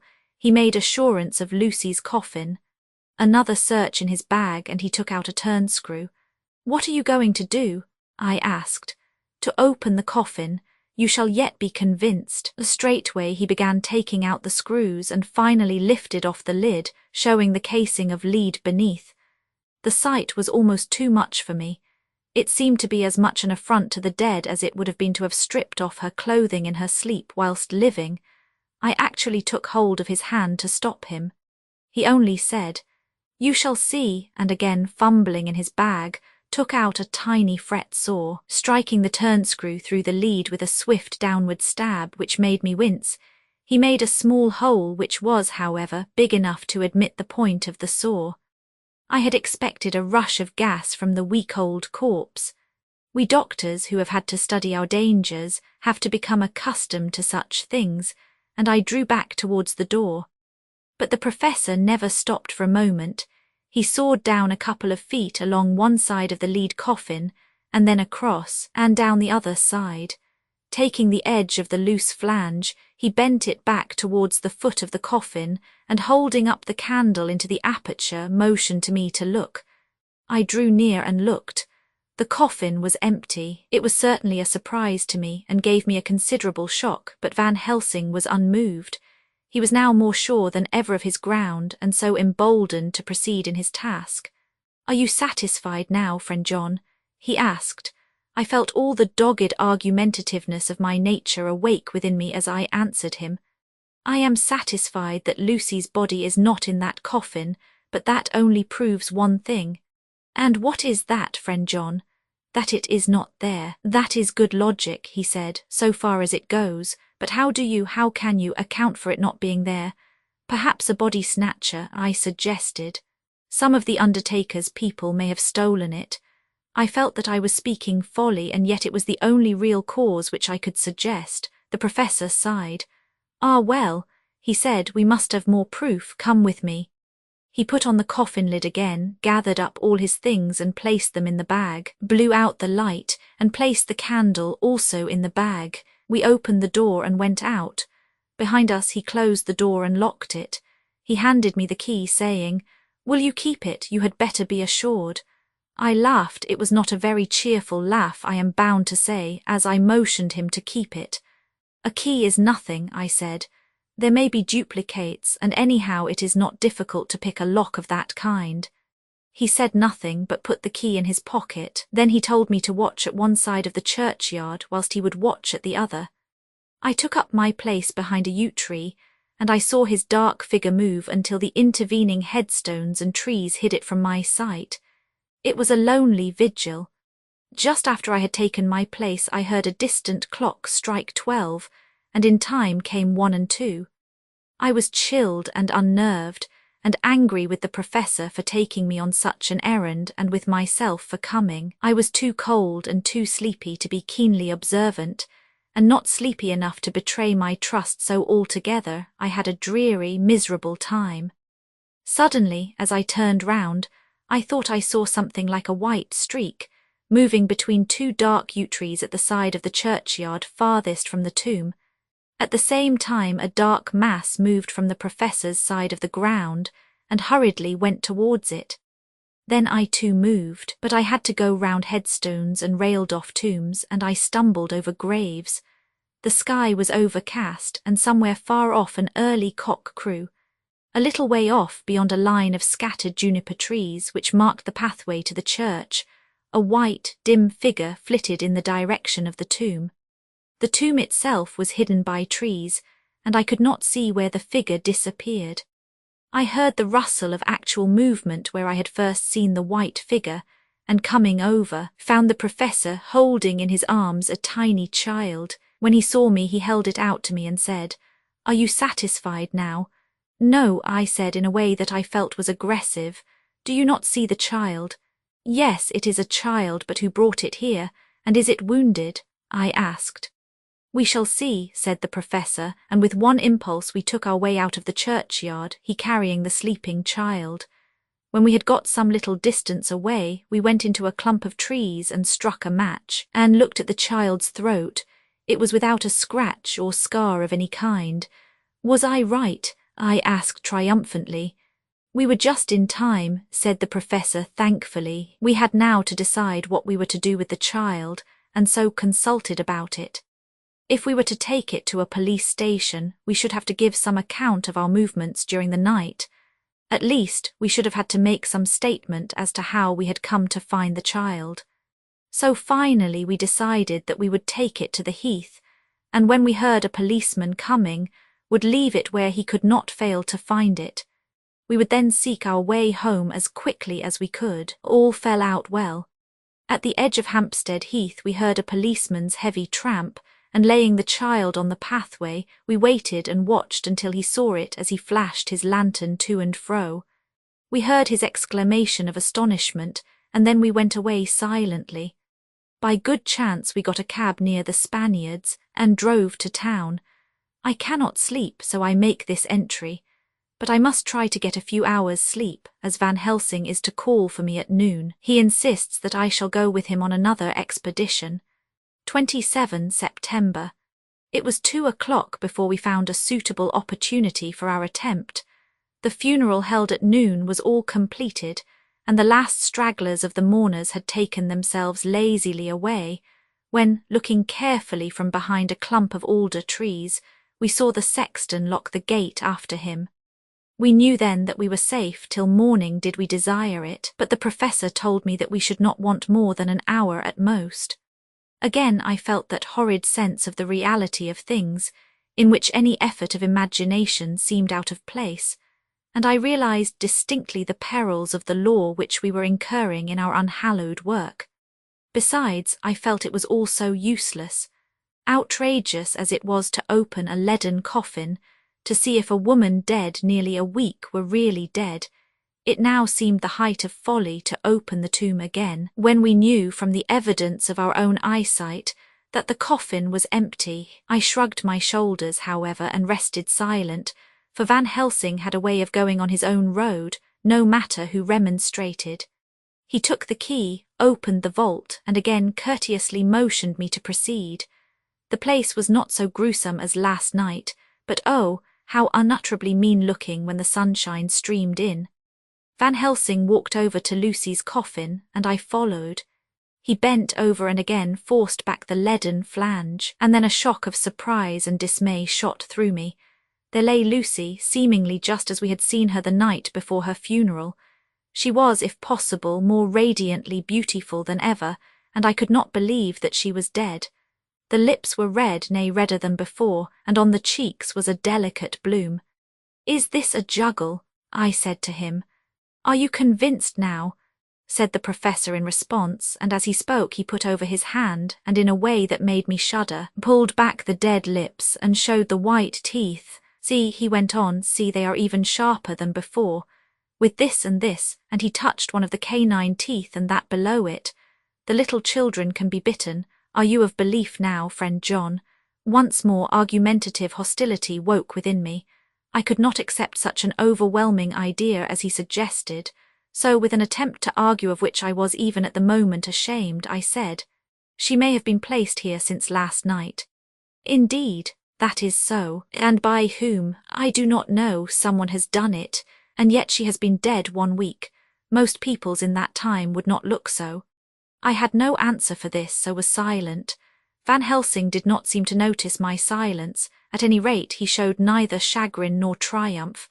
He was looking intently at the face of the dead woman, raising the eyelids and looking at the eyes, and once more opening the lips and examining the teeth.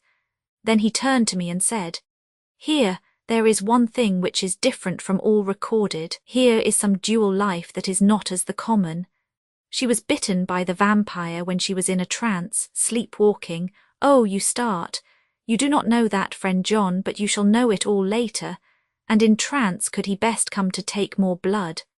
In trance she died, and in trance she is undead too.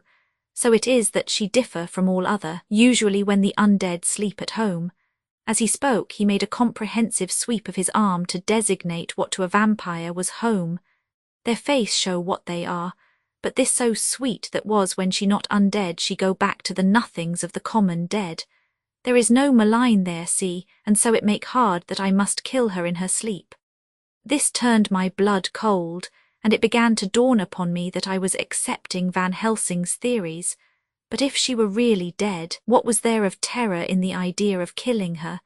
He looked up at me and evidently saw the change in my face, for he said almost joyously, "Ah, you believe now," I answered. "Do not press me too hard all at once. I am willing to accept. How will you do this bloody work?" "I shall cut off her head and fill her mouth with garlic, and I shall drive a stake through her body." It made me shudder to think of so mutilating the body of the woman whom I had loved, and yet the feeling was not so strong as I had expected. I was, in fact, beginning to shudder at the presence of this being, this undead, as Van Helsing called it, and to loathe it. Is it possible that love is all subjective or all objective? I waited a considerable time for Van Helsing to begin, but he stood as if wrapped in thought. Presently he closed the catch of his bag with a snap and said, "I have been thinking and have made up my mind as to what is best. If I did simply follow my inclining, I would do now, at this moment, what is to be done. But there are other things to follow, and things that are 1,000 times more difficult in that them we do not know. This is simple. She have yet no life taken, though that is of time, and to act now would be to take danger from her for ever. But then we may have to want Arthur, and how shall we tell him of this? If you, who saw the wounds on Lucy's throat, and saw the wounds so similar on the child's at the hospital. If you, who saw the coffin empty last night and full today with a woman who have not changed only to be more rose and more beautiful in a whole week after she die, if you know of this and know of the white figure last night that brought the child to the churchyard, and yet of your own senses you did not believe, how then can I expect Arthur, who know none of those things, to believe? He doubted me when I took him from her kiss when she was dying. I know he has forgiven me because in some mistaken idea I have done things that prevent him say goodbye as he ought, and he may think that in some more mistaken idea this woman was buried alive, and that in most mistake of all we have killed her. He will then argue back that it is we mistaken ones that have killed her by our ideas, and so he will be much unhappy always, yet he never can be sure, and that is the worst of all. And he will sometimes think that she he loved was buried alive, and that will paint his dreams with horrors of what she must have suffered. And again he will think that we may be right, and that his so beloved was, after all, an undead. No, I told him once, and since then I learn much. Now, since I know it is all true, 100,000 times more do I know that he must pass through the bitter waters to reach the sweet. He, poor fellow, must have 1 hour that will make the very face of heaven grow black to him. Then we can act for good all round and send him peace. My mind is made up. Let us go. You return home for tonight to your asylum and see that all be well. As for me, I shall spend the night here in this churchyard in my own way. Tomorrow night you will come to me to the Berkeley Hotel at 10 of the clock. I shall send for Arthur to come too, and also that so fine young man of America that gave his blood. Later we shall all have work to do. I come with you so far as Piccadilly and there dine, for I must be back here before the sun set. So we locked the tomb and came away, and got over the wall of the churchyard, which was not much of a task, and drove back to Piccadilly. Note left by Van Helsing in his portmanteau, Berkeley Hotel, directed to John Seward, M.D., not delivered. 27 September. Friend John, I write this in case anything should happen. I go alone to watch in that churchyard. It pleases me that the undead Miss Lucy shall not leave tonight, that so on the morrow night she may be more eager. Therefore I shall fix some things she like not, garlic and a crucifix, and so seal up the door of the tomb. She is young as undead, and will heed. Moreover, these are only to prevent her coming out. They may not prevail on her wanting to get in, for then the undead is desperate, and must find the line of least resistance whatsoever it may be.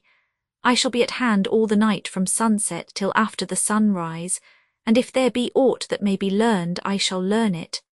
For Miss Lucy or from her I have no fear, but that other to whom is there that she is undead, he have now the power to seek her tomb and find shelter. He is cunning, as I know from Mr. Jonathan, and from the way that all along he have fooled us when he played with us for Miss Lucy's life, and we lost, and in many ways the undead are strong. He have always the strength in his hand of 20 men. Even we 4 who gave our strength to Miss Lucy, it also is all to him. Besides, he can summon his wolf and I know not what. So if it be that he come thither on this night, he shall find me, but none other shall, until it be too late. But it may be that he will not attempt the place. There is no reason why he should. His hunting ground is more full of game than the churchyard where the undead woman sleep and the one old man watch. Therefore I write this in case. Take the papers that are with this, the diaries of Harker and the rest, and read them, and then find this great undead, and cut off his head and burn his heart or drive a stake through it, so that the world may rest from him. If it be so, farewell. Van Helsing, Dr. Seward's Diary, 28 September. It is wonderful what a good night's sleep will do for one. Yesterday I was almost willing to accept Van Helsing's monstrous ideas, but now they seem to start out lurid before me as outrages on common sense. I have no doubt that he believes it all.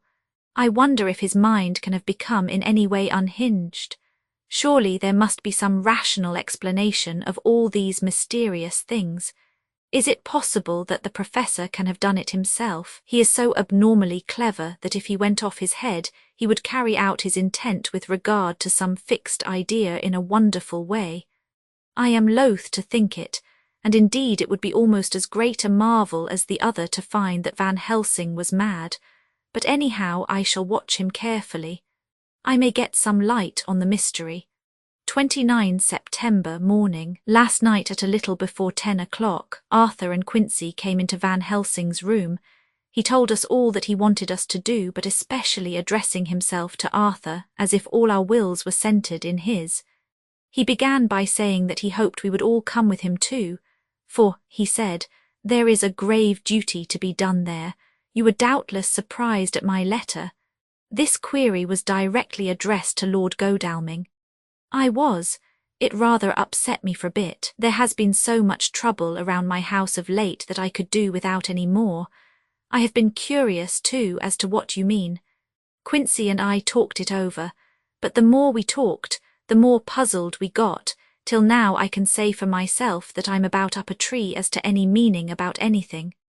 Me too, said Quincy Morris laconically. Oh, said the professor, then you are nearer the beginning, both of you, than friend John here, who has to go a long way back before he can even get so far as to begin. It was evident that he recognized my return to my old doubting frame of mind without my saying a word.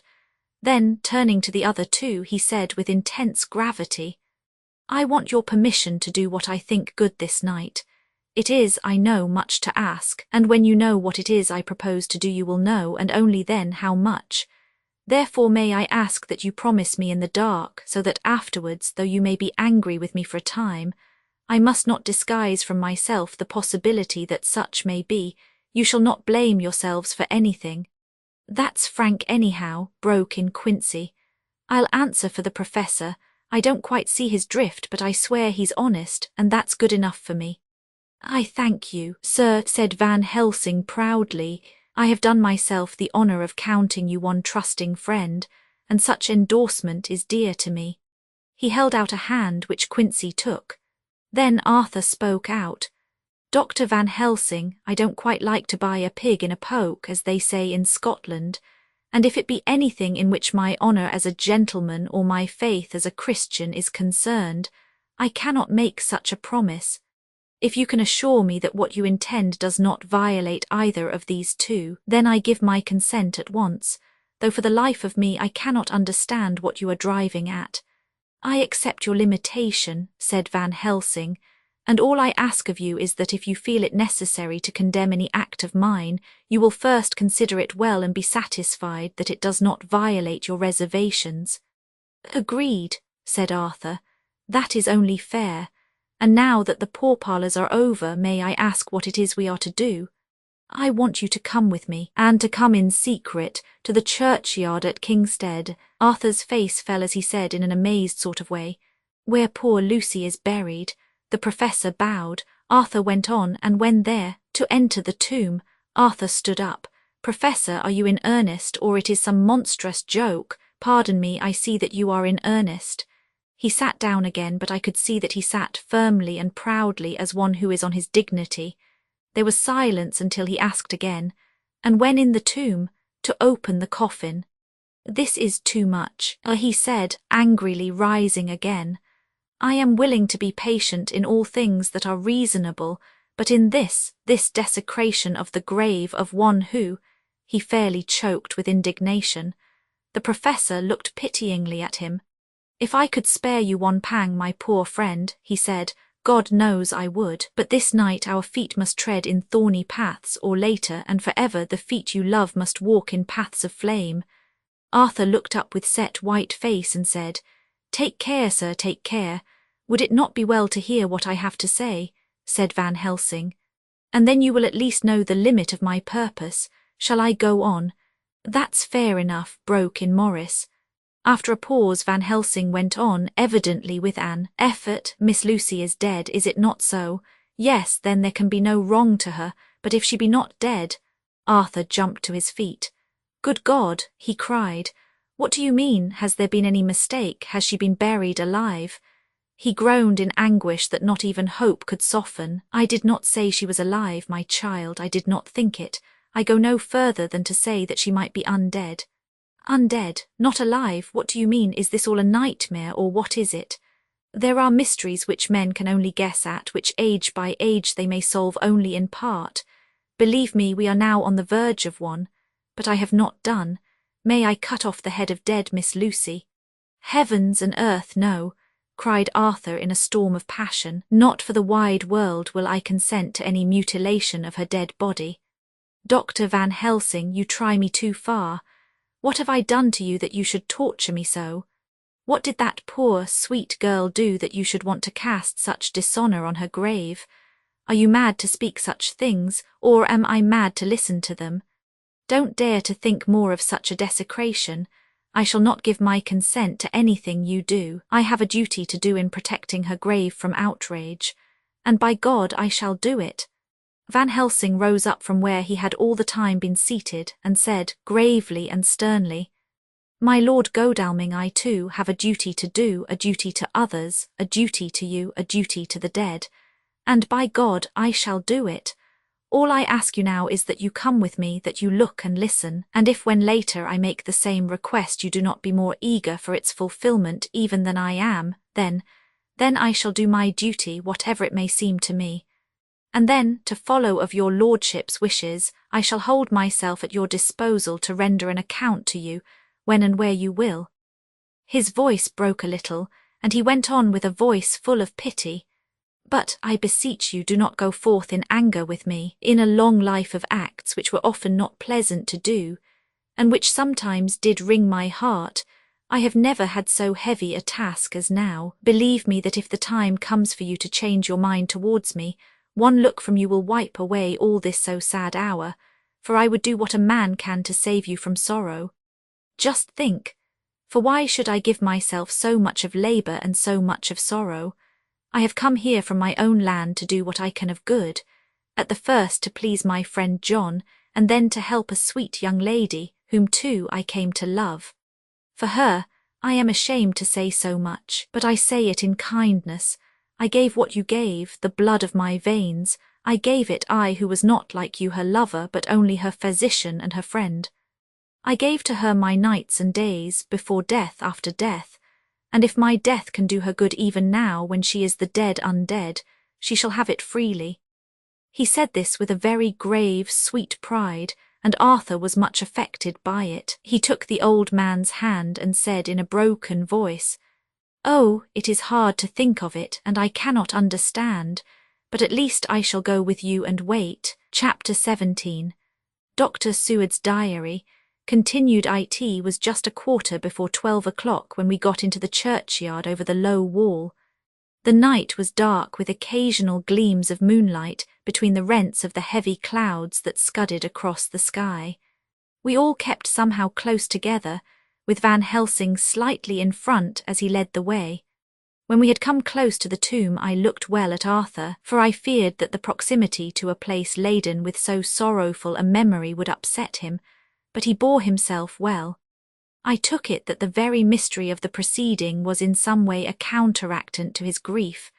The professor unlocked the door, and seeing a natural hesitation amongst us for various reasons, solved the difficulty by entering first himself. The rest of us followed, and he closed the door. He then lit a dark lantern and pointed to the coffin. Arthur stepped forward hesitatingly. Van Helsing said to me, You were with me here yesterday. Was the body of Miss Lucy in that coffin? It was. The professor turned to the rest, saying, You hear, and yet there is no one who does not believe with me. He took his screwdriver and again took off the lid of the coffin.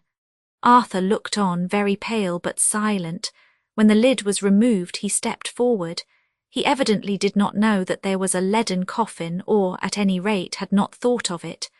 When he saw the rent in the lid, the blood rushed to his face for an instant, but as quickly fell away again, so that he remained of a ghastly whiteness. He was still silent. Van Helsing forced back the leaden flange, and we all looked in and recoiled. The coffin was empty. For several minutes no one spoke a word. The silence was broken by Quincy Morris. "Professor," I answered for you. "Your word is all I want. I wouldn't ask such a thing ordinarily. I wouldn't so dishonor you as to imply a doubt. But this is a mystery that goes beyond any honor or dishonor. Is this your doing? I swear to you by all that I hold sacred that I have not removed nor touched her. What happened was this: 2 nights ago my friend Seward and I came here, with good purpose, believe me. I opened that coffin which was then sealed up, and we found it as now empty. We then waited and saw something white come through the trees. The next day we came here in daytime, and she lay there. Did she not, friend John? Yes. That night we were just in time. One more so small child was missing, and we find it, thank God, unharmed amongst the graves. Yesterday I came here before sundown, for at sundown the undead can move. I waited here all the night till the sun rose, but I saw nothing. It was most probable that it was because I had laid over the clamps of those doors garlic, which the undead cannot bear, and other things which they shun. Last night there was no exodus, so tonight before the sundown I took away my garlic and other things, and so it is we find this coffin empty. But bear with me. So far there is much that is strange. Wait you with me outside, unseen and unheard, and things much stranger are yet to be.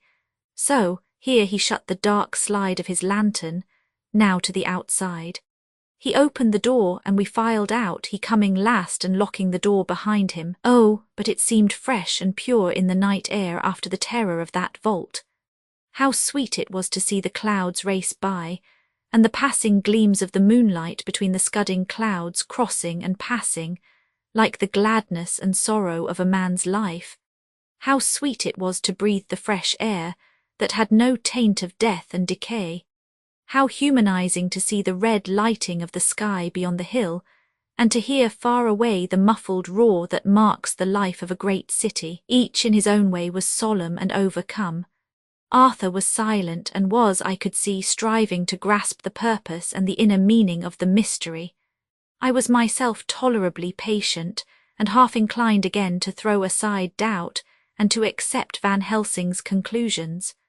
Quincy Morris was phlegmatic in the way of a man who accepts all things, and accepts them in the spirit of cool bravery, with hazard of all he has to stake.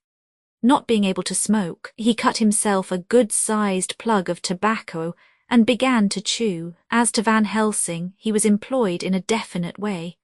First he took from his bag a mass of what looked like thin, wafer-like biscuit, which was carefully rolled up in a white napkin.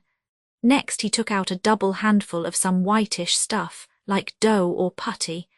He crumbled the wafer up fine and worked it into the mass between his hands. This he then took, and rolling it into thin strips, began to lay them into the crevices between the door and its setting in the tomb. I was somewhat puzzled at this, and being close, asked him what it was that he was doing. Arthur and Quincy drew near also, as they too were curious. He answered, "I am closing the tomb so that the undead may not enter." "And is that stuff you have put there going to do it?" asked Quincy. "Great Scott, is this a game?" "It is." "What is that which you are using?"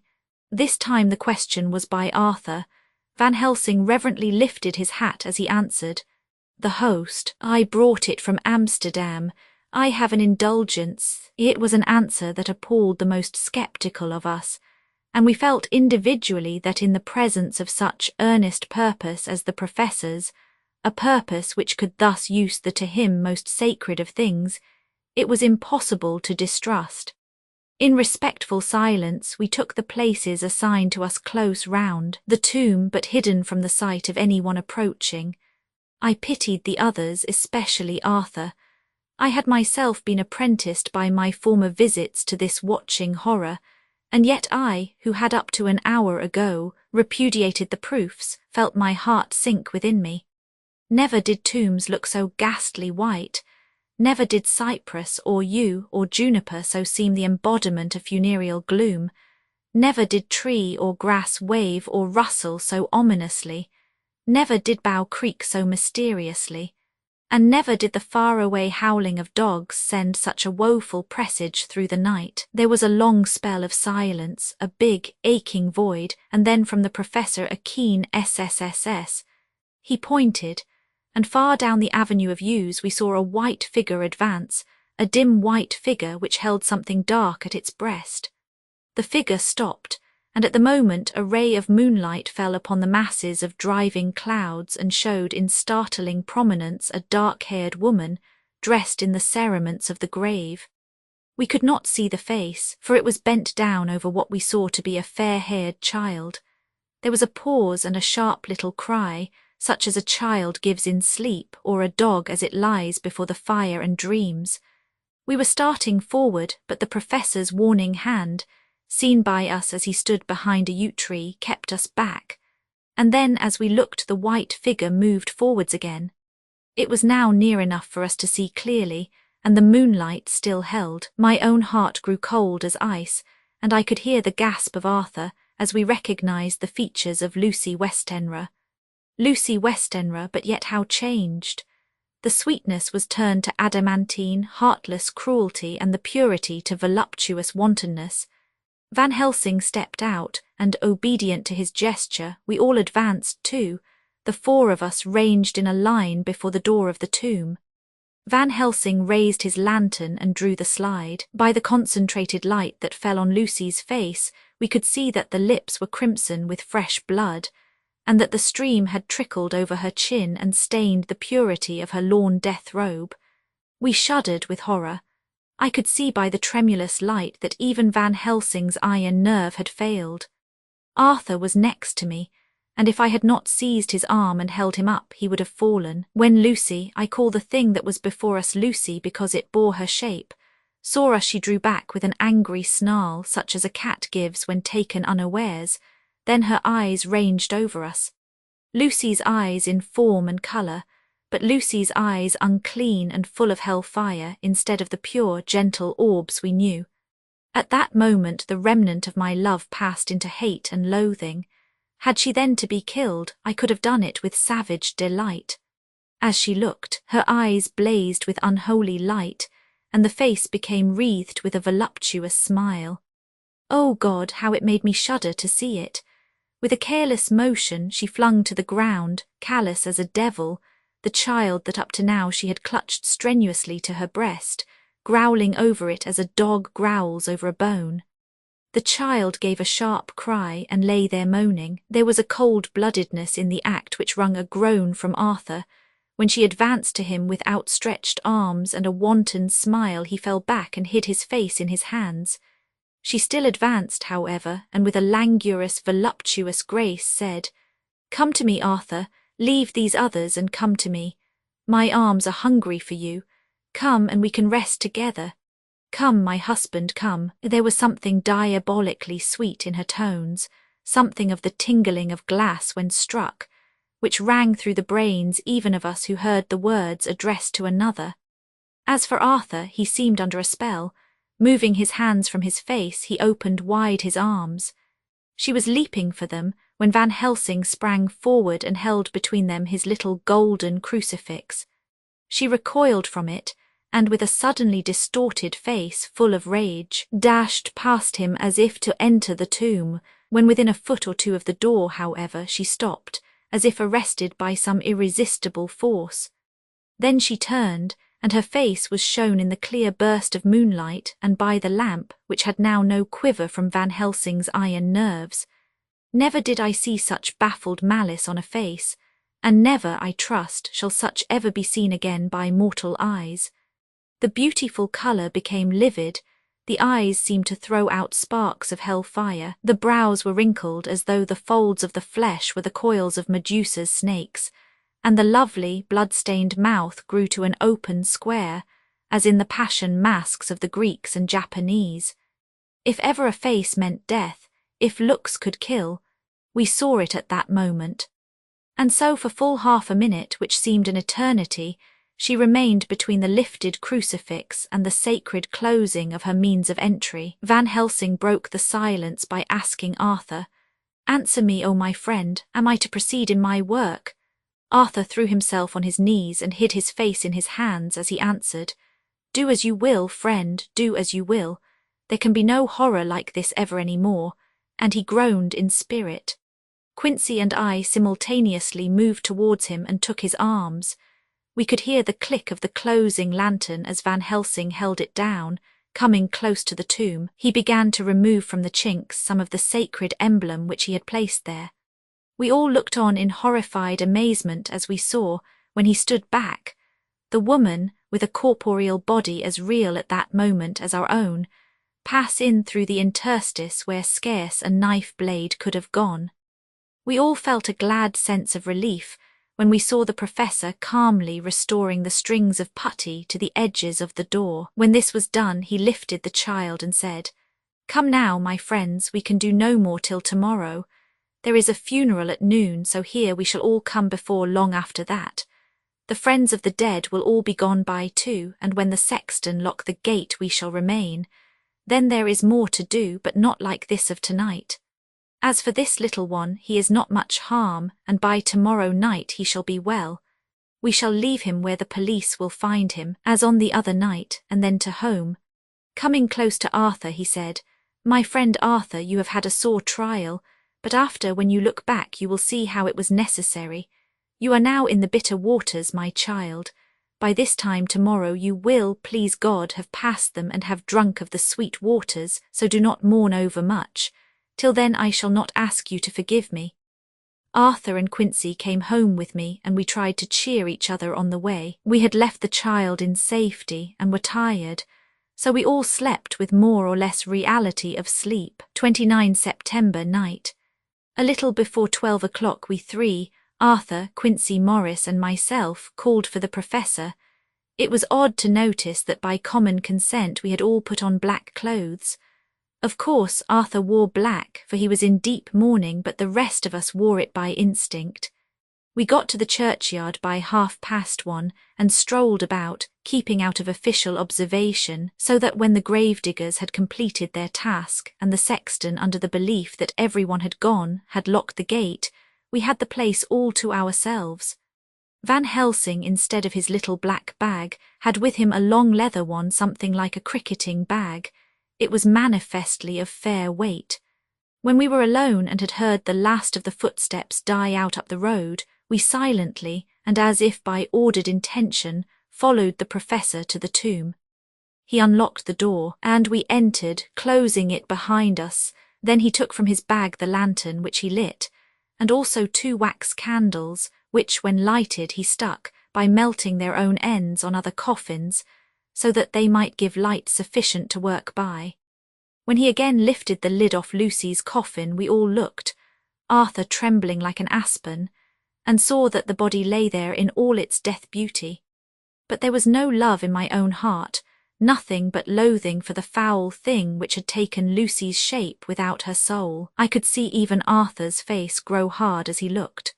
Presently he said to Van Helsing, "Is this really Lucy's body, or only a demon in her shape? It is her body, and yet not it. But wait a while, and you all see her as she was and is." She seemed like a nightmare of Lucy as she lay there, the pointed teeth, the blood-stained, voluptuous mouth, which it made one shudder to see, the whole carnal and unspiritual appearance, seeming like a devilish mockery of Lucy's sweet purity. Van Helsing, with his usual methodicalness, began taking the various contents from his bag and placing them ready for use. First he took out a soldering iron and some plumbing solder, and then a small oil lamp which gave out, when lit in a corner of the tomb, gas which burned at fierce heat with a blue flame. Then his operating knives, which he placed to hand, and last a round wooden stake, some 2½ or 3 inches thick and about 3 feet long. One end of it was hardened by charring in the fire, and was sharpened to a fine point. With this stake came a heavy hammer, such as in households is used in the coal cellar for breaking the lumps. To me, a doctor's preparations for work of any kind are stimulating and bracing, but the effect of these things on both Arthur and Quincy was to cause them a sort of consternation. They both, however, kept their courage and remained silent and quiet. When all was ready, Van Helsing said, "Before we do anything, let me tell you this. It is out of the lore and experience of the ancients and of all those who have studied the powers of the undead. When they become such, there comes with the change the curse of immortality. They cannot die, but must go on age after age, adding new victims and multiplying the evils of the world. For all that die from the preying of the undead becomes themselves undead and prey on their kind. And so the circle goes on ever widening, like as the ripples from a stone thrown in the water. Friend Arthur, if you had met that kiss which you know of before poor Lucy die, or again, last night when you open your arms to her, you would in time, when you had died, have become Nosferatu, as they call it in Eastern Europe, and would all time make more of those undeads that so have fill us with horror. The career of this so unhappy dear lady is but just begun. Those children whose blood she suck are not as yet so much the worse, but if she live on undead, more and more they lose their blood, and by her power over them they come to her, and so she draw their blood with that so wicked mouth. But if she die in truth, then all cease, the tiny wounds of the throats disappear, and they go back to their plays unknowing ever of what has been.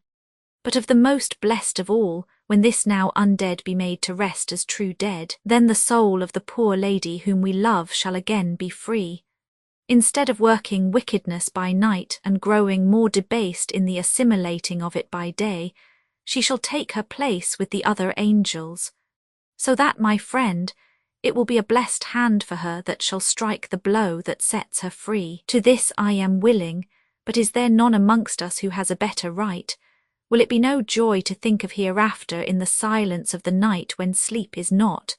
It was my hand that sent her to the stars. It was the hand of him that loved her best, the hand that of all she would herself have chosen had it been to her to choose. Tell me if there be such a one amongst us. We all looked at Arthur. He saw, too, what we all did, the infinite kindness which suggested that his should be the hand which would restore Lucy to us as a holy, and not an unholy memory. He stepped forward and said bravely, though his hand trembled and his face was as pale as snow, "My true friend, from the bottom of my broken heart I thank you. Tell me what I am to do, and I shall not falter." Van Helsing laid a hand on his shoulder and said, "Brave lad, a moment's courage and it is done. This stake must be driven through her. It will be a fearful ordeal, be not deceived in that, but it will be only a short time, and you will then rejoice more than your pain was great. From this grim tomb you will emerge as though you tread on air. But you must not falter when once you have begun. Only think that we, your true friends, are round you, and that we pray for you all the time." "Go on," said Arthur hoarsely. "Tell me what I am to do. Take this stake in your left hand, ready to place the point over the heart, and the hammer in your right. Then when we begin our prayer for the dead, I shall read him, I have here the book, and the others shall follow. Strike in God's name, that so all may be well with the dead that we love, and that the undead pass away." Arthur took the stake and the hammer, and when once his mind was set on action, his hands never trembled nor even quivered. Van Helsing opened his missal and began to read, and Quincy and I followed as well as we could. Arthur placed the point over the heart, and as I looked I could see its dint in the white flesh. Then he struck with all his might. The thing in the coffin writhed, and a hideous, blood-curdling screech came from the opened red lips. The body shook and quivered and twisted in wild contortions. The sharp white teeth champed together till the lips were cut, and the mouth was smeared with a crimson foam. But Arthur never faltered. He looked like a figure of Thor as his untrembling arm rose and fell, driving deeper and deeper the mercy-bearing stake, whilst the blood from the pierced heart welled and spurted up around it. His face was set, and high duty seemed to shine through it. The sight of it gave us courage, so that our voices seemed to ring through the little vault, and then the writhing and quivering of the body became less, and the teeth seemed to champ and the face to quiver. Finally it lay still. The terrible task was over. The hammer fell from Arthur's hand. He reeled and would have fallen had we not caught him. The great drops of sweat sprang from his forehead, and his breath came in broken gasps. It had indeed been an awful strain on him, and had he not been forced to his task by more than human considerations, he could never have gone through with it. For a few minutes we were so taken up with him that we did not look towards the coffin. When we did, however, A murmur of startled surprise ran from one to the other of us. We gazed so eagerly that Arthur rose, for he had been seated on the ground, and came and looked too, and then a glad, strange light broke over his face, and dispelled altogether the gloom of horror that lay upon it. There in the coffin lay no longer the foul thing that we had so dreaded and grown to hate, that the work of her destruction was yielded as a privilege to the one best entitled to it, but Lucy as we had seen her in her life, with her face of unequalled sweetness and purity. True that there were there, as we had seen them in life, the traces of care and pain and waste, but these were all dear to us, for they marked her truth to what we knew. One and all we felt that the holy calm that lay like sunshine over the wasted face and form was only an earthly token and symbol of the calm that was to reign forever. Van Helsing came and laid his hand on Arthur's shoulder and said to him, "And now, Arthur, my friend, dear lad, am I not forgiven?" The reaction of the terrible strain came as he took the old man's hand in his, and raising it to his lips pressed it and said, "Forgiven, God bless you that you have given my dear one her soul again, and me peace." He put his hands on the professor's shoulder and laying his head on his breast, cried for a while silently, whilst we stood unmoving. When he raised his head, Van Helsing said to him, "And now, my child, you may kiss her. Kiss her dead lips if you will, as she would have you to, if for her to choose. For she is not a grinning devil now, not any more a foul thing for all eternity. No longer she is the devil's undead. She is God's true dead, whose soul is with him." Arthur bent and kissed her, and then we sent him and Quincy out of the tomb. The professor and I sawed the top off the stake, leaving the point of it in the body. Then we cut off the head and filled the mouth with garlic. We soldered up the leaden coffin, screwed on the coffin lid, and gathering up our belongings, came away. When the professor locked the door, he gave the key to Arthur. Outside the air was sweet, the sun shone, and the birds sang, and it seemed as if all nature were tuned to a different pitch. There was gladness and mirth and peace everywhere, for we were at rest ourselves on one account, and we were glad, though it was with a tempered joy. Before we moved away, Van Helsing said, "Now, my friends, one step of our work is done, one the most harrowing to ourselves. But there remains a greater task, to find out the author of all this our sorrow and to stamp him out. I have clues which we can follow, but it is a long task and a difficult, and there is danger in it and pain. Shall you not all help me? We have learned to believe, all of us, is it not so? And since so, do we not see our duty? Yes, and do we not promise to go on to the bitter end?" Each in turn we took his hand, and the promise was made. Then said the professor as we moved off, "2 nights hence you shall meet with me and dine together at 7 of the clock with friend John. I shall entreat 2 others, 2 that you know not as yet, and I shall be ready to all our work show and our plans unfold. Friend John, you come with me home, for I have much to consult about, and you can help me. Tonight I leave for Amsterdam, but shall return tomorrow night, and then begins our great quest. But first I shall have much to say, so that you may know what is to do and to dread. Then our promise shall be made to each other anew, for there is a terrible task before us, and once our feet are on the ploughshare, we must not draw back." Chapter 18.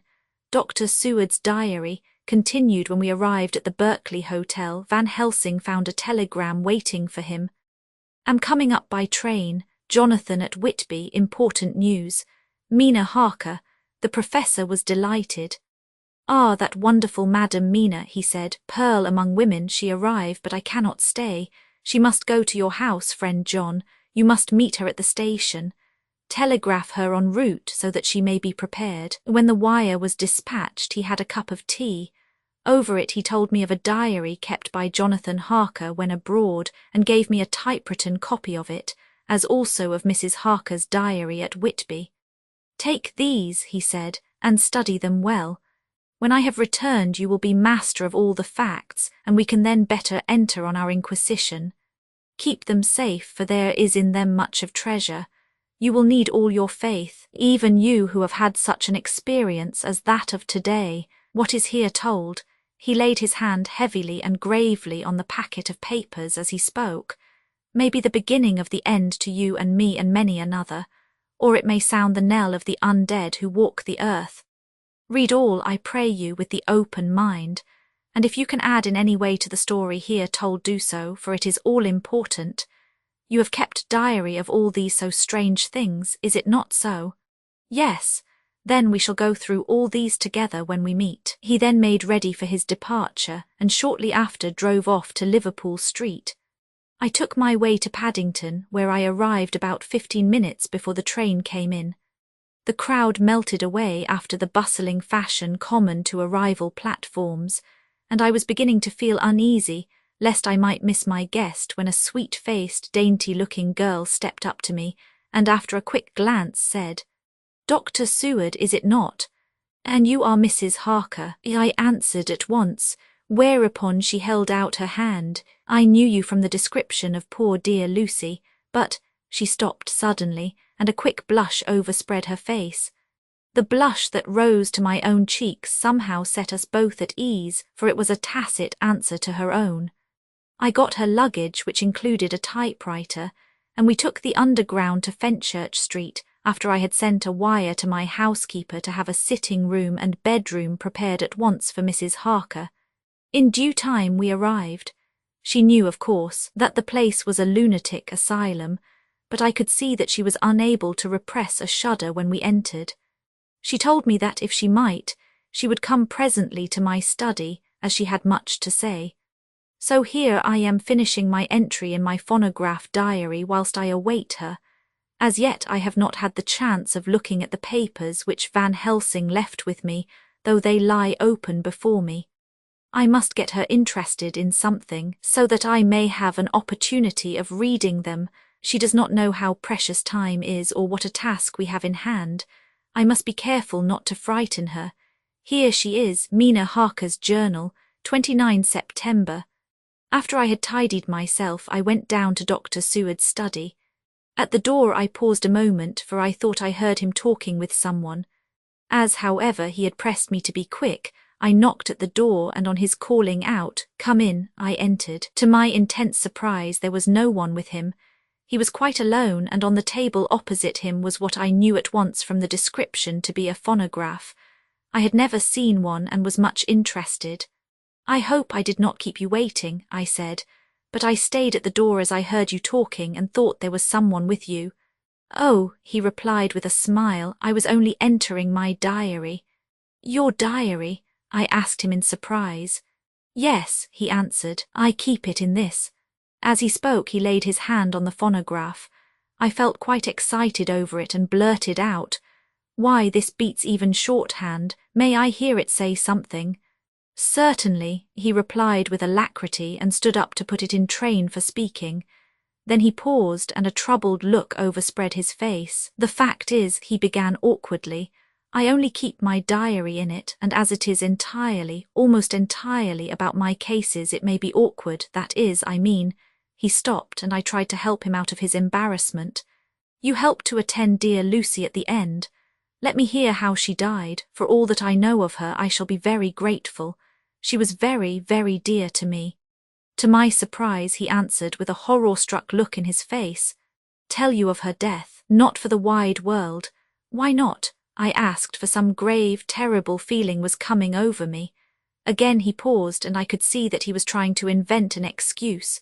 At length he stammered out, "You see, I do not know how to pick out any particular part of the diary." Even while he was speaking, an idea dawned upon him, and he said with unconscious simplicity, in a different voice and with the naivete of a child, "That's quite true, upon my honour." Honest Indian, I could not but smile, at which he grimaced. "I gave myself away that time," he said. "But do you know that, although I have kept the diary for months past, it never once struck me how I was going to find any particular part of it in case I wanted to look it up. By this time my mind was made up that the diary of a doctor who attended Lucy might have something to add to the sum of our knowledge of that terrible being, and I said boldly, "Then, Dr. Seward, you had better let me copy it out for you on my typewriter." He grew to a positively deathly pallor as he said, "No, no, no, for all the world I wouldn't let you know that terrible story." Then it was terrible, my intuition was right. For a moment I thought, and as my eyes ranged the room, unconsciously looking for something or some opportunity to aid me, they lit on a great batch of typewriting on the table. His eyes caught the look in mine, and without his thinking, followed their direction. As they saw the parcel, he realized my meaning. "You do not know me," I said. "When you have read those papers, my own diary and my husband's also, which I have typed, you will know me better. I have not faltered in giving every thought of my own heart in this cause, but of course you do not know me yet, and I must not expect you to trust me so far. He is certainly a man of noble nature. Poor dear Lucy was right about him."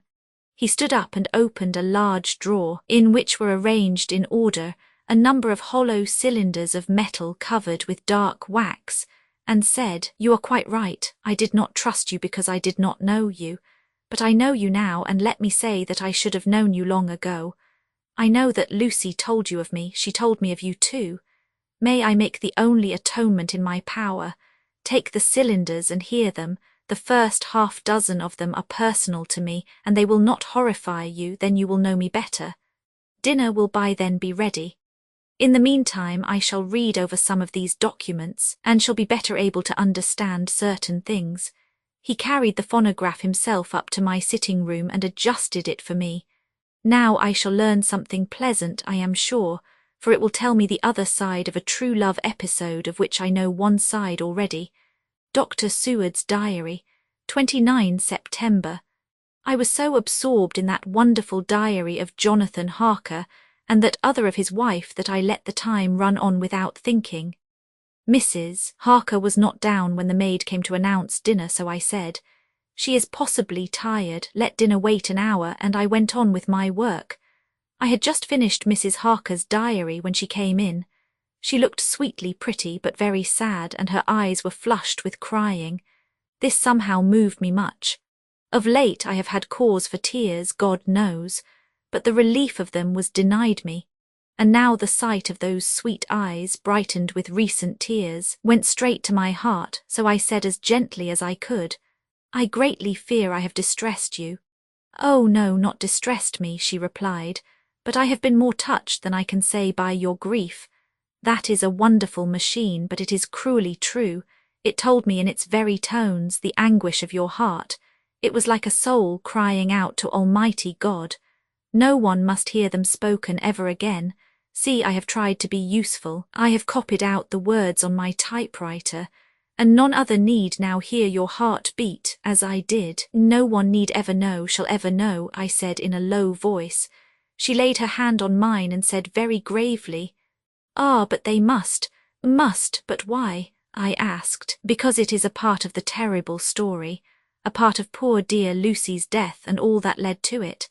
Because in the struggle which we have before us to rid the earth of this terrible monster, we must have all the knowledge and all the help which we can get. I think that the cylinders which you gave me contained more than you intended me to know, but I can see that there are in your record many lights to this dark mystery. You will let me help, will you not? I know all up to a certain point, and I see already, though your diary only took me to 7 September, how poor Lucy was beset, and how her terrible doom was being wrought out. Jonathan and I have been working day and night since Professor Van Helsing saw us. He is gone to Whitby to get more information, and he will be here tomorrow to help us. We need have no secrets amongst us. Working together and with absolute trust, we can surely be stronger than if some of us were in the dark." She looked at me so appealingly, and at the same time manifested such courage and resolution in her bearing, that I gave in at once to her wishes. "You shall," I said, "do as you like in the matter. God forgive me if I do wrong. There are terrible things yet to learn of, but if you have so far travelled on the road to poor Lucy's death, you will not be content, I know, to remain in the dark. Nay, the end, the very end, may give you a gleam of peace. Come, there is dinner. We must keep one another strong for what is before us. We have a cruel and dreadful task. When you have eaten you shall learn the rest, and I shall answer any questions you ask, if there be anything which you do not understand, though it was apparent to us who were present." Mina Harker's journal, 29 September. After dinner I came with Dr. Seward to his study.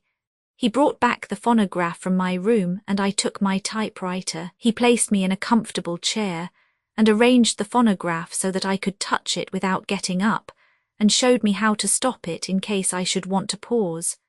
Then he very thoughtfully took a chair with his back to me so that I might be as free as possible and began to read. I put the forked metal to my ears and listened. When the terrible story of Lucy's death and all that followed was done, I lay back in my chair powerless. Fortunately, I am not of a fainting disposition. When Dr. Seward saw me, he jumped up with a horrified exclamation, and hurriedly taking a case bottle from a cupboard, gave me some brandy, which in a few minutes somewhat restored me. My brain was all in a whirl, and only that there came through all the multitude of horrors, the holy ray of light that my dear, dear Lucy was at last at peace.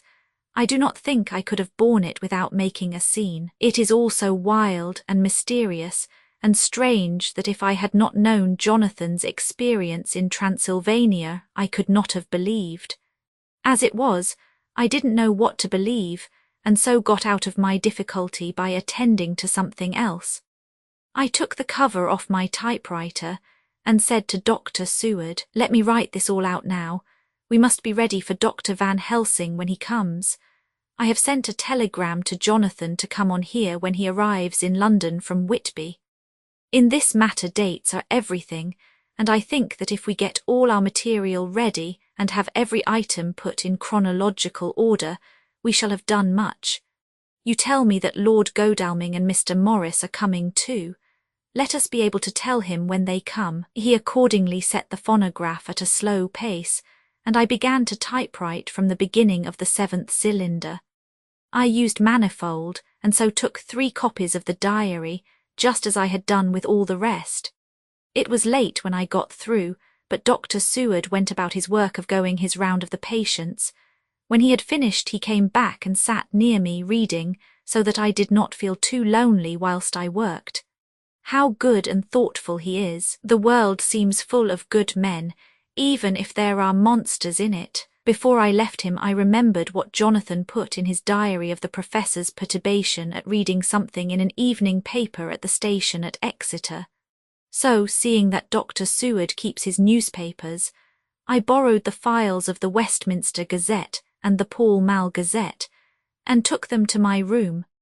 I remember how much the Dailygraph and the Whitby Gazette, of which I had made cuttings, helped us to understand the terrible events at Whitby when Count Dracula landed. So I shall look through the evening papers since then, and perhaps I shall get some new light.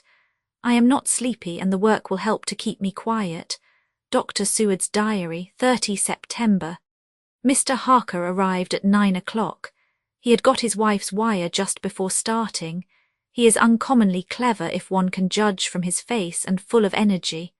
If this journal be true, and judging by one's own wonderful experiences it must be, he is also a man of great nerve. That going down to the vault a second time was a remarkable piece of daring.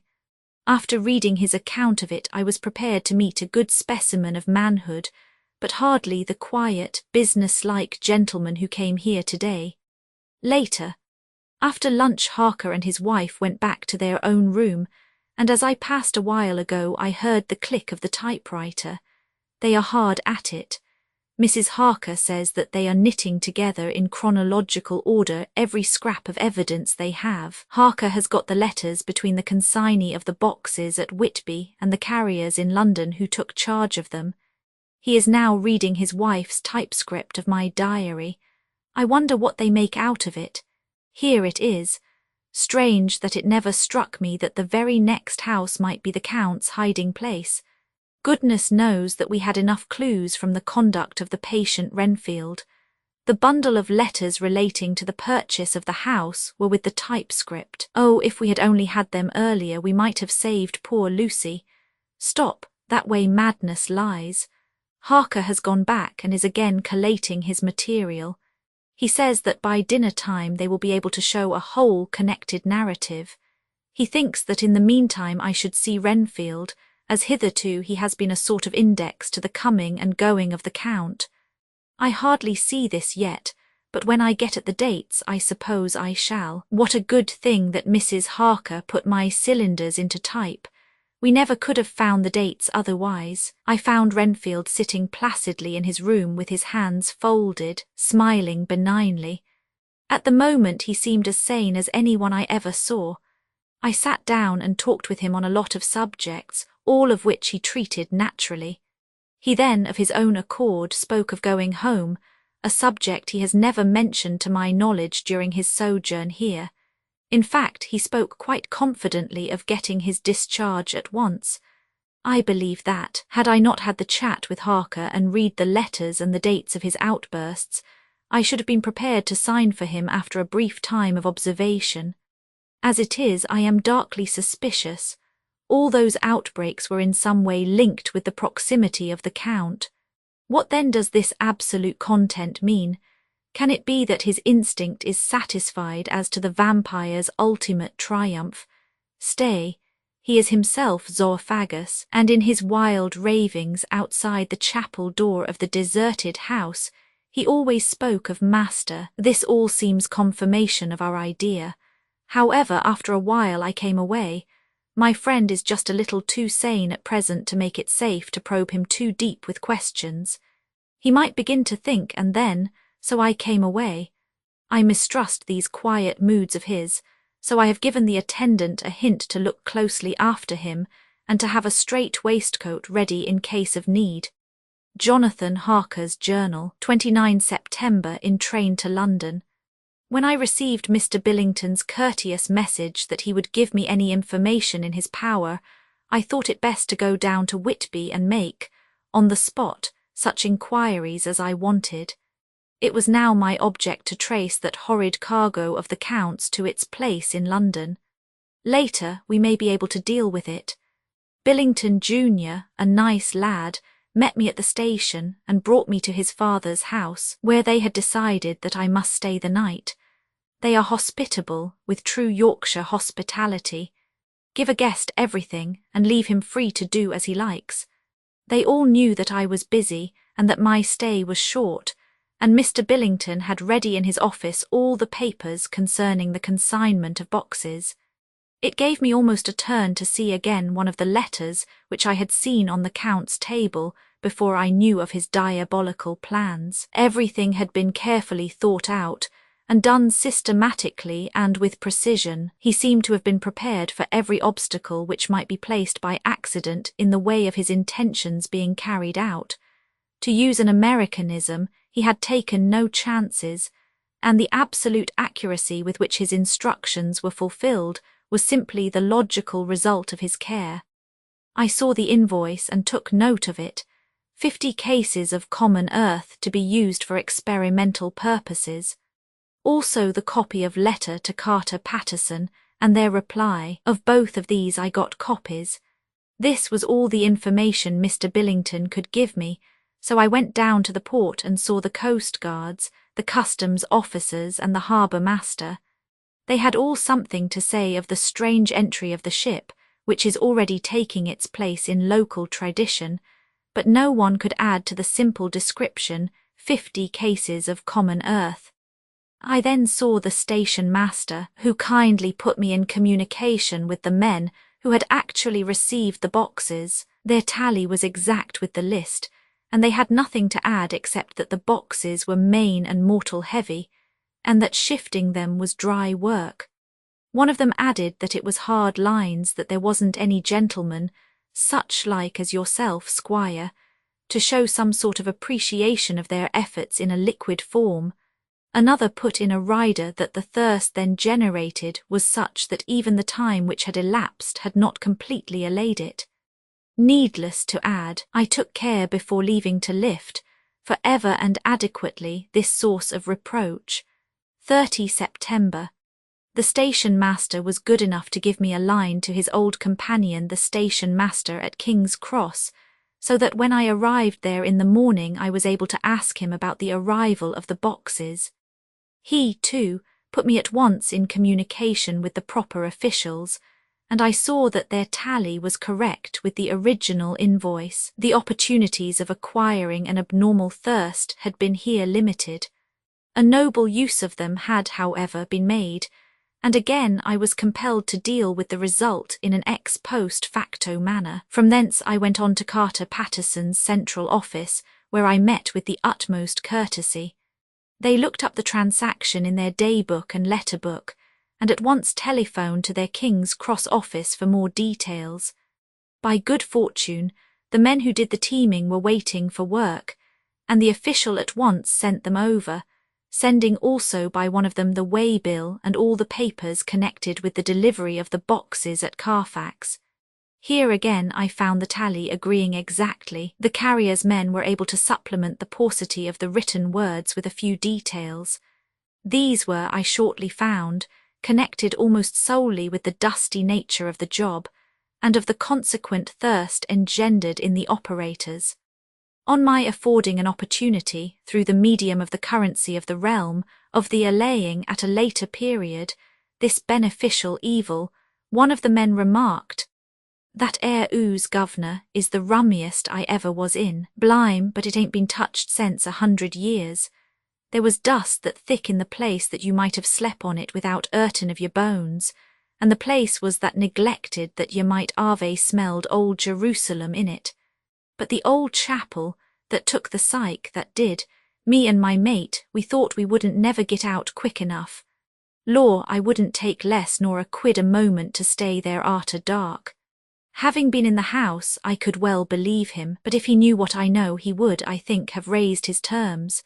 Of one thing I am now satisfied, that all the boxes which arrived at Whitby from Varna in the Demeter were safely deposited in the old chapel at Carfax.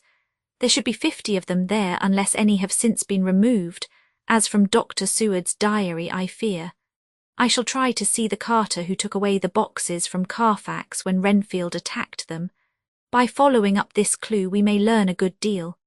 Later, Mina and I have worked all day, and we have put all the papers into order. Mina Harker's Journal 30 September. I am so glad that I hardly know how to contain myself. It is, I suppose, the reaction from the haunting fear which I have had, that this terrible affair and the reopening of his old wound might act detrimentally on Jonathan. I saw him leave for Whitby with as brave a face as I could, but I was sick with apprehension. The effort has, however, done him good. He was never so resolute, never so strong, never so full of volcanic energy as at present. It is just as that dear, good Professor Van Helsing said, he is true grit, and he improves under strain that would kill a weaker nature. He came back full of life and hope and determination. We have got everything in order for tonight. I feel myself quite wild with excitement. I suppose one ought to pity anything so hunted as is the Count. That is just it. This thing is not human, not even beast. To read Dr. Seward's account of poor Lucy's death, and what followed, is enough to dry up the springs of pity in one's heart. Later, Lord Godalming and Mr. Morris arrived earlier than we expected. Dr. Seward was out on business and had taken Jonathan with him, so I had to see them. It was to me a painful meeting, for it brought back all poor dear Lucy's hopes of only a few months ago. Of course they had heard Lucy speak of me, and it seemed that Dr. Van Helsing too has been quite blowing my trumpet, as Mr. Morris expressed it. Poor fellows, neither of them is aware that I know all about the proposals they made to Lucy. They did not quite know what to say or do, as they were ignorant of the amount of my knowledge, so they had to keep on neutral subjects. However, I thought the matter over, and came to the conclusion that the best thing I could do would be to post them in affairs right up to date. I knew from Dr. Seward's diary that they had been at Lucy's death, her real death, and that I need not fear to betray any secret before the time, so I told them as well as I could that I had read all the papers and diaries, and that my husband and I, having typewritten them, had just finished putting them in order. I gave them each a copy to read in the library. When Lord Godalming got his and turned it over, "It does make a pretty good pile," he said. "Did you write all this, Mrs. Harker?" I nodded, and he went on, I don't quite see the drift of it, but you people are all so good and kind, and have been working so earnestly and so energetically, that all I can do is to accept your ideas blindfold and try to help you. I have had one lesson already in accepting facts that should make a man humble to the last hour of his life. Besides, I know you loved my poor Lucy. Here he turned away and covered his face with his hands. I could hear the tears in his voice. Mr. Morris, with instinctive delicacy, just laid a hand for a moment on his shoulder and then walked quietly out of the room. I suppose there is something in woman's nature that makes a man free to break down before her and express his feelings on the tender or emotional side without feeling it derogatory to his manhood. For when Lord Godalming found himself alone with me, he sat down on the sofa and gave way utterly and openly. I sat down beside him and took his hand. I hope he didn't think it forward of me, and that if he ever thinks of it afterwards he never will have such a thought. There I wrong him, I know he never will, he is too true a gentleman, I said to him, for I could see that his heart was breaking. I loved dear Lucy, and I know what she was to you and what you were to her. She and I were like sisters, and now she is gone, will you not let me be like a sister to you in your trouble? I know what sorrows you have had, though I cannot measure the depth of them. If sympathy and pity can help in your affliction, won't you let me be of some little service, for Lucy's sake? In an instant the poor dear fellow was overwhelmed with grief. It seemed to me that all that he had of late been suffering in silence found a vent at once. He grew quite hysterical, and raising his open hands, beat his palms together in a perfect agony of grief. He stood up and then sat down again, and the tears rained down his cheeks. I felt an infinite pity for him, and opened my arms unthinkingly. With a sob he laid his head on my shoulder and cried like a wearied child, whilst he shook with emotion. We women have something of the mother in us that makes us rise above smaller matters when the mother spirit is invoked. I felt this big sorrowing man's head resting on me, as though it were that of the baby that some day may lie on my bosom, and I stroked his hair as though he were my own child. I never thought at the time how strange it all was.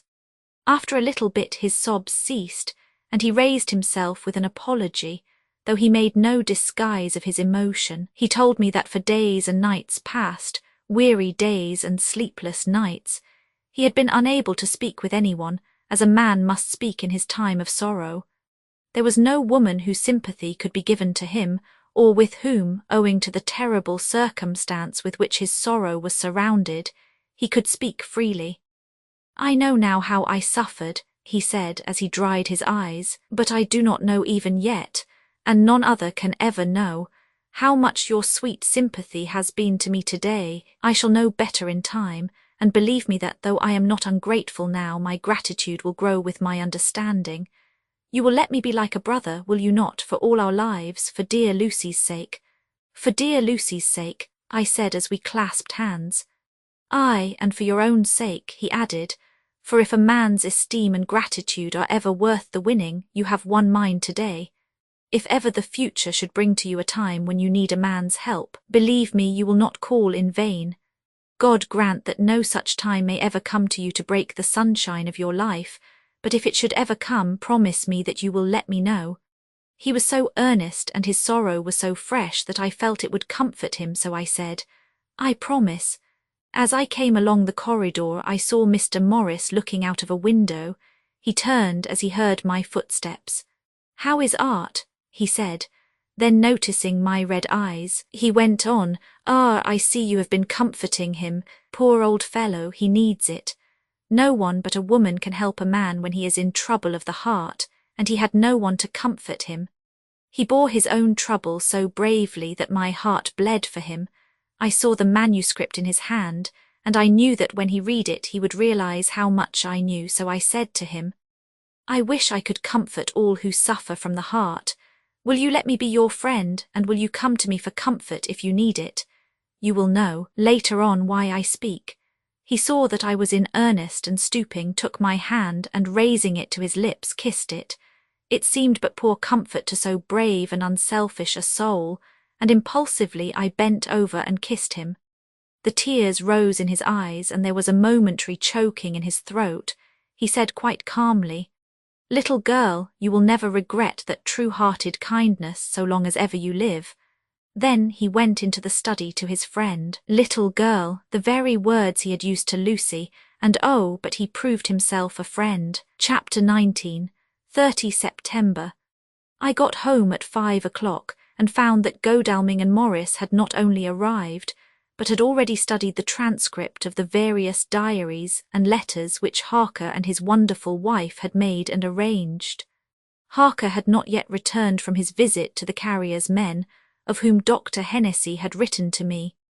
Mrs. Harker gave us a cup of tea, and I can honestly say that for the first time since I have lived in it, this old house seemed like home. When we had finished, Mrs. Harker said, "Dr. Seward, may I ask a favour? I want to see your patient, Mr. Renfield. Do let me see him. What you have said of him in your diary interests me so much." She looked so appealing and so pretty that I could not refuse her, and there was no possible reason why I should, so I took her with me. When I went into the room, I told the man that a lady would like to see him, to which he simply answered, "Why? She is going through the house and wants to see everyone in it," I answered. "Oh, very well," he said. "Let her come in by all means, but just wait a minute till I tidy up the place." His method of tidying was peculiar. He simply swallowed all the flies and spiders in the boxes before I could stop him. It was quite evident that he feared, or was jealous of, some interference. When he had got through his disgusting task, he said cheerfully, "Let the lady come in," and sat down on the edge of his bed with his head down, but with his eyelids raised so that he could see her as she entered. For a moment I thought that he might have some homicidal intent. I remembered how quiet he had been just before he attacked me in my own study, and I took care to stand where I could seize him at once if he attempted to make a spring at her. She came into the room with an easy gracefulness which would at once command the respect of any lunatic, for easiness is one of the qualities mad people most respect. She walked over to him, smiling pleasantly, and held out her hand. "Good evening, Mr. Renfield," said she. "You see I know you, for Dr. Seward has told me of you." He made no immediate reply, but eyed her all over intently with a set frown on his face. This look gave way to one of wonder, which merged in doubt, then to my intense astonishment he said, "You're not the girl the doctor wanted to marry, are you? You can't be, you know, for she's dead." Mrs. Harker smiled sweetly as she replied, "Oh no, I have a husband of my own to whom I was married before I ever saw Dr. Seward or he me. I am Mrs. Harker." "Then what are you doing here?" "My husband and I are staying on a visit with Dr. Seward." "Then don't stay." "But why not?" I thought that this style of conversation might not be pleasant to Mrs. Harker any more than it was to me, so I joined in. "How did you know I wanted to marry anyone?" His reply was simply contemptuous, given in a pause in which he turned his eyes from Mrs. Harker to me, instantly turning them back again. "What an asinine question." "I don't see that at all, Mr. Renfield," said Mrs. Harker, at once championing me. He replied to her with as much courtesy and respect as he had shown contempt to me. "You will, of course, understand, Mrs. Harker, that when a man is so loved and honoured as our host is, everything regarding him is of interest in our little community. Dr. Seward is loved not only by his household and his friends, but even by his patients, who, being some of them hardly in mental equilibrium, are apt to distort causes and effects. Since I myself have been an inmate of a lunatic asylum, I cannot but notice that the sophistic tendencies of some of its inmates lean towards the errors of non causa and ignoratio elenchi. I positively opened my eyes at this new development. Here was my own pet lunatic, the most pronounced of his type that I had ever met with, talking elemental philosophy, and with the manner of a polished gentleman. I wonder if it was Mrs. Harker's presence which had touched some chord in his memory. If this new phase was spontaneous, or in any way due to her unconscious influence, she must have some rare gift or power. We continued to talk for some time, and seeing that he was seemingly quite reasonable, she ventured, looking at me questioningly as she began to lead him to his favourite topic. I was again astonished, for he addressed himself to the question with the impartiality of the completest sanity. He even took himself as an example when he mentioned certain things. Why, I myself am an instance of a man who had a strange belief. Indeed, it was no wonder that my friends were alarmed and insisted on my being put under control. I used to fancy that life was a positive and perpetual entity, and that by consuming a multitude of live things, no matter how low in the scale of creation, one might indefinitely prolong life. At times I held the belief so strongly that I actually tried to take human life. The doctor here will bear me out that on one occasion I tried to kill him for the purpose of strengthening my vital powers by the assimilation with my own body of his life through the medium of his blood, relying, of course, upon the scriptural phrase, "For the blood is the life," though indeed the vendor of a certain nostrum has vulgarized the truism to the very point of contempt. Isn't that true, doctor? I nodded assent, for I was so amazed that I hardly knew what to either think or say. It was hard to imagine that I had seen him eat up his spiders and flies not 5 minutes before. Looking at my watch, I saw that I should go to the station to meet Van Helsing, so I told Mrs. Harker that it was time to leave. She came at once after saying pleasantly to Mr. Renfield, "Good-bye, and I hope I may see you often under auspices pleasanter to yourself," to which, to my astonishment, he replied, "Good-bye, my dear. I pray God I may never see your sweet face again. May he bless and keep you." When I went to the station to meet Van Helsing, I left the boys behind me. Poor Art seemed more cheerful than he has been since Lucy first took ill, and Quincy is more like his own bright self than he has been for many a long day. Van Helsing stepped from the carriage with the eager nimbleness of a boy. He saw me at once and rushed up to me saying, "Ah, friend, John, how goes all?" "Well, so, I have been busy, for I come here to stay if need be. All affairs are settled with me and I have much to tell. Madam Mina is with you. Yes, and her so fine husband. And Arthur and my friend Quincy, they are with you too. Good." As I drove to the house I told him of what had passed, and of how my own diary had come to be of some use through Mrs. Harker's suggestion, at which the professor interrupted me. "Ah, that wonderful Madam Mina, she has man's brain, a brain that a man should have were he much gifted, and a woman's heart. The good God fashioned her for a purpose, believe me, when he made that so good combination. Friend John, up to now fortune has made that woman of help to us. After tonight she must not have to do with this so terrible affair. It is not good that she run a risk so great. We men are determined, nay, are we not pledged, to destroy this monster, but it is no part for a woman. Even if she be not harmed, her heart may fail her in so much and so many horrors, and hereafter she may suffer, both in waking from her nerves and in sleep from her dreams. And besides, she is young woman and not so long married. There may be other things to think of some time, if not now. You tell me she has wrote all, then she must consult with us. But tomorrow she say good-bye to this work, and we go alone." I agreed heartily with him, and then I told him what we had found in his absence, that the house which Dracula had bought was the very next one to my own. He was amazed, and a great concern seemed to come on him. "Oh, that we had known it before," he said, "for then we might have reached him in time to save poor Lucy. However, the milk that is spilt cries not out afterwards, as you say. We shall not think of that, but go on our way to the end." Then he fell into a silence that lasted till we entered my own gateway. Before we went to prepare for dinner, he said to Mrs. Harker, "I am told, Madam Mina, by my friend John that you and your husband have put up in exact order all things that have been up to this moment." "Not up to this moment, Professor," she said impulsively, "but up to this morning." "But why not up to now? We have seen hitherto how good light all the little things have made. We have told our secrets, and yet no one who has told is the worse for it." Mrs. Harker began to blush, and taking a paper from her pockets, she said, "Dr. Van Helsing, will you read this, and tell me if it must go in? It is my record of today.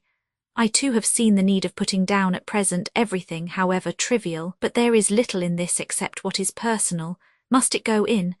The professor read it over gravely and handed it back, saying, "It need not go in if you do not wish it, but I pray that it may. It can but make your husband love you the more, and all us, your friends, more honour you, as well as more esteem and love." She took it back with another blush and a bright smile.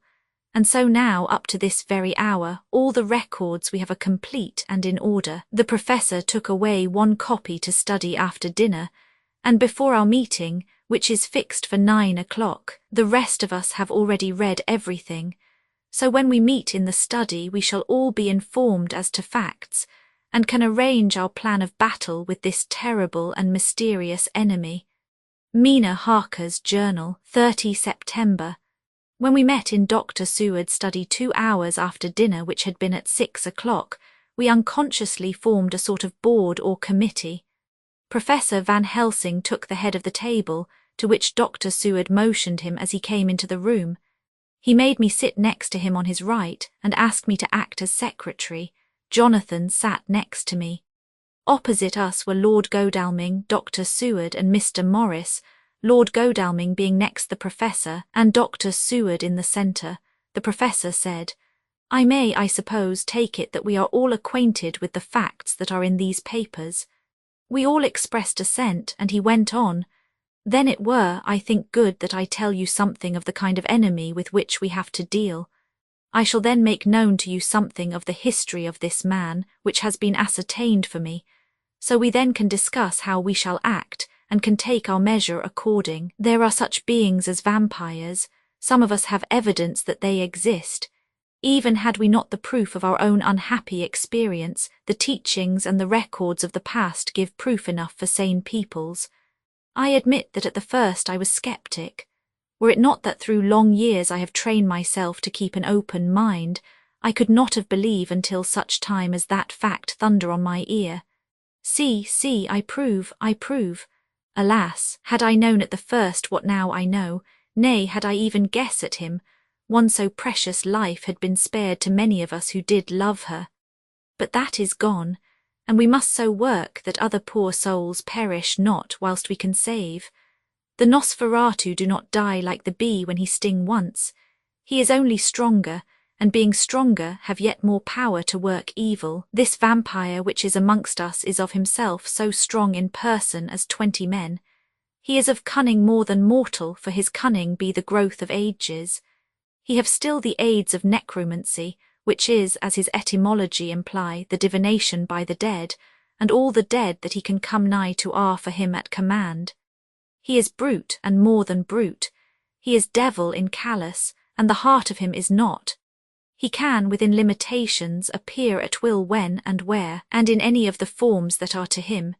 He can, within his range, direct the elements, the storm, the fog, the thunder.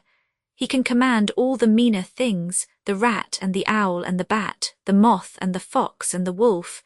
He can grow and become small, and he can at times vanish and come unknown. How then are we to begin our strike to destroy him? How shall we find his where, and having found it, how can we destroy? My friends, this is much. It is a terrible task that we undertake, and there may be consequence to make the brave shudder. For if we fail in this our fight, he must surely win, and then where end we? Life is nothing's, I heed him not. But to fail here is not mere life or death. It is that we become as him, that we henceforward become foul things of the night like him, without heart or conscience, preying on the bodies and the souls of those we love best. To us for ever are the gates of heaven shut, for who shall open them to us again? We go on for all time abhorred by all, a blot on the face of God's sunshine, an arrow in the side of him who died for man. But we are face to face with duty, and in such case must we shrink. For me, I say no, but then I am old, and life, with his sunshine, his fair places, his song of birds, his music and his love lie far behind. You others are young. Some have seen sorrow, but there are fair days yet in store. What say you? Whilst he was speaking, Jonathan had taken my hand. I feared, oh so much, that the appalling nature of our danger was overcoming him when I saw his hand stretch out. but it was life to me to feel its touch, so strong, so self-reliant, so resolute. A brave man's hand can speak for itself. It does not even need a woman's love to hear its music. When the professor had done speaking, my husband looked in my eyes, and I in his. There was no need for speaking between us.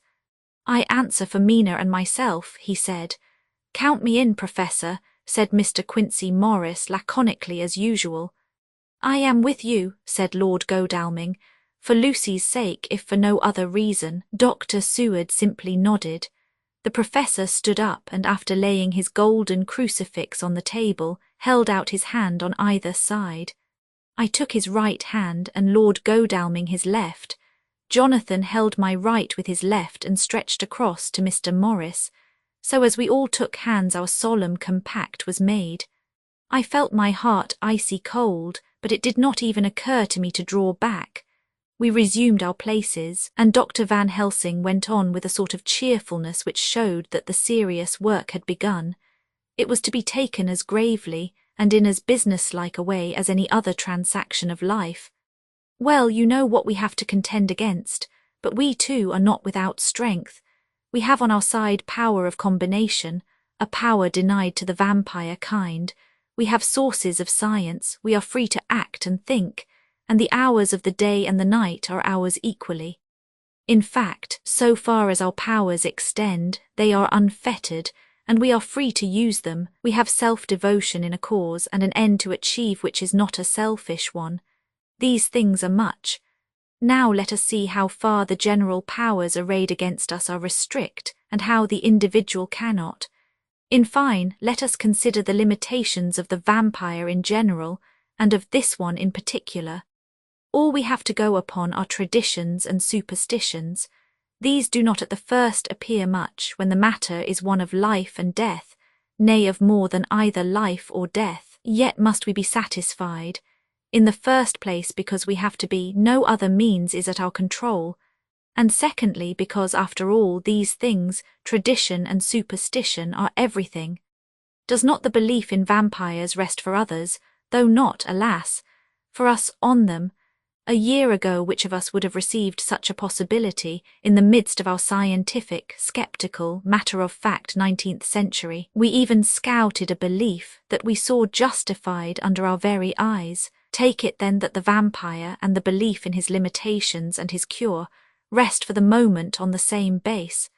For let me tell you, he is known everywhere that men have been.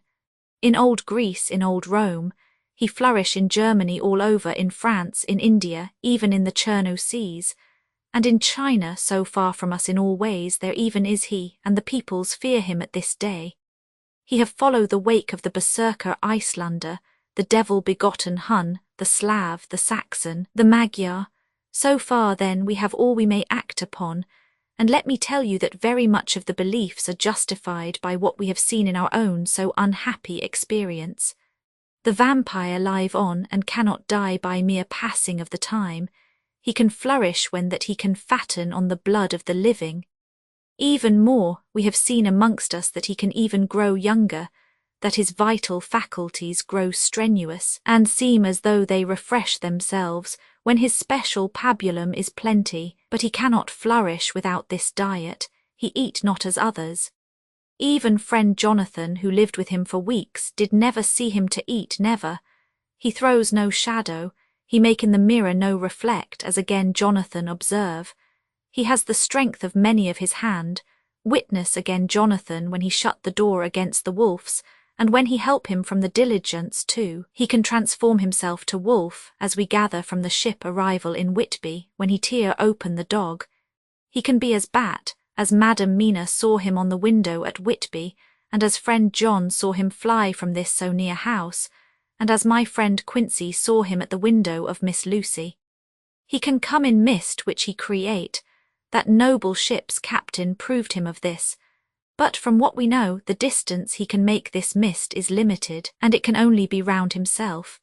He come on moonlight rays as elemental dust, as again Jonathan saw those sisters in the castle of Dracula. He become so small, we ourselves saw Miss Lucy, ere she was at peace, slip through a hairbreadth space at the tomb door. He can, when once he find his way, come out from anything or into anything, no matter how close it be bound or even fused up with fire, solder you call it. He can see in the dark, no small power this, in a world which is one half shut from the light. Ah, but hear me through, he can do all these things, yet he is not free. Nay, he is even more prisoner than the slave of the galley, than the madman in his cell. He cannot go where he lists. He who is not of nature has yet to obey some of nature's laws, why we know not. He may not enter anywhere at the first unless there be someone of the household who bid him to come, though afterwards he can come as he please. His power ceases, as does that of all evil things at the coming of the day. Only at certain times can he have limited freedom.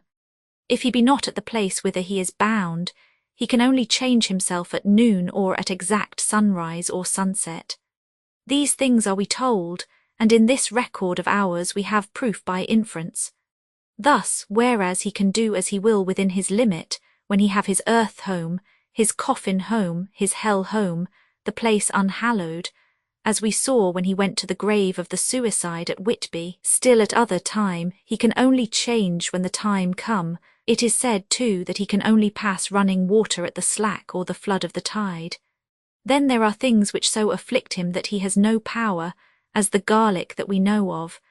And as for things sacred as this symbol, my crucifix, that was amongst us even now when we resolve, to them he is nothing, but in their presence he take his place far off and silent with respect. There are others, too, which I shall tell you of, lest in our seeking we may need them. The branch of wild rose on his coffin keep him that he move not from it. A sacred bullet fired into the coffin kill him so that he be true dead. And as for the stake through him, we know already of its peace, or the cut-off head that giveth rest. We have seen it with our eyes. Thus when we find the habitation of this man that was, we can confine him to his coffin and destroy him if we obey what we know. But he is clever. I have asked my friend Arminius of Budapest University to make his record, and from all the means that are, he tell me of what he has been. He must indeed have been that voivode Dracula who won his name against the Turk, over the great river on the very frontier of Turkey land. If it be so, then was he no common man, for in that time and for centuries after he was spoken of as the cleverest and the most cunning, as well as the bravest of the sons of the land beyond the forest. That mighty brain and that iron resolution went with him to his grave, and are even now arrayed against us. The Draculas were, says Arminius, a great and noble race, though now and again were scions who were held by their coevals to have had dealings with the evil one. They learned his secrets in the Scholomance, amongst the mountains over Lake Hermannstadt, where the devil claims the 10th scholar as his due. In the records are such words as Stregoica, witch, Ordog and Pockle, Satan and hell, and in one manuscript this very Dracula is spoken of as Wampa, which we all understand too well. There have been from the loins of this very one great men and good women, and their graves make sacred the earth where alone this foulness can dwell, for it is not the least of its terrors that this evil thing is rooted deep in all good, in soil barren of holy memories it cannot rest. Whilst they were talking, Mr. Morris was looking steadily at the window, and he now got up quietly and went out of the room. There was a little pause, and then the professor went on. And now we must settle what we do. We have here much data, and we must proceed to lay out our campaign. We know from the inquiry of Jonathan that from the castle to Whitby came 50 boxes of earth, all of which were delivered at Carfax. We also know that at least some of these boxes have been removed. It seems to me that our first step should be to ascertain whether all the rest remain in the house beyond that wall where we look today, or whether any more have been removed. If the latter, we must trace. Here we were interrupted in a very startling way. Outside the house came the sound of a pistol shot. The glass of the window was shattered with a bullet, which, ricocheting from the top of the embrasure, struck the far wall of the room. I am afraid I am at heart a coward, for I shrieked out. The men all jumped to their feet. Lord Godalming flew over to the window and threw up the sash. As he did so, we heard Mr. Morris's voice without. Sorry, I fear I have alarmed you. I shall come in and tell you about it. A minute later he came in and said, It was an idiotic thing of me to do, and I ask your pardon, Mrs. Harker, most sincerely. I fear I must have frightened you terribly. But the fact is that whilst the professor was talking there came a big bat and sat on the window-sill. I have got such a horror of the damned brutes from recent events that I cannot stand them, and I went out to have a shot, as I have been doing of late of evenings, whenever I have seen one. You used to laugh at me for it then, Art. Did you hit it?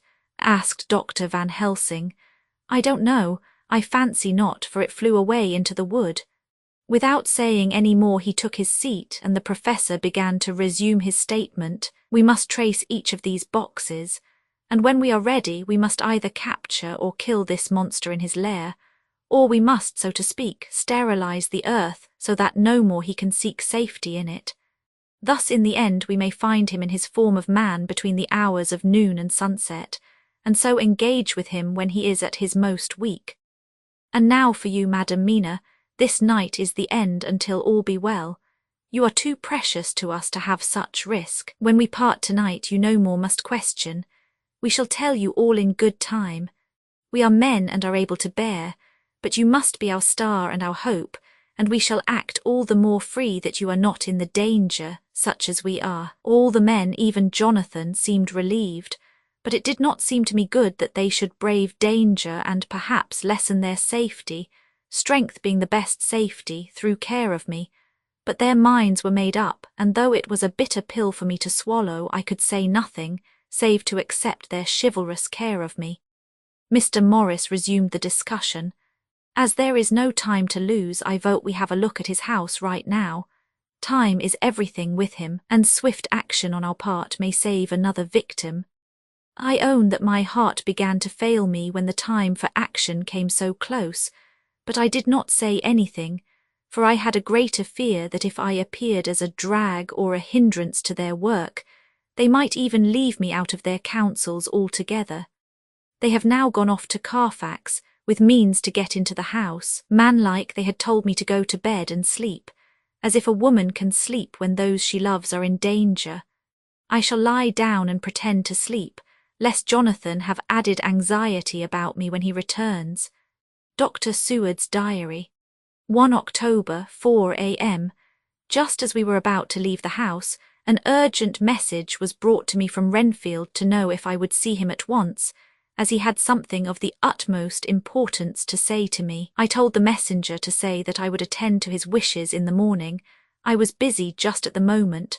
The attendant added, He seems very importunate, sir. I have never seen him so eager. I don't know but what, if you don't see him soon, he will have one of his violent fits. I knew the man would not have said this without some cause, so I said, All right, I'll go now.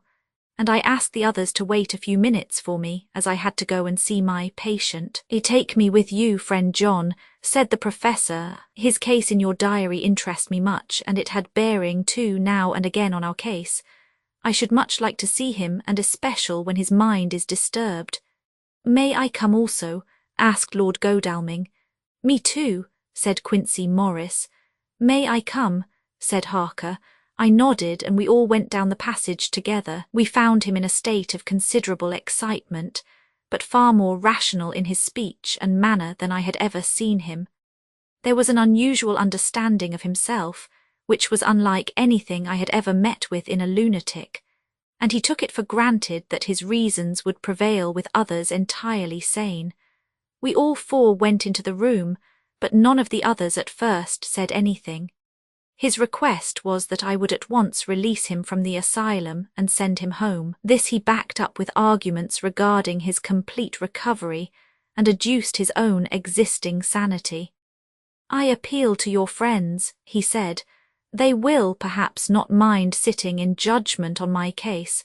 By the way, you have not introduced me. I was so much astonished that the oddness of introducing a madman in an asylum did not strike me at the moment, and besides there was a certain dignity in the man's manner, so much of the habit of equality that I at once made the introduction. Lord Godalming, Professor Van Helsing, Mr. Quincy Morris of Texas, Mr. Renfield. He shook hands with each of them, saying in turn, "Lord Godalming, I had the honour of seconding your father at the Wyndham. I grieve to know, by your holding the title, that he is no more. He was a man loved and honoured by all who knew him, and in his youth was, I have heard, the inventor of a burnt rum punch, much patronised on Derby night. Mr. Morris, you should be proud of your great state. Its reception into the Union was a precedent which may have far-reaching effects hereafter, when the pole and the tropics may hold alliance to the stars and stripes. The power of treaty may yet prove a vast engine of enlargement, when the Monroe Doctrine takes its true place as a political fable. What shall any man say of his pleasure at meeting Van Helsing? Sir, I make no apology for dropping all forms of conventional prefix. When an individual has revolutionized therapeutics by his discovery of the continuous evolution of brain matter, conventional forms are unfitting, since they would seem to limit him to one of a class. You, gentlemen, who by nationality, by heredity, or by the possession of natural gifts, are fitted to hold your respective places in the moving world, I take to witness that I am as sane as at least the majority of men who are in full possession of their liberties.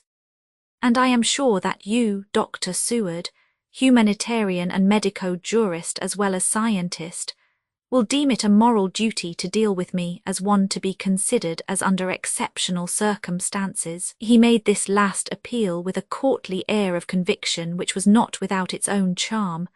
I think we were all staggered. For my own part, I was under the conviction, despite my knowledge of the man's character and history, that his reason had been restored, and I felt under a strong impulse to tell him that I was satisfied as to his sanity, and would see about the necessary formalities for his release in the morning.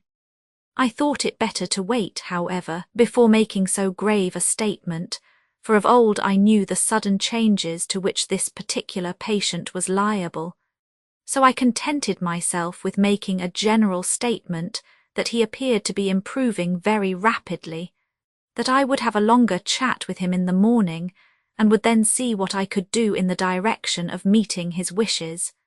This did not at all satisfy him, for he said quickly, "But I fear, Dr. Seward, that you hardly apprehend my wish. I desire to go at once, here, now, this very hour, this very moment, if I may. Time presses, and in our implied agreement with the old Scytheman it is of the essence of the contract. I am sure it is only necessary to put before so admirable a practitioner as Dr. Seward so simple, yet so momentous a wish to ensure its fulfilment." He looked at me keenly, and seeing the negative in my face, turned to the others and scrutinized them closely. Not meeting any sufficient response, he went on, "Is it possible that I have erred in my supposition?" "You have," I said frankly, but at the same time, as I felt, brutally. There was a considerable pause, and then he said slowly, "Then I suppose I must only shift my ground of request.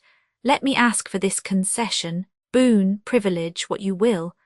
I am content to implore in such a case, not on personal grounds, but for the sake of others. I am not at liberty to give you the whole of my reasons, but you may, I assure you, take it from me that they are good ones, sound and unselfish, and spring from the highest sense of duty. Could you look, sir, into my heart, you would approve to the full the sentiments which animate me. Nay, more, you would count me amongst the best and truest of your friends." Again he looked at us all keenly. I had a growing conviction that this sudden change of his entire intellectual method was but yet another form or phase of his madness, and so determined to let him go on a little longer, knowing from experience that he would, like all lunatics, give himself away in the end. Van Helsing was gazing at him with a look of utmost intensity, his bushy eyebrows almost meeting with the fixed concentration of his look. He said to Renfield in a tone which did not surprise me at the time, but only when I thought of it afterwards, for it was as of one addressing an equal, "Can you not tell frankly your real reason for wishing to be free tonight?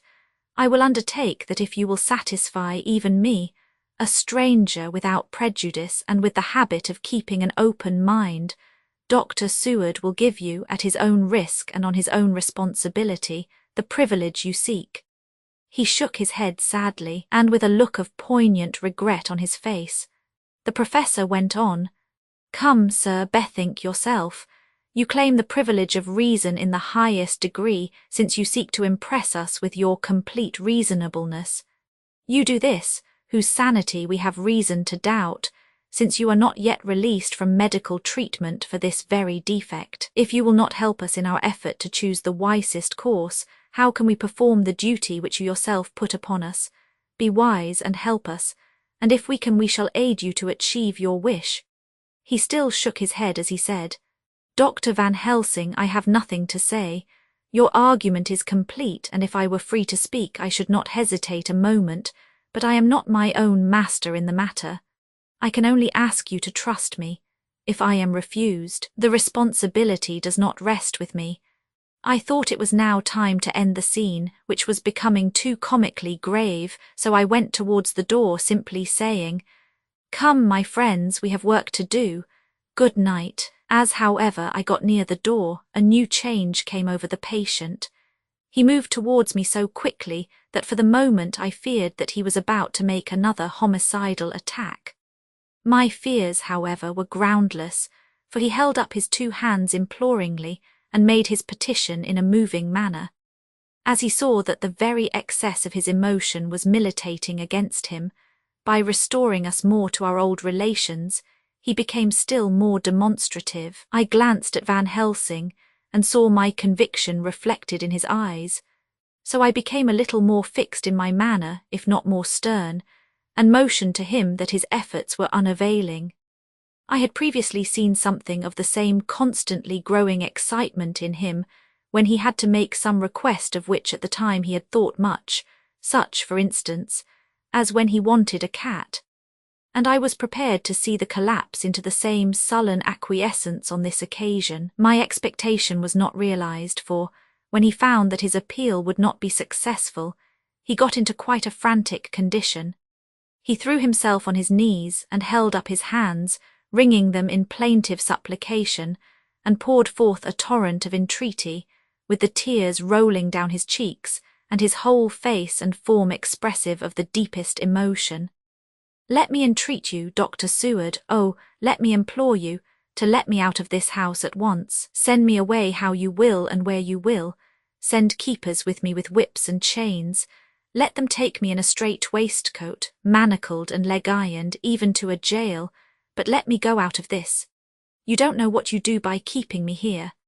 I am speaking from the depths of my heart, of my very soul. You don't know whom you wrong or how, and I may not tell. Woe is me, I may not tell. By all you hold sacred, by all you hold dear, by your love that is lost, by your hope that lives, for the sake of the Almighty, take me out of this and save my soul from guilt. Can't you hear me, man? Can't you understand? Will you never learn? Don't you know that I am sane and earnest now, that I am no lunatic in a mad fit, but a sane man fighting for his soul? Oh, hear me, let me go, let me go, let me go." I thought that the longer this went on the wilder he would get, and so would bring on a fit, so I took him by the hand and raised him up. "Come," I said sternly, "no more of this, we have had quite enough already.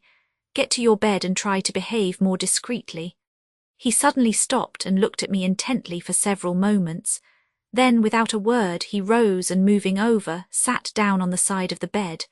The collapse had come, as on former occasion, just as I had expected. When I was leaving the room, last of our party, he said to me in a quiet, well-bred voice, "You will, I trust, Dr. Seward, do me the justice to bear in mind later on that I did what I could to convince you tonight." Chapter 20. 1 October, 5 a.m. I went with the party to the search with an easy mind, for I think I never saw Mina so absolutely strong and well. I am so glad that she consented to hold back and let us men do the work. Somehow it was a dread to me that she was in this fearful business at all, but now that her work is done, and that it is due to her energy and brains and foresight that the whole story is put together in such a way that every point tells, she may well feel that her part is finished, and that she can henceforth leave the rest to us. We were, I think, all a little upset by the scene with Mr. Renfield. When we came away from his room we were silent till we got back to the study. Then Mr. Morris said to Dr. Seward, "Say, Jack, if that man wasn't attempting a bluff, he is about the sanest lunatic I ever saw. I'm not sure, but I believe that he had some serious purpose, and if he had, it was pretty rough on him not to get a chance." Lord Godalming and I were silent, but Dr. Van Helsing added, "Friend John, you know more of lunatics than I do, and I'm glad of it, for I fear that if it had been to me to decide, I would before that last hysterical outburst have given him free. But we live and learn, and in our present task we must take no chance, as my friend Quincy would say. All is best as they are." Dr. Seward seemed to answer them both in a dreamy kind of way. "I don't know but that I agree with you. If that man had been an ordinary lunatic, I would have taken my chance of trusting him. But he seems so mixed up with the Count in an indexy kind of way that I am afraid of doing anything wrong by helping his fads. I can't forget how he prayed with almost equal fervour for a cat, and then tried to tear my throat out with his teeth. Besides, he called the Count Lord and Master, and he may want to get out to help him in some diabolical way. That horrid thing has the wolves and the rats and his own kind to help him, so I suppose he isn't above trying to use a respectable lunatic. He certainly did seem earnest, though. I only hope we have done what is best. These things, in conjunction with the wild work we have in hand, help to unnerve a man."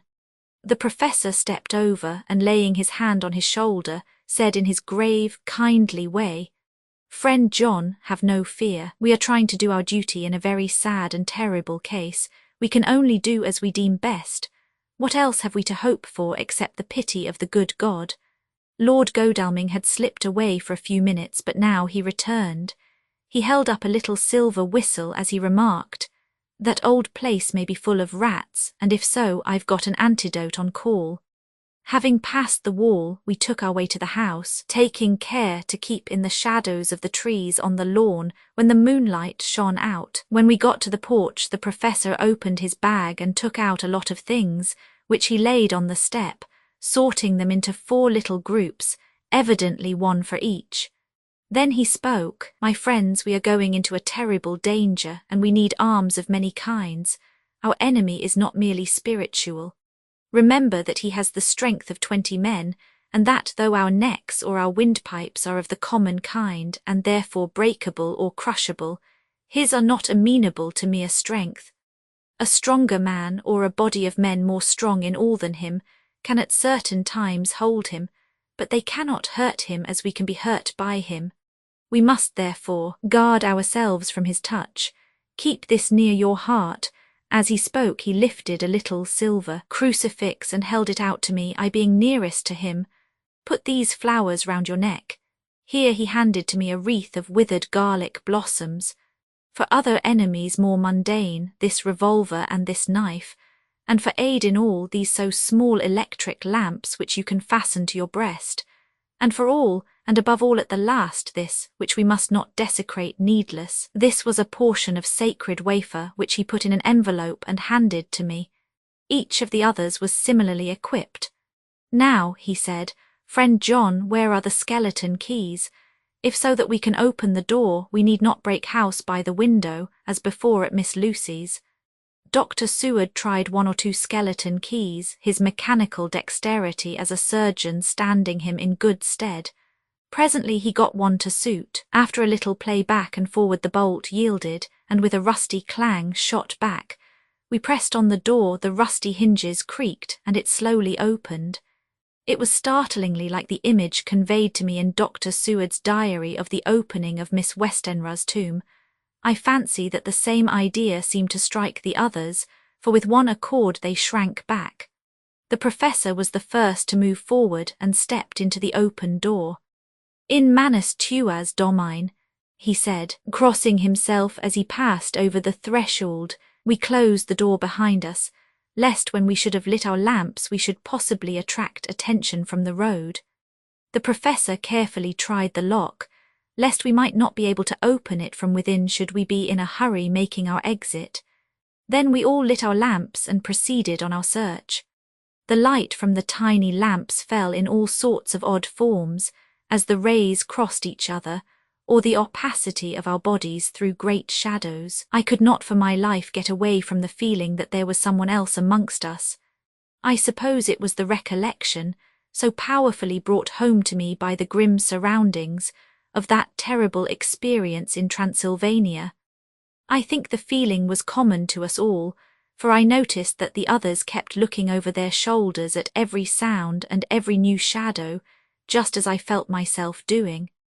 The whole place was thick with dust. The floor was seemingly inches deep, except where there were recent footsteps, in which on holding down my lamp I could see marks of hobnails where the dust was cracked.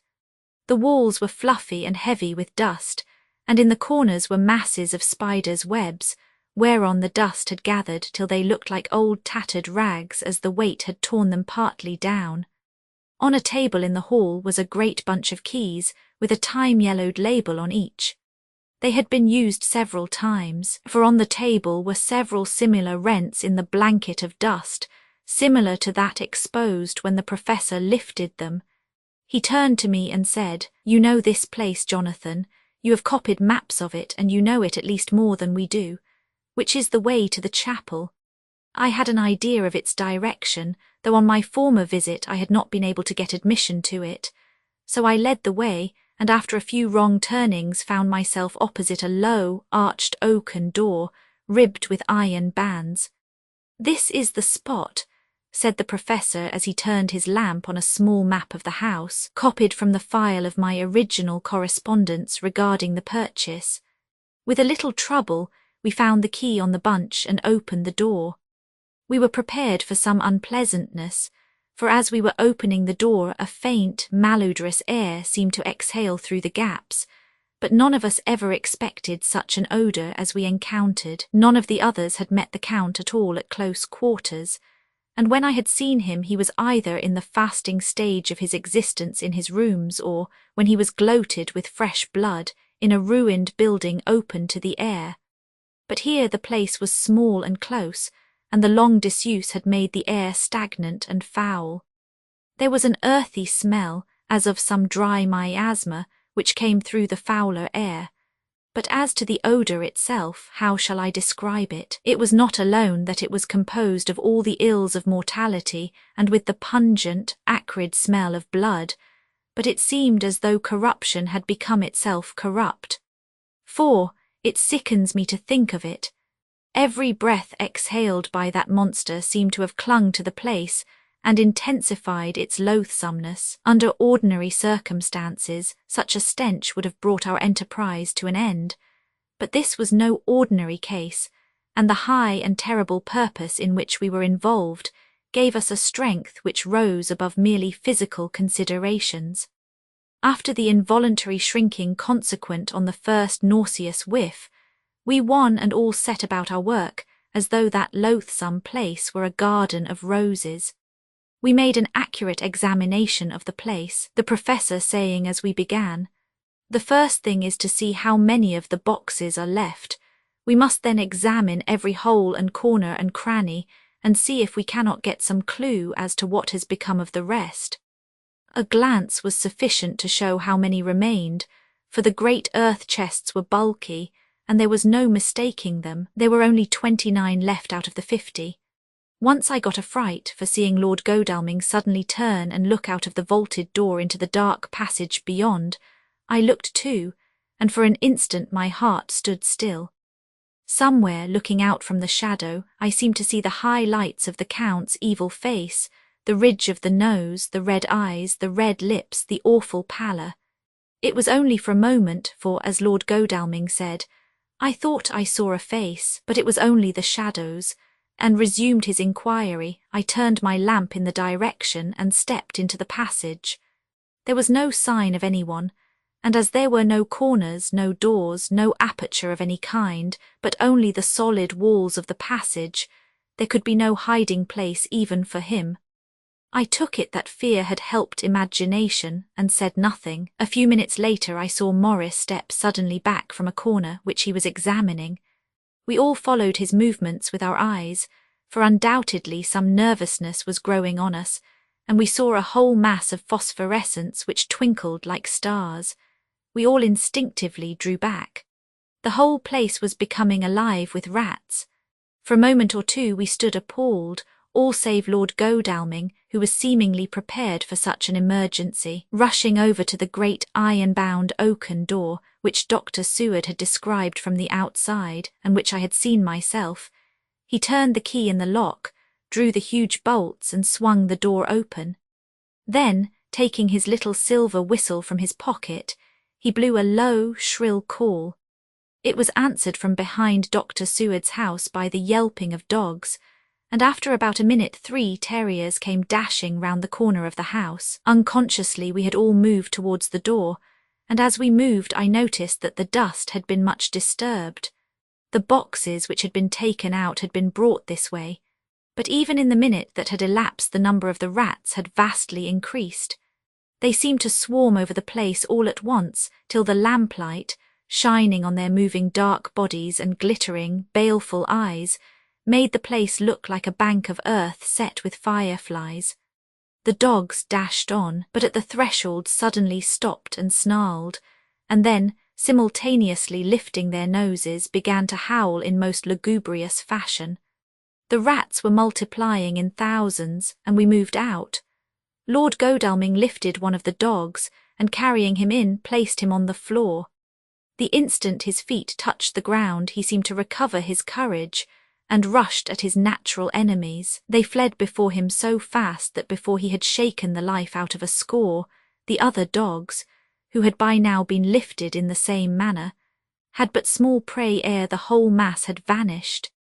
With their going it seemed as if some evil presence had departed, for the dogs frisked about and barked merrily as they made sudden darts at their prostrate foes, and turned them over and over and tossed them in the air with vicious shakes.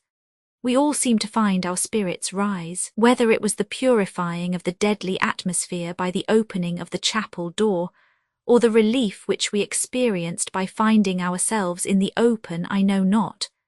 But most certainly the shadow of dread seemed to slip from us like a robe, and the occasion of our coming lost something of its grim significance, though we did not slacken a whit in our resolution.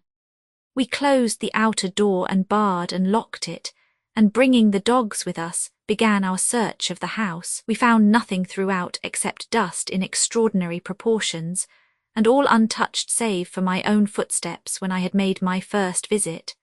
Never once did the dogs exhibit any symptom of uneasiness, and even when we returned to the chapel they frisked about as though they had been rabbit hunting in a summer wood. The morning was quickening in the east when we emerged from the front. Dr. Van Helsing had taken the key of the hall door from the bunch, and locked the door in orthodox fashion, putting the key into his pocket when he had done. So far, he said, our night has been eminently successful. No harm has come to us such as I feared might be, and yet we have ascertained how many boxes are missing. More than all do I rejoice that this, our first, and perhaps our most difficult and dangerous, step has been accomplished without the bringing thereinto our most sweet Madam Mina, or troubling her waking or sleeping thoughts with sights and sounds and smells of horror which she might never forget. One lesson, too, we have learned, if it be allowable to argue a particulari, that the brute beasts which are to the Count's command are yet themselves not amenable to his spiritual power. For look, these rats that would come to his call, just as from his castle top, he summoned the wolves to your going and to that poor mother's cry, though they come to him, they run pell-mell from the so little dogs of my friend Arthur. We have other matters before us, other dangers, other fears, and that monster, he has not used his power over the brute world for the only or the last time tonight. So be it that he has gone elsewhere. Good. It has given us opportunity to cry check in some ways in this chess game which we play for the stake of human souls. And now let us go home. The dawn is close at hand, and we have reason to be content with our first night's work. It may be ordained that we have many nights and days to follow if full of peril, but we must go on, and from no danger shall we shrink. The house was silent when we got back, save for some poor creature who was screaming away in one of the distant wards, and a low, moaning sound from Renfield's room. The poor wretch was doubtless torturing himself, after the manner of the insane, with needless thoughts of pain. I came tiptoe into our own room and found Mina asleep, breathing so softly that I had to put my ear down to hear it. She looks paler than usual. I hope the meeting tonight has not upset her. I am truly thankful that she is to be left out of our future work and even of our deliberations. It is too great a strain for a woman to bear. I did not think so at first, but I know better now. Therefore I am glad that it is settled.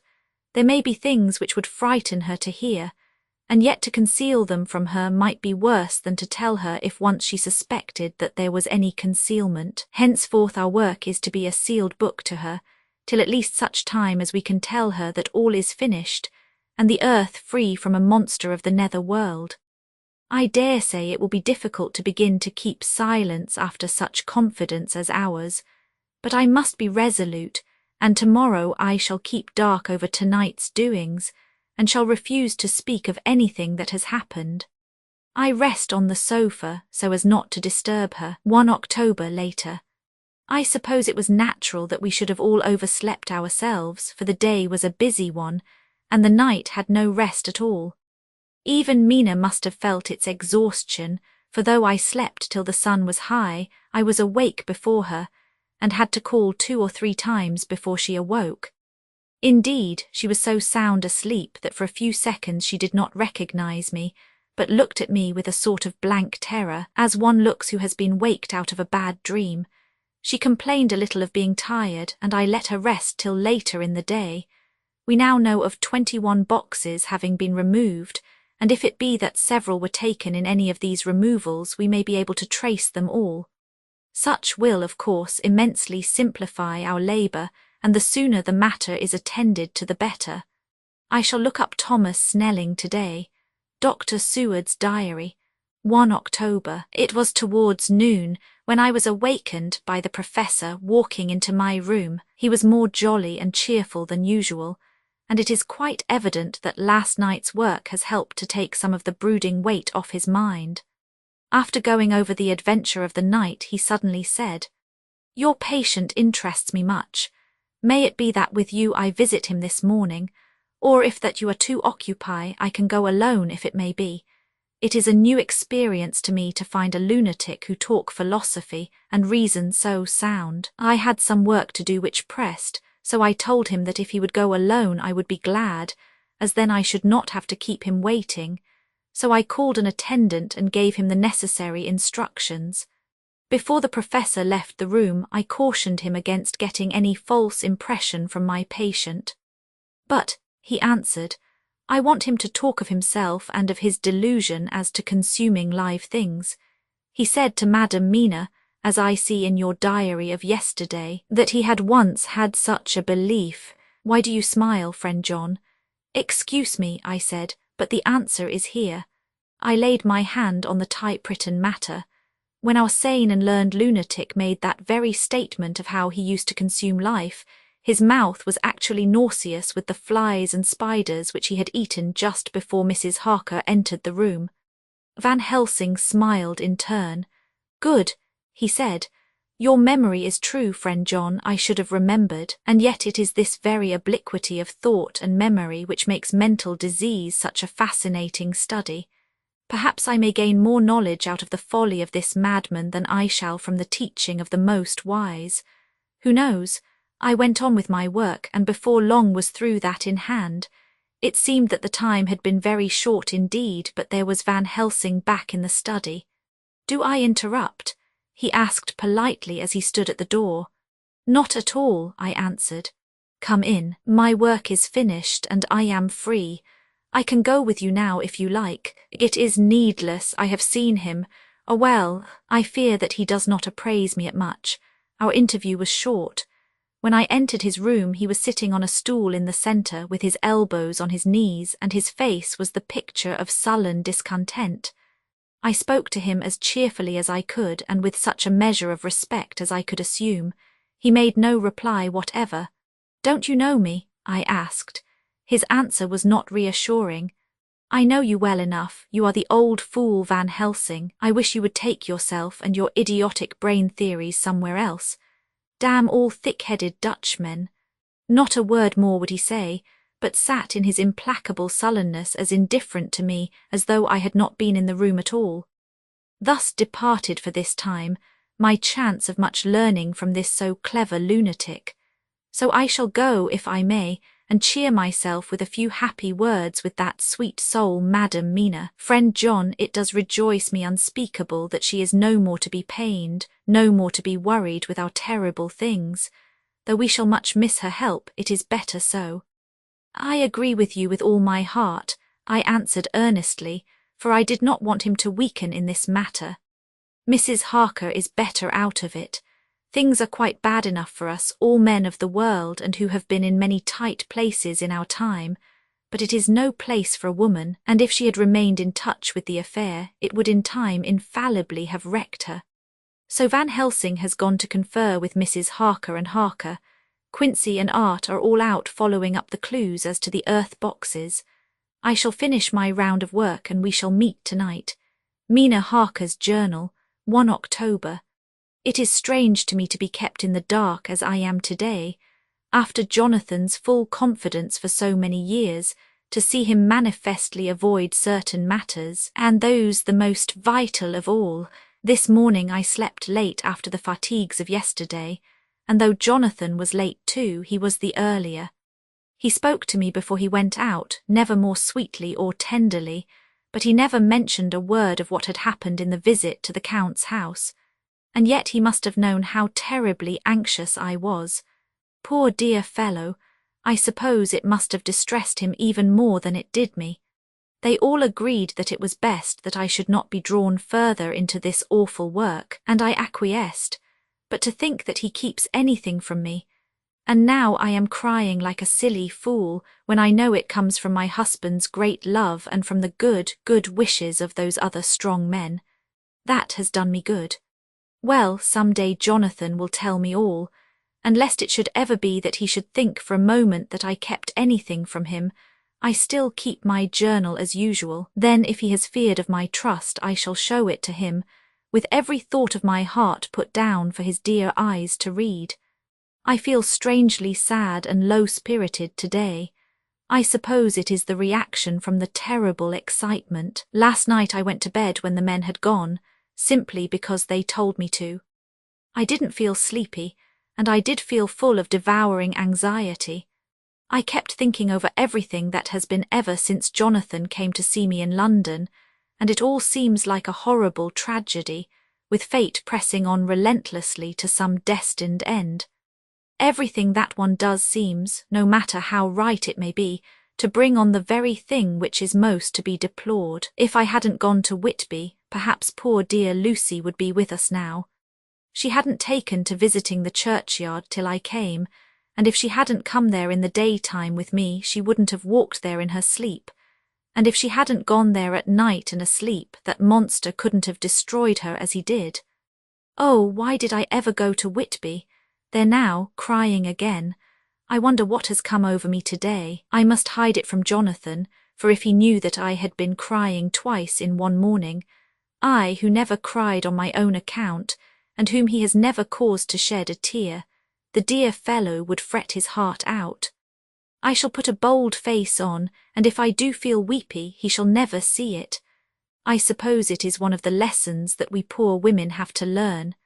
I can't quite remember how I fell asleep last night. I remember hearing the sudden barking of the dogs and a lot of queer sounds, like praying on a very tumultuous scale, from Mr. Renfield's room, which is somewhere under this. And then there was silence over everything, silence so profound that it startled me, and I got up and looked out of the window.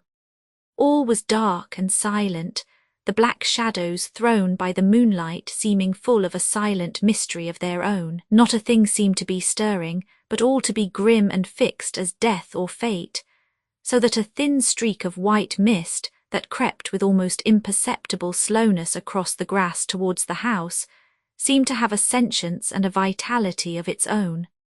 I think that the digression of my thoughts must have done me good, for when I got back to bed I found a lethargy creeping over me. I lay a while, but could not quite sleep, so I got out and looked out of the window again. The mist was spreading and was now close up to the house, so that I could see it lying thick against the wall, as though it were stealing up to the windows. The poor man was more loud than ever, and though I could not distinguish a word he said, I could in some way recognize in his tones some passionate entreaty on his part. Then there was the sound of a struggle, and I knew that the attendants were dealing with him. I was so frightened that I crept into bed and pulled the clothes over my head, putting my fingers in my ears. I was not then a bit sleepy, at least so I thought, but I must have fallen asleep, for except dreams, I do not remember anything until the morning when Jonathan woke me. I think that it took me an effort and a little time to realize where I was, and that it was Jonathan who was bending over me. My dream was very peculiar, and was almost typical of the way that waking thoughts become merged in, or continued in, dreams. I thought that I was asleep and waiting for Jonathan to come back. I was very anxious about him, and I was powerless to act. My feet and my hands and my brain were weighted, so that nothing could proceed at the usual pace. And so I slept uneasily and thought. Then it began to dawn upon me that the air was heavy and dank and cold. I put back the clothes from my face and found, to my surprise, that all was dim around. The gaslight which I had left lit for Jonathan, but turned down, came only like a tiny red spark through the fog which had evidently grown thicker and poured into the room. Then it occurred to me that I had shut the window before I had come to bed. I would have got out to make certain on the point, but some leaden lethargy seemed to chain my limbs and even my will. I lay still and endured, that was all. I closed my eyes but could still see through my eyelids. It is wonderful what tricks our dreams play us, and how conveniently we can imagine. The mist grew thicker and thicker, and I could see now how it came in, for I could see it like smoke, or with the white energy of boiling water, pouring in not through the window, but through the joinings of the door. It got thicker and thicker, till it seemed as if it became concentrated into a sort of pillar of cloud in the room, through the top of which I could see the light of the gas shining like a red eye.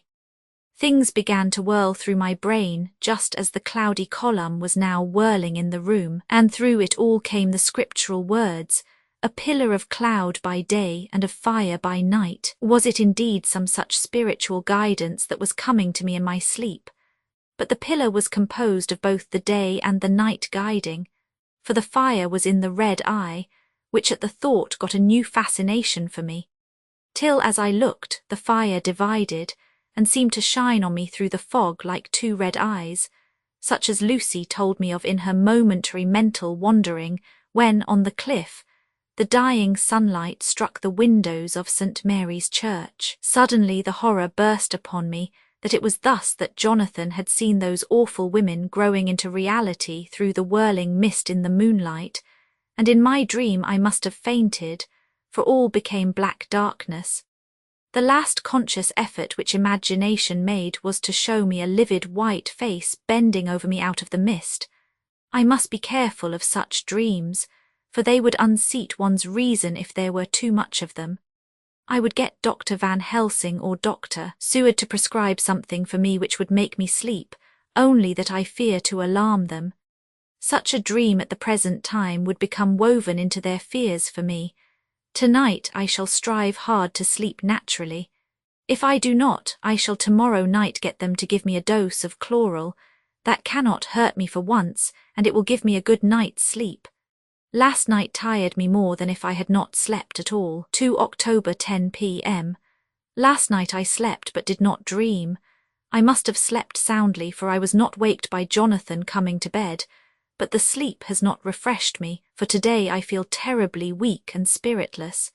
I spent all yesterday trying to read or lying down dozing. In the afternoon Mr. Renfield asked if he might see me. Poor man, he was very gentle, and when I came away he kissed my hand and bade God bless me. Some way it affected me much. I am crying when I think of him. This is a new weakness of which I must be careful. Jonathan would be miserable if he knew I had been crying. He and the others were out till dinner time, and they all came in tired.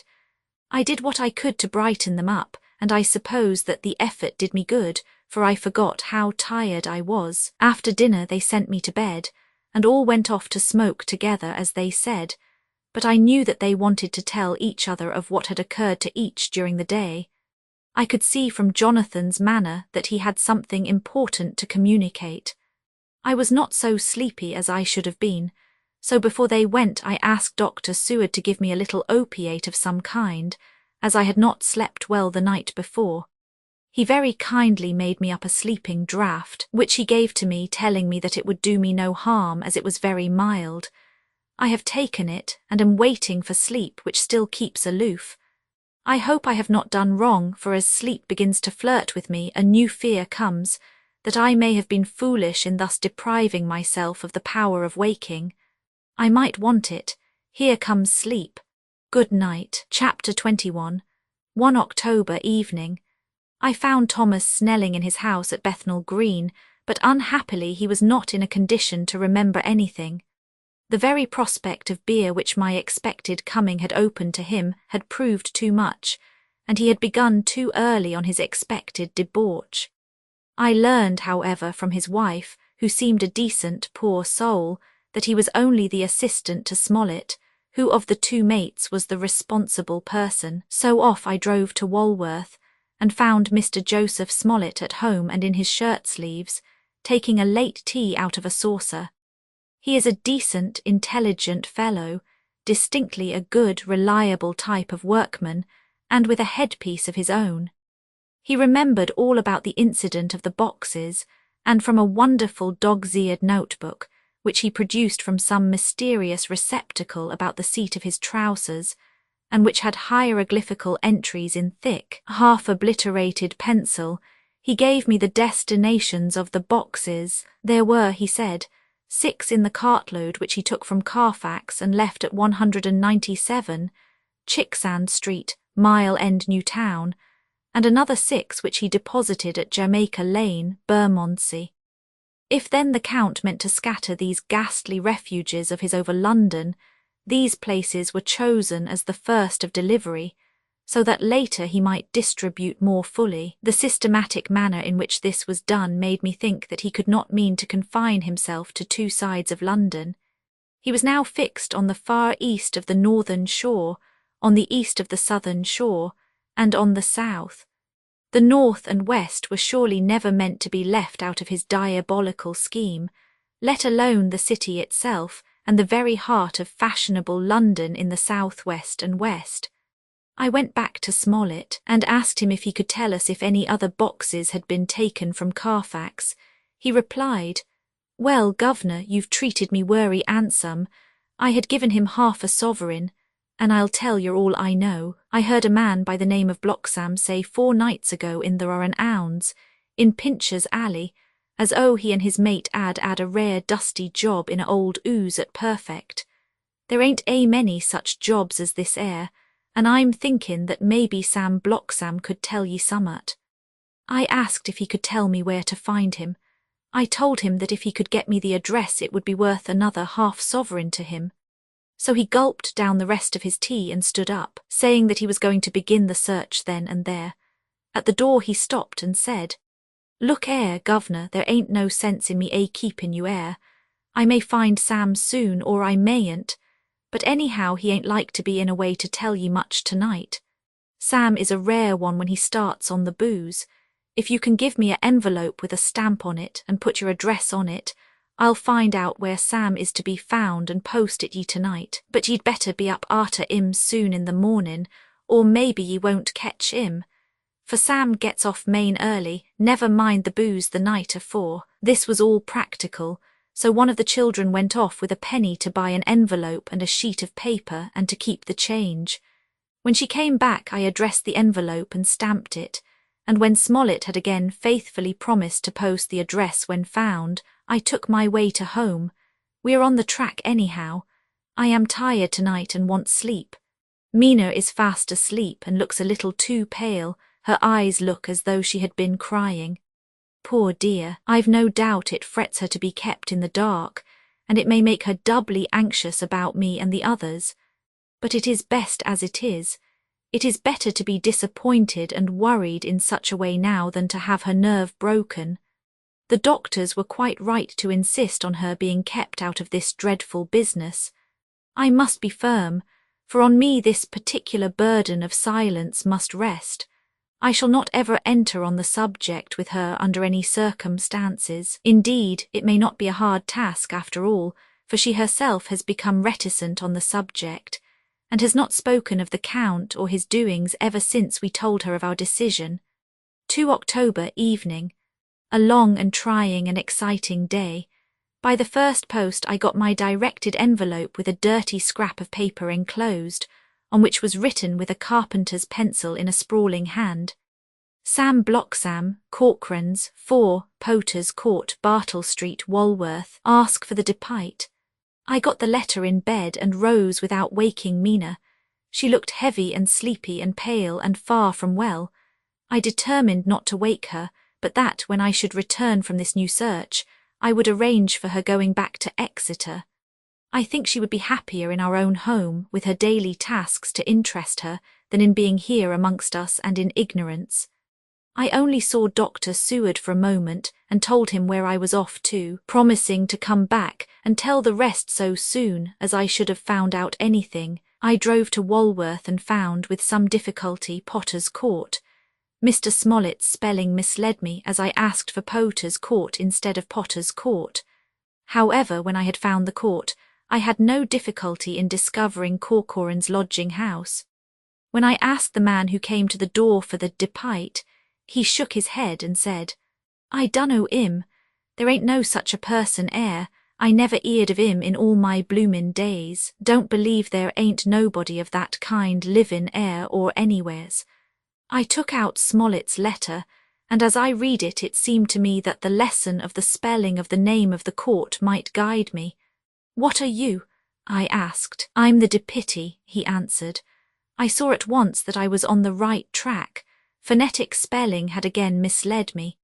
A half-crown tip put the deputy's knowledge at my disposal, and I learned that Mr. Bloxam, who had slept off the remains of his beer on the previous night at Corcoran's, had left for his work at Poplar at 5 o'clock that morning. He could not tell me where the place of work was situated, but he had a vague idea that it was some kind of a newfangled warehouse, and with this slender clue I had to start for Poplar. It was 12 o'clock before I got any satisfactory hint of such a building, and this I got at a coffee shop where some workmen were having their dinner. One of these suggested that there was being erected at Cross Angel Street a new cold storage building, and as this suited the condition of a newfangled warehouse, I at once drove to it. An interview with a surly gatekeeper and a surlier foreman, both of whom were appeased with the coin of the realm, put me on the track of Bloxam. He was sent for on my suggesting that I was willing to pay his day's wages to his foreman for the privilege of asking him a few questions on a private matter. He was a smart enough fellow, though rough of speech and bearing. When I had promised to pay for his information and given him an earnest, he told me that he had made 2 journeys between Carfax and a house in Piccadilly, and had taken from this house to the latter 9 great boxes, main heavy ones, with a horse and cart hired by him for this purpose. I asked him if he could tell me the number of the house in Piccadilly, to which he replied, "Well, governor, I forgets the number, but it was only a few doors from a big white church or something of the kind, not long built. It was a dusty old ooze too, though nothin' to the dustiness of the ooze. We took to the bloomin' boxes from. How did you get into the houses if they were both empty? There was the old party what engaged me waitin' in the ooze at Purfleet. He helped me to lift the boxes and put them in the dray. Curse me, but he was the strongest chap I ever struck, and him a old feller with a white moustache, one that thin you would think he couldn't throw a shadder." How this phrase thrilled through me. Why, he took up his end o' the boxes like they was pounds of tea, and me puffin' and blowin' afore I could upend mine anyhow, and I'm no chicken neither. "How did you get into the house in Piccadilly?" I asked. He was there too. He must have started off and got there afore me, for when I rung of the bell he came and opened the door hisself and helped me to carry the boxes into the hall. The whole 9, I asked. Use. There was 5 in the first load and 4 in the second. It was main dry work, and I don't so well remember. Oh, I got 'ome. I interrupted him.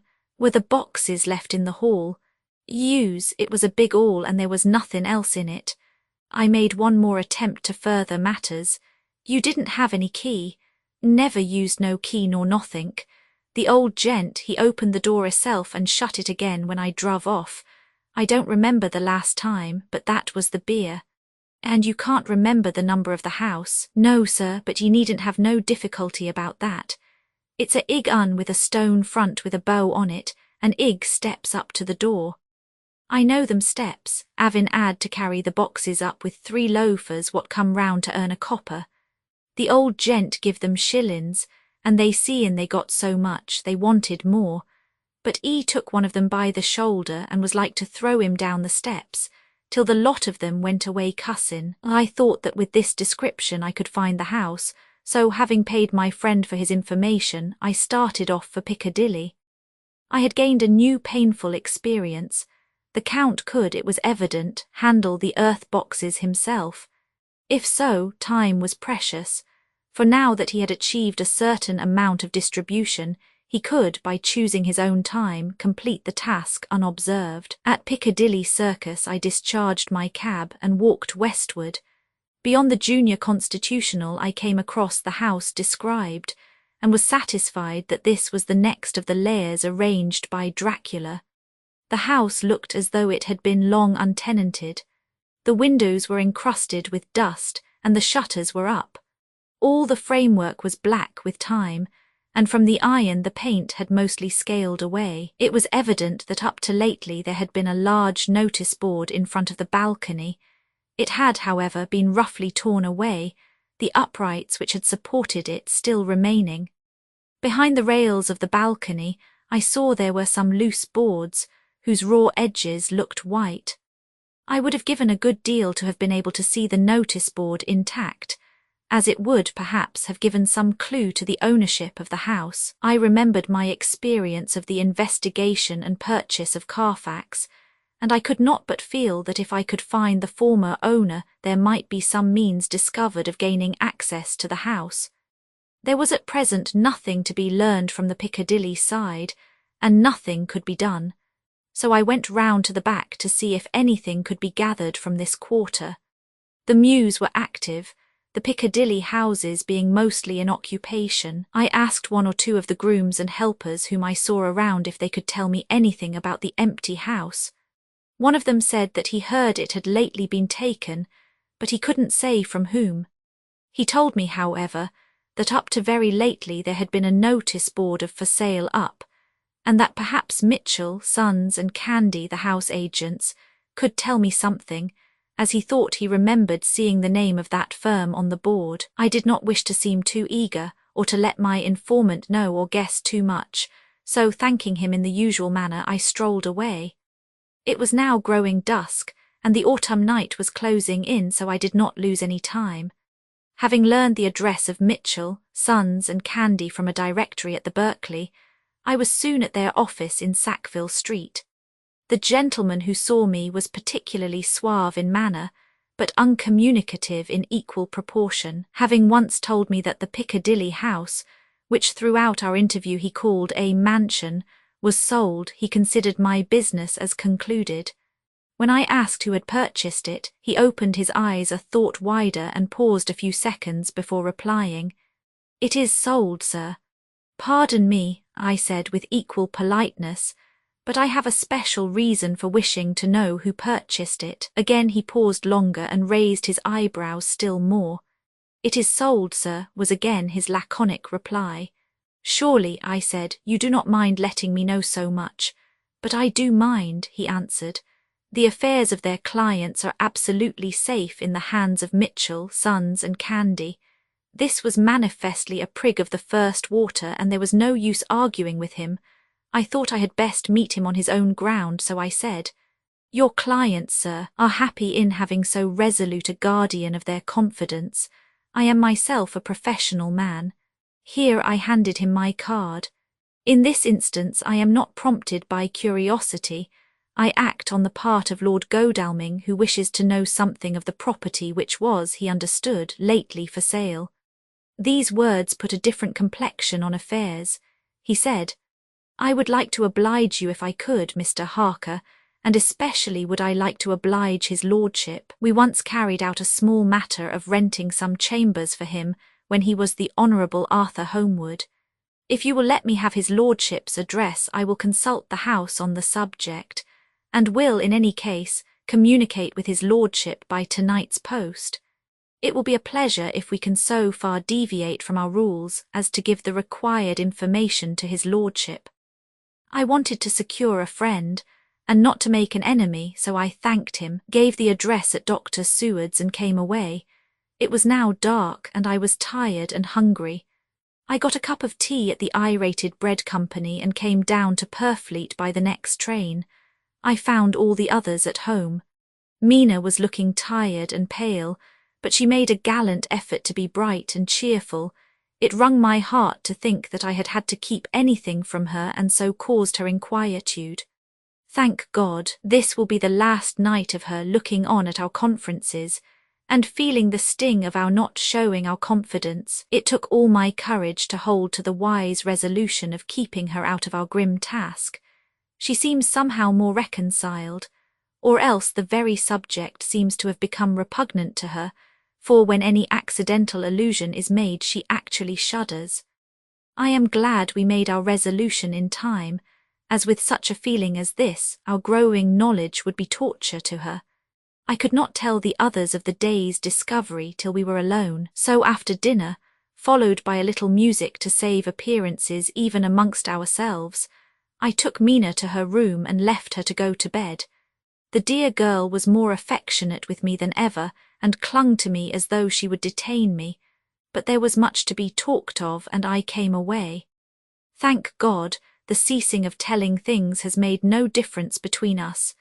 When I came down again, I found the others all gathered round the fire in the study. In the train I had written my diary so far, and simply read it off to them as the best means of letting them get abreast of my own information.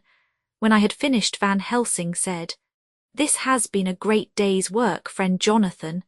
Doubtless we are on the track of the missing boxes. If we find them all in that house, then our work is near the end. But if there be some missing, we must search until we find them. Then shall we make our final coup, and hunt the wretch to his real death. We all sat silent a while, and all at once Mr. Morris spoke. Say, how are we going to get into that house? We got into the other, answered Lord Godalming quickly. But Art, this is different. We broke house at Carfax, but we had night and a walled park to protect us. It will be a mighty different thing to commit burglary in Piccadilly, either by day or night. I confess I don't see how we are going to get in unless that agency Duck can find us a key of some sort. Perhaps we shall know when you get his letter in the morning. Lord Godalming's brows contracted, and he stood up and walked about the room. By and by he stopped and said, turning from one to another of us, Quincy's head is level. This burglary business is getting serious. We got off once all right, but we have now a rare job on hand, unless we can find the Count's key basket. As nothing could well be done before morning, and as it would be at least advisable to wait till Lord Godalming should hear from Mitchell's, we decided not to take any active step before breakfast time. For a good while we sat and smoked, discussing the matter in its various lights and bearings. I took the opportunity of bringing this diary right up to the moment. I am very sleepy and shall go to bed. Just a line. Mina sleeps soundly and her breathing is regular. Her forehead is puckered up into little wrinkles as though she thinks even in her sleep. She is still too pale, but does not look so haggard as she did this morning. Tomorrow will, I hope, mend all this. She will be herself at home in Exeter. Oh, but I am sleepy. Dr. Seward's diary, 1 October. I am puzzled afresh about Renfield. His moods change so rapidly that I find it difficult to keep touch of them, and as they always mean something more than his own well-being, they form a more than interesting study. This morning, when I went to see him after his repulse of Van Helsing, his manner was that of a man commanding destiny. He was, in fact, commanding destiny, Subjectively, he did not really care for any of the things of mere earth. He was in the clouds and looked down on all the weaknesses and wants of us poor mortals. I thought I would improve the occasion and learn something, so I asked him, "What about the flies these times?" He smiled on me in quite a superior sort of way, such a smile as would have become the face of Malvolio, as he answered me, "The fly, my dear sir, has one striking feature. Its wings are typical of the aerial powers of the psychic faculties. The ancients did well when they typified the soul as a butterfly." I thought I would push his analogy to its utmost logically, so I said quickly, "Oh, it is a soul you are after now, is it?" His madness foiled his reason, and a puzzled look spread over his face as, shaking his head with a decision which I had but seldom seen in him, he said, oh no, I want no souls. Life is all I want." Here he brightened up. "I am pretty indifferent about it at present. Life is all right, I have all I want. You must get a new patient, doctor, if you wish to study zoophagy." This puzzled me a little, so I drew him on. "Then you command life, you are a god, I suppose." He smiled with an ineffably benign superiority. "Oh no, far be it from me to arrogate to myself the attributes of the deity. I am not even concerned in his especially spiritual doings. If I may state my intellectual position, I am, so far as concerns things purely terrestrial, somewhat in the position which Enoch occupied spiritually." This was a poser to me. I could not at the moment recall Enoch's appositeness, so I had to ask a simple question, though I felt that by so doing I was lowering myself in the eyes of the lunatic. And why with Enoch? Because he walked with God. I could not see the analogy, but did not like to admit it, so I harked back to what he had denied. "So you don't care about life and you don't want souls. Why not?" I put my question quickly and somewhat sternly on purpose to disconcert him. The effort succeeded.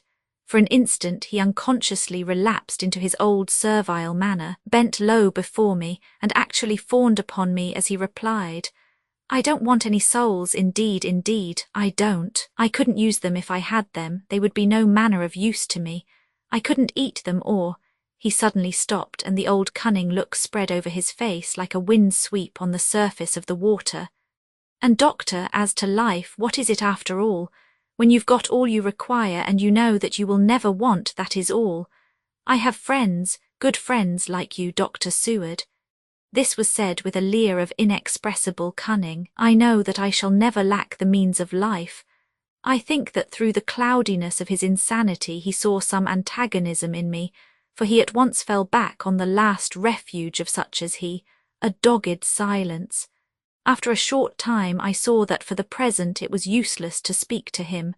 He was sulky, and so I came away. Later in the day he sent for me. Ordinarily I would not have come without special reason, but just at present I am so interested in him that I would gladly make an effort. Besides, I am glad to have anything to help to pass the time. Harker is out, following up clues, and so are Lord Godalming and Quincy. Van Helsing sits in my study poring over the record prepared by the Harkers. He seems to think that by accurate knowledge of all details he will light upon some clue. He does not wish to be disturbed in the work without cause. I would have taken him with me to see the patient, only I thought that after his last repulse he might not care to go again. There was also another reason. Renfield might not speak so freely before a third person as when he and I were alone. I found him sitting out in the middle of the floor on his stool, a pose which is generally indicative of some mental energy on his part. When I came in, he said at once, as though the question had been waiting on his lips, "What about souls?" It was evident then that my surmise had been correct. Unconscious cerebration was doing its work, even with the lunatic. I determined to have the matter out.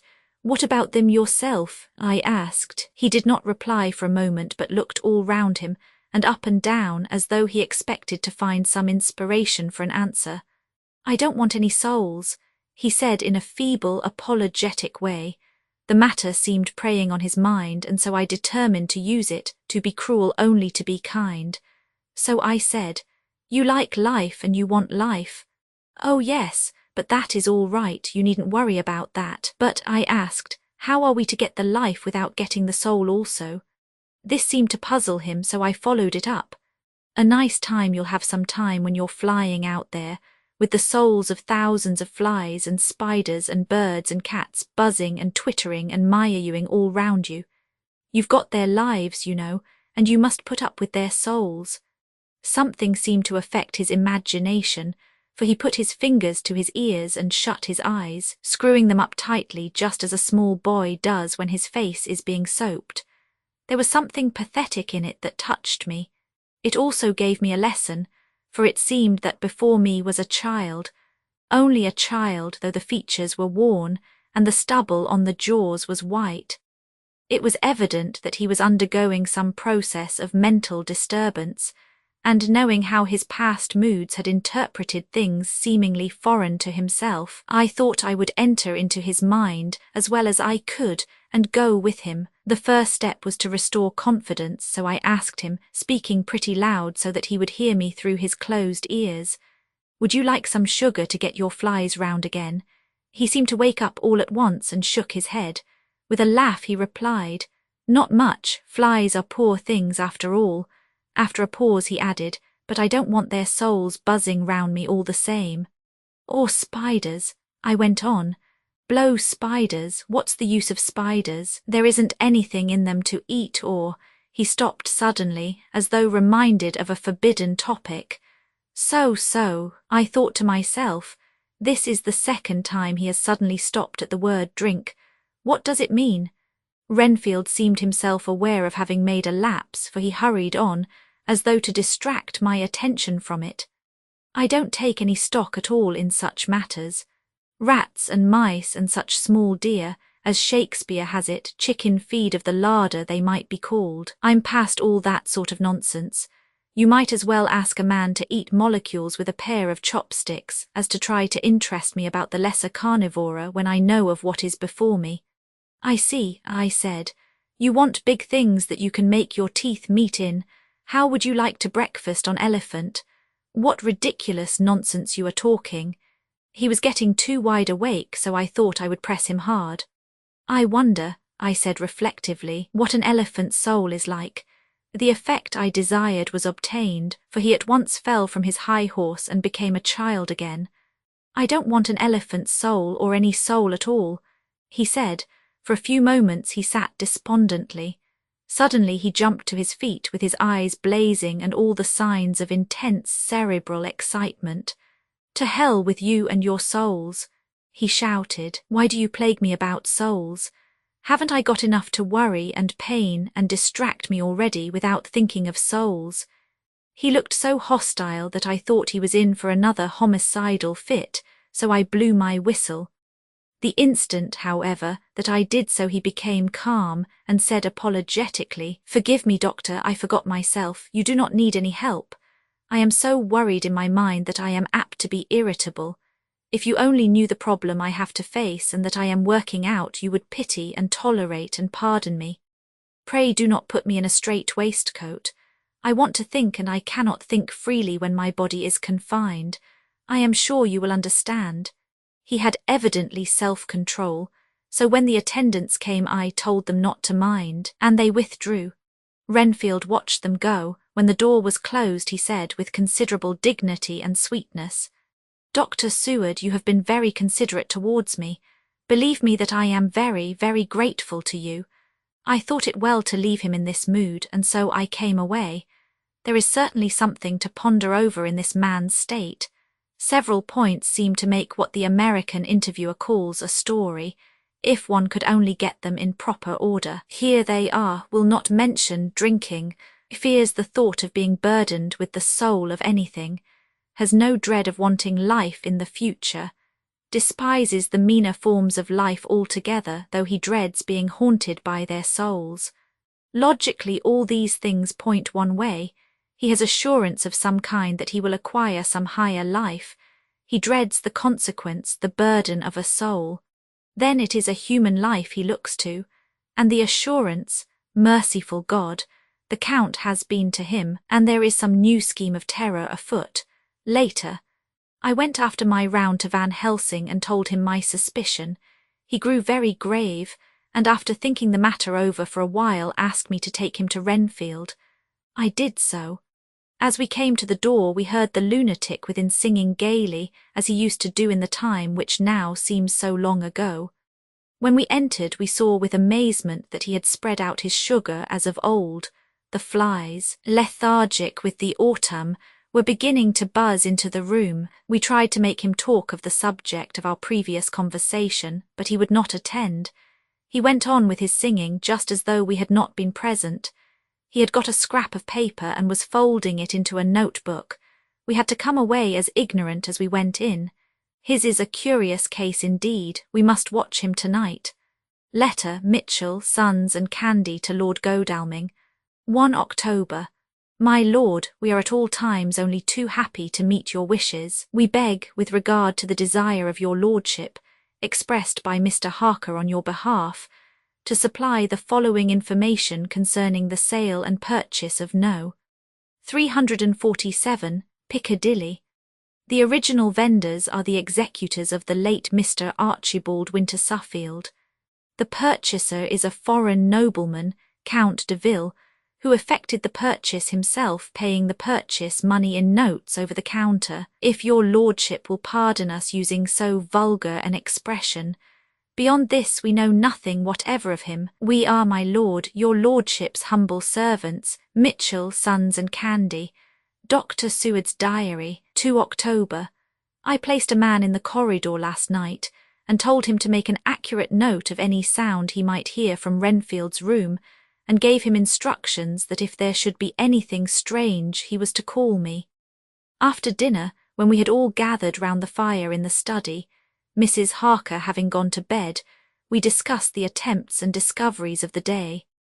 Harker was the only one who had any result, and we are in great hopes that his clue may be an important one. Before going to bed, I went round to the patient's room and looked in through the observation trap. He was sleeping soundly, and his heart rose and fell with regular respiration. This morning the man on duty reported to me that a little after midnight he was restless and kept saying his prayers somewhat loudly. I asked him if that was all. He replied that it was all he heard. There was something about his manner so suspicious that I asked him point blank if he had been asleep. He denied sleep, but admitted to having dozed for a while. It is too bad that men cannot be trusted unless they are watched. Today Harker is out following up his clue, and Art and Quincy are looking after horses. Godalming thinks that it will be well to have horses always in readiness, for when we get the information which we seek there will be no time to lose. We must sterilize all the imported earth between sunrise and sunset. We shall thus catch the Count at his weakest, and without a refuge to fly to. Van Helsing is off to the British Museum looking up some authorities on ancient medicine. The old physicians took account of things which their followers do not accept, and the professor is searching for witch and demon cures which may be useful to us later. I sometimes think we must be all mad and that we shall wake to sanity in strait waistcoats. Later, we have met again. We seem at last to be on the track, and our work of tomorrow may be the beginning of the end. I wonder if Renfield's quiet has anything to do with this. His moods have so followed the doings of the Count that the coming destruction of the monster may be carried to him in some subtle way. If we could only get some hint as to what passed in his mind between the time of my argument with him today and his resumption of fly-catching, it might afford us a valuable clue. He is now seemingly quiet for a spell. Is he? That wild yell seemed to come from his room. The attendant came bursting into my room and told me that Renfield had somehow met with some accident. He had heard him yell, and when he went to him found him lying on his face on the floor, all covered with blood. I must go at once. Chapter 22, 3 October. Let me put down with exactness all that happened, as well as I can remember it, since last I made an entry. Not a detail that I can recall must be forgotten.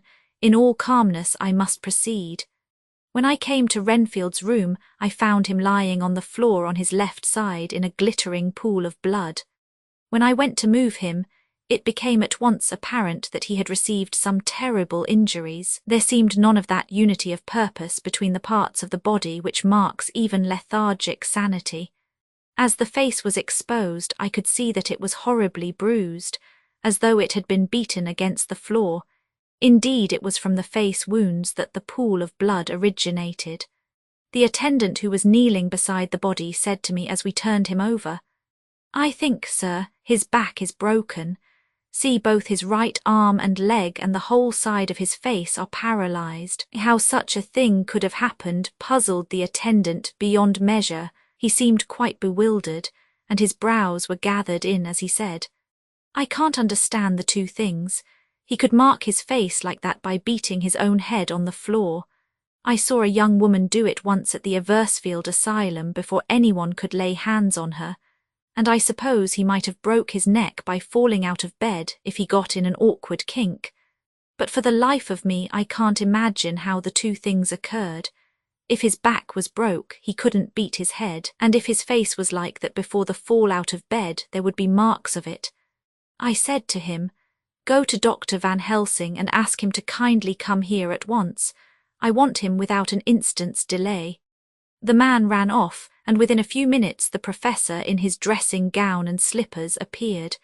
When he saw Renfield on the ground, he looked keenly at him a moment and then turned to me. I think he recognized my thought in my eyes, for he said very quietly, manifestly for the ears of the attendant, "Ah, a sad accident. He will need very careful watching and much attention.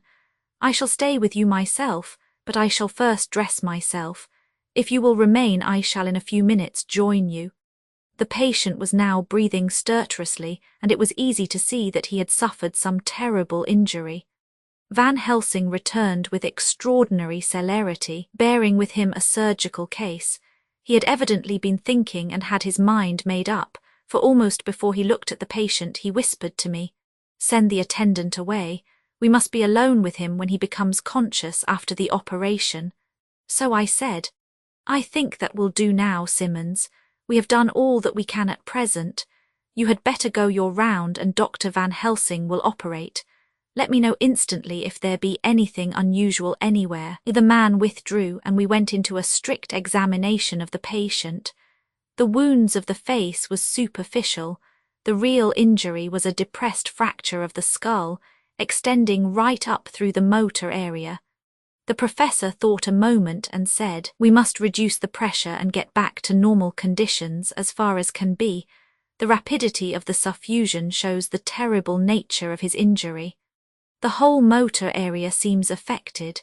The suffusion of the brain will increase quickly, so we must trephine at once or it may be too late." As he was speaking, there was a soft tapping at the door. I went over and opened it and found in the corridor without Arthur and Quincy in pajamas and slippers. The former spoke. "I heard your man call up Dr. Van Helsing and tell him of an accident, so I woke Quincy, or rather called for him as he was not asleep. Things are moving too quickly and too strangely for sound sleep for any of us these times.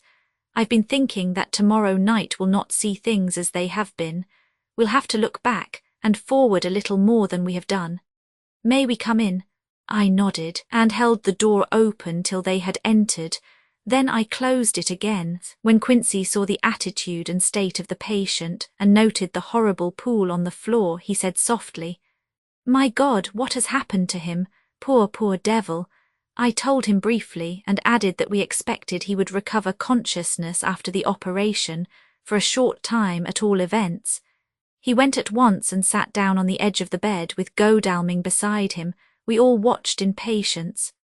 "We shall wait," said Van Helsing, "just long enough to fix the best spot for trephining, so that we may most quickly and perfectly remove the blood clot, for it is evident that the hemorrhage is increasing."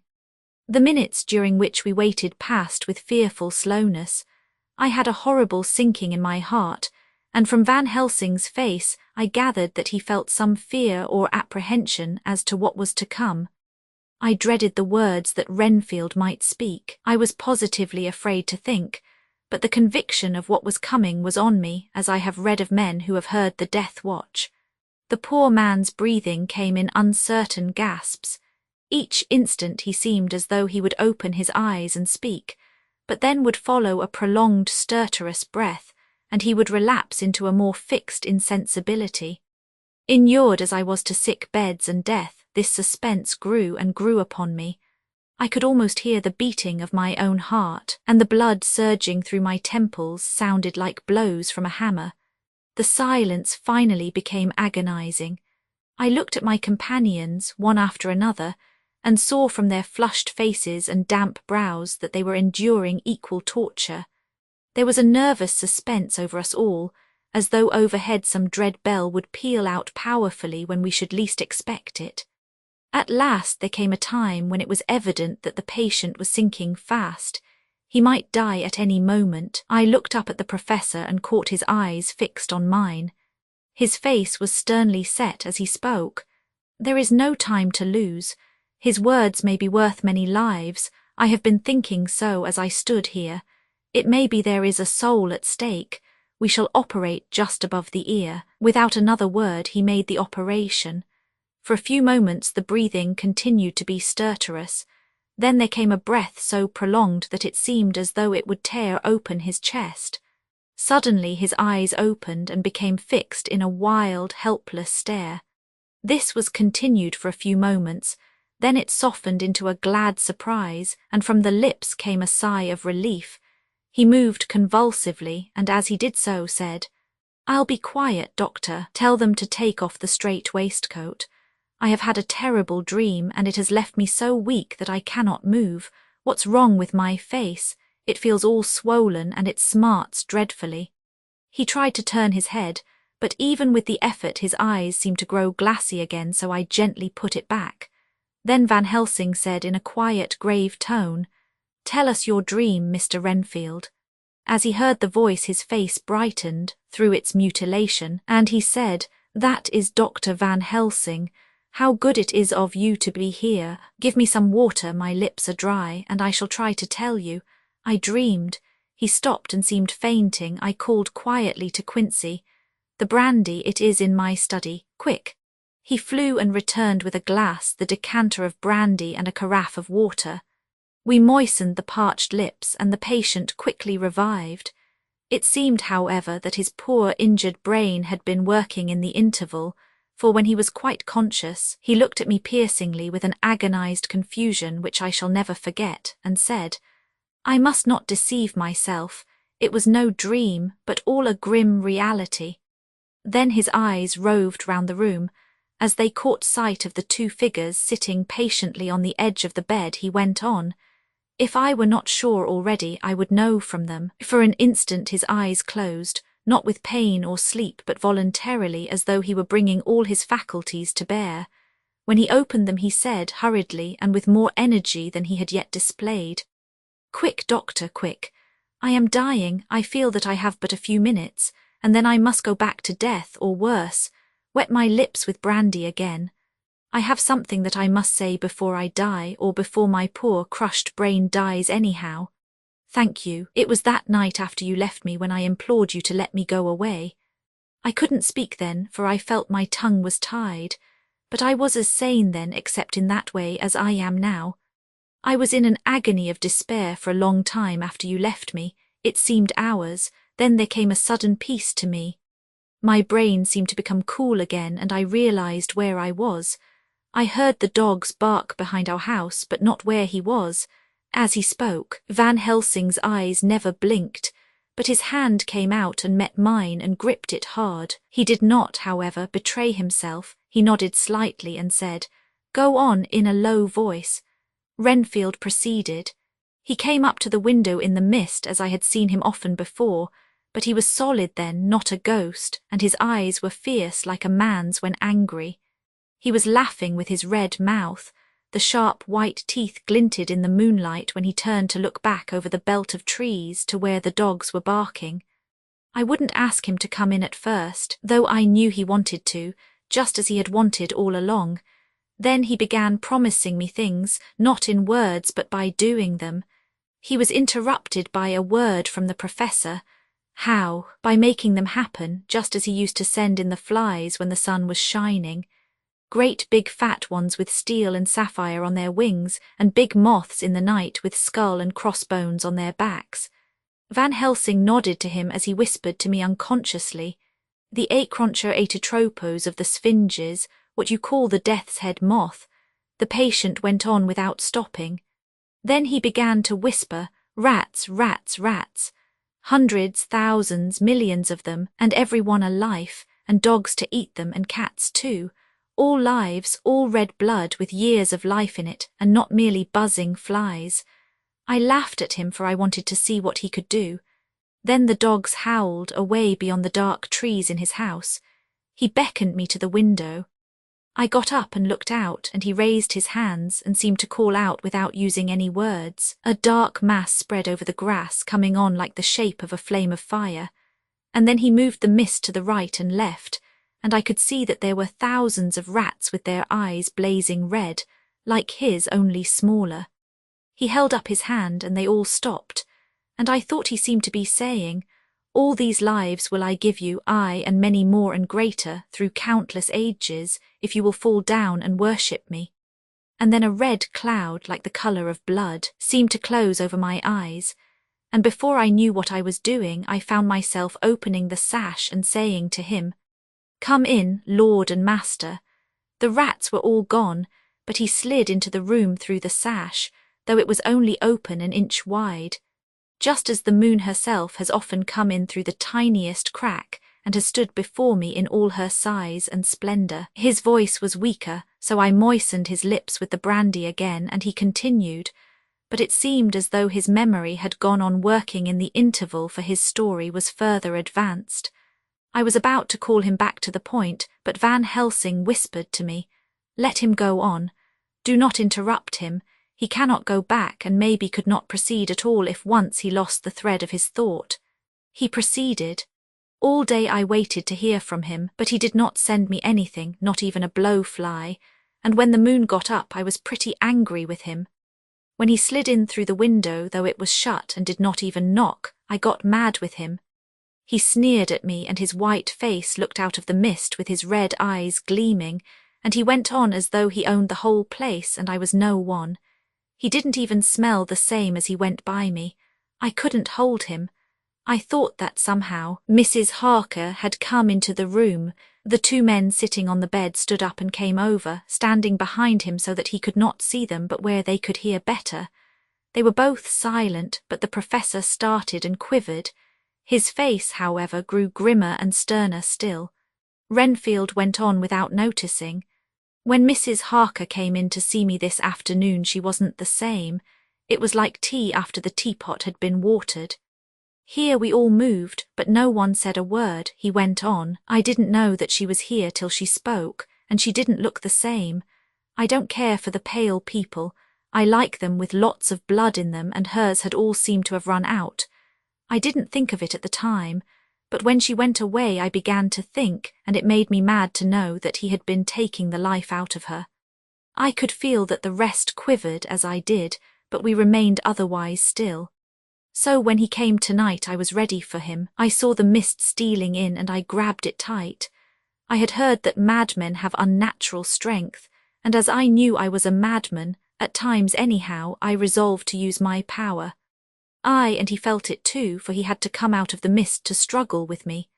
I held tight, and I thought I was going to win, for I didn't mean him to take any more of her life till I saw his eyes. They burned into me and my strength became like water. He slipped through it, and when I tried to cling to him, he raised me up and flung me down. There was a red cloud before me, and a noise like thunder, and the mist seemed to steal away under the door. His voice was becoming fainter and his breath more stertorous. Van Helsing stood up instinctively. "We know the worst now," he said. "He is here and we know his purpose. It may not be too late. Let us be armed, the same as we were the other night, but lose no time. There is not an instant to spare." There was no need to put our fear, nay our conviction, into words. We shared them in common. We all hurried and took from our rooms the same things that we had when we entered the Count's house. The professor had his ready, and as we met in the corridor he pointed to them significantly as he said, "They never leave me, and they shall not till this unhappy business is over. Be wise also, my friends, it is no common enemy that we deal with. Alas, alas, that that dear Madam Mina should suffer." He stopped, his voice was breaking, and I do not know if rage or terror predominated in my own heart. Outside the Harker's door we paused. Art and Quincy held back, and the latter said, "Should we disturb her?" "We must," said Van Helsing grimly. "If the door be locked, I shall break it in. May it not frighten her terribly. It is unusual to break into a lady's room." Van Helsing said solemnly, "You are always right, but this is life and death. All chambers are alike to the doctor, and even were they not, they are all as one to me tonight. Friend John, when I turn the handle, if the door does not open, do you put your shoulder down and shove, and you too, my friends. Now." He turned the handle as he spoke, but the door did not yield. We threw ourselves against it. With a crash it burst open, and we almost fell headlong into the room. The professor did actually fall, and I saw across him as he gathered himself up from hands and knees. What I saw appalled me. I felt my hair rise like bristles on the back of my neck, and my heart seemed to stand still. The moonlight was so bright that through the thick yellow blind the room was light enough to see. On the bed beside the window lay Jonathan Harker, his face flushed and breathing heavily as though in a stupor. Kneeling on the near edge of the bed facing outwards was the white-clad figure of his wife. By her side stood a tall, thin man, clad in black.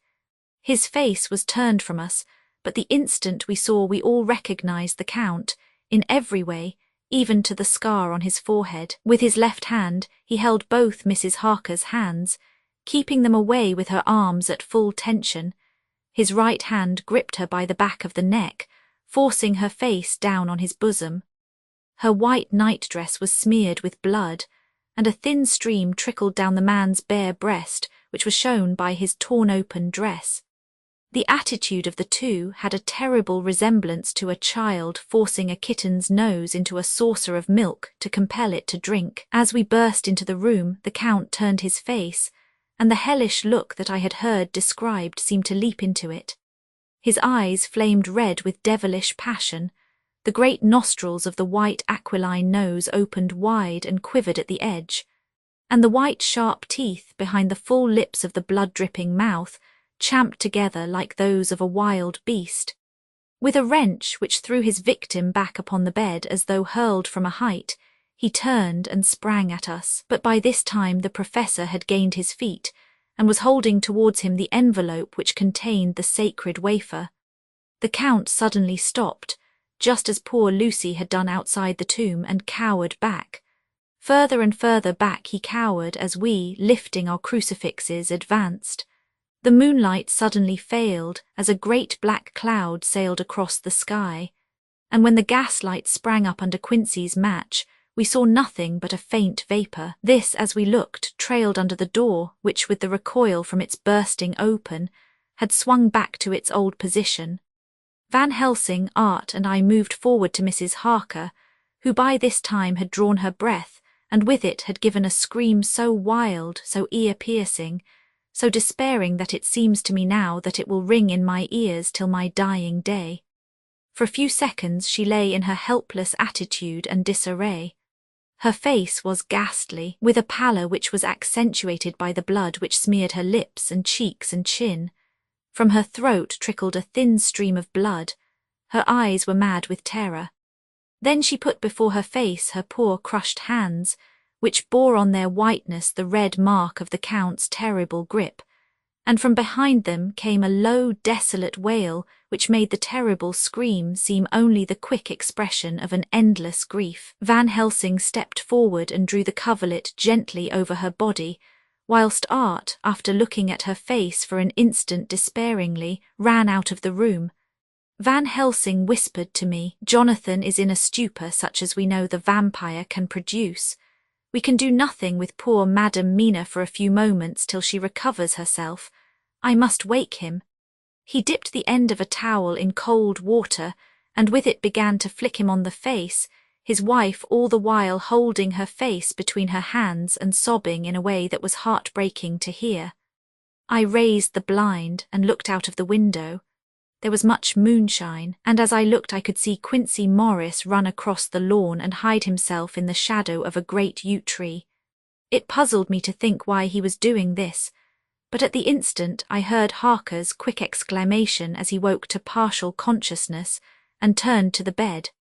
On his face, as there might well be, was a look of wild amazement. He seemed dazed for a few seconds, and then full consciousness seemed to burst upon him all at once, and he started up. His wife was aroused by the quick movement and turned to him with her arms stretched out, as though to embrace him. Instantly, however, she drew them in again and, putting her elbows together, held her hands before her face and shuddered till the bed beneath her shook. "In God's name, what does this mean?" Harker cried out. "Dr. Seward, Dr. Van Helsing, what is it? What has happened? What is wrong? Mina, dear, what is it? What does that blood mean? My God, has it come to this?" And raising himself to his knees, he beat his hands wildly together. "Good God, help us, help her, oh, help her." With a quick movement he jumped from bed and began to pull on his clothes, all the man in him awake at the need for instant exertion. "What has happened? Tell me all about it," he cried without pausing. "Dr. Van Helsing, you love Mina, I know. Oh, do something to save her. It cannot have gone too far yet. Guard her while I look for him." His wife, through her terror and horror and distress, saw some sure danger to him. Instantly forgetting her own grief, she seized hold of him and cried out, "No, no, Jonathan, you must not leave me. I have suffered enough tonight, God knows, without the dread of his harming you. You must stay with me. Stay with these friends who will watch over you." Her expression became frantic as she spoke, and he yielding to her, she pulled him down sitting on the bedside and clung to him fiercely. Van Helsing and I tried to calm them both. The professor held up his little golden crucifix and said with wonderful calmness, "Do not fear, my dear, we are here, and whilst this is close to you no foul thing can approach. You are safe for tonight, and we must be calm and take counsel together." She shuddered and was silent, holding down her head on her husband's breast. When she raised it, his white nightrobe was stained with blood where her lips had touched, and where the thin open wound in her neck had sent forth drops. The instant she saw it, she drew back, with a low wail, and whispered amidst choking sobs, "Unclean, unclean, I must touch him or kiss him no more. Oh, that it should be that it is I who am now his worst enemy, and whom he may have most cause to fear." To this he spoke out resolutely, "Nonsense, Mina, it is a shame to me to hear such a word. I would not hear it of you, and I shall not hear it from you. May God judge me by my deserts and punish me with more bitter suffering than even this hour, if by any act or will of mine anything ever come between us." He put out his arms and folded her to his breast, and for a while she lay there sobbing. He looked at us over her bowed head, with eyes that blinked damply above his quivering nostrils. His mouth was set as steel. After a while her sobs became less frequent and more faint, and then he said to me, speaking with a studied calmness which I felt tried his nervous power to the utmost, "And now, Dr. Seward, tell me all about it. Too well I know the broad fact. Tell me all that has been." I told him exactly what had happened, and he listened with seeming impassiveness, but his nostrils twitched and his eyes blazed as I told how the ruthless hands of the Count had held his wife in that terrible and horrid position, with her mouth to the open wound in his breast. It interested me, even at that moment, to see that, whilst the face of white-set passion worked convulsively over the bowed head, the hands tenderly and lovingly stroked the ruffled hair. Just as I had finished, Quincy and Godalming knocked at the door. They entered in obedience to our summons. Van Helsing looked at me questioningly. I understood him to mean if we were to take advantage of their coming to divert, if possible, the thoughts of the unhappy husband and wife from each other and from themselves. So on nodding acquiescence to him, he asked them what they had seen or done. To which Lord Godalming answered, "I could not see him anywhere in the passage or in any of our rooms. I looked in the study, but though he had been there, he had gone. He had, however," He stopped suddenly, looking at the poor drooping figure on the bed. Van Helsing said gravely, "Go on, friend Arthur, we want here no more concealments. Our hope now is in knowing all. Tell freely." So Art went on. He had been there, and though it could only have been for a few seconds, he made rare hay of the place. All the manuscript had been burned, and the blue flames were flickering amongst the white ashes. The cylinders of your phonograph, too, were thrown on the fire, and the wax had helped the flames. Here I interrupted. "Thank God there is the other copy in the safe." His face lit for a moment but fell again as he went on. "I ran downstairs then but could see no sign of him. I looked into Renfield's room but there was no trace there except—" Again he paused. "Go on," said Harker hoarsely, so he bowed his head and moistening his lips with his tongue, added, "Except that the poor fellow is dead." Mrs. Harker raised her head, looking from one to the other of us. She said solemnly, "God's will be done." I could not but feel that Art was keeping back something, but as I took it that it was with a purpose, I said nothing. Van Helsing turned to Morris and asked, "And you, friend Quincy, have you any to tell?" "A little," he answered. "It may be much eventually, but at present I can't say. I thought it well to know if possible where the Count would go when he left the house. I did not see him, but I saw a bat rise from Renfield's window and flap westward. I expected to see him in some shape go back to Carfax, but he evidently sought some other lair. He will not be back tonight, for the sky is reddening in the east and the dawn is close. We must work tomorrow." He said the latter words through his shut teeth. For a space of perhaps a couple of minutes there was silence, and I could fancy that I could hear the sound of our hearts beating. Then Van Helsing said, placing his hand very tenderly on Mrs. Harker's head, "And now, Madam Mina, poor dear, dear Madam Mina, tell us exactly what happened. God knows that I do not want that you be pained, but it is need that we know all. For now more than ever has all work to be done quick and sharp, and in deadly earnest. The day is close to us that must end all if it may be so, and now is the chance that we may live and learn." The poor, dear lady shivered, and I could see the tension of her nerves as she clasped her husband closer to her and bent her head lower and lower still on his breast. Then she raised her head proudly and held out one hand to Van Helsing, who took it in his, and after stooping and kissing it reverently, held it fast.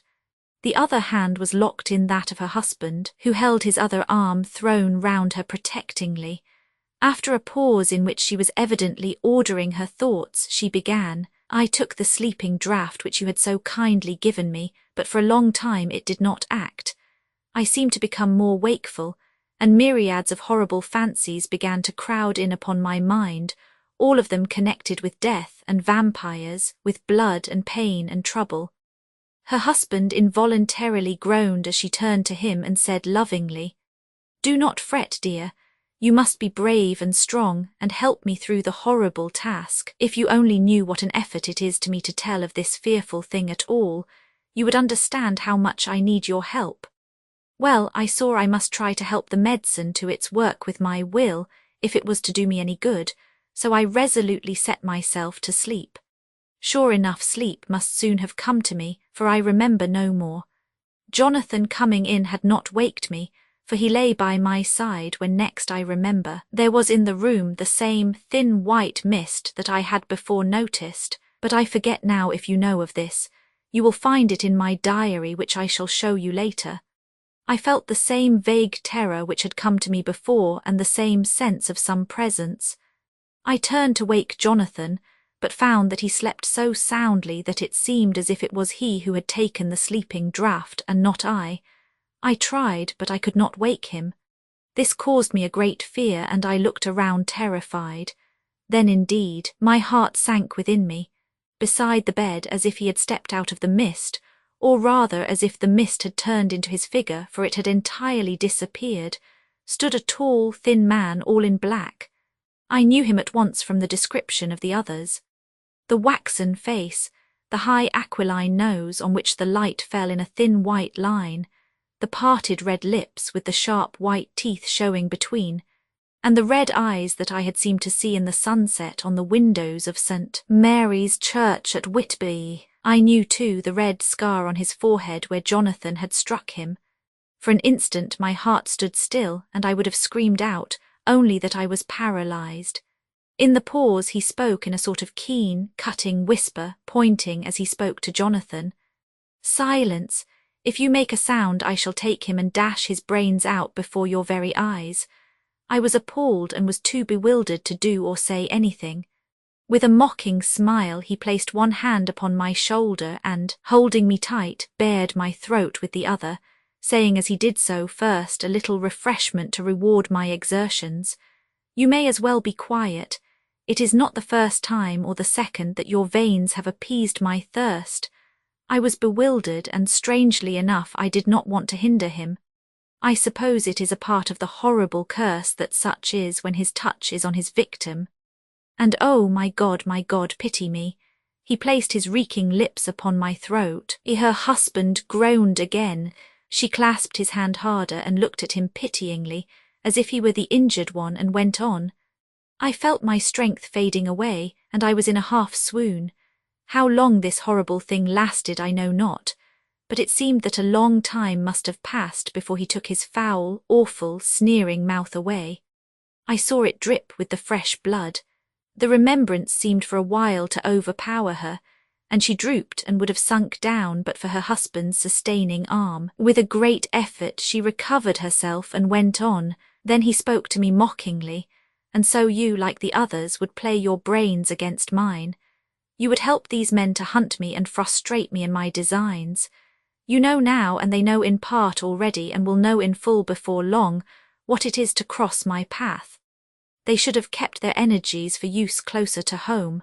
Whilst they played wits against me who commanded nations and intrigued for them and fought for them hundreds of years before they were born, I was countermining them. And you, their best beloved one, are now to me flesh of my flesh, blood of my blood, kin of my kin, my bountiful winepress for a while, and shall be later on my companion and my helper. You shall be avenged in turn, for not one of them but shall minister to your needs. But as yet you are to be punished for what you have done. You have aided in thwarting me, now you shall come to my call, when my brain says come. To you shall cross land or sea to do my bidding, and to that end this." With that he pulled open his shirt, and with his long sharp nails opened a vein in his breast. When the blood began to spurt out, he took my hands in one of his, holding them tight, and with the other seized my neck and pressed my mouth to the wound, so that I must either suffocate or swallow some of the— Oh my God, what have I done? What have I done to deserve such a fate, I who have tried to walk in meekness and righteousness all my days? God pity me. Look down on a poor soul in worse than mortal peril, and in mercy pity those to whom she is dear. Then she began to rub her lips as though to cleanse them from pollution. As she was telling her terrible story, the eastern sky began to quicken, and everything became more and more clear. Harker was still and quiet. But over his face, as the awful narrative went on, came a grey look which deepened and deepened in the morning light, till when the first red streak of the coming dawn shot up, the flesh stood darkly out against the whitening hair. We have arranged that one of us is to stay within call of the unhappy pair till we can meet together and arrange about taking action. Of this I am sure. The sun rises today on no more miserable house in all the great round of its daily course. Chapter 23, 3 October. As I must do something or go mad, I write this diary. It is now 6 o'clock, and we are to meet in the study in half an hour and take something to eat. For Dr. Van Helsing and Dr. Seward are agreed that if we do not eat, we cannot work our best. Our best will be, God knows, required today. I must keep writing at every chance, for I dare not stop to think. All, big and little, must go down. Perhaps at the end the little things may teach us most. The teaching, big or little, could not have landed Mina or me anywhere worse than we are today. However, we must trust and hope. Poor Mina told me just now, with the tears running down her dear cheeks, that it is in trouble and trial that our faith is tested, that we must keep on trusting, and that God will aid us up to the end. The end? Oh my God, what end? To work, to work. When Dr. Van Helsing and Dr. Seward had come back from seeing poor Renfield, we went gravely into what was to be done. First, Dr. Seward told us that when he and Dr. Van Helsing had gone down to the room below, they had found Renfield lying on the floor, all in a heap. His face was all bruised and crushed in, and the bones of the neck were broken. Dr. Seward asked the attendant who was on duty in the passage if he had heard anything. He said that he had been sitting down, he confessed to half dozing, when he heard loud voices in the room, and then Renfield had called out loudly several times, "God, God, God." After that there was a sound of falling, and when he entered the room he found him lying on the floor, face down, just as the doctors had seen him. Van Helsing asked if he had heard voices or a voice, and he said he could not say, that at first it had seemed to him as if there were two, but as there was no one in the room it could have been only one. He could swear to it, if required, that the word God was spoken by the patient. Dr. Seward said to us when we were alone that he did not wish to go into the matter. The question of an inquest had to be considered, and it would never do to put forward the truth, as no one would believe it. As it was, he thought that on the attendant's evidence he could give a certificate of death by misadventure in falling from bed. In case the coroner should demand it, there would be a formal inquest, necessarily to the same result. When the question began to be discussed as to what should be our next step, the very first thing we decided was that Mina should be in full confidence, that nothing of any sort, no matter how painful, should be kept from her. She herself agreed as to its wisdom, and it was pitiful to see her so brave and yet so sorrowful, and in such a depth of despair. There must be no concealment, she said. Alas, we have had too much already, and besides there is nothing in all the world that can give me more pain than I have already endured, than I suffer now. Whatever may happen, it must be of new hope or of new courage to me. Van Helsing was looking at her fixedly as she spoke, and said suddenly but quietly, "But dear Madam Mina, are you not afraid, not for yourself but for others from yourself after what has happened?" Her face grew set in its lines, but her eyes shone with the devotion of a martyr as she answered, "Ah, no, for my mind is made up." "To what?" he asked gently, whilst we were all very still, for each in our own way we had a sort of vague idea of what she meant. Her answer came with direct simplicity, as though she were simply stating a fact. "Because if I find in myself, and I shall watch keenly for it, a sign of harm to any that I love, I shall die."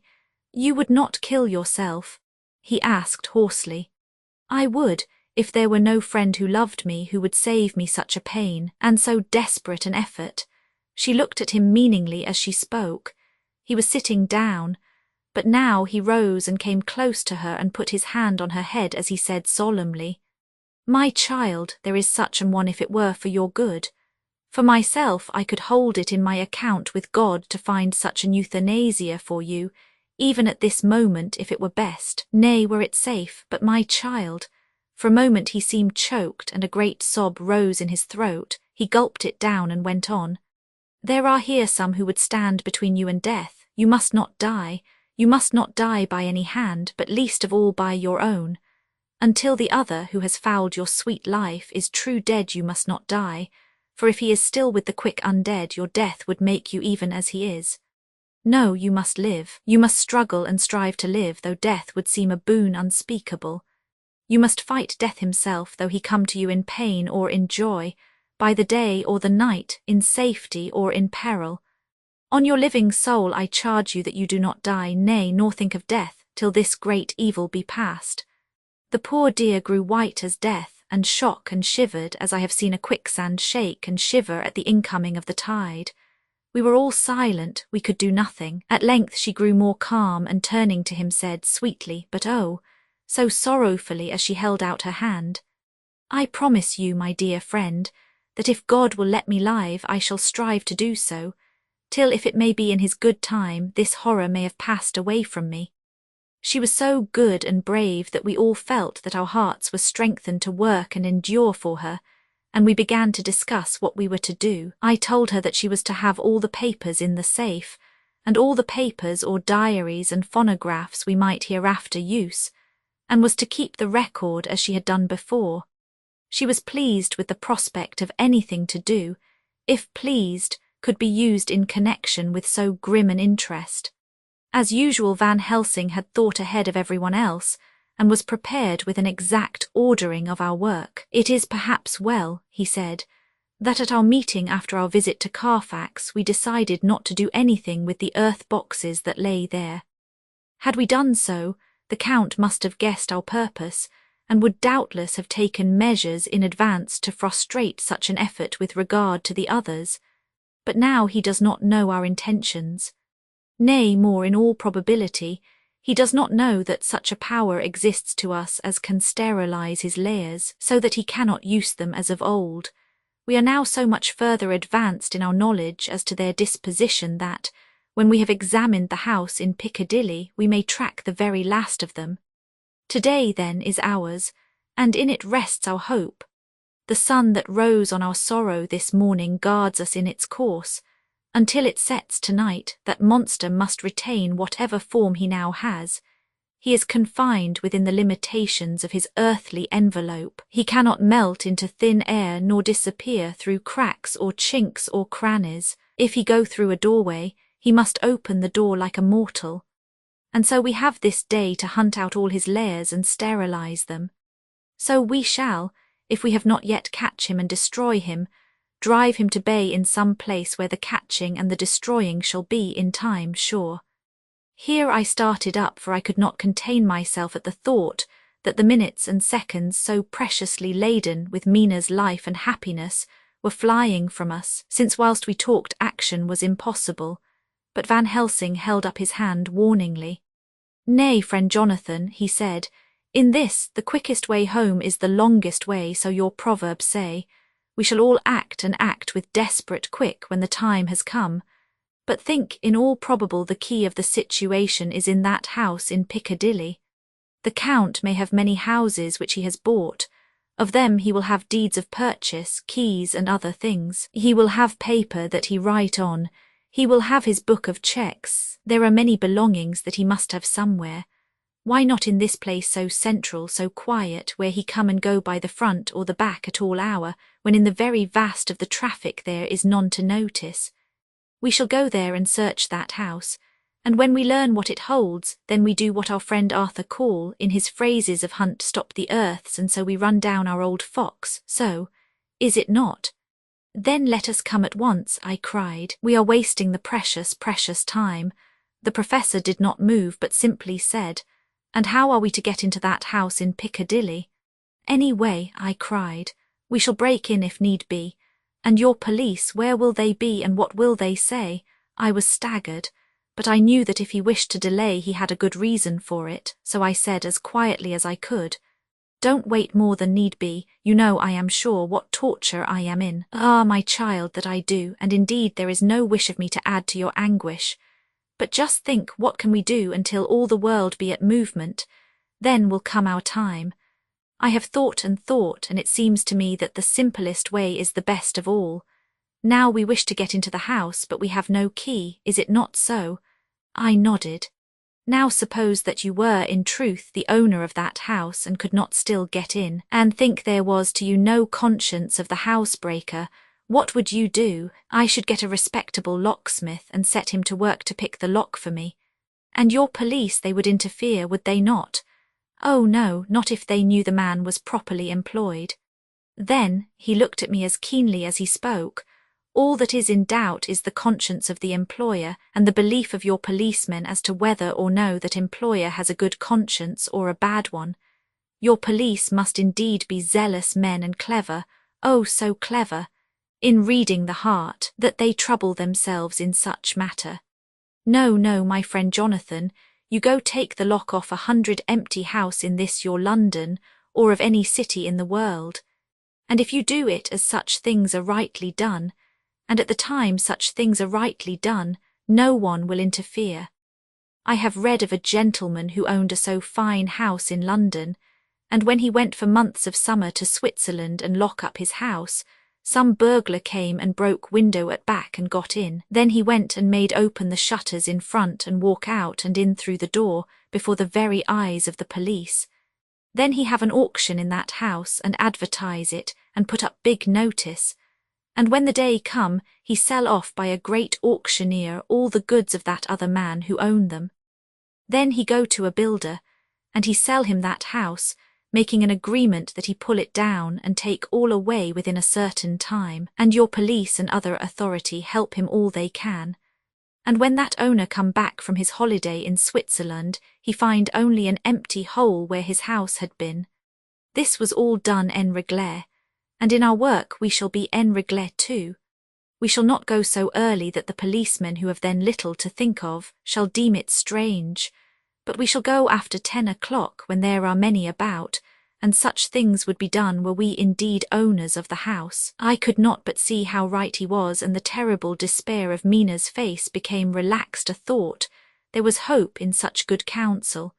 Van Helsing went on, when once within that house we may find more clues.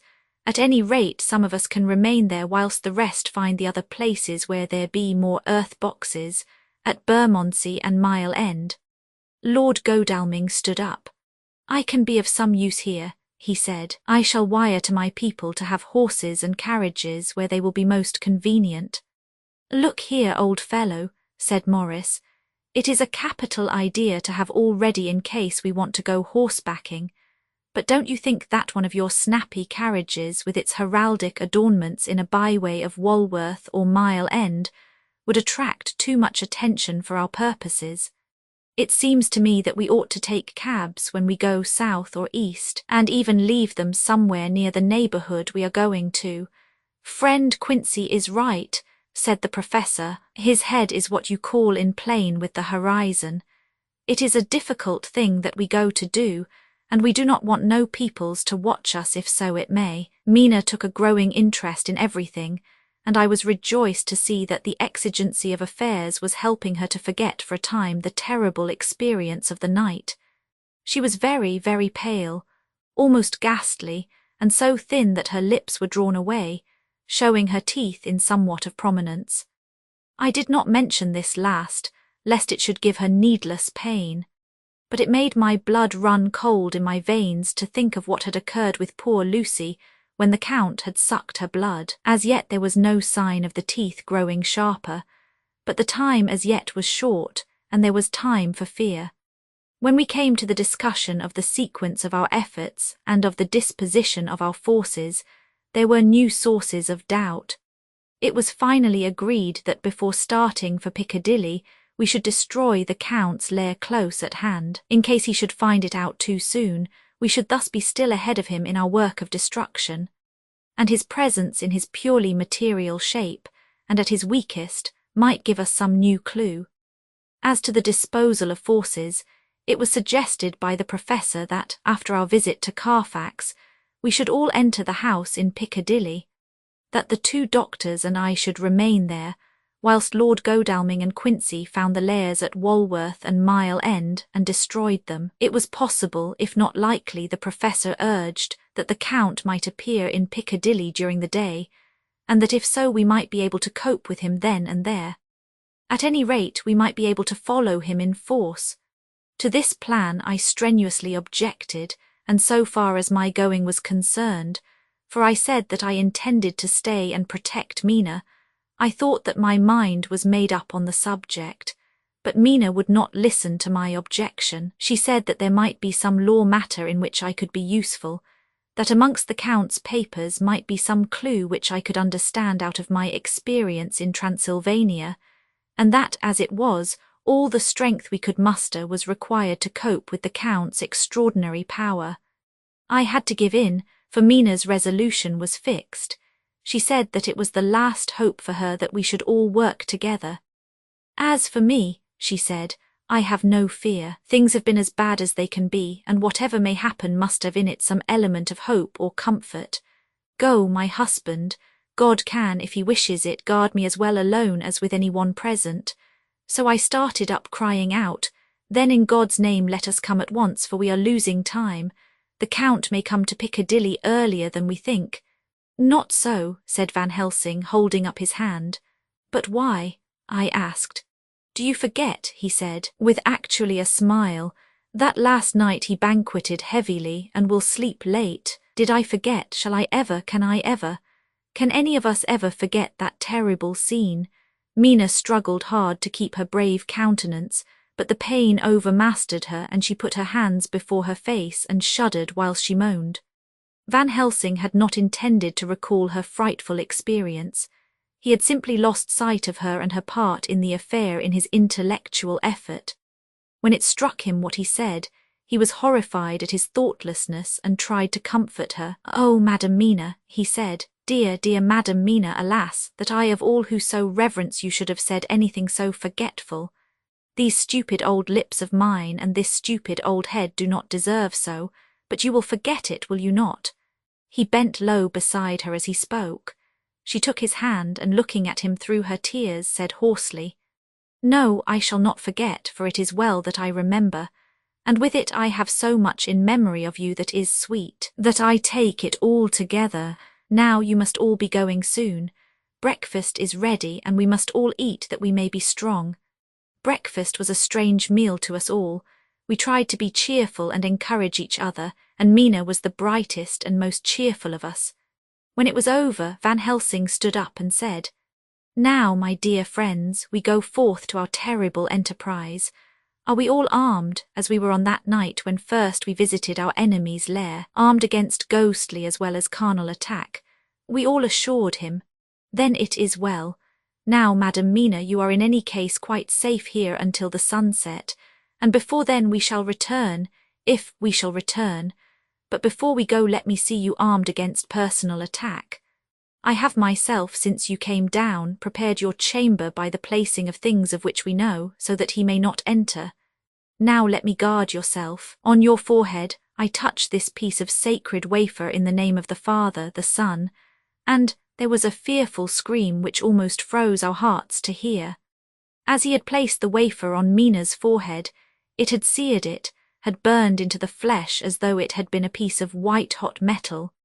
My poor darling's brain had told her the significance of the fact as quickly as her nerves received the pain of it, and the two so overwhelmed her that her overwrought nature had its voice in that dreadful scream. But the words to her thought came quickly. The echo of the scream had not ceased to ring on the air when there came the reaction, and she sank on her knees on the floor in an agony of abasement. Pulling her beautiful hair over her face as the leper of old his mantle, she wailed out, Unclean, unclean, even the Almighty shuns my polluted flesh. I must bear this mark of shame upon my forehead until the judgment day. They all paused. I had thrown myself beside her in an agony of helpless grief, and putting my arms around held her tight. For a few minutes our sorrowful hearts beat together, whilst the friends around us turned away their eyes that ran tears silently. Then Van Helsing turned and said gravely, so gravely that I could not help feeling that he was in some way inspired, and was stating things outside himself, It may be that you may have to bear that mark till God himself see fit, as he most surely shall on the judgment day, to redress all wrongs of the earth and of his children that he has placed thereon.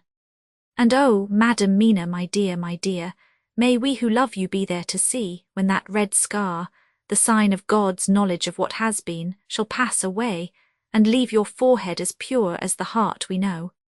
For so surely as we live, that scar shall pass away when God sees right to lift the burden that is hard upon us. Till then we bear our cross, as his Son did in obedience to his will.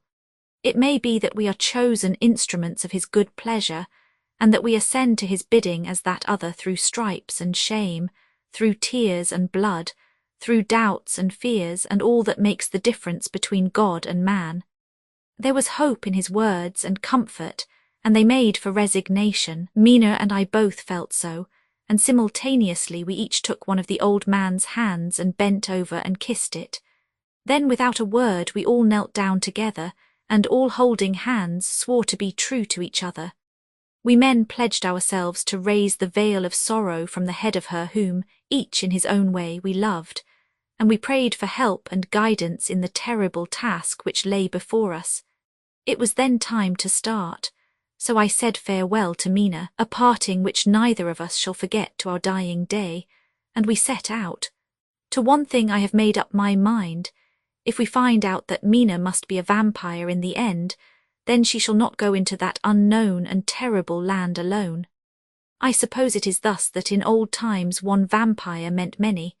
Just as their hideous bodies could only rest in sacred earth, so the holiest love was the recruiting sergeant for their ghastly ranks. We entered Carfax without trouble, and found all things the same as on the first occasion. It was hard to believe that amongst so prosaic surroundings of neglect and dust and decay there was any ground for such fear as already we knew.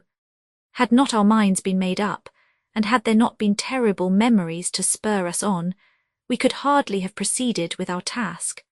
We found no papers or any sign of use in the house, and in the old chapel the great boxes looked just as we had seen them last. Dr. Van Helsing said to us solemnly as we stood before them, "And now, my friends, we have a duty here to do. We must sterilize this earth, so sacred of holy memories, that he has brought from a far distant land for such fell use. He has chosen this earth because it has been holy. Thus we defeat him with his own weapon, for we make it more holy still. It was sanctified to such use of man, now we sanctify it to God." As he spoke, he took from his bag a screwdriver and a wrench, and very soon the top of one of the cases was thrown open. The earth smelled musty and close, but we did not somehow seem to mind, for our attention was concentrated on the professor. Taking from his box a piece of the sacred wafer, he laid it reverently on the earth, and then shutting down the lid began to screw it home, we aiding him as he worked. One by one we treated in the same way each of the great boxes, and left them as we had found them to all appearance, but in each was a portion of the host. When we closed the door behind us, the professor said solemnly, "So much is already done. If it may be that with all the others we can be so successful, then the sunset of this evening may shine on Madam Mina's forehead all white as ivory and with no stain." As we passed across the lawn on our way to the station to catch our train, we could see the front of the asylum. I looked eagerly, and in the window of my own room saw Mina. I waved my hand to her, and nodded to tell that our work there was successfully accomplished. She nodded in reply to show that she understood. The last I saw, she was waving her hand in farewell. It was with a heavy heart that we sought the station and just caught the train, which was steaming in as we reached the platform. I have written this in the train. Piccadilly, 12:30 o'clock. Just before we reached Fenchurch Street, Lord Godalming said to me, "Quincy and I will find a locksmith. You had better not come with us in case there should be any difficulty, for under the circumstances it wouldn't seem so bad for us to break into an empty house. But you are a solicitor, and the Incorporated Law Society might tell you that you should have known better." I demurred as to my not sharing any danger even of odium, but he went on, "Besides, it will attract less attention if there are not too many of us. My title will make it all right with the locksmith and with any policeman that may come along. You had better go with Jack and the professor and stay in the Green Park, somewhere in sight of the house, and when you see the door opened and the smith has gone away, do you all come across. We shall be on the lookout for you and shall let you in." "The advice is good," said Van Helsing, so we said no more. Godalming and Morris hurried off in a cab, we following in another. At the corner of Arlington Street, our contingent got out and strolled into the Green Park. My heart beat as I saw the house on which so much of our hope was centred, looming up grim and silent in its deserted condition amongst its more lively and spruce-looking neighbours. We sat down on a bench within good view, and began to smoke cigars so as to attract as little attention as possible. The minutes seemed to pass with leaden feet as we waited for the coming of the others. At length we saw a four-wheeler drive up. Out of it in leisurely fashion got Lord Godalming and Morris, and down from the box descended a thick-set working man with his rush-woven basket of tools. Morris paid the cabman, who touched his hat and drove away. Together the two ascended the steps, and Lord Godalming pointed out what he wanted done. The workman took off his coat leisurely and hung it on one of the spikes of the rail, saying something to a policeman who just then sauntered along. The policeman nodded acquiescence, and the man kneeling down placed his bag beside him. After searching through it, he took out a selection of tools which he produced to lay beside him in orderly fashion. Then he stood up, looked into the keyhole, blew into it, and turning to his employers made some remark. Lord Godalming smiled, and the man lifted a good-sized bunch of keys. Selecting one of them, he began to probe the lock as if feeling his way with it. After fumbling about for a bit, he tried a second and then a third. All at once the door opened under a slight push from him, and he and the two others entered the hall. We sat still. My own cigar burnt furiously, but Van Helsing's went cold altogether. We waited patiently as we saw the workman come out and bring in his bag. Then he held the door partly open, steadying it with his knees, whilst he fitted a key to the lock. This he finally handed to Lord Godalming, who took out his purse and gave him something. The man touched his hat, took his bag, put on his coat, and departed. Not a soul took the slightest notice of the whole transaction. When the man had fairly gone, we three crossed the street and knocked at the door.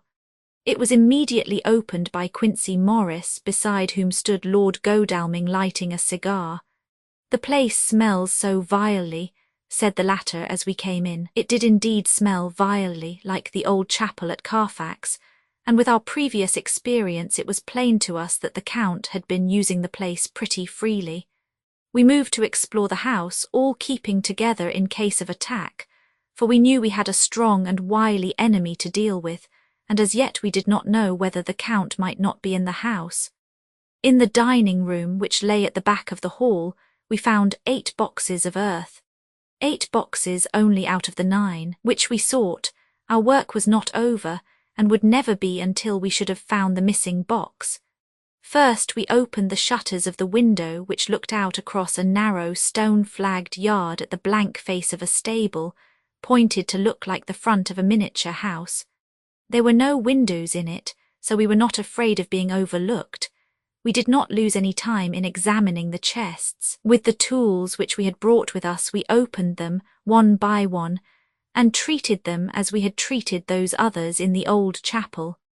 It was evident to us that the Count was not at present in the house, and we proceeded to search for any of his effects. After a cursory glance at the rest of the rooms, from basement to attic, we came to the conclusion that the dining room contained any effects which might belong to the Count, and so we proceeded to minutely examine them. They lay in a sort of orderly disorder on the great dining room table. There were title deeds of the Piccadilly house in a great bundle, deeds of the purchase of the houses at Mile End and Bermondsey, note paper, envelopes and pens and ink. All were covered up in thin wrapping paper to keep them from the dust. There were also a clothes brush, a brush and comb, and a jug and basin, the latter containing dirty water which was reddened as if with blood. Last of all was a little heap of keys of all sorts and sizes, probably those belonging to the other houses. When we had examined this last find, Lord Godalming and Quincy Morris, taking accurate notes of the various addresses of the houses in the east and the south, took with them the keys in a great bunch, and set out to destroy the boxes in these places. The rest of us are, with what patience we can, waiting their return, or the coming of the Count. Chapter 24, 3 October. The time seemed terribly long whilst we were waiting for the coming of Godalming and Quincy Morris. The Professor tried to keep our minds active by using them all the time.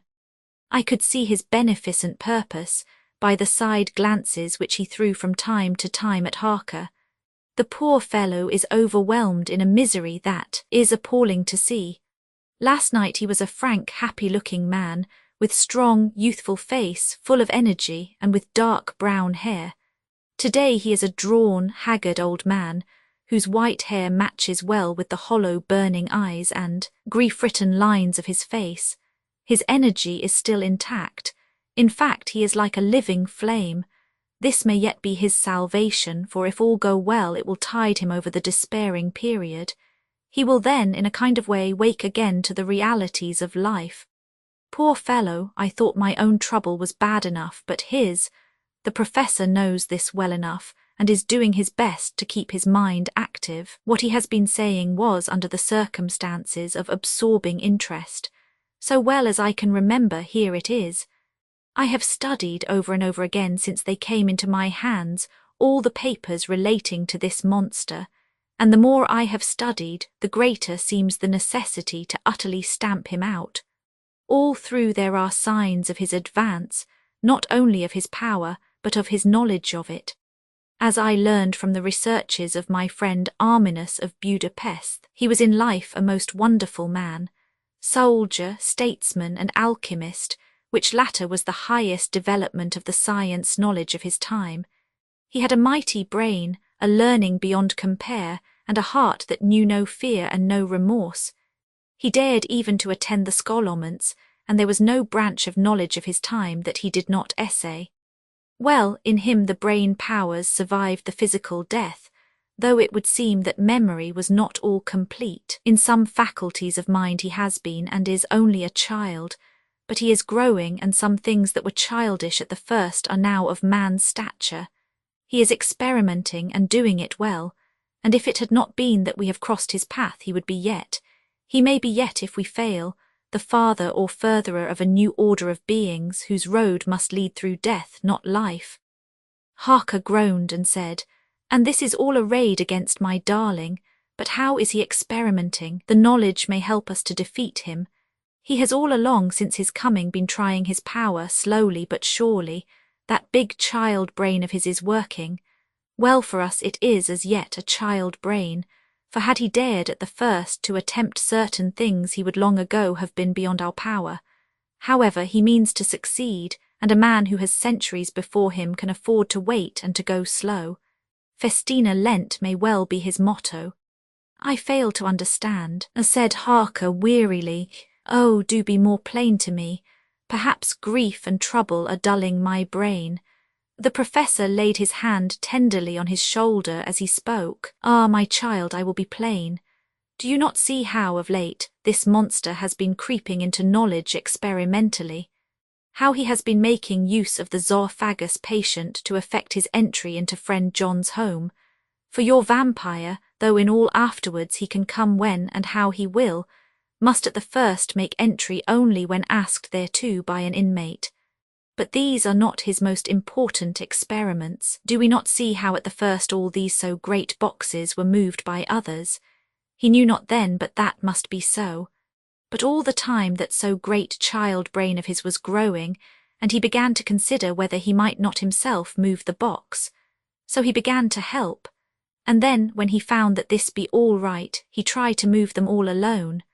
And so he progress, and he scatter these graves of him, and none but he know where they are hidden. He may have intend to bury them deep in the ground, so that he only use them in the night, or at such time as he can change his form, they do him equal well, and none may know these are his hiding place. But my child, do not despair, this knowledge come to him just too late. Already all of his layers but one be sterilized as for him, and before the sunset this shall be so, then he have no place where he can move and hide. I delayed this morning that so we might be sure. Is there not more at stake for us than for him? Then why we not be even more careful than him? By my clock it is 1 hour, and already, if all be well, friend Arthur and Quincy are on their way to us. Today is our day, and we must go sure if slow and lose no chance. See, there are 5 of us when those absent ones return."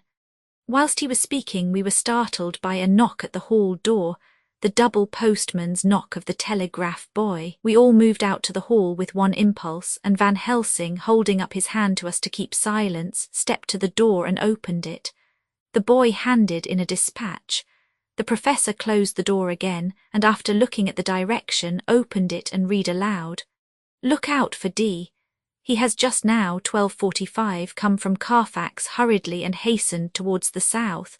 He seems to be going the round and may want to see you, Mina." There was a pause, broken by Jonathan Harker's voice. Now, God be thanked, we shall soon meet. Van Helsing.